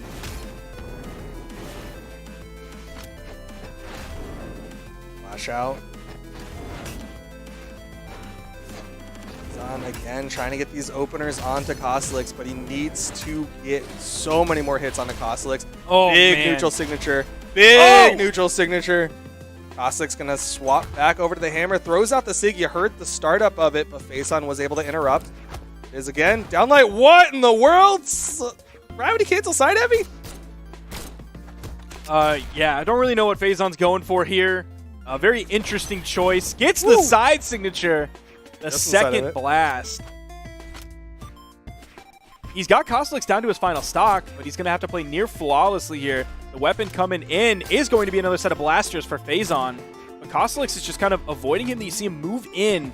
Faison grabs the Axe, which we haven't seen too many hits from this game so far. The side air all but going to clean this one up. A lot of movement coming back in the recovery. It's under Faison. The dare is going to be the one to give game 2 to Kozilek. Faison now staring at 2 barrels, 2 of which having L's in them. Now this is a triple barrel shotgun. What's loaded in the 3rd barrel? Is it an L or is it a dub? You know, I was really following what you were saying, but I was also really hoping that there was going to be some like Lance exhaust metaphor instead of a shotgun. Nope. Either way, Kozilek with the Lance, 1 game away from getting the dub, going into the losers final, guaranteeing a top 3 finish. And Faison on the Diana. It's a high level Diana. It's definitely not something Faison hasn't played before. But man, this is weird. This is Kozilek just destroying Faison. We'll see what these blasters are able to do. They were decent. Probably the best things that Faison did last game were with the blasters, dodging through that ground pound that came out from Kozilek. We'll see if the bow, how much the bow is able to do against this lance that Kozilek has. Is Faison going to be able to go Diana mode? He's starting it off here with some good damage. One more hit, and Koslix will probably be in orange. More down airs coming out from Faison. Koslix going to find the punish just underneath that gravity cancel downlight from Faison. Slide charge.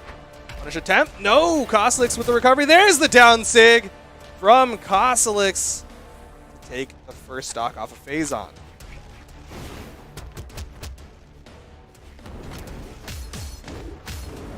I wonder if he was trying to go for the down signature right on the corner, because you saw him turn around, and I don't think he went to throw out a light attack. So maybe he was expecting the cheeky D-Sig right on that corner that likely would have knocked out Koslix. There's the recovery. Not quite enough. Just going for the ground pound. Koslix to the side of it.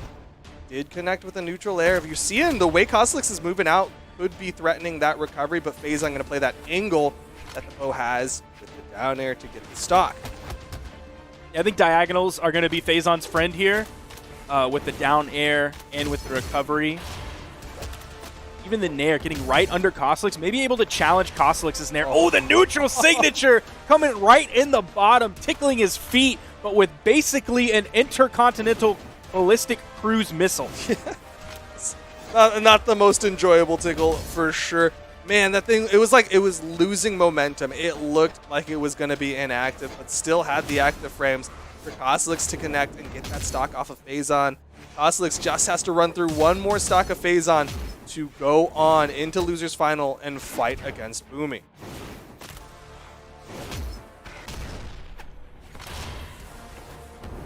Oh, no. That's the stock. He's done. Yep. Oh my gosh. Koslix 3-0's Faison. Holy cow. 471 damage. That is like 154 per stock. You turn That's red hyper efficient. at 150. What'd you say? I said that's hyper efficient. Yeah, absolutely. That is right when you turn red. He's getting that KO. That was a very impressive showing from Koslix. Faison just looked like he got handled. Like there was very little points where Koslix looked like he was on the back end, on the tail end of that one.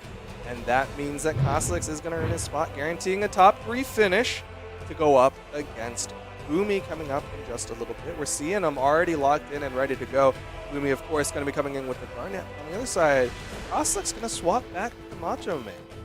Yeah, he's starting game 1 with this, and I'm not quite sure how I feel. Maybe it is he's more confident in his Axe's neutral play. Maybe he expects Boomie to weapon starve him a little bit better, so he's going to have to maybe play his secondary weapon more often than just finding a KO. I'm not sure. I'm not sure, but there you're seeing the head-to-head earnings are 20,000-ish for Koslix versus the 100,000-ish of Boomie. Boomie, very well-earned player in the Brawlhalla scene, of course. And here we go, Koslix versus Boomie, game number 1, Losers Final. Boomie on the Garnet, Koslix on the Macho Man. Crossovers abound, and Boomie's going to get the first weapon pickup. Sidelight, D-Light coming out. Also gets the neutral or the recovery. That's going to be 3 hits early on going the way of Boomie. There's a 4th. There's a 5th. Starting off pretty strong here. We are on Brawlhaven. I could see both of these players wanting to go to Brawlhaven. Yeah, definitely. Multiple I think times. Koslix will lean towards it more than Boomie will. But we're already seeing why. Koslix able to get some good damage put out onto Boomie. Both of them even in the health currently. It's punish from Boomie. He's there to punish the landing. Man, Yep. he was so ready for it. He's just waiting for it. You saw he was playing back. Koslix was trying not to put himself in position, even throughout the side air, trying to threaten. And Boomie just waited for the perfect opportunity. Ooh, that weapon spawn. Not quite able to be grabbed by Boomie. Seen double recoveries coming out. Again, punishing that landing. Boomie's doing great with these picking up sidelights. His sidelight usage is very good against Koslix. Even he'll go for like gravity cancel sidelights to punish again these long active frame moves that come out of Lance. Good spot dodge there. Nice 3 hit from Koslix though. Trying to deny the weapon pickup, but Boomie going in unarmed. Very risky ground pound, but Koslix just going to cover the corner.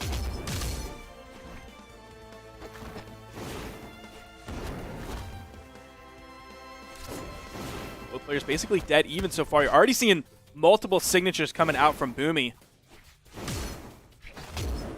Ooh, punishes that spot dodge with a D-Light. Koslix continue to throw out a lot of nairs. Not quite finding as many hits as he did previously. Ooh. Man, Boomie just double coverage by himself through the down air towards the wall.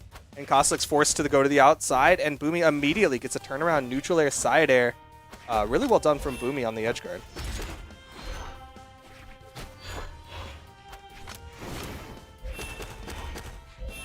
Side air.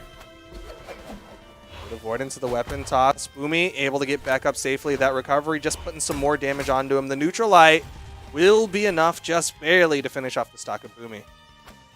And this is sort of, it's just kind of, it's just a game so far. Like, I know that sounds stupid, but this is to be made. like, this is just like a game so far. There haven't been like huge major plays from either player, no gigantic strings, no huge outputs of damage. Like, if we were looking at the damage over time graph, it would probably it would look like a normal set of stairs built to code, just one you would expect to find in a home. Very safe, very normal, just kind of going back and forth, back and forth, back and forth. This has been very even between the two players.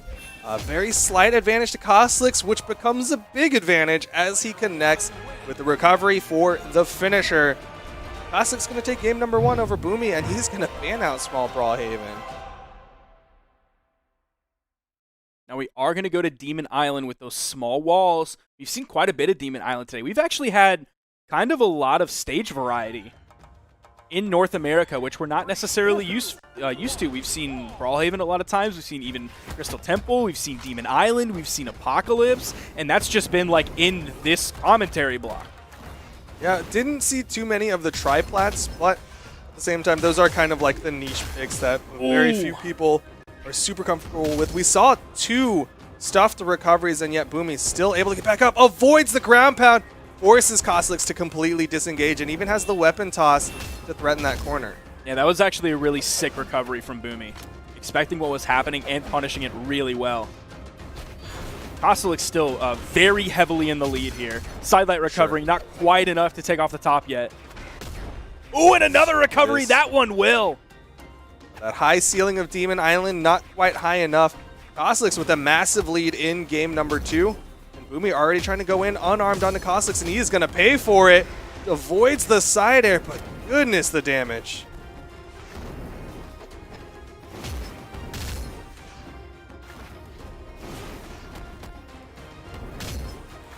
Oh, yo, this possible stage spike there. Didn't quite have the bounce with the lance toss to end up running into Boomie, who went deep in that push-off column to avoid it.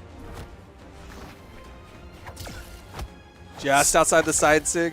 He's still struggling to find this stock. Ooh, this is looking rough for Boomie here. All right. He does find the side air, and the lead has been mitigated. There was a bigger lead at the end of the first stock from Koslix, but again, Boomie is behind, and he doesn't even have the weapon.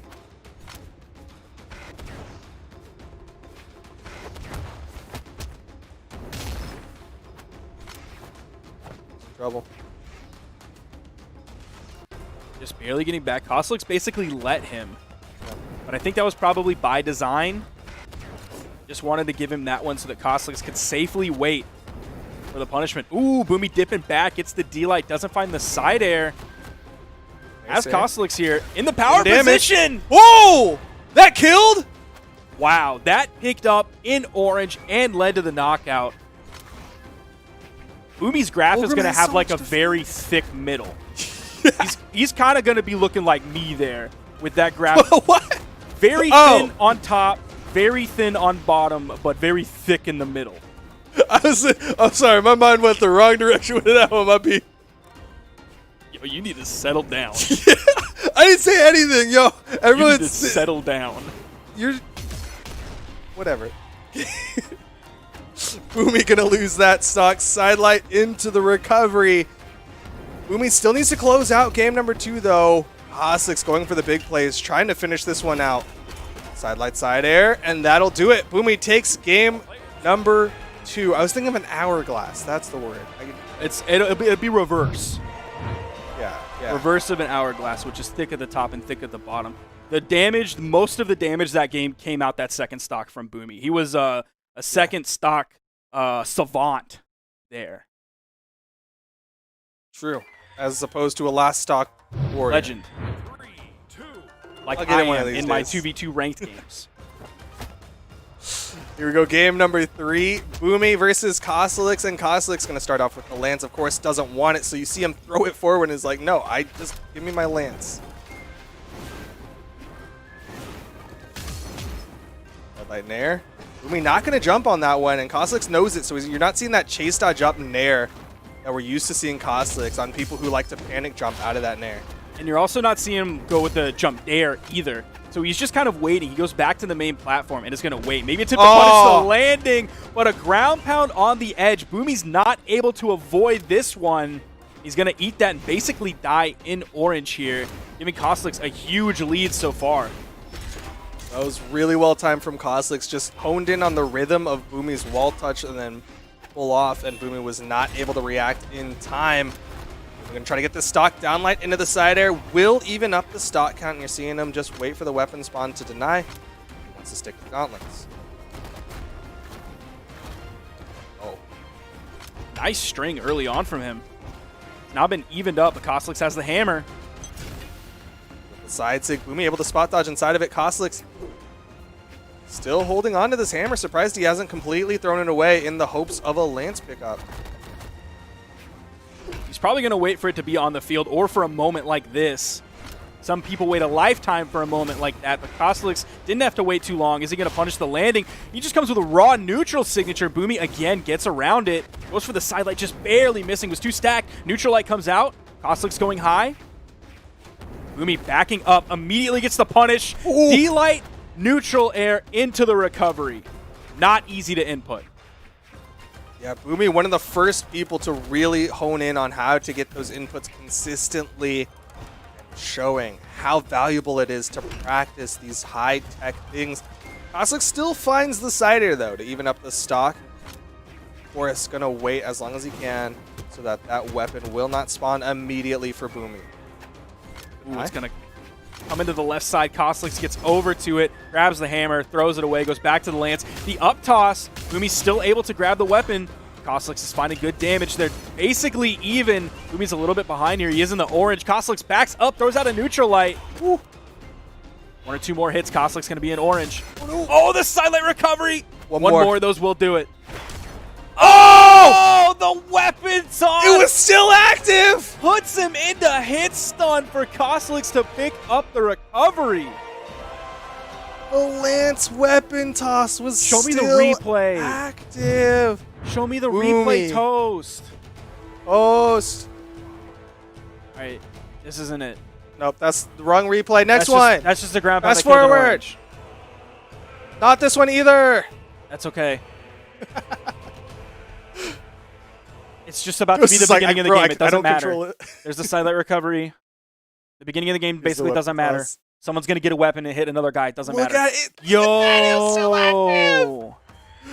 Oh, that's heartbreaking. Boomie gonna lose game number 3. Of course, still more in this best of 5. Here we go, game number 4. Koslix versus Boomie. Koslix with complete weapon denial. Threw away the spawn hammer, already onto his comfort weapon of the lance. Boomie is not going to be happy after that one. He's going to be very angry. I feel like if we were at like an offline event and that happened, you have that like Boomie smile and put his hands like pointing at the screen, like, look at what just happened. Yeah, I can see that. Yeah. You know exactly the smile, too. Not quite able to connect with the down air on the Koslix. Nice neutral light, denying the weapon. Wants to stick with the orb. Has that kill combo with the side light side air if he can find the hit. There's the side light. Ooh, doesn't hit the side air. Koslix able to dodge out of it. Bro, that's like simple dropping side light side air at BCX. Ooh, big ground pound though. Boomie able to find the hit, avoid that recovery from Koslix. We go into the second stock of Koslix.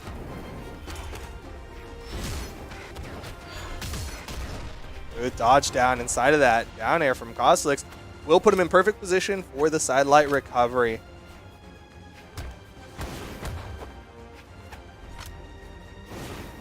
You know, back when weapon spawns used to be, or sorry, like the weapons you would pick up used to be like pure RNG to where it wasn't alternating.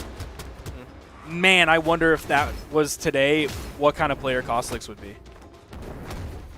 I don't know. I think he would throw weapons way less. I think he would just have the lance and stick with it.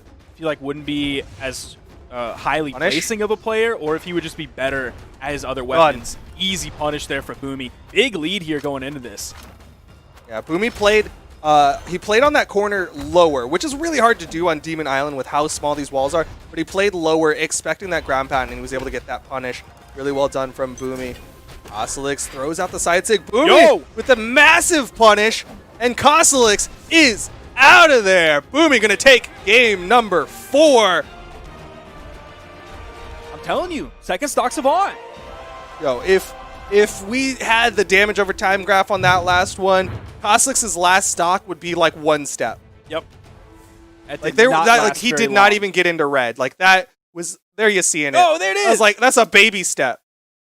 Wait, the names in their color do not match the graph. No, that's right. That's how much damage they had on their stock. Boomie was still on his second stock. The colors that their names were Oh, in the the bottom names did not match the colors that they were in the top. You're right. That's okay, though. Yo, life comes at you fast, all right? Game number 5, though. Boomie and Costlix going to be over to Miami Dome. See how that works out for them. Neither of them getting any huge momentum swings just yet. There's Boomie with the gauntlet opener. Gets a sidelight recovery. Couldn't quite continue.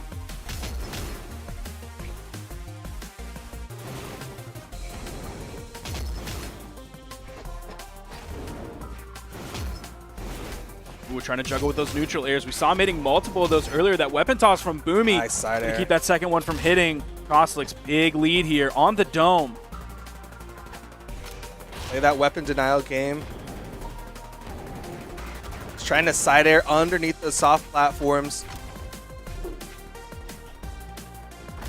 We cannot find a weapon for the life of him. Costlix just completely denying all of them. Trying to punish the pickup of Boomie with a nice jump over down air. The stomp. Costlix just ran to all the way to the left side of the stage, all the way to the right side of the stage. That's it. And the neutral light to punish Costlix. Gonna take the first stock.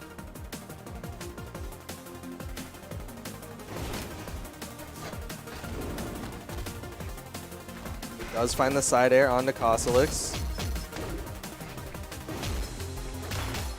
Oh, Costlix is getting so much damage here.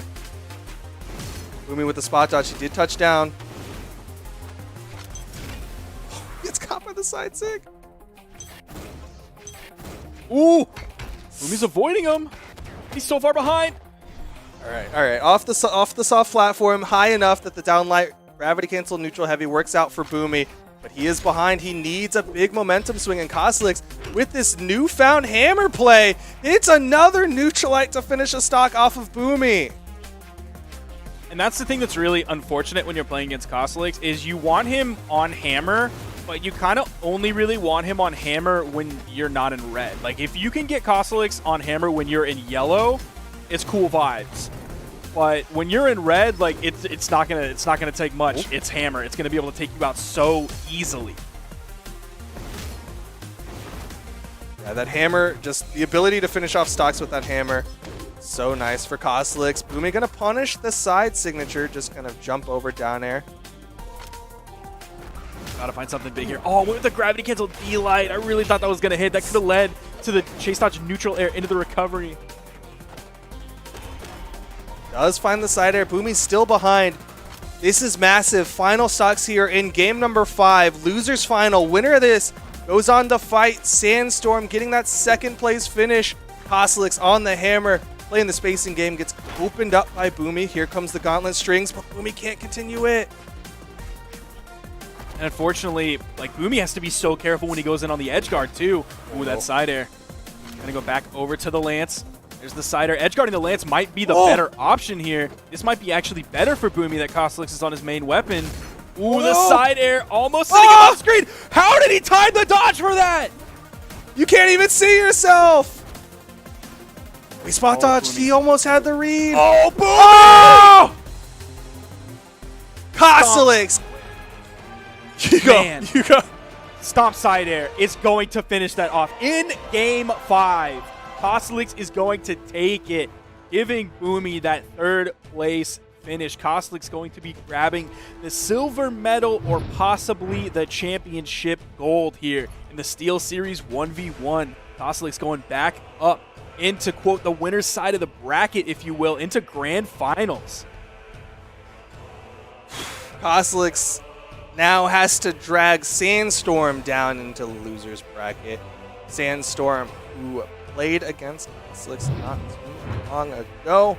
And we are about to get into the double best of 5, the grand finals. If Costelix wins, then that means it's a reset and we go to a second and final best of 5 for North America. But if Sandstorm wins, it's over. It's done. He is the champion. And there you're seeing the head-to-head 14 gold medals, 4 silver medals, 2 bronze medals versus Costelix's 1 gold medal, 1 silver, and 5 bronze medals. That gold medal was a long time ago. It might have some patina on it. It has aged quite a bit since DreamHack Austin 2018.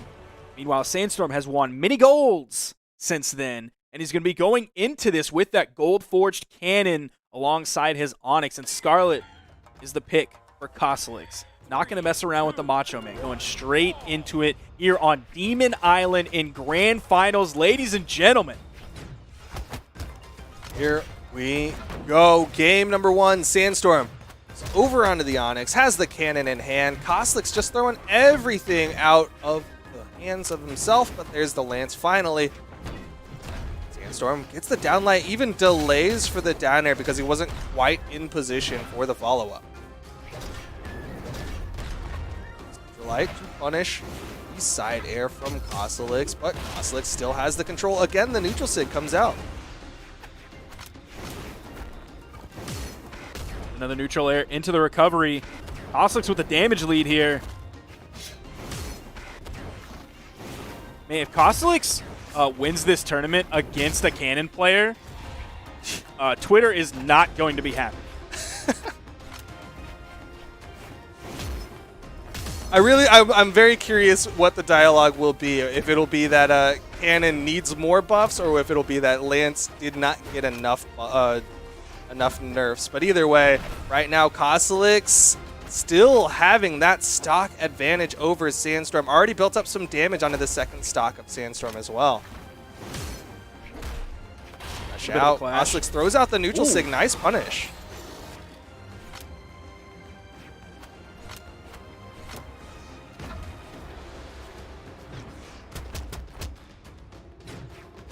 Ooh, Costelix just kind of standing there, waiting to see how Sandstorm's going to react as that weapon spawn comes in. Is he going to cover it, or is he immediately going to charge forward? Stakes coming out from Costelix, wanting to either take away this stock early or at least put himself in a really good positioning. Oh, Sandstorm almost hitting that recovery there.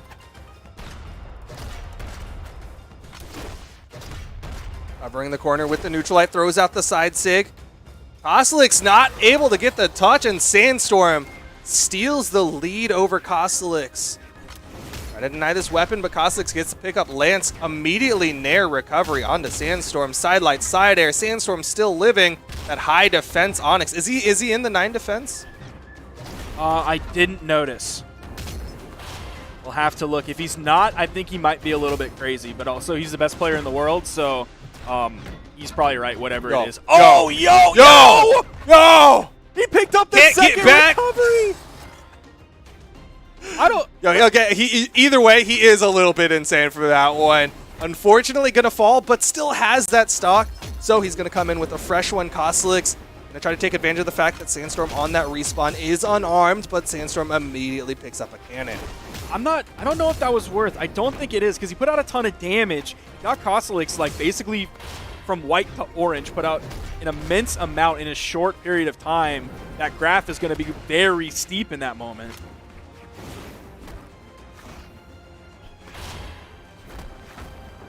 Still gets the knockout though. Downlight, dash, jump, recovery.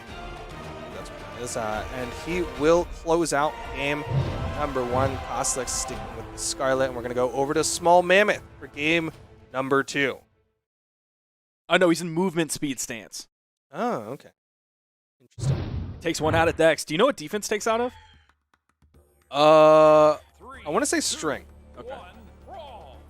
I can see movement speed just because, 1, it gives you more movement speed. Everybody loves to go faster. And then it's taking out of Dex, which is definitely a Pog move. That's definitely, like, if you don't know what stance to go into, most people will do the one that takes out of Dex just because it is a very undervalued stat. But here in game number 2, Koslik's with the lance in hand. Koslik's actually puts into Dex on his Olgrim, at the very least. I still don't really know why. Yeah, he has. I have not heard an explanation from him regarding that. It doesn't do anything for Axe. I think Stimpy tweeted that today, that all of the recovery frames are the exact same. So I'm going to trust Stimpy on that one. He seems like a stand-up person. Oh! Nice neutral light from Sandstorm will keep Koslik from standing up, at least for a moment. First stock going the way of Sandstorm. And he's feeling good. You're seeing him start to stutter step. This is a very confident, a very joyful Sandstorm, which is something you love to see. I'm getting word that it also does nothing for Lance as well, and that is from part of the Creed. So if the Axe tip is wrong, then you can blame Stimpy, and if the Lance tip is wrong, you can blame Creed. But if they're both right, then I'm the smart one, because I aggregated those facts together. Oh, it's also according to Stimpy, so hold Stimpy accountable for both of them. Yeah, it's also all Stimpy's fault either way. Both in the red. So, okay, Sandstorm went for the style on that one. Double down light into the recovery when he easily could have gone for the down light ground pound. Sandstorm, again, I say in it, he's feeling confident. Nice ground pound from Koslik. Will deny the 3 stock at the very least.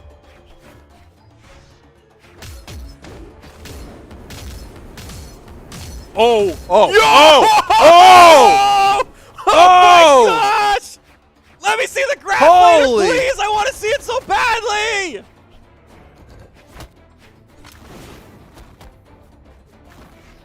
That was insane. That brought Koslik back from the brink of death. This was looking like it was in the bag for Sandstorm. And Koslik on the land skimp, completely shutting it all down.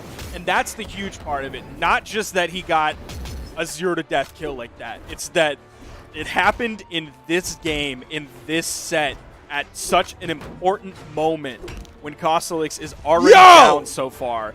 That was everything. That was He everything. stole that. He stole that game off the back of that. Koslik. Look at that. Going to take it. Look at that. Look at the little tiny one. The little baby part of the graph. It's so small. He has this big first stock, and that second stock is gone. Holy cow. Okay, swap on win from Koslik. Here's the replay.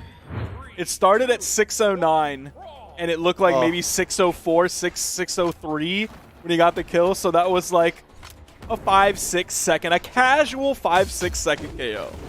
Just a casual land skimp on the world champion in Brawlhalla. The two-time, 2.5 time? Yeah. Back-to-back, 2018, 2019, maybe even 2020. Brawlhalla 1v1 champion. Absolutely insane. And Koslik's getting more damage built up onto Sandstorm.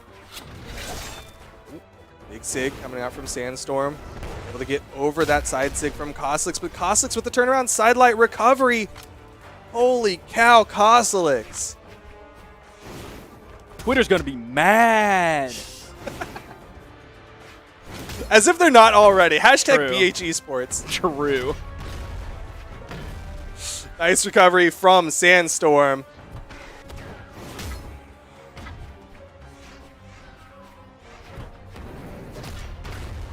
Light gonna connect onto Koslik. Still not enough to finish the stock. Koslik waiting for his opportunity to get to the stage, but the recovery will take the stock.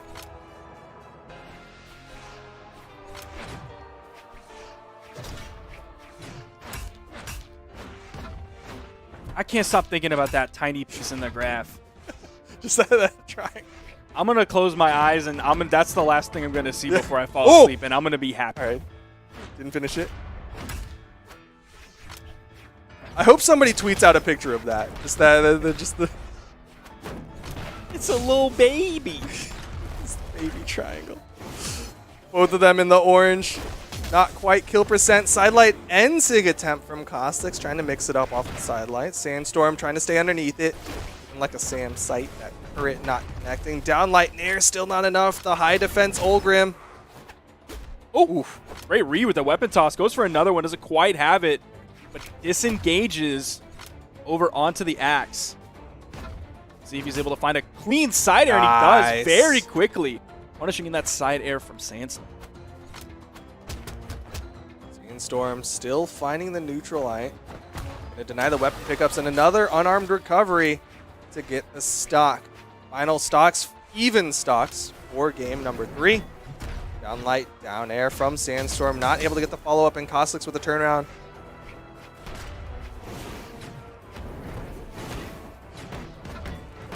Ooh! Again, Caustic's able to avoid the final follow-up. Sandstorm, he's getting good damage with that. It's a good threat. It's not quite leading to the knockout. Oh, wow. That KO'd.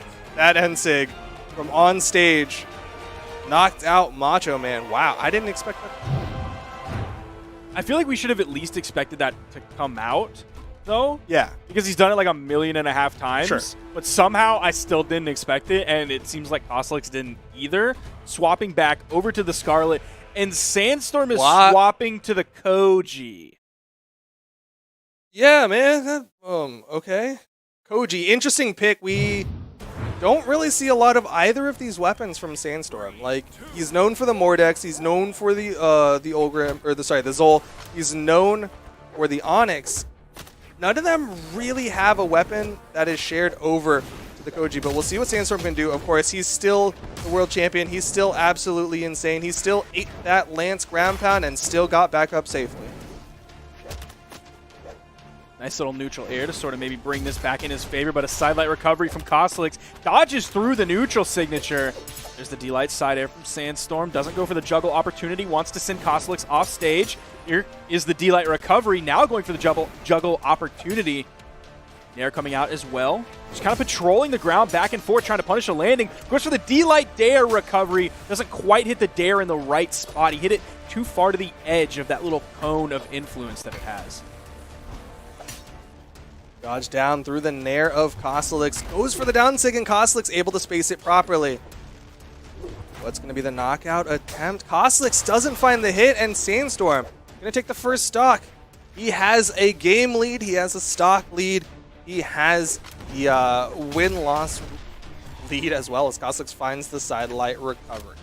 That was Sandstorm getting a KO with a sword edgeguard. Didn't think I would ever utter those words. Insane. Sidelight down there coming out from Caustic. Sidelight down there again from Caustic. Sandstorm able to avoid the follow-ups. Yeah, Sandstorm has dodged 2 different ways out of that. First he dodged away on the ground, then he dodged back in. Maybe a D-Light will come out next time, except I think he's beyond the threshold for sidelight dare to be a true option anymore. Light, neutral light coming out from Sandstorm. Side air. Caustic's running out of jumps. Other side air, and that should be the stock. Yes, it is. Sandstorm, 1 stock away from being crowned the SteelSeries champion, earning himself a keyboard, and of course, earning himself the title of SteelSeries champion. And that's the best way to get the keyboard, because it's not even just that it's free. Because like you still have the coupon code Brawl Series to go to SteelSeries web store and get it for 12% off, but it's hard to get on the store. I'm still trying to get one and I can't. It's unavailable. The best You're way on to the get emailing list and everything. I am. I'm trying so hard, but it seems like the easiest way to get it is to win a tournament. I would not consider that easy. That just casually beat the world champion Caustic and the #1 PR as well on your path to getting that keyboard. But final stocks here in game number 4. Caustic holding on for dear life, wants to get this stock off of Sandstorm, but Sandstorm on this Koji, he is just making it look so simple. Yeah, his Koji, it is. It's just, it's like, I don't want to offend anyone by saying this. It's a basic Koji. It's a really good basic Koji, but it's a basic Koji. It is the epitome of just clean fundamentals from Sandstorm. Taking down Costlix, winning it out in the grand finals 3-1. That makes Sandstorm the champion of the North American portion of SteelSeries. Costlix going to be earning that second place prize, and Boomie will be going home with that third place finish for SteelSeries. Impressive showing all around. What a weird ending, though. Yeah. From what we saw earlier between Sandstorm and Costlix, the way Costlix was able to just completely steal that game out from the grasp of Sandstorm into him swapping to Koji, and in like a very anticlimactic win, just kind of like do really good fundamentals. He had like that solid dare on the corner, and then he had a really clean but basic clean bow edge guard over on the left side of Apocalypse, and then he's just gonna take it like that with that little gravity cancel salute, saying this one's in the bag, it's done, and he takes another one. You know, it reminds me of LDZ, not in the sense of like, oh, it's a Koji, or oh, it's just the guy who's dominating the region, but it's very similar in the fact that it was like this very distilled down to just the purest and most simplified way to play the game, and just complete dismantlement of everything else. It's not super flashy the way that Koji played. It was just clean plays from Sandstorm, and of course, that makes him the champion of SteelSeries. Now that is going to be it for North America, but there is still more coming at you right now. Australia is going to be moving into the lobby. We will be taking a flight over to Aussie land to see the boys over there duke it out for their portion of the SteelSeries 1v1. Stay in chat, enjoy the trivia, and we'll be back in just a few moments.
this secret. We're fighting, we're hurting. Don't be afraid.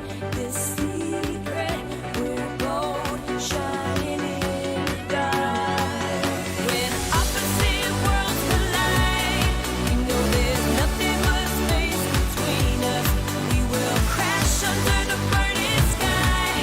Only when opposite worlds collide. Welcome back, ladies and gentlemen. Take a look at this crispy bracket in front of you as we take a dive into the Australia 1v1 SteelSeries Championship. Of course, you know me as the voice of your favorite one and only Flambeau, and I'm joined by the man, the myth, the legend himself. Frond, how you doing?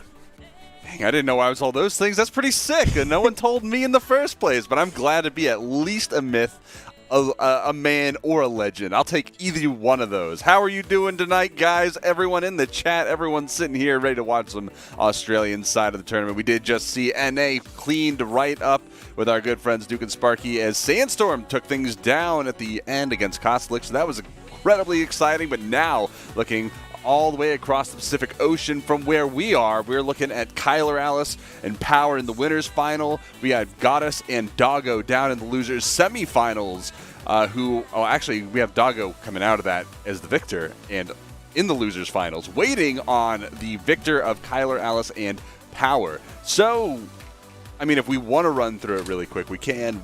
We just go over who everyone was in the Australian top 8 with Kyler Alice and Power and Doggo as the top 3 so far, with Goddess in 4th place.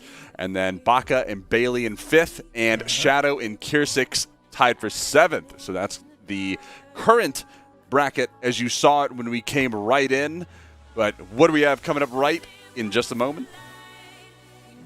We got Kyler Alice and Power, man. I mean, Kyler Alice has been doing pretty well in 2s, not as super hot as I think as he would like, but I do know that he has been trying to cut soda out of his diet, and he's been keeping a log on Twitter of, you know, when he breaks his oath to, you know, his crime against pop.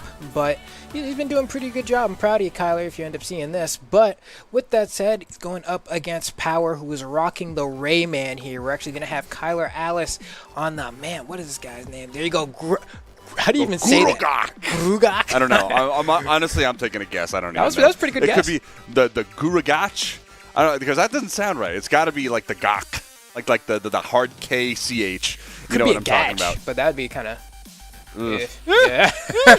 I mean, hey, look, you could be right, and it could just be that weird. But who knows? We got Kyler Alice with the weapon starting off right now, getting that map control, starting things off right, and now getting the gauntlets for Power, looking for a little bit of punching action, a little fisticuffs, a little 1-2, looking to bring this back into the beginning, just right off the punch, so to speak. Ooh, just barely missing that down light for the startup, and that's going to be a little bit of punish from Kyler. Yeah, and one thing I'm actually going to be looking for here, wow, beautiful weapon toss from Kyler Alice, looking for the ground pound. No, gets the unarmed down air, but Power, I think, got the touch there. Yeah, so he's going to be fine to make it back to the stage. One thing I'm going to be looking from Power is to see if he has some of those more complicated gauntlet conversions. We saw a little bit come out from Boomie in the last set we saw him play against Sandstorm, where he would get D-Light into Nair into either down air or recovery, and that's a very difficult combo to get consistently. I'm curious to see if Power has that in his gameplay as well. Well, already in his gameplay, he's got a lot of axe hits in his face from Kyler Alice as he just continues to chop that tree down just with that axe. He did lose it, though. Power trying to get a little bit of axe play back, hits him with the down sig and launches Kyler across the sky and even gets that long-range weapon throw, but it's not going to be too devastating. Oh, very nice! The downlight into dash neutral sig, that uppercut, that super uppercut, because, I mean, the unarmed one, that's the normal one, but Rayman's got the ×2 uppercut EX version of the move. So it's the souped up version, you know, you get that, a little bit of hot sauce to add a bit of flavor. There we go, Stomp Sayer coming from Kyler Alice, high weapon throw, gets the unarmed down air. Looks like Power fights his way back though with these axe nairs, and hold on, might have Kyler Alice on the ropes here. You know, every single time you see a Rayman with an axe push someone toward the ledge, you're just kind of expecting that down stick to come out. Very quick. What am I, a duck? But also, it's like so fast that you can't really react to it, right? And that's what we see a lot of Raymans find a lot of mileage out of it from. But so far here, Power Ranger not finding that, stuck on the edge. Kyler Alice has great positioning, can't seem to find the blow to actually send Power off stage, though. And Kyler Alice seemingly going to be a little bit on the back foot trying to get back, but has that stock advantage. And once again, the stage positioning. This is tough for Power. He is being thrown around a lot right now. The map control from Kyler Alice is going to space Power off quite a bit, and it's going to force him into some pretty bad positions. The recovery coming out, almost taking Kyler off the top, but not quite yet. That's a very high blast on the second one with a little bit of elevation off that downlight. Is going to lead into that KO, and it's going to be Kyler Alice and Power now. One stock apiece, but Power in the red. This is going to be it should be a relatively easy KO as long as you can find a big hit like that. The coach pitch, the stomp side air. Just a quick 1-2, of course. I mean, Power, he's got the gauntlets, he's got the rope-a-dope, but, I mean, you can just bypass that if you got the big old hammer. I mean, that's a scary weapon. We heard Sparky talking a bunch about how he has a lot of trouble, especially against Scarlets. I mean, that's the two sides of the coins. I mean, doesn't everyone, dude? I mean, look. Oh, my gosh. It's when I play ranked and I get really salty and I'm like, all right, you know what? I'm just going to play this because it's such an easy weapon, and then I get, beat because I'm not even that good at it, so... I mean, I feel the same way. I feel like everyone has the sauce with hammer except for me, but sometimes that's just part of living life. With that said, though, we are going right into Game 2 on Great Hall, not really a stage we see super often in 1v1s. Most of the time it's a band. It has these kind of weird tri-platform layout that everyone can kind of camp on if they want to. You never really have to go down to that base platform unless you make the choice to do so. But so far, I mean, Power starting off the game the same way he did the last time. He got a good chunk of gauntlet strings back to back, and then still ended up losing the game here. We're going to see if he's able to kind of keep up with Kyler this time. And boom, here comes the fist and another one right at his face. How many fists to your face is that, man? And he throws, how many does he throw for the down sig? Well, if you throw the gauntlets, that's 2. So however many you got in the neutral light, I think it's about 5. And then you got the down air, like which is 7. I think about like 6 or like 4 to 6. You got 2 off the weapon throw, so it's at least 20 from the style points that you get, the style fists. So I mean that's a lot of fists. That's a big combo right there. Oh man, that's when got that. That's when the Killer Instinct announcer goes off and just starts screaming. I like that. Uh-oh. Oh man, we've seen this scenario a lot though, where Kyler will have Power kind of on the edge, and then Power kind of has to fight his way back to stage. But at least this time around, Power has that stock lead, so it's looking pretty good thus far. That Sayre's going to go ahead and equalize things a little bit stock-wise, but Kyler still does have quite a bit of damage to make up for here. Now, granted, this is the Taros crossover skin, and as we all know about Taros, racking up that damage is not going to be a problem, but it looks like Power Ranger making quick and easy work of Kyler Alice is going to send him to his final stock with that Sayre. I think he tried to go for the weapon and do a turnaround side light and missed the weapon pickup spacing by just a tiny bit. And now he had to go back to grab the weapon, and Power just took that opportunity to just run a train on him and just almost putting him into that danger zone, getting him close to the red health. And Kyler Alice, getting this side air. That would have been devastating on Power, but just barely avoiding that. Now trying to make his way across downlight, looking for the recovery, but the jump out of that side light is going to get him right out of the mix. The stop not going to put Power into the range of Kyler Alice's grab, and this is going to be a little bit of an advantage here for Power. He's got a whole stock up and against Kyler. Kyler's got to find the right move here to find this KO, get the stocks at least even to have even a slight bit of a chance. There it is.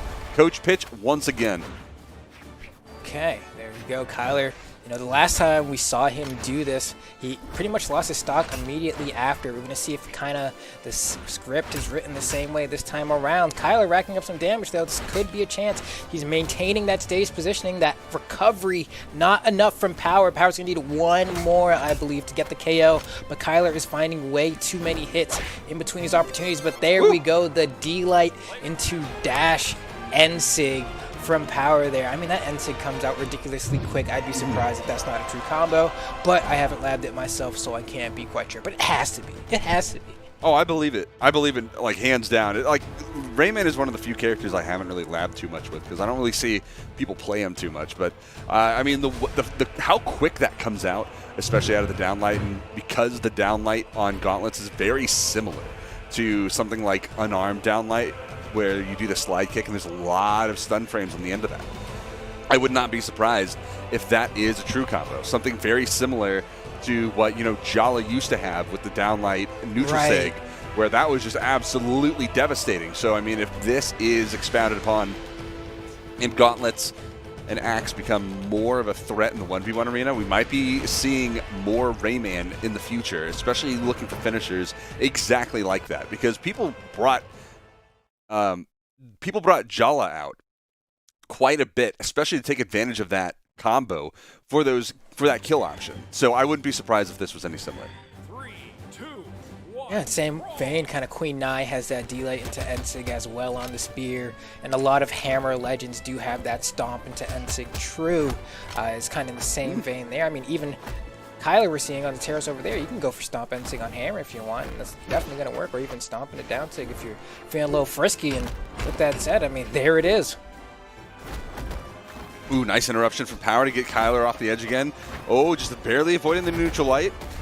Oh, nice little follow-up there. Good read. There's the follow-up again into the recovery. That is true. I don't know if that one that he did right there was true, but I know that is a true combo, unless it was nerfed at some Nah, it's still true. I'm pretty sure. Yeah, I'm pretty sure. Like, sometimes, like, I still think of combos way back from, like beta, and I'm like, is this still true? And most of the time it's not, so I got to be careful. Ooh, nice finisher from Kyler. Good spacing and good timing on the down airs there to confirm that KO. Here we go. Power waiting for the weapon spawn. There it is right after. Wow, you saw how far that fist flies. Granted, the weapon throw kind of stuffed it, so you only saw the active frames for maybe a second or two, but there we go. Throw some more at him. And that's going to be another stock taken by Power there, granted, only with a very, very slight damage deficit here. Kyler Alice still with a babyish lead, but we're going to see if he's able to build upon that, or if Power Rangers is going to go ahead and pull forward here. Granted, this is 1-1 in the set so far, so this really could go either way. There's a lot of pressure on both of these players to make this the game that puts them ahead in the set. Lots of aerials coming out from both players, looking for a grounded approach from Kyler. Got a lot of side lights. This is going to be punished. The neutral light from Power is going to get a little bit of damage here and has enough range to punish that side light as well. A lot of side airs coming out. Not a lot of success finding a lot of these move selections. And the weird thing is, too, I mean, granted, we don't see it right now because Power has the gauntlets in hand. Oh, my God. But watching someone, because Power has the... Woo! Oh, my God, what a down air. That was a bait if I ever saw one. But Power has the Macho Man axe, which we're probably going to see him pick up right here. And it's so disorienting because I'm used to only seeing Macho Man hold that axe. Just watching a completely different character hold the mantra of the cream of the crop just looks very disorienting, to say the least. But we actually haven't seen much, if any, N-Sig come out of Power. I'm wondering if that's something he's going to use, because that's a very good Sig. It carries you extremely far. It's useful for recovering, but Power just kind of keeping that one in the bag for now, maybe to whip out later. We will see if he pulls it out. I know the neutral sig is also just kind of pretty nuts, especially getting back on the stage is like something of an anti-edge guard because it travels so far and has that upward kind of logarithmic arc.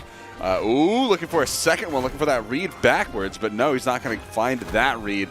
The neutral air, Kyler being very careful. Weapon throw is going to actually hit. Weapon throw number 2 not going to hit. No down air to try to stuff out that recovery option. And now the ground pound coming out, and he has to be very careful from Power off on the edge. I mean, just being off stage at all, because gauntlets can be extremely dangerous. And there it goes. Side air, taking him right off in the corner. And that's one of the scenarios where gauntlets can be particularly deadly, right? You're kind of sitting on the side of the ledge, and even though you're trying to make it back onto the stage, just the trajectory that it sends you at hits you at just the right angle where if you're kind of in the corner, you won't bounce off the stage and get that reduced like knockback and get sent straight to the blast zone. But even with that said, I mean, Kyler was able to close out that game, I believe, with an M-Light fairly easily. I think we have a bit of a replay here. This is from the first stock. I guess that quick one. This might be the down air? Yeah, that was a cheeky reversal.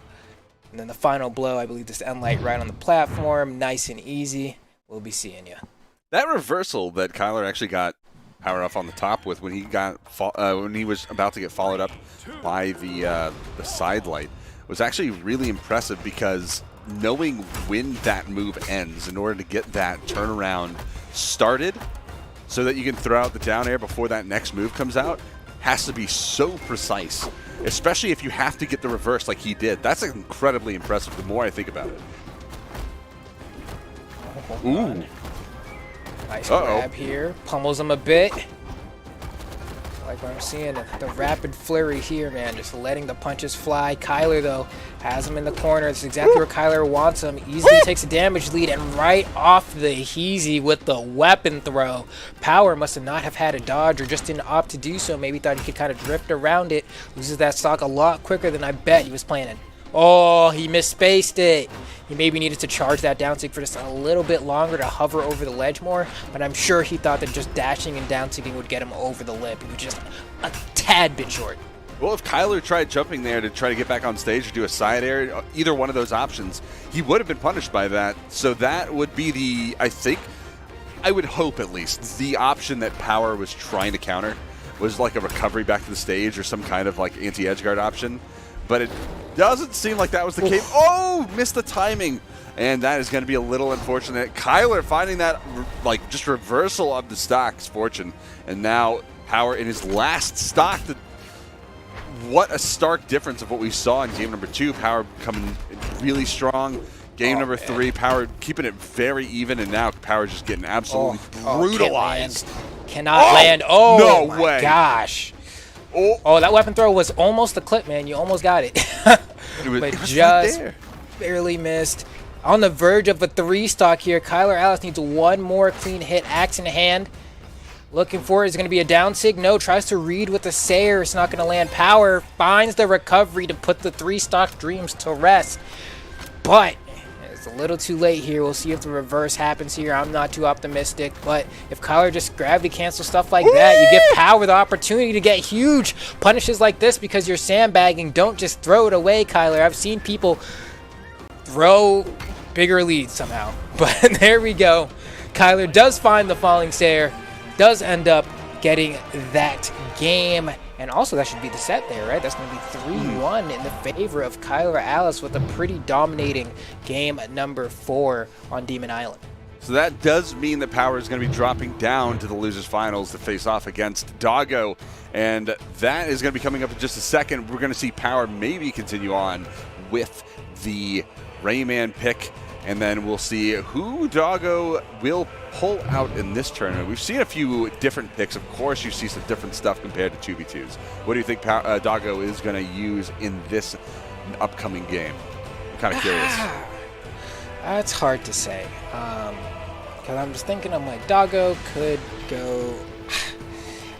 It's always hard to know kind of where the head is at for Australia in terms of the 1v1 meta, because I'm like, is it going to be a Mordex? Is it going to be a Thor? Like, I don't know where this is going. It could be somewhere completely different than I'm even thinking right now. We're going to see when he eventually gets into the lobby, but I don't know. I don't know. Do you have a thought of your own of what legend you think is going to go?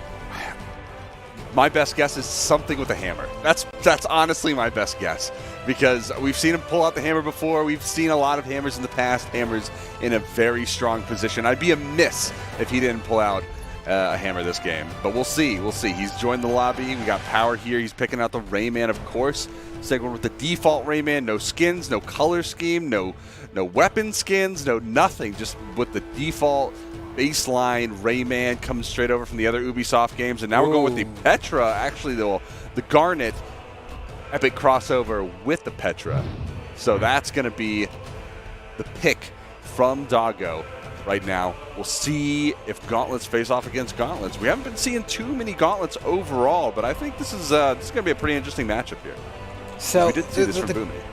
The great thing about this weekend, right, is because I was thinking this the other day, Cannon was the most popular complaint from the Brawlhalla community in terms of balance, right? They're like, we feel like this weapon got over-tuned just a little bit too much, and, I think it definitely needs a nerf, but Orb is that other weapon that, because I think Cannon stole the limelight a bit, and I think Orb is a problem that nobody really knows about. And this weekend, we saw Orb come out quite a bit in North America. We had Dusk, we had some Petra, and there's like Fate's always amazing as well. And seeing another Petra is not too surprising to me. The gauntlets are in a very strong spot right now, and Orb is definitely in a perfectly good spot as well. But so far, Power is just getting hit after hit on a Doggo. Doggo needs to find a way back on the stage.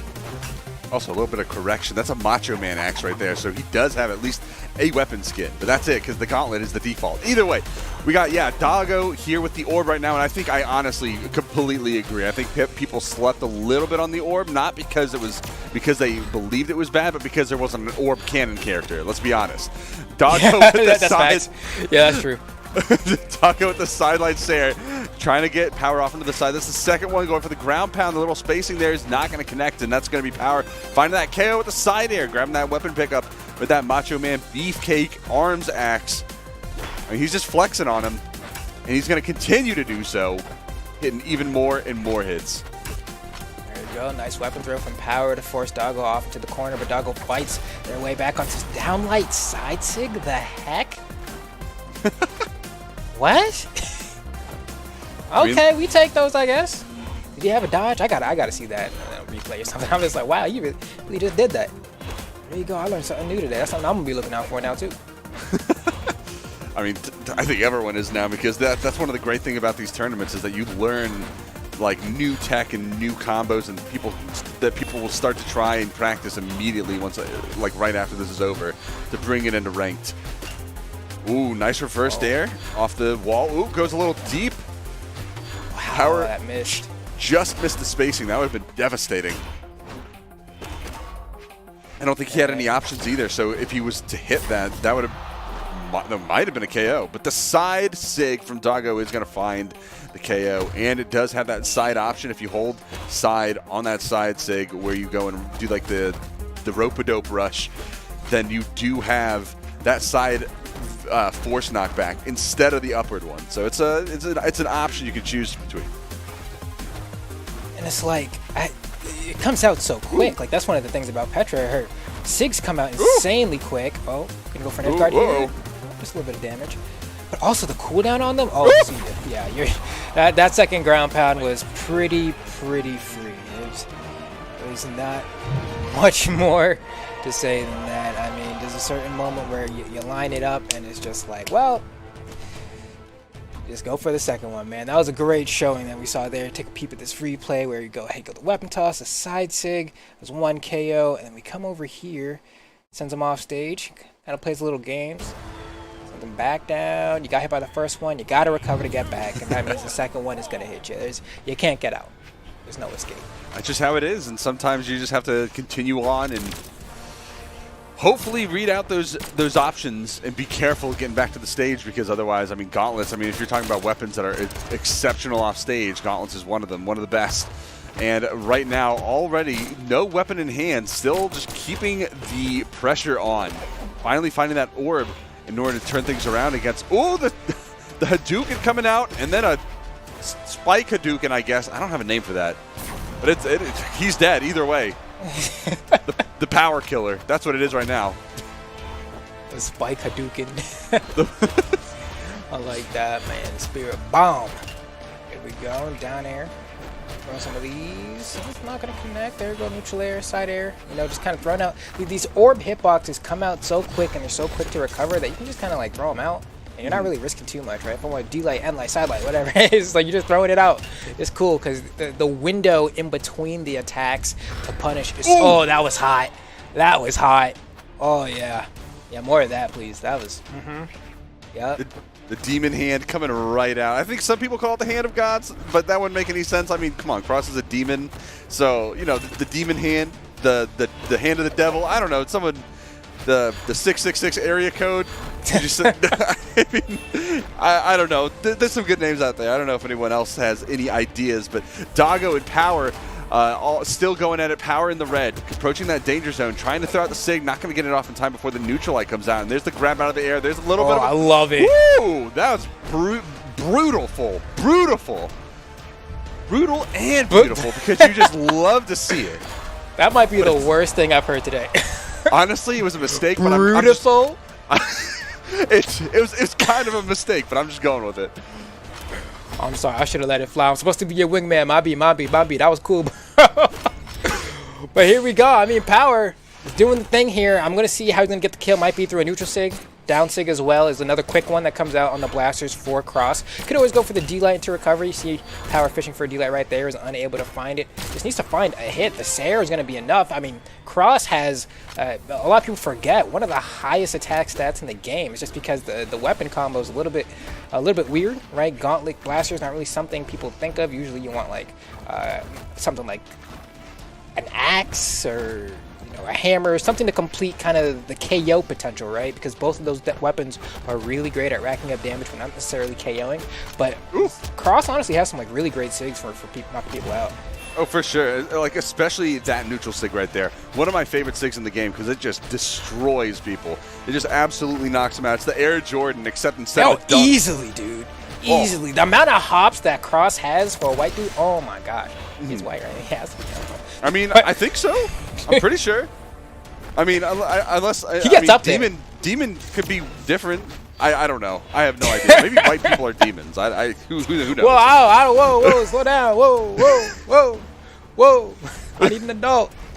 Anyway.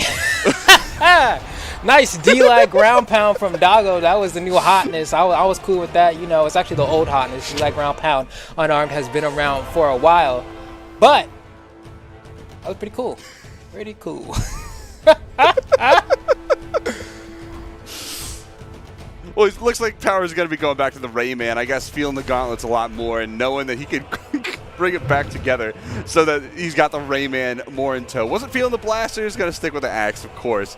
And it's going to be Petra on the other side swapping the skins, though. Instead, I mean, has he pulled out a new skin every round? I think so, because I think it was Garnet. Right. I don't remember the one from the last game, but now this is the, of course, completed season pass Petra. 3, 2, 1. Say that 5 times fast. Oh man, I couldn't. I got pretty good enunciation, but that kind of ties me up quite a bit. Doggo, looking pretty good though. I mean, up 2-0 in the set. Power trying to fight back. Hasn't really been able to find the answers here. The Gauntlet Ditto has not gone in Power's favor the past 2 games. This time around, it's looking a little bit more even to start, but may not be enough here. The switch over to the orb. Oh my god, that orb is... That's like a Beyblade, dude. That is sharp.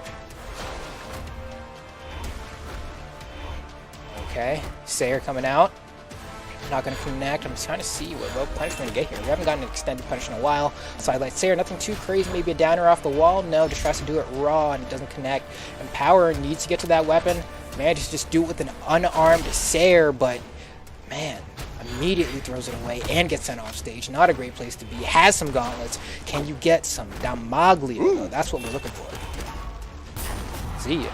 Great option from Doggo, finding the KO off onto the right side, getting that finisher with the sidelight, dash through, turnaround sidelight Sair. Very nice stuff. And Doggo now turning things around a little bit. Ooh, bringing things back into the middle of the map, keeping the map control, and the weapon spawns just completely condensed. Now there we go, finally Power finding an axe and still taking a ton of damage as Doggo tries to ladder him up out of the sky, just barely missing that last recovery. Ooh, nice dodge from Power to avoid that hit, but Doggo just continuing this run.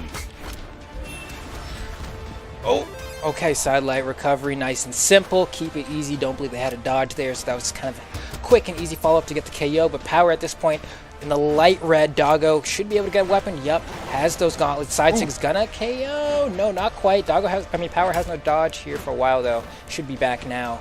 Gonna take one more side sig or like a D-Light recovery to go ahead and close this out for Power's second stock though. We're gonna see if Power can bring it back. I like the attempt of the reset, but what an even better response from Doggo. Ooh, and the cape.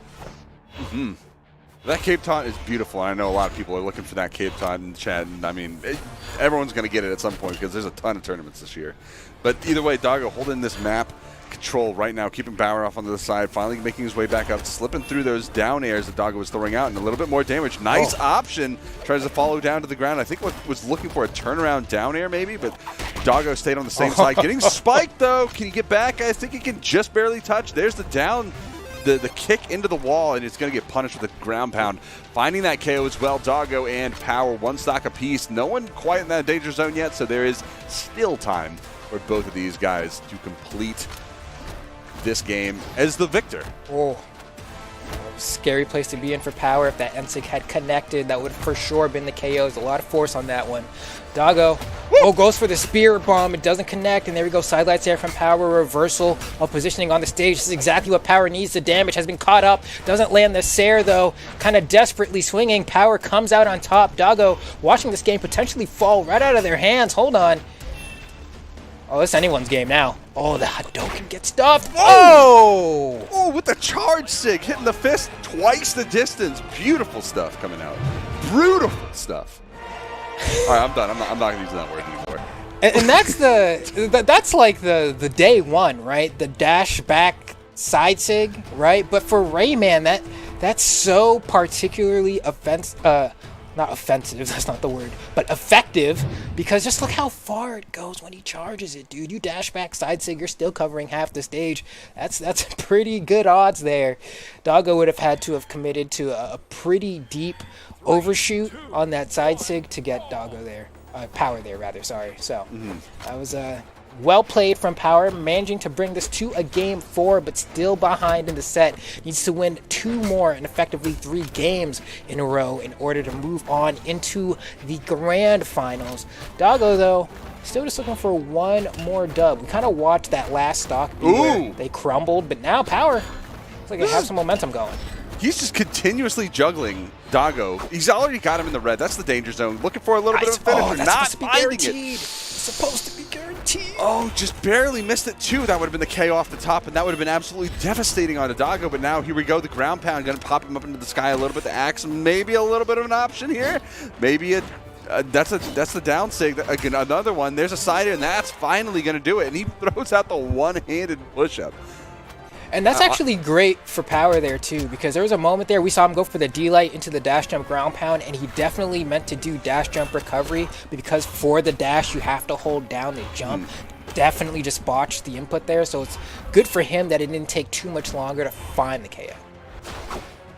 I mean, he definitely has the options, and he had the pressure, that momentum just carrying him through. Doggo was afraid of whatever options he had because Power was just finding all the right moves. He had the move selection in tow, he had the spacing, and he had the timing all perfectly.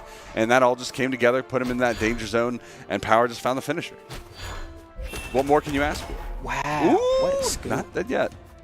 You can still gravity cancel. Ooh. Decides to use the dodge. I know some people who play Rayman do use the side sig on X to get back to stage because it has so much horizontal movement. That's going to be the down air. Their first stock off of Power taken off, and now it's all evened up.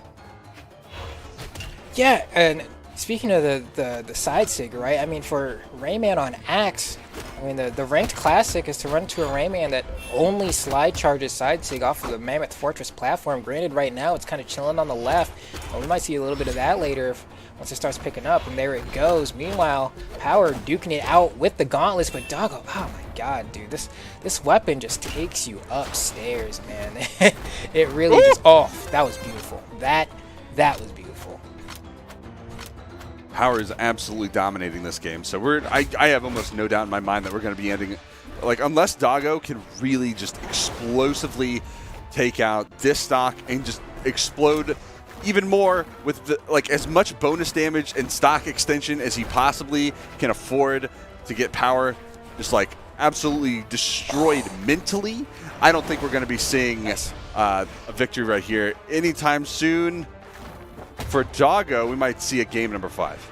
I'm making that call right now. I'm thinking we might. I'm going to say Doggo, because Doggo has only been hit once in the past few, maybe 30 or so seconds, but has been able to find hits. There we go. Yeah, was in the light yellow at the start of that and was able to find the KO while only getting hit once, maybe twice, but was able to keep this relatively even. Had Doggo taken a little bit more damage, I would have kind of made the same call you did, but I definitely think this is anyone's game. That one little string, bringing Power Ranger into the light yellow, you get one more side light, and that's a lot of guaranteed damage for you if you're Doggo here. So we're going to see they're duking it out in the neutral a little bit. I don't know about that follow-up. That's going to cost you. You don't have a recovery still. Whoa. Yeah, that's not it, dude. You can't... A neutral air into recovery at light yellow isn't going to KO, and you see exactly the position you put him in. It's off stage without a recovery now, and it's just like, well, now I'm just a sitting duck. Just kind of ended up throwing that stock away because of it. It's definitely too much of a commitment. The risk versus reward in that scenario was just not worth it. And that's that conversion was so hot though. That was actually so hot. Those are the kind of like high intensity reads that you expect from gauntlets, and I mean that's coming out of all the big gauntlet mains from the past. I think the genesis of all of the gauntlet tech that exists now really coming from like Stevenator way back in the day, because we used to see him do stuff like that all the time. I miss Steve, dude. Same, dude. I miss him every day. Because I know he's got other stuff going on, and I just want to see my Gauntlet boy come back. But maybe that's for another day. Either way, Power Ranger. No, not Power Ranger. That's South I know. America. I keep catching myself on that, too. Power and Doggo. Game number 5. Demon Island, Rayman, and Garnet. Wow, what a neutral air. That was a good one. There we go. Picks up the Macho Man axe. Doggo looking for a weapon. Please spawn next to me. It doesn't, but luckily the moment Doggo lands that side light with the unarmed, the weapon spawns right on top of him. That's good RNGesus right there. And now we're going to see if Doggo's actually able to do something though, because now throwing the weapon away doesn't hit power, potentially starving themselves, but it looks like they were able to get that orb relatively without issue, but so much damage has been done at this point. I really do not know how much longer. Doggo already lost the stock, so there isn't anything to know. I do know now. You're gone. Now it's Gauntlet versus Gauntlet. The mirror weapon throw. The only difference being Power went in to go grab the gauntlets, and Doggo decided to back off because I think he was worried about the follow-up. But because of that, he lost the weapon pickup, and that afforded Power just to, how did that last hit drop? I don't know. I am merely an observer. I do not have the answers. Oh, but that... What? Yeah, what? Bounced off the corner? Wait, what? Yeah, I don't know. What? Like, how'd he... Got sent to the top left instead of to the blast? What? That was weird. That was two really weird interactions with the Rayman down sig, like, back to back. I mean, what are the odds of that happening? But even with that said, Power looking pretty poised to get the reverse 3-0 here. Doggo hasn't figured out anything, it seems. I mean, I'd love to see the reversal happen, and that's a great start. And that was a wide D-light ground pound. Like, he got that. Oh, he was pretty far away from the stage, but when you kind of dash D-light off stage like that, you can get pretty far and just barely manage to hit Power there. But Doggo has a lot of work to do. If there's a Gimp in the future, Doggo may have a chance. Oh, it's a good start. Oh, no. Ah! Oh no! Oh no! Did that actually? There's no way. No, he makes it back. Okay. But okay. that little bop, if that actually threw him off just enough that he like Mario bonked his head underneath the stage like 3 times, then that would have been absolutely just the most sad thing that you could see. Because this is his last stock. This is Doggo's tournament stock right now, so he can't afford to lose this. Power Ranger still having a second stock right now gives him so much of an advantage, even in the mental game. Not even just like the physical, them going back and forth, pressing buttons against each other. Ooh! Oh, man. Doggo's punish game is so good, too. Oh, you gonna go for the down? No. Oh, that side light was a little shallow, and Power got a punish there, not quite enough. Doggo looking for the finishing Sayer, can't find it. He's a little scared to play near the ledge. Oh! I would have gotten hit by that, so I respect the attempt from Power there. Doggo was able to react in time, and it looked like it wasn't a particularly fast slide either. It looked like, he was hitting the Sonic Adventure 2, was skating on the railing, but wasn't quite able to hop over to the other side there. So Doggo, hold on, Doggo's doing it in the light red, which means Doggo can take probably 1 or 2 more hits. Oh, and that recovery not hitting is a godsend for Doggo. Doggo gets another chance here to potentially win this, because I'm pretty sure that would have been extremely close to KOing, because it's not like Petra has the most defense. It's like a moderate amount, but nope, it will not be enough. Power is able to take out Doggo in a reverse 3-0. Look at the damage, though. 600 to 486 from Doggo, so Power was doing quite a bit more, and you could even tell in the punishes, right? Whenever Power would get a hit, you'd see at least 3 hits minimum in that string, and that means Power is going to get a chance again against Kyler Alice in the grand finals. You can see it here in the bracket. I don't know how well that's going to go. Kyler has always been a tough cookie to crack, and I don't think it's going to get any easier, man. His first set wasn't so hot, was able to get a game, and that was about it. Will the second set be any different? I can't really say that it will, but we'll see. It's up to him to prove me wrong. Well, I mean, we'll definitely see Power is going to be swapping over to the Onyx, which is a very big swap considering Cannon and Axe are two completely different beasts, and the SIGs are so completely different as well. We're going to see if Cannon, or at least just the 9 defense that Onyx brings to the table is going to be enough, and honestly, it probably could be. Now, we do know Power has got the ability with the gauntlets in general. But the SIGs are also going to be extremely different than the Rayman ones. You have, you know, like the super haymaker, and then the super uppercut that has all of that extended range. And then you have the, you know, the kind of weird, kind of unusual down SIG where you throw out all the boxing gloves. But like Onyx's SIGs are completely different. Like they hit in different areas, they come out at different timings. So unless Power has been practicing this and is just like understands how to like how all this coalesces, then this is going to be a little bit of a different game. Okay. Ooh. Uh-oh. Oh, again, man, I feel like, is that not...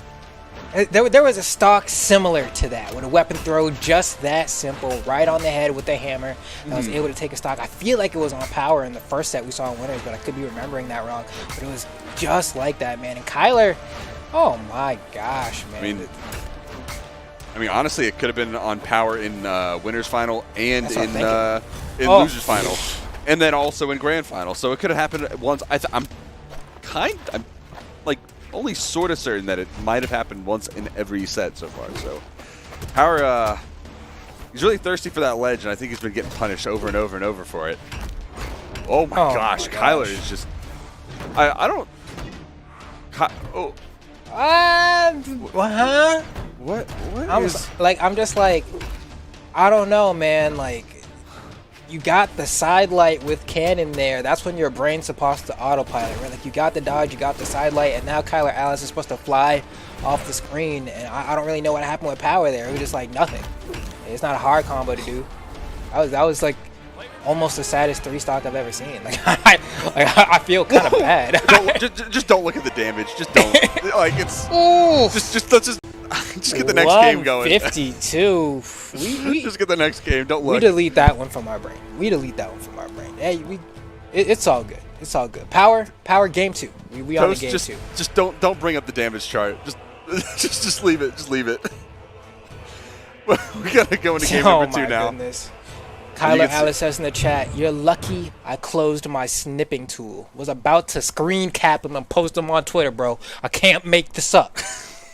Oh no. Well, okay, well, I mean, Cross, you think that's gonna work? Well, I mean, to be honest, it worked pretty well when he brought it up against Doggo. He won that game. I think it was game number 2 that Power ended up winning. Oh my gosh. And it afforded him way more benefits, but he already lost his weapon, so so maybe not. I don't know. I'm just being optimistic here. Power making his way back, gets the dodge, almost missed the dodge back, and Kyler's just. Oh, did you see that? He's getting hit on purpose so they can gravity cancel uppercut. Well, so I was thinking because what Kyler was going for there was the no mix-up where you just don't move, and then the opponent's just like, he's not moving? What's going on? Yeah. And then you're supposed to surprise him with something. Oh, not again, dude. Ah. Oh, no. Oh, man. This is like a flashback episode of, like, your favorite, like, sitcom. You know what I mean? It's like, I'm pretty sure I've seen this before. Oh. My God. I thought you were going to say it was a flashback episode in like in Naruto when they have flashback episodes every episode. Well, that's I'm just going to say. How many times have you seen him in like that Naruto on the swing, right? Being sad boy on the swing when he's like 5 years old, however, and then combo that into him and Sasuke being like 5 years old doing the little friendship symbol. I thought you were going to go with the whole Uchiha family, clan, you know. What about him? Or, you know, when they all left. Oh my gosh! Oh,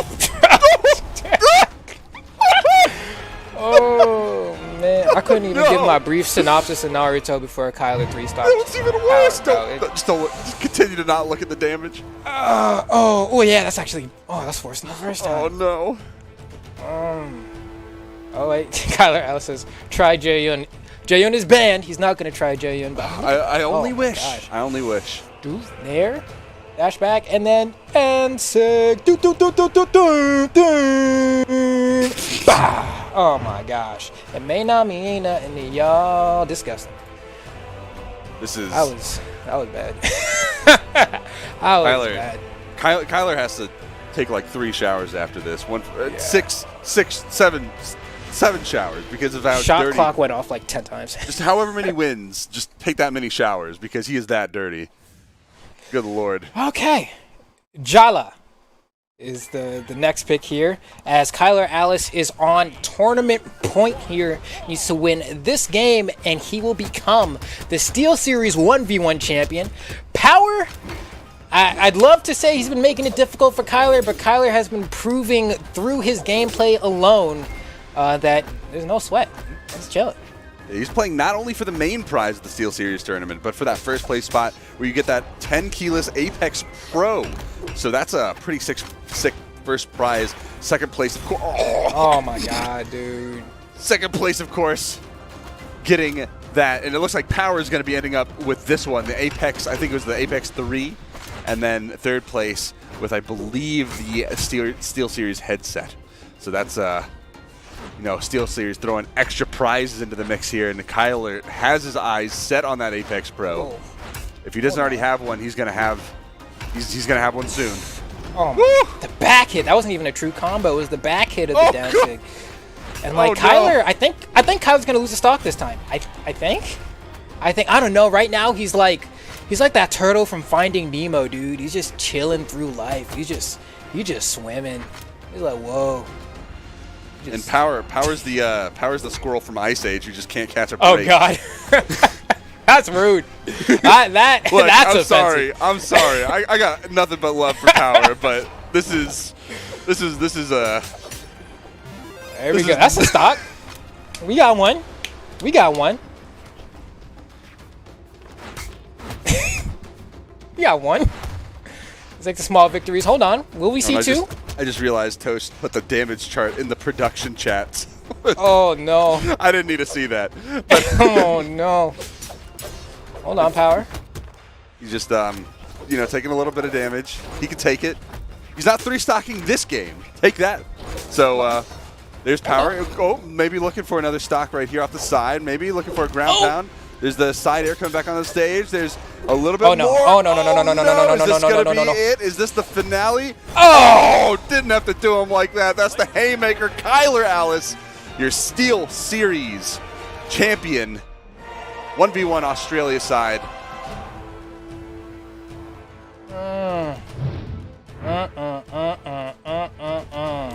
Yeah. That's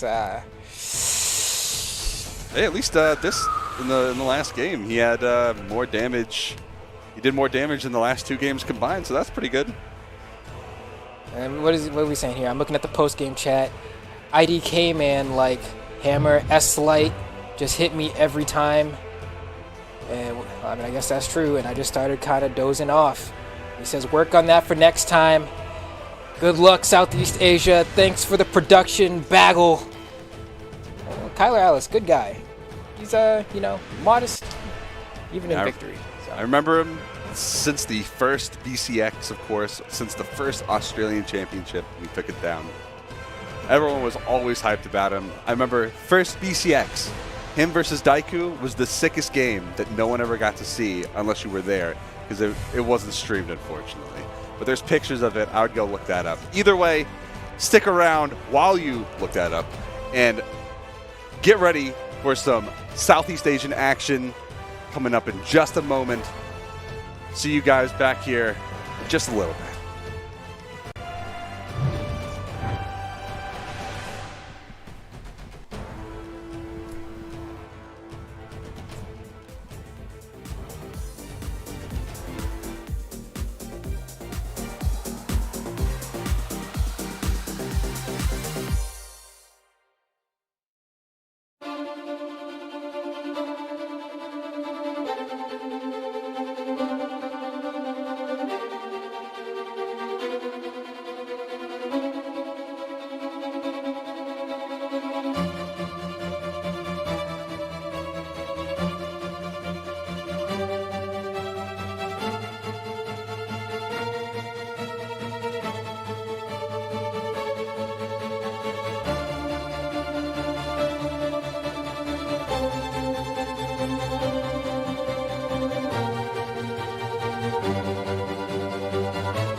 We're back with the Southeast Asia SteelSeries 1v1 Championship.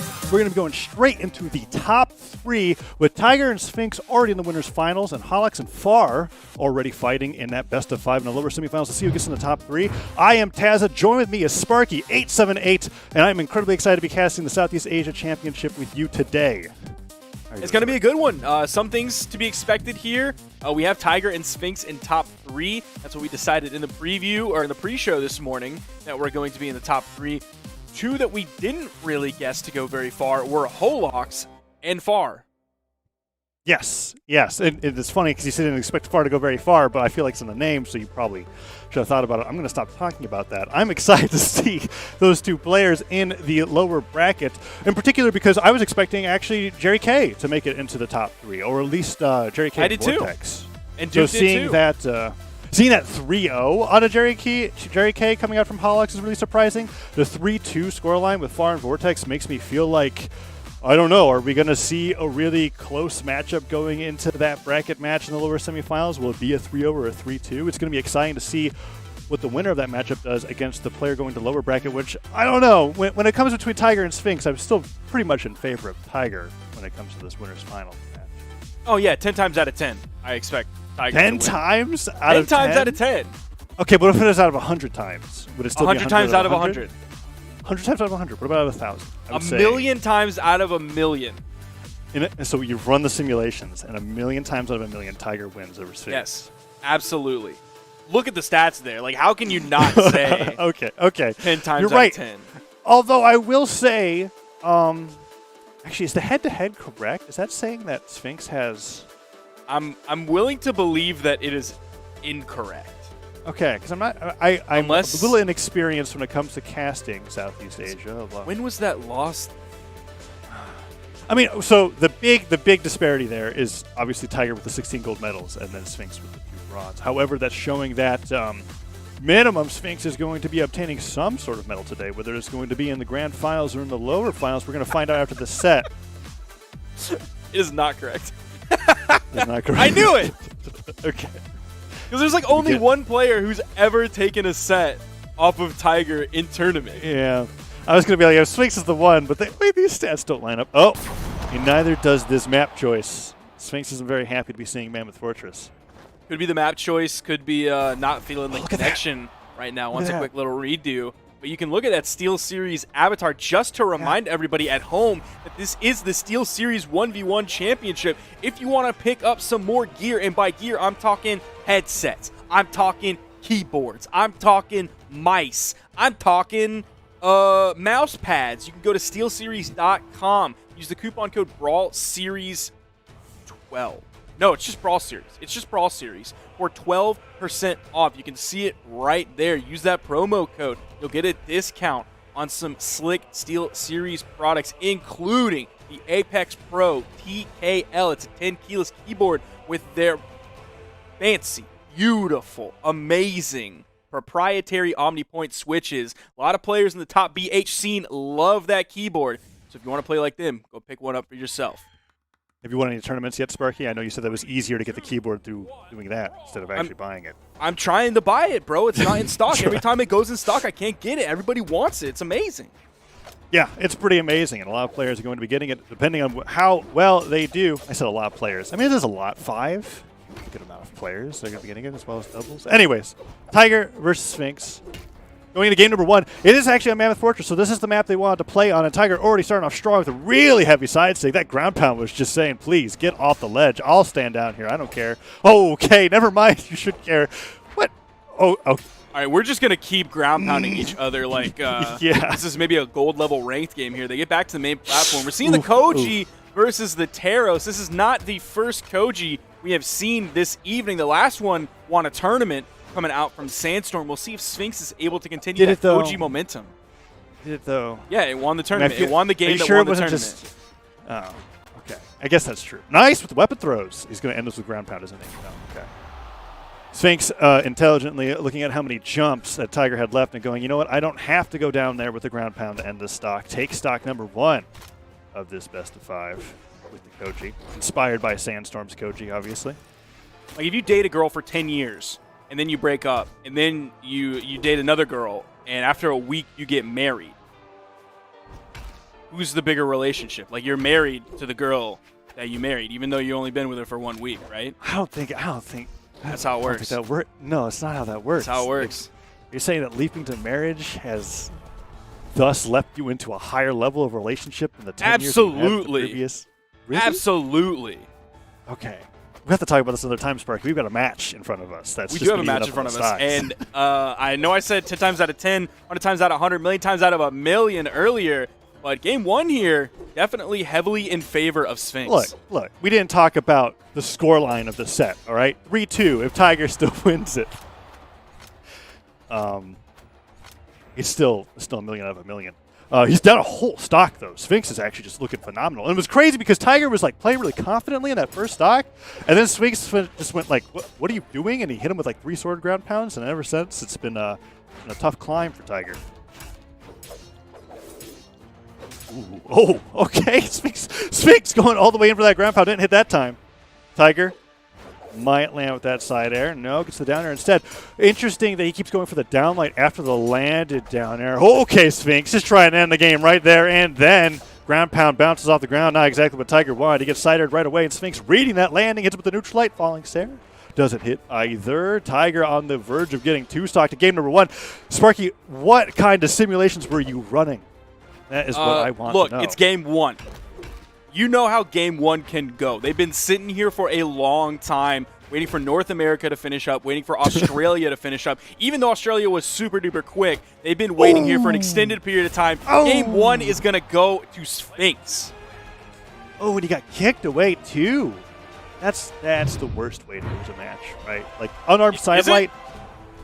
Yes. Yes, it is. It is the worst way to lose a match. You just definitely doubled down on it. Listen. No question in your mind. I respect it's that. It's unarmed sidelight. It's not even that strong looking of a kick. You're just kind of tapping them in the head with your foot. You're like, get off of here. What are you doing? It doesn't like have to be a strong with, option, with but people have been using that to win matches for an extended period of time now, going back to like DreamHack Dallas last year. It's really good, but I'm talking about like visually in terms of how it makes you feel as a person after it happens to you, which is the worst way to go, I think. I would rather bonk my head in the bottom of Demon Island and lose the stock to myself than lose the last stock of a match to an unarmed sidelight when I'm already down 2 stocks in the first place. So Tiger, feeling the same way, got off that terror straight away, went over to the Brent, has the spears, using those side airs, neutral airs, and weapon throws to keep Sphinx away from him and is trying to take a damage lead in game number 2. Ooh, strong Sarah. Okay. Tiger's trying to keep him away from that weapon. Fail. Oh, now see, unarmed sidelight. Didn't result in the KO, though. I don't think it was that big of a deal. Sphinx now fighting back. Has depot. Getting away with the neutral lights. Down lights coming through. Falling Sarah. Is that going to be enough? Will Tiger go for the ground pound? Up throw, covering Sphinx's head so they can make it back to the stage. So they keep doing that. Oh, that down stick almost knocked him out too. This keeps happening, Sparky. Tiger goes off stage for some sort of edge guard against Sphinx, has the damage advantage, has no reason for going down there. Sphinx immediately slides back onto the stage, and then he succeeds with the edge guard and takes the lead. It's happened twice in a row now. There's another sidelight. Ooh, at least to finish up the stock, it's an axe side air. That'll keep Sphinx feeling a little bit better in this. Ooh, Tiger. I'm still looking up these old tournament placements from Tiger, at least this year, to see if Sphinx ever won. If Sphinx is Senpai, that could be it. Oh, that makes sense. Ooh, gosh, that It's an old player because Senpai is one of the only players that took a set off of Tiger. Let's see, as of February 22nd. And I have a message from Tiger saying he's the only person in SEA. Oh. From beginning of time to February 22nd, he's the only person. Beginning of time.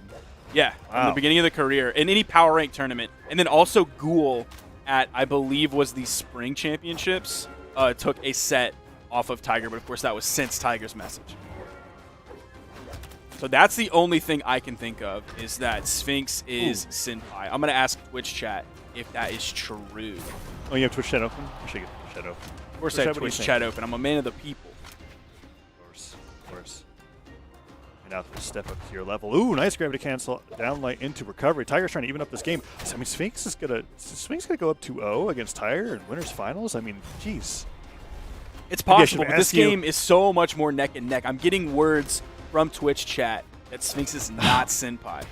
Okay, thank you, Twitch chat. It's probably the first time I've ever said thank you, Twitch chat. I mean, we if Twitch chat said it, it's got to be true. That's you might be right there. I'll ask in in-game chat. Oh, that side sig almost steals the game away from Sphinx. The sider hits Sphinx, knows he's got no jumps back, and now Tiger brings it to a 1-1 scoreline. Amazing side sig and a sider, and the damage actually kind of shows a little bit better how that game may have been in Tiger's hands the entire time. It was the very first stock that I was talking to you about while you were doing your deep dive. Sphinx has not beaten Tiger in sets. In games, yes, but not in sets. This is direct from the man himself. Yes, it is. We got that in-game chat confirmation. We got from Tiger. Shouts to Tiger being able to participate in Sparky's investigations as well as potentially win the tournament at the same time. Yeah, if that was me, if I was Tiger right now, I'd be like, shut up. Yeah. Get out of here. Why does it matter? Let me play my games, get my dubs. But that's just the kind of guy Tiger is, man. He's such a high-level competitor that he can break focus from the game, answer my question, and then get right back into it. They're tied 1-1, though. That's pretty sick. Sphinx was able to take game 1 in this. I think that the games will continue to slowly go into Tiger's favor every match they play. The exception being that Tiger has to be careful about getting a little too antsy when he has Sphinx on an edgeguard situation. I've seen him go off stage to go for some sort of edgeguard over and over again, and Sphinx wins almost every time by just reversing it on him, getting a downer, getting a ground pound, taking the first stock. So even though, well, actually this is an interesting scenario, Tiger is a little bit behind, usually starts his games off in the lead, and here it is. This is where I'm worried. He's going to jump off. Will Sphinx reset? No. Okay. Makes it back. Gets in there. Side sig doesn't get punished. The downlight recovery misses too, but the punish misses. Oh, man. Both players highly damaged here.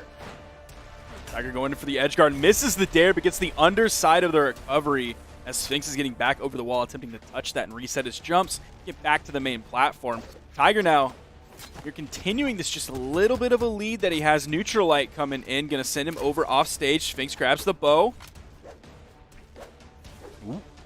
Trying to catch him with these nairs. I think a bow neutral air will take him off the top. I think that's what he's hoping for. He's a bow neutral air on this stage will kill at about, let's see, I believe it's at like 190 to 200-ish.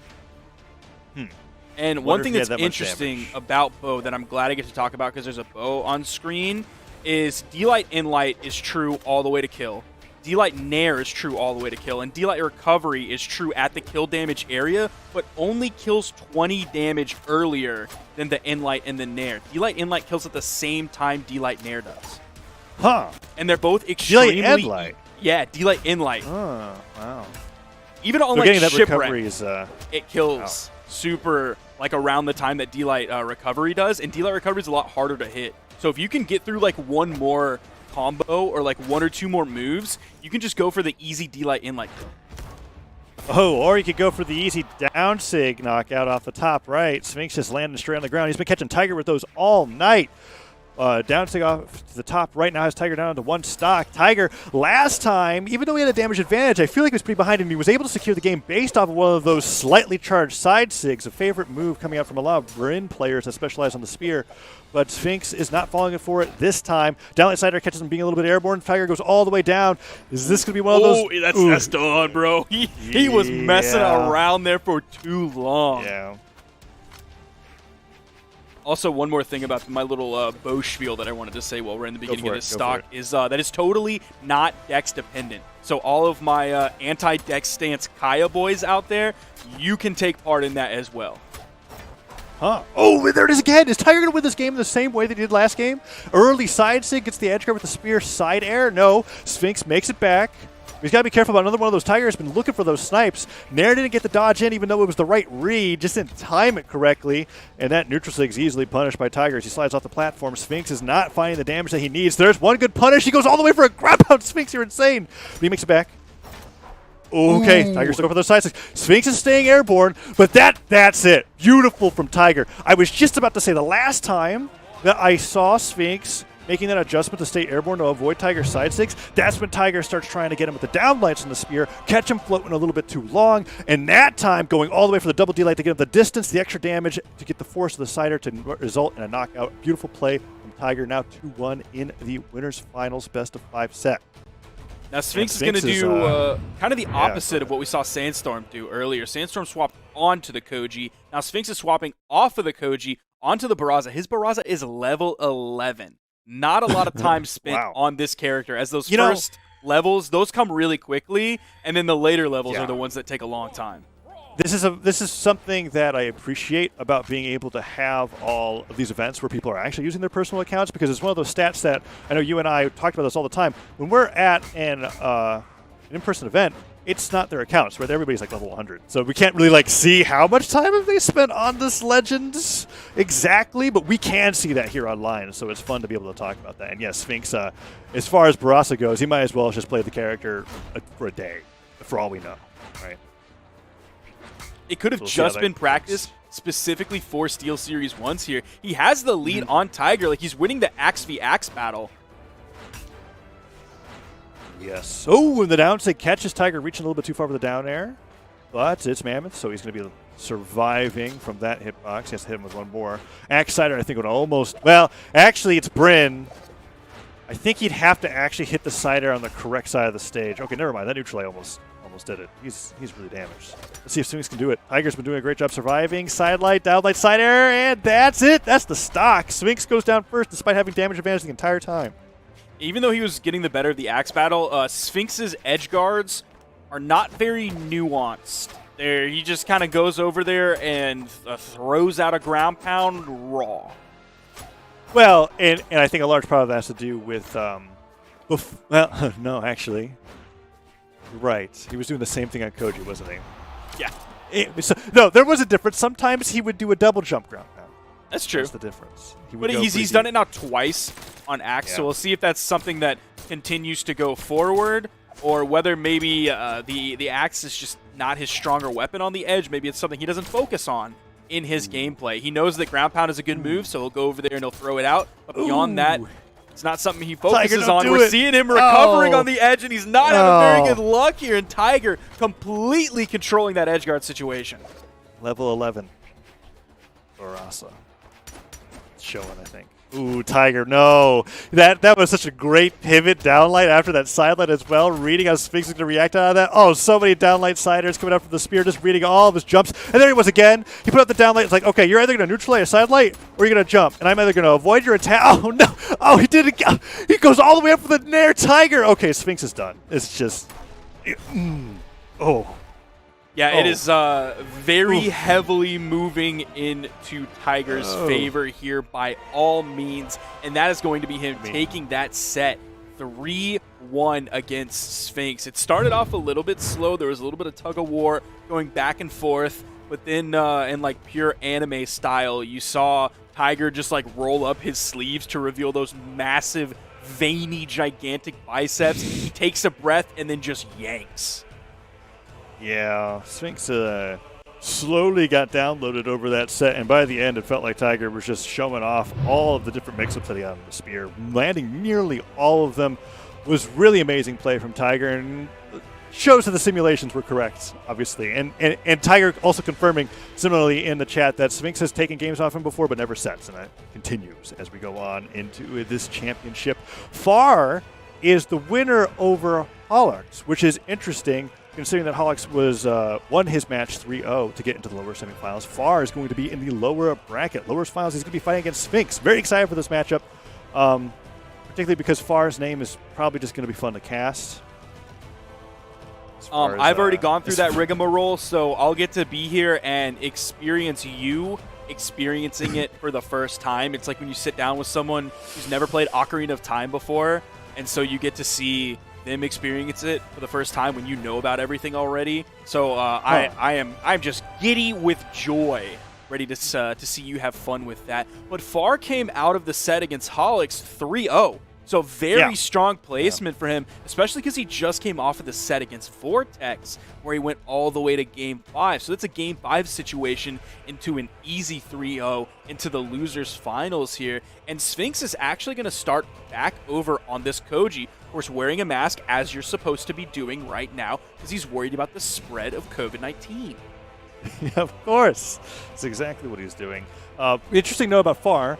He has been utterly destroying everybody in the lower bracket ever since he was dropped down there by Tiger, and Tiger had a similar score line with him as he did against Sphinx. It was 3-1, so Far proven that he can take games off of Tiger. I wonder if it was actually a similar situation where it was like he won game 1 and then overtime got downloaded. But he was playing Petra the entire time.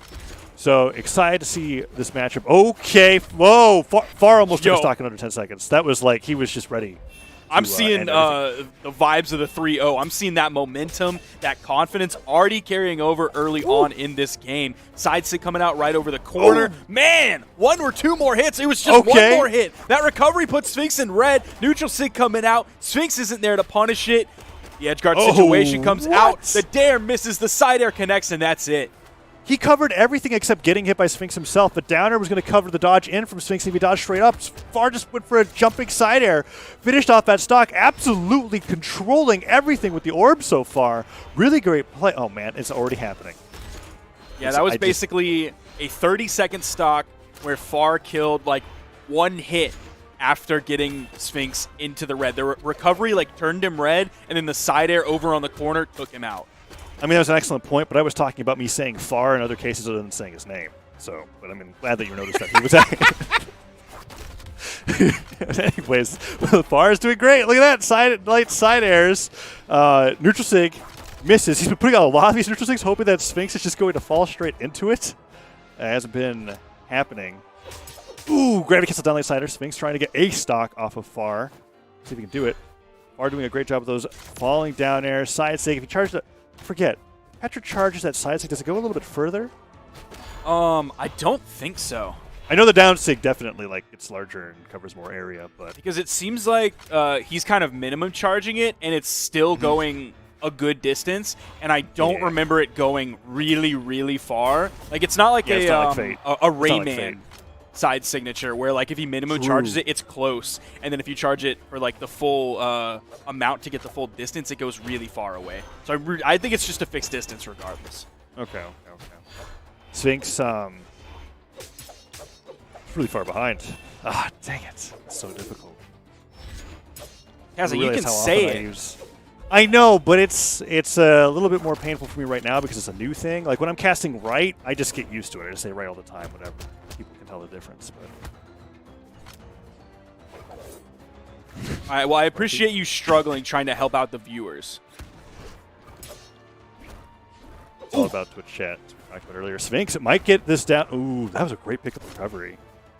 He's going to go for the gravity cancel down as well. Far trying to play around here, I guess, with some of the signature finishers. With the weapon throw, ooh, fully charges the neutral sig, or nearly fully charges. That was still a lot of a charge coming through it. And I imagine that Sphinx is going to, well, I don't know.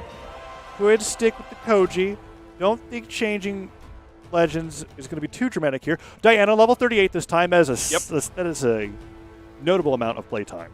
Yeah, only 10 levels behind far as Petra over here with this Garnet crossover skin. So yeah, not a huge disparity between these two characters, especially because one character might be the main, another bow character might have been the main, and then Sphinx has put some time in on Diana. Who knows? Could have a level 85 Yumiko, and then the bow experience is going to transfer over. What level was the Koji? Did you notice? I don't remember. No, I never actually paid attention to it. Okay. Probably should have. Hopefully, well, we might see it again. We could ask in chat.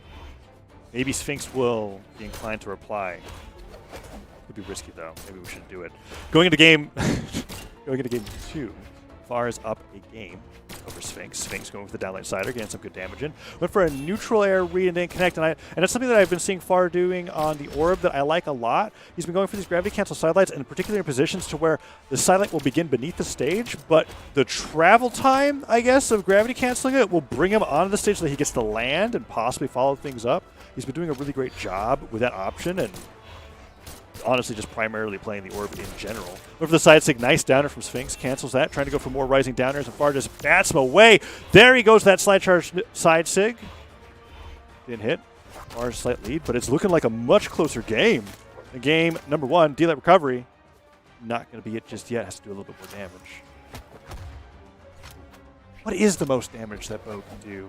I actually don't know what D-Light recovery does in terms of damage. D-Light Nair is 28 and D-Light Inlight is 26. Okay. I wonder if recovery is the most damage. Not sure. Far up a stock. Good play from Far. Recovery does like 16 damage, I believe. Okay, I see. So I'd be willing to bet it doesn't do as much. Oh no, that's awful. I think Far thought he touched and he didn't. He just fast fell straight down. Great for Sphinx. He's able to get a little bit of a damage lead here with that neutral air connecting, but Far just hits right back. I think it might. The longer you charge it, it goes further. Yeah, I was trying to think. Does it go a little bit further? It kind of looks like that slide charge happened. I was like, is that my eyes playing tricks on me? Or? Yeah, it seems like it goes kind of mid-range to long-range. Like, might not be as dramatic as Rayman, but honestly, we just don't see very much Petra anymore. Like, in SteelSeries, 1s and 2s, that's kind of the most Petra we've seen in a long time. So that's honestly something I haven't thought about since maybe Low-Tier City last year. Yeah, like I still surprise people when I tell them if there's actually active input on Petra's side sig on Gauntlets. Like, they're like, what? Yeah, you could just toss them straight up. Rarely do it, but you can. And we saw that earlier today in this tournament, something we hadn't seen in probably over a year. Oh, that ground pound came so close, but Far steered the orb recovery to the left. You can't steer the orb recovery quite as dramatically as the Gauntlets, but you can choose about like 3-ish directions. There goes the recovery from the bow, take him off the top. So even though Far was able to make that, make it back to the stage, they didn't hold on to the stock very long. And oh man, Far looking like the Chosen Bot for a second there with that recovery dive kick. Yeah, hopefully he's going to be better than the Chosen Bot in the edge guard department, because they are not good at that. Yeah, they're not fantastic. They're getting there, okay? Chosen Bots have a lot to learn. Whoa! Far trying to reach out with those nairs. Side sig misses. Good punch from Sphinx, but he didn't get that down air after the side light. He's getting... I like what Sphinx is doing. He's spacing the side lights correctly where he's getting that one tap off, but then he's not being able to follow up with any more damage, and Far's continuing to get a damage lead. Sphinx... Oh, he got him! He got him with that read. Finally, those ground pounds pay off! I mean, that's like the... That's... Go ahead. Only 2 damage separating those two, 502 to 504. It seemed like Far was starting to lose control. Like, yeah, not even Far? just of the game, but of his own strategy and of his own play style. It was just SIGs. It was SIGs everywhere. No disrespect to Surus, but it looked like it was a Learning with Surus Friday dev stream where when he gets towards the end of a game or towards the end of a stock, he doesn't know what to do, he just starts throwing SIGs out. And you saw Sphinx close that damage gap, and then he was able to clean it up with the ground pound. I had no idea you were such a fan of the weekly dev streams, Sparky. Oh, heck yeah, I watch all of them. Oh, wow. Are you an active moderator during those dev streams? Absolutely. Oh, that's fantastic. Wow. Going into game 2 here, let's see if Far is able to go, oh, I'm not winning so hard that I can just see how many different ranges we have on the side sig. Sphinx actually, whoa, wow, that was an amazing string on the bow. Tried to finish off real quick with the neutral sig.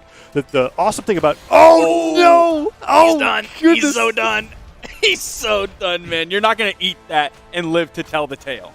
I can't believe that worked. I mean, it's one of those signatures where, okay, clearly Petra down sig is just designed to be used at the ledge because of how much further it travels. But also, when you're fighting against Petra, you're like, okay, every Petra is going to do this. But what was unique about that from Far is that he did just the minimum amount of charge time to get the extra distance while not giving his opponent enough time to react. Really great edge guard from Far.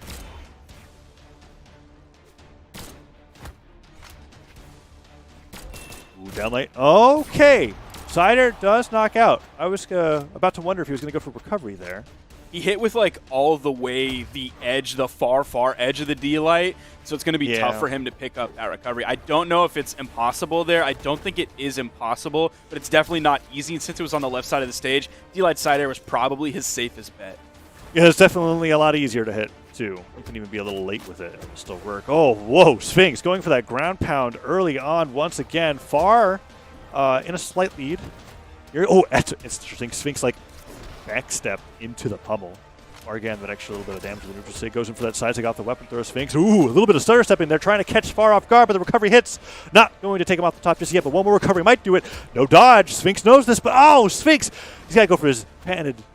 Whoa, that was amazing. That was actually so good. He dodged the weapon throw and touched by using the gravity cancel to get the neutral signature. Sphinx holding on for dear life. Except for that silent recovery coming through. Great read from Far, but really awesome exchanges both sides of the field between these players so far. Dang it. Said it again. Far just a little bit behind. There's the dare. There's the recovery. There's the nair. He's going to go for another one. Ooh, it's the gravity cancel. D-Light just misses that. Sphinx trying to find these KO moves. They're going to bounce him off the stage. Not over on the corner, doesn't it? No, Sphinx, stop. He goes for ground pound so much. It works, and it works. It's beautiful, but also a lot of the times, I think R is just adapted to it so well. There's the nair, taking him off the top. Really great pickup. And it's pretty even. And now, I'm back into a situation where I was like, yeah, I was just telling you to stop using the ground pound. No, actually, you probably need to use the ground pound in this situation. Pivot neutral light didn't connect. Sphinx looking for those starters, the side lights, the down lights, anything. No dodge. Far waiting long enough to get his dodge back up, and he does get it. Will he go? The sides like he does. Sphinx doesn't get that down lie. Oh! Far pummels him away. It's looking pretty bad for Sphinx. I can't believe he dodged that. Oh! Grabs him right out of the middle of the stage, up in the air. A little bit of a larger damage difference here, 564 to 448. Both of them were on their last stock, but it's looking like these are going in Far's favor. We'll see if that happens in the next game. And I'm becoming a little biased towards Far in terms of him winning the set, simply because I'd like to be able to see this matchup between him and Tiger. We've already watched Tiger versus Sphinx, and as that set went on, I was just like, oh, yep, Tiger probably is going to win if you fight against Sphinx again. But against Far, maybe it might be different. Last time it was a 3-1, but Far seems to be really motivated off of his 6-0 trip to the lower bracket. Now we're on to Mammoth Fortress, and Sphinx is back on the Cody. Dang it, did we see the levels? Did you see them? I didn't. I was looking. Well, that's quite all right. He does have Gold Forged Koji, which requires you to get Sky Forged. Yeah. So I expect that there is some significant time put into this Koji, because he did make the decision to pick up both of those ranked colors, which does take a big chunk of glory. Yeah, not to mention the bow, at least when he was playing Diana, was looking the best, and it's definitely what I've been enjoying watching Sphinx play the most on the Koji as well. So this just might be one of those rare cases where we actually have somebody that mains the bow, and I mean, that's about as rare as the lance. Oh, that slide charge neutral stick snipes Far straight into the sky. Really great play from Sphinx so far. Okay. Oh, Sphinx has so many good ideas with these mix-ups after he hits a sidelight, but he just keeps barely spacing them incorrectly, and Far's been getting so much more mileage off of those misspacings. Weapon throw comes down, stops that neutral stick, punches him away, but he doesn't get... Oh, that was funny. Already gets a downlight off of a wake-up. Oh, okay. Yo, Chosen Bot, if you're right. Ooh, the neutral signature coming out. Again, dude, he catches Sphinx just jumping in the air, grabs it with that neutral signature. That's so many times he's done that now. If it was actually a Chosen Bot, every time he would recover, he'd be using the gravity cancel haymaker. Let's be honest. That's just like what they do. Oh. Far comes back. Downlight. Sidelight. Oh, he doesn't get the sidelight read. Sphinx dodges away safely. Oh, what? I think... So the gauntlet recovery picked him up as he was downlighting, and since Far didn't get into the ground, it was interesting. Ooh, downsig doesn't hit. Goes for another downsig? I bet he will. I mean, he should. I don't know why. Far isn't that damaged. I don't even think it would do anything. Nah, it wouldn't. Koji downsig. Oh, what? Okay, the dive kick actually stopped the ground pound from connecting. Far just dancing with death at the end of the stage there. Nice dash up nair to punish the neutral sig. That's probably like the best thing he could have done in that situation besides an end light. Go for the downlight end light to get the KO. I think one more nair is going to kill. Ooh, no, not quite. Defense holding on. Man, that weapon toss with the bounce off the stage almost sent him off the screen. Oh, he almost... I thought Far was going to gravity cancel neutral sig for sure off of that bounce. Oh! Okay, orb's gone. Far just waiting for the recovery. Sphinx goes for his own recovery. Might need a downlight in order to get the connect. Sword recovery is not the best to fish for. Oh, weapon throw, though. Far's just playing this safe. Oh, what? What? Sphinx didn't punish. Neutral light goes through. Oh, but the falling end light. Weapon throw forces the dodge. Sphinx going to go for that ground pound. I know it. Okay. Far can't make it back. Sphinx, 2 stocks to 1. Albeit barely. Feels like we've spent ages on these second stocks. Like the longest stretch of this game feels like it's been on the second stocks, which Sphinx still holds on to. Sidelight, D-Light, Nair goes in for the ground pound. Oh, another ground pound. Going to put him in a power position, forcing Far under the stage. Nothing's for Sphinx to do other than rotate all the way over. The unarmed recovery is going to take Sphinx off the top. Has about maybe 50 damage on this final stock from Far. So a solid lead. He does not have the weapon advantage. One's going to come in. Far kind of majorly commits to that with the recovery. It's going to let Sphinx get down, grab that sword. Now Sphinx is the one at the weapon advantage. Hit Far away. Oh, continuing to keep him weapon starved. Swaps over as the bow. Sphinx is playing incredibly on this stock. See if he punishes another dodge whiff from Far. Far will go for these gravity cancel sidelights sometimes, and Sphinx will just go in with as much damage as possible on the bow. The bow, one of the best weapons at punishing those missed dodges. But Far, bringing out a dodge punish himself. Try to end up with that nair right there. Tosses the gauntlets away, punches him away, picks up the orb. One down air. Doesn't get the neutral light. Sphinx having difficulty landing. Down air hits him away, and Far will he go for the... I feel like he was going to go for a side sig. Yep, okay. Went underneath Sphinx. Sphinx picks up the sword. Hasn't been his best weapon for KOing. I feel like he might go for like a... Might go for a neutral sig here. Be risky. Sphinx is really starting to lose control of this game. Both players in the red. Sphinx needs the KO here to keep himself alive. Far already up 2-1. Don't get caught jumping with the neutral sig, please! Oh, I think Far's going to go for the end sig to finish it all off. Oh, he wastes the side sig and uses the active input to the right. And the flag taunt to celebrate. Far wins 3-1 over Sphinx to go into the grand finals to have his rematch against Tiger. Very excited for this matchup. Well played to Sphinx. I really enjoyed seeing, essentially, I would say that's a bow main, honestly, from how Sphinx was playing with Diana and Cody. Really impressive bow play coming out from them. I'm excited to see them some more because that's just not a weapon that people really look to as a primary. I mean, we know we talk about Boomie and his Diana when he plays it, but really Boomie is a blasters player. So, and even like Remy, who used to put in a lot of time on the Koji, had a very solid bow, had a very solid sword, of course. He's now playing Bodvar, which I'm glad to see because he's a good fit for the Bodvar, but I also really liked his Koji. He was one of my favorite bow players out there, definitely in North America and even throughout the world. I really like watching Remy play bow, but now, I mean, we have Sphinx playing a really solid bow as well here. I think he needs to go for those D-Light inlights more and those D-Light nairs more, not just because it was a point that I brought up earlier, but D-Light is an incredible move on bow, a very strong move. It leads into true options, has incredible spacing. Like, he's going to be able to outspace every move that Far would have had on the Garnet. Yeah, and maybe go for a little less ground pounds after a successful string. I think we saw, like, at the end of every bow string that took him off the stage, it was just, he's ground pounding without even jumping. And, he's taking a lot of damage now. One of those deals. I think we're going straight into grand finals now. Yep, so they're ready to run it. That. Tiger versus Far, grand finals of the Southeast Asia SteelSeries 1v1 Championship. I am excited for this matchup coming up on a small Brawl Haven, all stages. Let's go. Tiger sticking with the Bryn. So far, looking at the bracket, last time I fought against Far, he was on Taros first, then Bryn. When he fought against Sphinx, he was on Taros first, then Bryn. So Tiger is definitely looking to close this out as soon as possible. Far, never mind. Okay, Tiger almost reverses it on him. Luckily, Axe neutral air, not the most knockback at that amount of damage, but that was pretty frightening. Okay, Far. All right. Now, you mentioned that Tiger started with the Taros before and then swapped over to the Bryn. The first game that he played Taros against Far, that was a loss. That's what prompted him to swap over to the Bryn. That's probably why he's starting with the Bryn here, because he then won 3 games in a row after that with that Bryn pick. I honestly, you could have been talking about the matchup with Sphinx because that was exactly what happened there too. And that's interesting to see.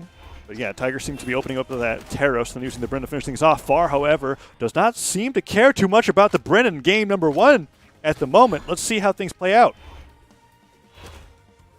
Nice little nairs, jabbing Tiger here and there. Tries to catch him with that down light. Ooh, but he gets started away. One more axe there from the edge there, and that could be it for Far's first stock. Oh, that's it. Signature. The first hit, he was in orange. The second hit, he was in red. And that's where the force dump was, so that knocked him out off the top. Weapon spawn coming in high in the middle of the stage. Far is able to immediately grab that. Gonna go over to the corner, just throw out a raw side signature. A little bit of an interesting choice there. Maybe it was just baiting Tiger over so he could put out some string damage. We see Far not falling for the same tactics that Tiger employed against Sphinx, where he would go for the side light, then he'd go for the chase dodge pivot down light, get a jump. Oh, and Far stopping Tiger from going for one of those side sig snipes. Oh, he dodges the side sig with the down sig. It was like he just like was a puff of smoke. He hit the clone, and the neutral sig hits and catches Tiger through the weapon throw. Tiger goes straight off the top, and Far with some really quick movement takes stock number 2 and continues with his lead. Tiger has been constantly finding those side sigs to steal the leads away from players. He still might be able to with those weapon throws, but that was some really great footwork coming out from Far in that second stock. He used his teleportation jutsu to get behind Tiger. So he was able to use his Sharingan to get the lead here. Been watching a lot of Naruto lately, and I didn't say anything about that in North America, so I got to shove it all in here. It's okay. You typed plenty. You all saw. Tiger with the axe. Nice neutral air. Oh, I thought he was going to go for another one for sure, but he was trying to get that cider to send Far off the right side of the stage. Oh, that's it. Far did not respect the side sig there. Tiger making great use of the axe. And sending him off the far left side of the stage. Side sig, no. Far does not own this left side of the stage. I just said it was the far left side of the stage. I'm having a lot of trouble tonight, Sparky. It's okay, man. It's late. It's almost 2 a.m. for you. I mean, it's a lot of trouble, but it's also a lot of fun. Yeah. Our last block together. Of course. It's short. You can still be enjoying it and be tired. That's okay, Gaza. It is? Yes, really glad absolutely. I'm glad I got permission for you to enjoy myself during this cast. You don't need my permission to enjoy yourself. I don't need. Okay, that's good to know. Not at all. Far is, well, it felt like Far was in control of that game 1 the entire time. And it's feeling like that in a game 2 as well. But for some reason, Tiger, no matter what the game state, is just like, I'm Bryn. My signatures are really strong and they last for a very long time. I'm going to hit you with them. Oh! And then he wins the game. Okay, nice dive kick. That was impeccable recovery from Tiger, despite all the amazing orb play coming out from Far. Accidentally doesn't pivot the side sig there, I think. And Tiger starts wailing on with the axe hits, going, ha, you needed to hit that side sig. Now I'm going to take the lead. Doesn't get the pickup. I wonder if that was supposed to be pickup recovery. Not certain. Side light, side air, actually enough from the center of Demon Island to take Tiger's first stock. Now, one thing that Far is going to have to worry about here is that axe side signature. Like what we saw at the end of last game, you have that tiny wall. His hurt box ended up peaking up just a little bit too high. He was too high on that wall and ended up making contact. The side signature, the max range of it, the little tip was enough to make contact and get that stock. But also on the side of Tiger, he's going to have to worry about that big spirit bomb, that down signature from Far that he can throw to cover the edge as well. Don't know how Tiger manages to land those side sigs every time. Far, however, finally landing one of those neutral sigs he's been putting out for so much in these games. Goes in for that gravity. I think that was a gravity cancel. Actually, it was just a regular neutral sig. Gravity cancel down light right afterwards. Gets the recovery. Tiger off the top of the stage. This might be Far's game. Let's see what Tiger can do to bring it back. Keeping Tiger weapon starved should be a major priority here for Far. See, he should have dipped after that. Once he got the sidelight side air, he should have dipped and gone over, tossed his orb away to just throw something at Tiger and then grab the weapon. Because that after hit that he missed was not guaranteed. He should have gone to strip the field. Ooh, he chased us straight up. Balls, goes that side air. Tiger's so damaged. Oh, the slide charge, neutral sig.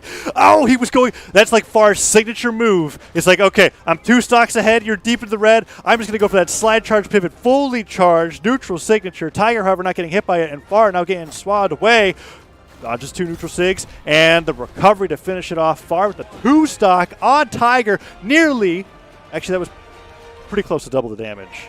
It looked like it was lower, but it was 602 damage to 299. Way outperforming Tiger on Demon Island there in game number 2. And we've got ourselves a close grand final set. I'm excited for it. Tiger switch. No, he's still on the Bryn. No Taro so far. Will we go back to Small Brawlhalla? I'm wondering. We are going to go back to Small Brawlhalla. I don't see anything about Demon Island that was like specific to that stage to where like Tiger would have said, yeah, no, I'm going to ban that one straight away like we see a lot of players do. So we also didn't really see any gimmicks from Far, which were like the one reason, like a lucky gimp on the left side, or, oh no, Tiger happened to dodge wrong this one time and that's the reason Far won. Like Far just straight up beat Tiger. Yeah. And I'm wondering if the map size actually really worked out in Far's favor, because Last time we were on Small Brawlhaven, Far was in control for the majority of the game, but Tiger was taking out stocks in orange as soon as he could, with side sigs and stuff like that, and the neutral sigs as well. But wasn't really as capable of doing that. Even though he did get that one really amazing side sig, the neutral sigs were enough to take Far off the top, and Far just stayed in complete control of the game. Now Far, a little bit of a damage deficit, picks up the gauntlets. Ooh. I was expecting maybe, oh, okay. Excellent pivots. What are we going to do here? Nice. Catches that pogo landing. Remy catches down lane, but it was like the most max range down lane I think I've ever seen on gauntlets. Wasn't able to get the nair right afterwards. Up throw comes straight down. Manages to pick it up, and the side stick misses, but he immediately turns around, gets that back dash. The ground pound comes through. Beautiful spacing on the ground pound. I actually cannot stress that enough. If Far did not stop holding away, or if he stopped holding away, rather, he would have been hit by that side air and just lost the stock completely. Instead, he was able to dodge that side air from Tiger, finish off the stock. Now the stocks are even 2-2. Tiger is here with the weapon advantage. One comes in high in the middle, but unfortunately Far wasn't there to grab it straight away. You saw him drifting away from the middle over to the left side. But he's able to get back to it, has the gauntlets in hands, goes for the sidelight and the GC sidelight the other direction. Ooh, throws his gauntlets away, but Tiger D-lights over, gets right above Far, comes in with the down signature, ends up picking up. There is a spawn on the field. The side air sends Far away from it. Okay, Far picks up a weapon finally. Tiger doing a pretty good job, keeping off stage for as long as he did. Neutral light. Fortunately, Spear Neutral Light outranges the orb, but it was a close call. That time actually reacting, or at least predicting, Tiger's tendencies with the Spear side sig. Like, it's like you shouldn't be worried about when you're in red with Tiger. It's like, oh, I'm in orange. That means I'm going to lose my stock if I'm not careful, because Tiger's going to look for that side sig right away. Far gets hit. I think he touched. He did. Manages to make it back to the stage. Will he go for that recovery one last time? No. Sider to the left side, and he's actually living a lot longer than you would expect. And that will do it. Orb ground pound to stall, maybe catch Tiger, reaching too far. Tiger doesn't fall for it, and the recovery takes him off the top. Far, one stock away from being on match point. Yeah, Tiger perfectly delayed that recovery. You saw him dip down below just a little bit underneath that ground pound, expecting at least something from Far. Then that was an easy recovery punish off of that ground pound. Easy stock there. Ground pound comes in from Far. Another recovery from Tiger. He's going to go for the double. He goes for the double. Double D-light into the side air. Ooh, he went for the neutral sig. I think a neutral sig will definitely take Tiger out now. I'm not so sure about the orb, however. He's not spending a lot of time in the air, though. So he might not be able to catch that neutral signature. Might have to find a sidelight side air. Down sig? Yep, there it is. Far's got some pretty predictable tendencies at the moment when he's got the weapons. It's like if there's a point in neutral and he's got the orb, he seems to backdash, pivot side sig, always misses. When they're recovering, he's going to go for that down sig where he just gets that little bit of extra charge to get the edge guard, and Tiger seems to be downloading him in this regard. Weapon throw comes down. That's going to be it. Far doesn't have the jumps to make it back, and Tiger 2 stocks returns the favor in game number 3. And honestly, he's returned even the damage deficit. That time nearly doubling the damage that game as well, saying, okay, Far, you probably don't want to go back to Small Brawlhaven and leave that open. You see Tiger locks it straight in, goes, hey, I've won every game here so far. I'm not going to stop going. Yeah, that's the thing is what do you do there? Do you ban that map and leave something else open? Yes. Yeah, I'd say so. Brawlhaven is a very unique map in the sense that a player like Tiger is going to totally take advantage of your playstyle with how early he could take away your stocks. I mean, you have to be worrying about that constantly, and he's been so good with Bryn's side sigs that I would say, like any other map, you're going to increase your survivability like tenfold. That's true, but also on other maps, like you saw last game, Far was struggling to find KO options. He's not finding those neutral signatures on just a randomly jumping opponent like he was before. So maybe on a map like Brawlhaven, he's going to lose his stocks earlier, but he also has a better chance of taking stocks as well. So his idea might be to hope that he can take stocks before his opponent can. And I know that sounds obvious, like, no, I get it. That's how you play the video game. But my guess is that's what he's hoping for, because he's not finding these cheeky insigs like he was earlier. He has to rely on these sidelight side airs, which he's going to have to try and outpace Tiger's side signatures, which are going to kill earlier than his sidelight side airs, except on a stage like Don't side sig. Don't do it Far. Okay, good. He didn't side sig in that moment. He's jumping around. Oh, okay. Went for it. Primes an orb. I'm chill Tiger with off it. Stage. With it right there, you see those side signatures coming out when Tiger's unarmed. Sig. I'm chill with that because he doesn't really have the range to then punish it. Like, you saw Far throw out 2, and Tiger tried to punish with a dash jump move, which he's not going to have the range if he's unarmed. If he has Spear in his hand, absolutely stay away from those random things because he's going to be able to punish those. Ooh, Far's doing a really, really good job of not taking too much damage from Tiger here. Tiger's desperately trying to get as much extra credit as he can. And finally, one of the side 6 connects point blank, and Tiger had already taken way too much damage to have a chance of surviving against that. Far primes the gauntlets. I don't think he picked up the new orb, so this one's a little damaged. Okay, Tiger just starts putting in the kicks and punches. Nice little gravity cancel downline and recovery. Falling Ziner from Far, chase dodges all the way through, chains it as well, sidelight, downlight, gets the gravity cancel sidelight, but no follow-up afterwards, but that was almost an amazing string. Far still putting on the damage, and now it's almost completely even. Can Far do it? One Ziner comes through. Tiger, will he go for the ground pound? Will he go for the side sig? Falling side air, down sig, that's going to be it. Far on potentially the last stock of the tournament. Can he do it? Can he bring it to a Game 5, or is Tiger going to become your Southeast Asia SteelSeries 1v1 champion? Let's find out. Tiger gets a little bit of damage in. Oh, doesn't get the double downlight, though. He went for all of it.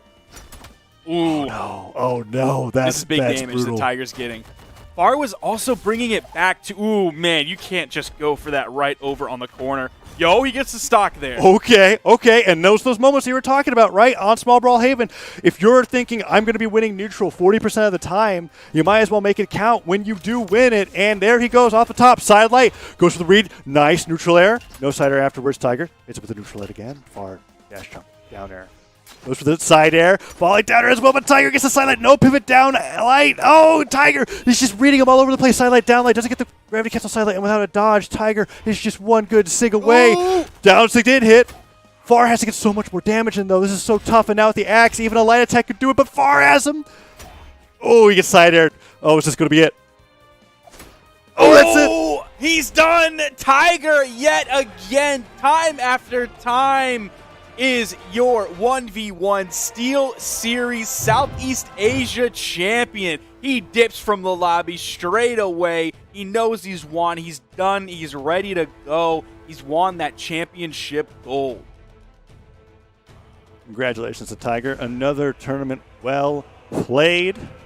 Being the champion of the SteelSeries 1v1 Southeast Asia Championship. Really excited to see that, and amazing play from Far. I am honestly just excited to see players like Sphinx and Far do as well as they did in the top 3 bracket, and to be able to go against Tiger respectively. I mean, they were all taking a game each time they went against him, but it's just really showing Tiger is the master of adaptability when it comes to this region.